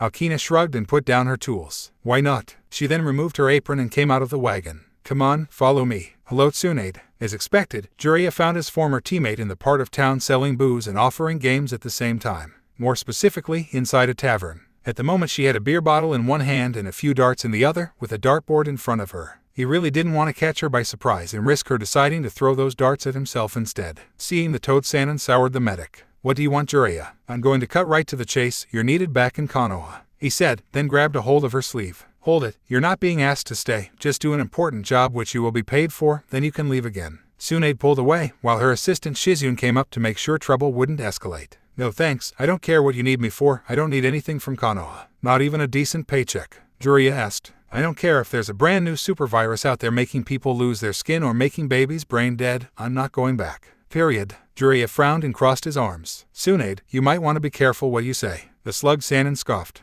Or what? You going to go tattle on me? Maybe I will, and I don't think you're going to like who I go tattle to. Jiraiya then confidently walked out of the tavern. Shishu, I think he's got something that could really be used against you, Shizu noted, suspecting that the old man wasn't bluffing. Tsunade shook her head. Not a chance, that's not his nature. In fact, I'm so certain that whatever trick he's about to pull won't work that I'm actually going to stay here and give him a chance to try it out. She took another sip of beer and returned to her darts. Naruto followed Akina out of the village, being sure to stay close by. It didn't take long for the town to be little more than just a bunch of buildings in the distance while they were in the forest at the base of a small mountain. Okay, we're getting close, Akina warned, getting on her hands and knees by some roots. They should be at the base of some trees. Try looking around, it'll go faster if we both do this. Okay, Naruto agreed before doing the same and checking out a different tree. What do these mushrooms look like again? Something like this, Akina said before extending her hand at him. Immediately it stretched and grew in size, just like an akimichi, and the hand encased him firmly. Only his head and feet were visible, until he disappeared in a puff of smoke. Huh, where'd he go? Akina asked, withdrawing and reducing the size of her limb. Next thing she knew, she got hit in the back of her neck from behind and collapsed to the ground. Did you really think I was stupid enough to fall for all this? Naruto asked, looking and sounding offended. A complete stranger asks me to follow them out into the woods away from all witnesses, and I just go along with it because it involves ramen. I am so fucking tired of everyone thinking I'm an idiot with a one-track mind. Akina rubbed her head and glared at him, her eyes turning red. Tell me what you want and who you're working for, or I'll bring in someone who will get you to talk, Naruto warned. From behind, Naruto heard something come his way quickly. He immediately substituted with a log and from his new position saw a large fireball, larger than any he had seen Sasuke produce, engulf it. Then Buren walked up, his hands and parts of his arms covered in flames, yet he looked unharmed. You didn't get him, Buren chided while Akina struggled to her feet. Apparently he's more perceptive than we were told. The girl replied. Told? So someone's been spying on me. Must have been Loki, Naruto thought, creating multiple clones that jumped out and swarmed the two. Buren fought back with his flames, and not too surprisingly Akina grew until she was easily the size of a 3-story building. Buren threw around more flames and Akina kicked and crushed all clones she could reach until they were all gone. These tactics are juvenile, boy, and you're supposed to be good enough to be a Valkyrie, Buren called out. They want a Valkyrie. I'll give them a Valkyrie. Naruto grinned. From behind some trees Akina and Buren noticed a brief flash of light, then sent more fire that way. The fire hit and ignited the tree, then someone sprang at them through the flames holding a sword. Big mistake, Kushina called out, swinging her sword and cutting off one of Buren's hands. He yelled and clutched his wound, blood that looked like magma coming out and burning the ground it dropped onto. Holy shit, I think that's a real Valkyrie, Akina shouted, backing away and making herself grow more, becoming 5 stories in height. Buren started to do the same. Ah, a fire giant came to hurt my son. What does Surtur want? Kushina asked, putting on her Valkyrie armor and summoning her wings. Naruto came up to his mom's side and showed off his own armor, sword, and wings. How do we fight these guys? The 2 giants came at the Valkyries, one armed with flames and the other without. Kushina held up her sword to block the fire attack, prompting Naruto to do the same. The sword shielded them, though Naruto still felt the heat and his wings got singed. Like anything else that can bleed, Kushina answered, jumping into the air to swing at them. Her son naturally followed. Atop some rooftops Jiraiya was looking around trying to find Naruto. How hard could it be to find a blonde boy in an orange jumpsuit after all? However, a bright glow in the distance caught his eye along with 2 gigantic people with one who appeared to be on fire. Oh no, not again, he muttered. Knowing my luck, that's exactly where he is. He then went to see for himself. Kushina continued to fight Buren, who took several hits but lost no more body parts yet. The wounds, however, enabled him to throw his blood around, which was as dangerous as lava. Kushina moved nimbly through the air, avoiding the burning blood. Keep it up. The more blood you throw around, the less you have inside you. Naruto meanwhile was doing the same, though he was less confident as a flyer. His advantage was that Akina wasn't using elemental attacks, just barehanded brawling. It was like she wasn't a trained fighter, but the whiskered blonde could tell that she didn't need to be trained here to be a danger. If the fire from her partner got too big, he'd risk suffocation from smoke or lack of oxygen, and the town would be at risk of arson via association. Fortunately, he sent out some clones to try and put out the flames however they could. So why did Loki send you after me? Naruto asked, figuring that the god of mischief must be up to something now. Whether this was part of his original plan to get Sasuke out of Konoha or a completely different plan, he didn't know. But the whiskered blonde didn't want to be on the losing end of Loki's plan right now. Akina surprisingly laughed and almost backhanded the male Valkyrie. Loki, what makes you think I work for Loki? I work for myself. Loki's not involved. Naruto asked himself, surprised. Then why would a giant bother with me if not because of Loki? Naruto charged in with his sword and hit Akina's shoulder, digging into the flesh. She expressed pain, but for her this was like being hit with a kunai rather than a sword. Still, she smiled and reached out and grabbed the whiskered blonde. Got you. Naruto tried to perform another substitution, but before he could, the giantess became covered in smoke herself along with him. He felt the familiar shift in location that those using the jutsu feel for a split second, then the smoke began to clear. What just happened? Naruto asked, not seeing anything different about Akina or their surroundings. Smirking, with him in hand, Akina turned around and showed Naruto exactly where they were. He gasped when he saw the ocean, clearly not there before. There were mountains and forest and a very small town close to the shore, but wherever they were, it wasn't the town that Jiraiya had brought them to. Now you little Valkyrie are going to do as you're told if you ever hope to get back to your little home, Akina warned, putting him down on the ground. Naturally, Naruto was confused and spread his wings, albeit sore and aching after being held tightly by giant hands, but to his surprise Akina began to shrink down to normal human size. What are you up to? Relax, I'm not your enemy. Here, you will listen to the offer I'm about to make you. If you accept, we can good partners in the fight against Loki. Naruto raised an eyebrow. You're against Loki. I'm against any and all who wish to start Ragnarok. You and I can be very effective against the trickster, so if you help me regain something I lost I can help you become a much more powerful warrior. And what if I refuse? Naruto tested. Akina grinned and turned away. Then you're welcome to go home, assuming you can find your way back from here. She then started to walk off towards the town.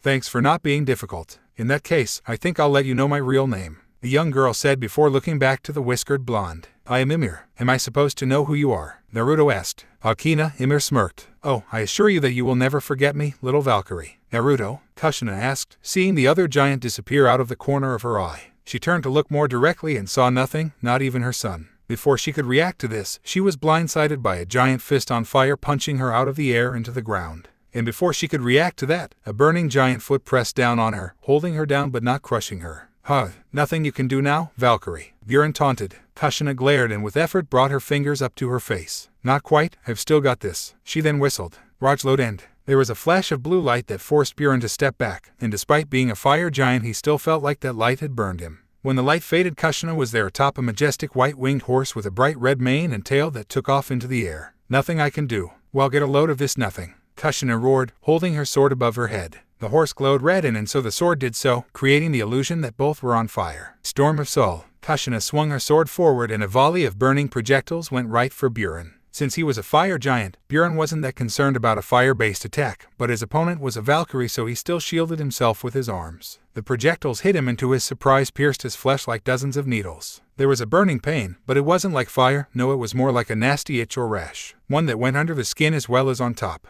With her opponent stunned, Kushina guided her mount around to the back. Once in position she jumped off and drove her sword into the back of Buren's neck. He screamed and clawed at her, pulling her off him but the sword remained embedded in his flesh. His legs trembled and could no longer support him, forcing him to collapse to the ground, and his arms spasmed like a miniature seizure. Kushina's horse caught her and brought her to the ground. There the Uzumaki matriarch came up and grabbed her sword, looking ready to do the Kenjutsu equivalent of a double tap. Stop, Kushina. She turned and saw Jiraiya coming towards her in a rush, making her frown. You better have a damn good reason for asking that, you bastard. Rather than answer, Jiraiya applied some seals to the fire giant, ones that Kushina recognizes as immobility seals to ensure capture of a prisoner. I'm not an expert on these things like you or Minato, but the last time one of these giants appeared it caught Konoha completely off guard. I'd like to find out its secrets, and if possible use it to convince Tsunade to return. With your help, of course. Still frowning, Kushina slowly removed her hand from her sword, then got in front of Buren's face. Where's your partner? Where has she taken my son? Despite his pain, Buren smirked. Anywhere in Midgard.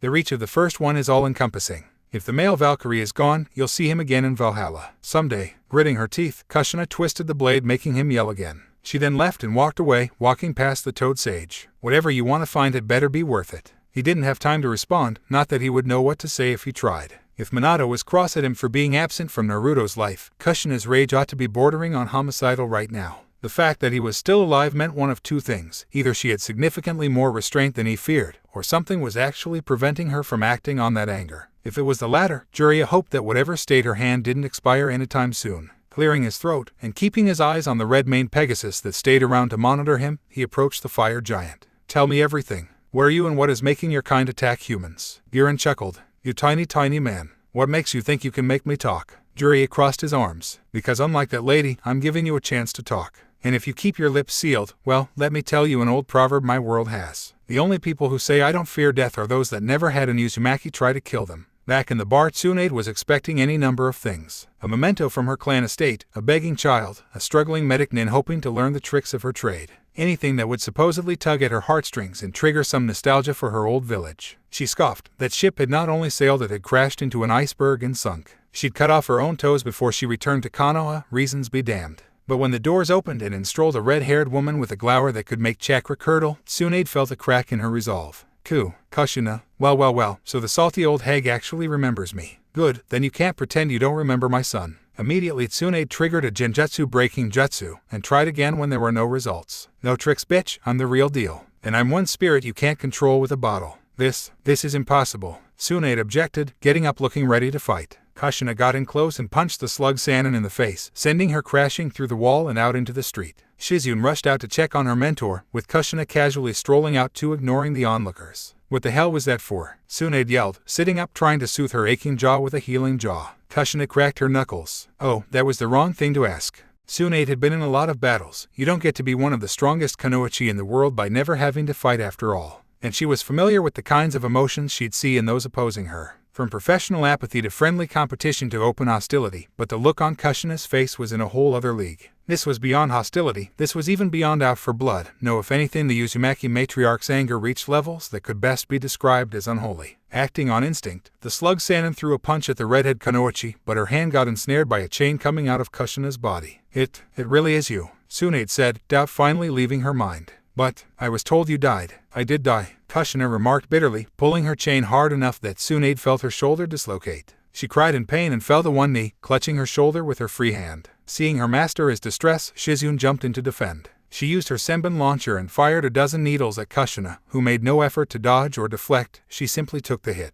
That confused the medic. Sure, Senbon weren't by themselves lethal, but the general rule was to assume they were tipped with poison. Either Kushina was confident in her resilience or she flat out didn't care about the risk. Remember what I asked you before I died? Kushina asked, pulling the slug Sanin towards her against her will. Tsunade's legs were dragged against the ground and her dislocated arm only felt worse now. Remember how I asked you to take care of my son if anything were to happen to me? I never agreed to do that, Tsunade replied, getting back to her feet. Shizune went in with a kunai and attacked Kushina, but her horse kicked her away. Shizune flew back, looking like that really hurt her. Oh really? I remember saying the words, Tsunade, in case I die for any reason, can I trust you to make sure my son is taken care of? And I remember you agreeing to it without problem. I said yeah sure whatever or something like that. I was just being polite, I never expected to actually have to do anything. Tsunade protested. Kushina cracked her knuckles, looking like she wanted to rip Tsunade's tits off. Despite everything between us, our past and family, I wasn't worth more to you than an empty shell of a promise. Knowing that nothing she'd say or do would placate the other woman, Tsunade shrugged.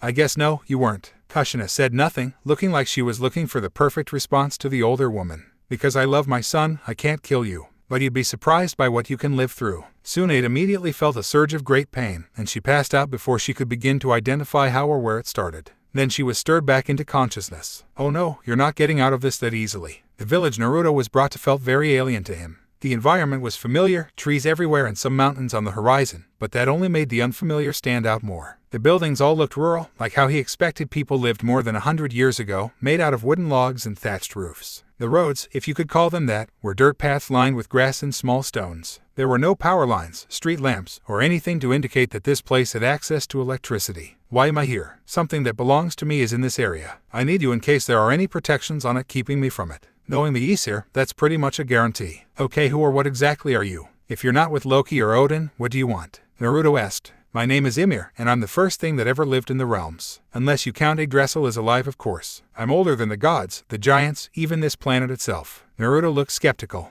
Then why have I never heard about you? Ymir chuckled. The gods don't exactly like someone else stealing their thunder, especially Thor. But it doesn't matter. What's important is what I'm looking for. And what is that? Ymir turned away and led him through the town. As they walked, Naruto noticed something. Where are all the people? Working. And if luck is on my side, they're almost done. Naruto could hear various sounds in the distance, ones that reminded him of the times he passed by construction sites or when Tazuna was building his bridge. He got closer, and there he saw the source. There was what he assumed to be a mine being dug into the ground, with dozens of people working in all sorts of ways. Some were transporting debris, some were sorting through it, some were providing food or water, but everyone was active. Oddly, even women and children were among them, and none of them looked unhappy. Ymir called out, waving her arm enthusiastically. The crowd returned her greeting with a loud cheer, with some words called out that Naruto couldn't understand. I've brought someone who can help you in case someone or something causes you any trouble. I gotta warn you, he comes from the eastern lands. Does anyone here speak the language of the East? Ymir continued. One girl raised her hand. You, come here and show this man what he needs to see. And make sure he doesn't go anywhere. I don't want him to leave. The girl nodded and came up to them both, looking at Naruto. Hello, my name is, well, in your tongue I think you'd call me Angie, so just call me that. I'm Naruto, the whiskered blonde replied, getting a good look at her. She was older than him, but only by so much. He'd guess her to be around 16 or so, 15 at the youngest. She had silky black hair that hung down to her waist, brown eyes, and she wore a decorative golden headband on her forehead. Her attire was a forest green long-sleeved dress with a brown sash, golden bracelets, and black fur shoes. One thing he couldn't help but notice was her figure. The dress really showed off her curves, and she had a shape that Anko would be proud of, with cleavage that could put the sexy jutsu to shame. You two get talking, I'm going to see how close the diggers are, Ymir said before heading to the mine entrance. No one stopped her. In fact, they ushered her to go inside, even handing her a lantern. So what's the big deal with her? Who is she and why do you all follow her? Naruto asked, checking to see if anyone actually could understand him. He saw people looking at him, but none of them were looks of comprehension. If anything, he was reminded of himself when Iruka lectured back in the academy. Angie led him to the provided food area and gave him a sandwich, which he hesitantly bit into. All these people and families used to be homeless. Raids are common in this part of the world, so homes sometimes get destroyed, but in their cases things got so bad they had to find an entire new village. Ymir gathered everyone and built everything here, and she asked for one thing in return.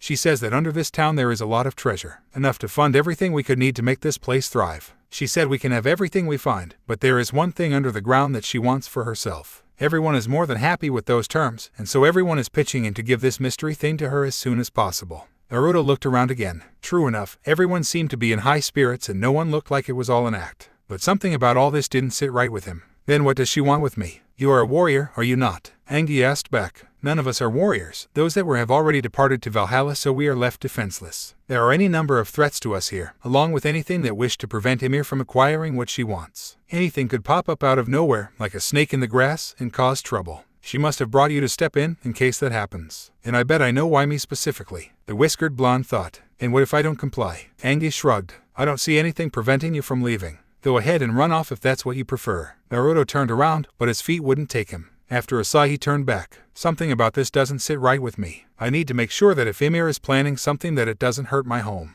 Angie smiled. As you wish. Plus, you don't know how to get back home from here, do you? Naruto cleared his throat, making her chuckle. What country am I in right now? This settlement is currently called Jotungypt, though some of us think we should change it when we find the treasure. The greater region we're in is called Ulvafsi, in the southern portion of what you would know as the Western Lands. If you head east, you'll reach the border to the Land of Wind in about 4 days. Are you sure? Naruto asked. Angie nodded. Yeah, I've spent some time in your part of the world. I actually have some family over there. In fact, I can tell from your aura that you've met more than one of them already. My what? Wait, are you one of the gods? Angie chuckled. Oh no, I am no Aesir or Vanir. But I've met my fair share of them too. The sound of a horn was heard. That's your cue, warrior. The people are in danger, Angie announced. Acting on instinct, Naruto rushed towards the sound of the horn and people screaming. Several villagers saw him and pointed towards the other side of the town to tell him where to go. He could see a man atop something like a lookout town blowing the horn and shouts of fighting on the other side. When he got close enough, he saw the problem. A couple of men were fighting a pack of wolves with shovels and axes, but the wolves were putting up the better fight.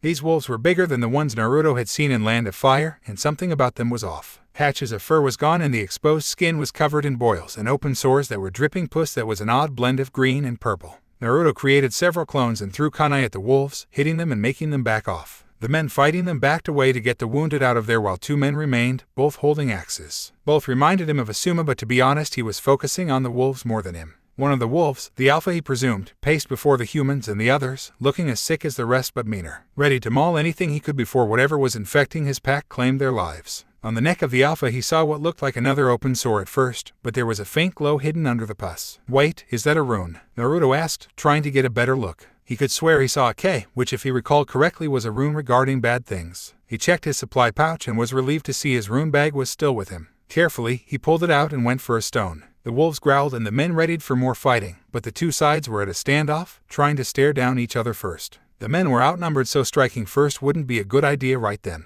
Naruto found the stone he was looking for, the one with a F on it, and held it out. Fehu. A yellow glow radiated from it and spread out, engulfing the entire settlement. Much like his jutsu, Naruto may have put too much into this rune and it was affecting more than he intended it to. Everyone exposed felt warmth like basking in the summer sun and all the ache of working fading away. To their surprise, wounds from the wolves and more were healing right before their eyes. The wolves were feeling the same and their sores diminished as if by magic. Not only that, but the leaking pus dissipated and fur regrew. Naruto could see the K rune glow an angry red as if to fight it off, but then shatter and fade completely. The alpha blinked and seemingly gave a sigh as if some pain just evaporated. The yellow glow came to a stop and everyone looked at Naruto in awe and shock. One of the men said something that he couldn't understand, but he assumed it was asking him what did he just do, to which Naruto just shrugged. The Alpha stepped forward and to everyone's surprise, spoke. The men looked like their eyes would pop out of their head. "You're welcome, but I can't understand you," Naruto replied. He said thank you for healing his pack. Angie said, stepping up. He asked which god you work for. "Oh, well, I guess Frey has been the most helpful to me." Angie translated for the wolf, who spoke back. The residents of the small village gathered to see what was going on, not expecting the boy from the east to use satyr or heal wolves rather than fight them. He said his name is Dugton, and his pack has been cursed by Fenrir with the illness you saw them suffer. To show gratitude, they're willing to leave this village in peace. Angus stated. "Who's Fenrir?" Naruto asked.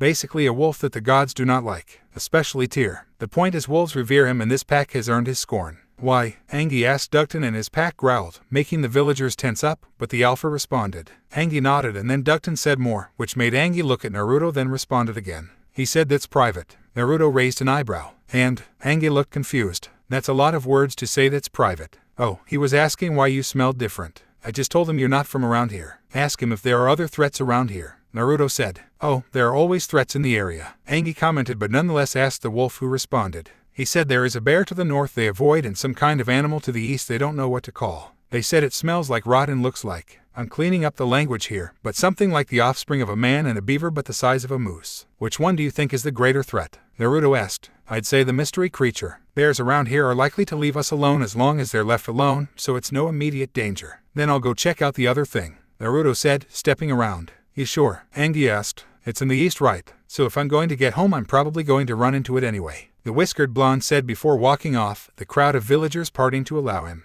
Angie smiled. This I've got to see. She then looked to Dugton and said something else, resulting in the wolf nodding. Jiraiya went back to the bar where Tsunade had been, feeling somewhat better but not entirely. Talking with the fire giant had been difficult, with the burning behemoth refusing to give straight answers. He said one thing before being covered in flames and disappearing. Some weird circular symbol burned into the ground under him. Jiraiya had a sneaky suspicion that the giant had done its own variant of the Shunshin. For now, he needed to get to his former teammate before Naruto's mother got carried away. Judging from the fact that Tsunade was bound in enough chains to be considered a metal cocoon, he may or may not have gotten there in time. Please tell me you haven't just been torturing her, Kushina. Oh no, I've been getting her to admit her mistake. By the way, Jiraiya, consider yourself no longer the worst person I know. Her excuse for abandoning my son was I didn't feel like it. I said I'm sorry. Tsunade whined, sounding like she was having a hard time breathing. Oh no, you're not, you're just upset that you're suffering. If I wasn't choking you, you'd still be telling yourself that you were in the right. You don't have the right to apologize for knowingly abandoning my son, Kushina stated, tightening the chains a little more. Tsunade was starting to turn blue.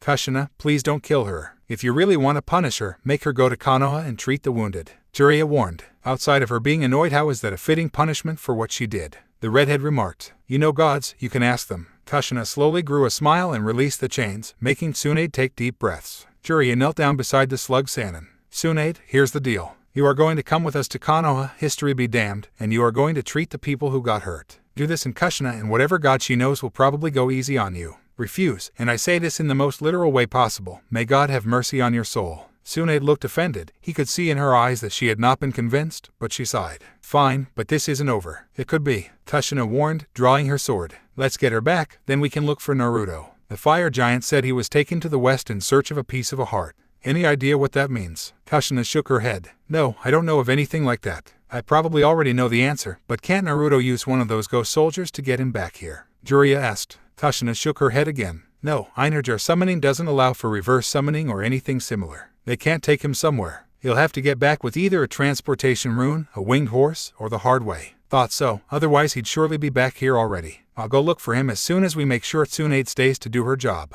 Kushina and Jiraiya led Tsunade outside with Shizune quietly following behind, not liking the turn this trip had taken. Ito was in one of the Yamanaka training yards experimenting with her new sword. She wasn't alone, she had Sakura, Hinata, and Tenten with her. At the moment she was doing some weapon exercises along with Tenten while Sakura and Hinata watched. Though the Hyuga heiress was distracted. What are you doing, Hinata? Sakura asked, seeing Hinata shuffle through some scraps of paper. Wait, are those runes? Yes, my uncle Hisashi said runes are very good to know, and Naruto-kun said those that experienced great suffering could use them. Considering I got kidnapped so someone could use me as breeding stock, and my cousin has hated me ever since, I figured I'd see if that counted. Hinata had gathered some kindling and then put a piece of paper on it. Sakura saw the symbol K on it, having no idea what it was. Hinata then checked her rune reference sheet. Tennas. The paper sparked and ignited much like chakra paper reacting to fire chakra and burned to ashes. The kindling did not ignite with it. Sakura gasped then smiled. Way to go, Hinata, you got a reaction. Hinata smiled too. Paper doesn't seem to be the best tool to work with.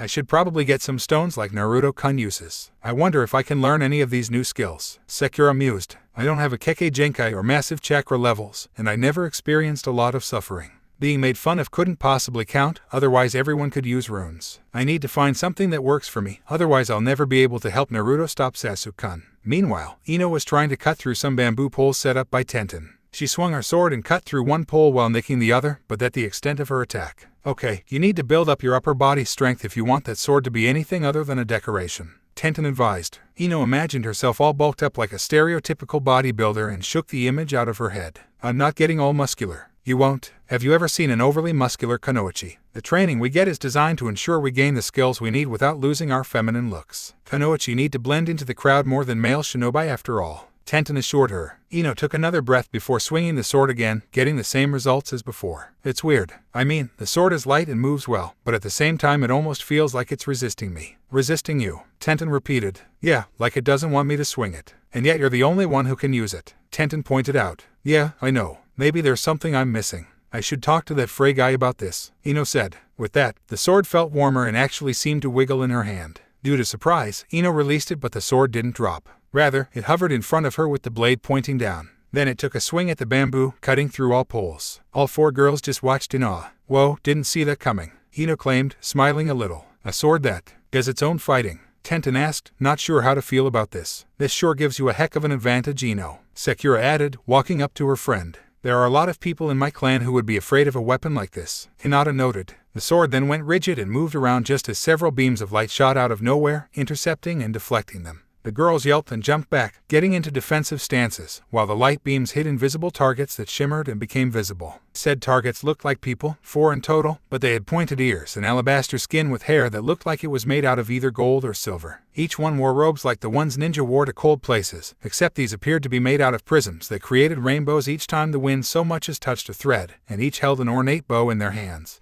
You're not from this realm, are you? Sakura asked, immediately getting that vibe from these people. And yes, she knew it was weird how she had already met several people from other dimensions and would likely meet more in the future. Girl, you possess the Sumar Brandir. We are in need of you, one of the newcomers said to Ino, putting down his bow. Who are you? What are you? Ino asked, trying to hold the sword like she knew what she was doing with it. Honestly, she wanted it to do its own fighting again, but for some reason the sword wasn't doing that this time. We are light elves from Ofheim, servants of Lord Frey, another newcomer clarified. You know Frey? Ino and Sakura asked together. Yes, and we are in need of the one who wields his sword. This is his sword, Ino asked. That is Sumar Brandir, one of many weapons destined to play a role in Ragnarok. Right now though it is needed for an important job. What job? Ino asked. Time is of the essence, a light elf insisted. Ino frowned. This sword has been a family heirloom for generations. I'm not giving it up without a good explanation why. And if Frey wants it so badly, he can ask me himself. I know for a fact that he can. I didn't say Lord Frey needed you, I said we did. All 4 light elves fired arrows, only they turned into light and wrapped around Ino and the others like chains. The girls tried to get them off but their arms and legs were bound together making them fall over. The light elves grabbed Ino and Sumar Brandir then disappeared in a flash of light, taking the Yamanaka heiress with them.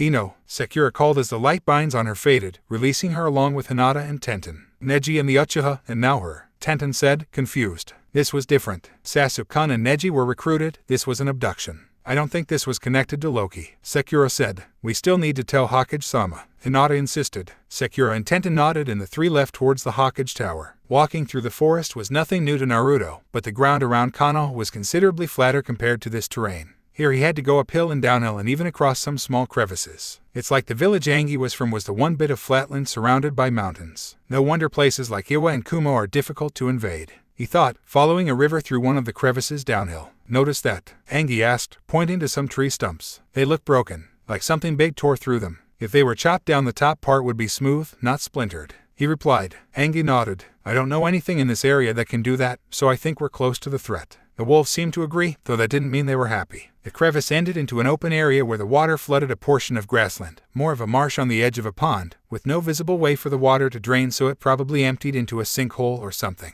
There were a couple of trees in the center and some logs around, looking like they belonged to the shattered tree stumps, and a bit of raised land on the northern side covered in grass. Sitting under the tree was something that Naruto had never seen before. It was shaped like a man and had enough hair to rival a lion, but it was so big Naruto would be lucky if his head reached this thing's waist. The skin was a dirty gray, like unwashed concrete, and it had moss covering patches of it, including its hair. The face was human except the nose was cartoonishly big, and two sharp teeth poked down from the mouth like small walrus tusks. "Oh Drit, that's a troll, and it doesn't look healthy," Angie warned. "How can you tell?" Naruto asked. "That's not moss on its skin, those are sores. Get it on you, you're just as sick as the wolves were. It might even be connected." "So what do we do?" Naruto asked. "Trolls hate sunlight, so for it to be out here means it's either trying to die, or someone's making it stay here to guard something. My guess is the latter, and that someone can only be bad news. Possibly a danger to the villagers. So if that thing stays, innocent people will be in danger." Naruto asked, and Angie nodded. "All right." He stepped up to the troll, hand in his pocket. The troll saw him and grunted unhappily, like Shikamaru when he was annoyed, then stood up making itself look taller. Naruto created several clones that surrounded the troll, confusing and angering it, causing it to lash out and smash a few.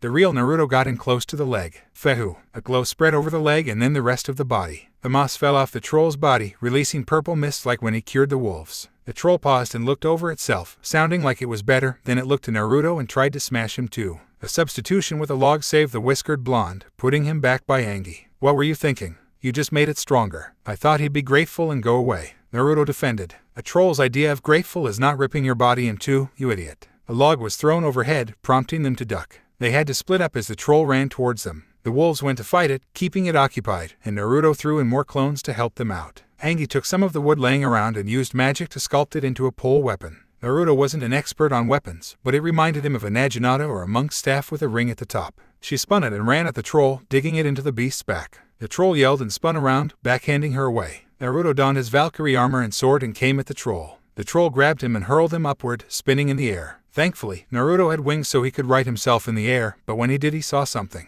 Over the hill and past some more trees there was a building similar to the one he had seen back in Jotengip that Angie had called a long house, only this one was blue and had some light around it. "If someone put this troll up to this, I bet that's where they are," he thought, flying down and jabbing his sword into the troll's foot. The troll bellowed, already bleeding thanks to the wolves, and when Naruto pulled his sword out the troll began to run off into the woods, or more like limp away as fast as it could while the wolves chased it off. "That was easier than I thought," Angie noted. "My guess is they must have gotten one of the weaker trolls, thinking it would be easier to curse and control. Speaking of which, I think I know where they are," Naruto said, going to the hill. Angie followed. After a while the longhouse came into view, and Angie encouraged Naruto to stay out of sight. Some people were gathered outside, though they didn't look normal. "Those are light elves," she whispered to him. "They come from the realm of Elfheim, a world where the sun never sets. They normally never come to Midgard because nighttime unnerves them." "Then what are they doing here?" he whispered back. A light elf that appeared to wear a crown came out of the longhouse while a group of elves brought along someone tied up. Someone that Naruto recognized. "Ino," Naruto called out, only for Angie to tackle him into some shrubs. Several light elves looked behind themselves and drew their bows. Agni immediately said some words Naruto didn't understand and a bunch of crows flew out of the trees, loudly cawing. This seemed to trick the elves enough who went back to the show. "Be quiet. Let me hear what they're saying so I can tell you what they're doing with your friend," Angie sternly whispered to him, giving him a look that he was certain could have made the Kyuubi obey her. Thus, he nodded, and she moved away from him to listen better as the crowned elf spoke. "What's Ino doing here? Why would she be taken too?" Naruto asked, keeping an eye on the platinum blonde in case they did anything to hurt her. "Okay, they're talking about Frey and Freya, saying that the two gods left something that they think is inside that longhouse. They're not sure what, but it's supposed to be something Freya used to make the Valkyrie stronger. Wait, no, I think he said it was some way to get to Valhalla without dying. Whatever it is, it's inside there but they can't unseal the lock. And now he say that girl might have the key, so they just want her to open a door." "Then what?" Naruto asked. "That depends on if she survives unsealing what they want," Angie informed him. Naruto growled and got ready to interfere, but Angie grabbed his arm. "Hold it. Right now you're outnumbered. If you wait until she's about to unseal the lock, all their attention will be on that. That will give you the best chance to stop them without needlessly endangering yourself or her." Naruto huffed but nodded, admitting she had a good idea. The light elves forced Ino to the door of the longhouse, which had an insignia on it. There was a design of a snake eating its own tail and 9 runes down its body forming a circle. In the center was an axe crossing with a sword to make an X shape. They pushed Ino in front of it and said something firmly. "I can't understand a word you're saying," she protested, struggling to get free. One elf held out a sword and pointed to her before miming jabbing the sword into the door. "You want me to open this thing with my sword? Why should I?" All of a sudden, the golden sword came out of her hands and hovered before the door. "Huh, I'm not doing this," Ino noted, though the elves paid it no mind. The sword pierced the first rune, resulting in a blue light. Then it pierced the second and there was more light, and so on. Nothing dangerous was happening or appeared to be on the verge of happening. Still Naruto moved in closer, staying outside the longhouse. "What's that sound?" he asked. "What sound?" Angie asked back. "Can't you hear it? It's almost like music, but moaning at the same time. I think it's coming from the door." "I can't hear a thing." "What's that?" Ino asked, not really expecting an answer. The light elves looked annoyed but didn't answer. "I know for a fact some of you can speak my language, so can one of you try to explain what that singing is about?" "She can hear it too," Naruto asked. Angie hummed in thought before she stepped forward.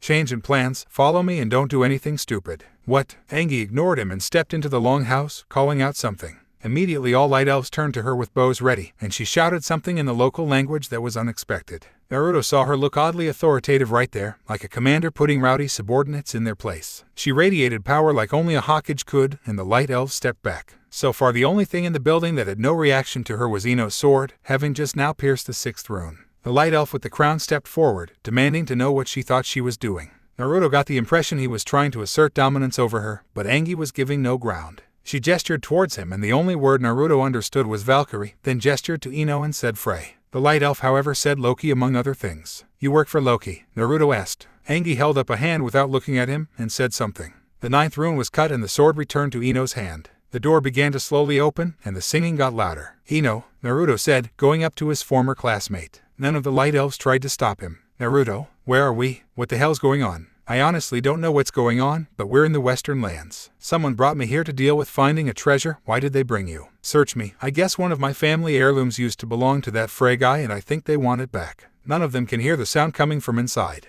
Naruto pointed out, gesturing to the door and then the crowd. The door showed no room or exit, just an empty void colored a shimmering gold and silver and red. Like a child spilled a bunch of glitter that floated in the air. Angie walked up to them with the light elves quite attentive and displeased. "Okay kids, I've convinced them that since you two have special connections and can hear something the rest of us can't, that you two should go into the room first and see what the big deal is. As long as you don't take out anything, the light elves will agree to not go in with you. Can you just go in and take a look for a minute and see what all the fuss was about?" "Who are you?" Ino asked, the light binds being removed from her so now she could move. "An ally in these lands, but I can only do so much. Now, can you swear that you'll just go in and take a look without taking out anything you don't already have on you? You expect us to go into a strange room and trust that you won't lock us in there?" Naruto asked. "Whatever's in there, they want it, so why would they lock you in there with it? I'm thinking that if there's a song in there that only you can hear, then maybe you're the only ones who can get whatever's in there out. So just go in and give it to them and they'll bring you back home. You can forget about the problems in this country and focus on your own. Doesn't that sound fair? We might as well do it. What do we have to lose?" Ino asked. "Fine, but any funny business and there will be trouble." With that, Naruto and Ino stepped into the glowing room. Then the door swiftly closed before either could get out. Right away several light elves were up in arms, until the runes on the inscription began to glow again. But this time it was different. The one at the end of the snake glowed, then faded and was replaced by the next one up the body. This repeated until finally the one by the snake's head glowed and faded, then the crevice between the two doors glowed and began to creak open. Weird, why would it close after them only to reopen after a timer? What did Frey put in there, and why could only they hear it? The door opened and the two shinobi stepped out. Neither one seemed to be holding any kind of treasure, but there was something different about them. "What happened?" Angie asked.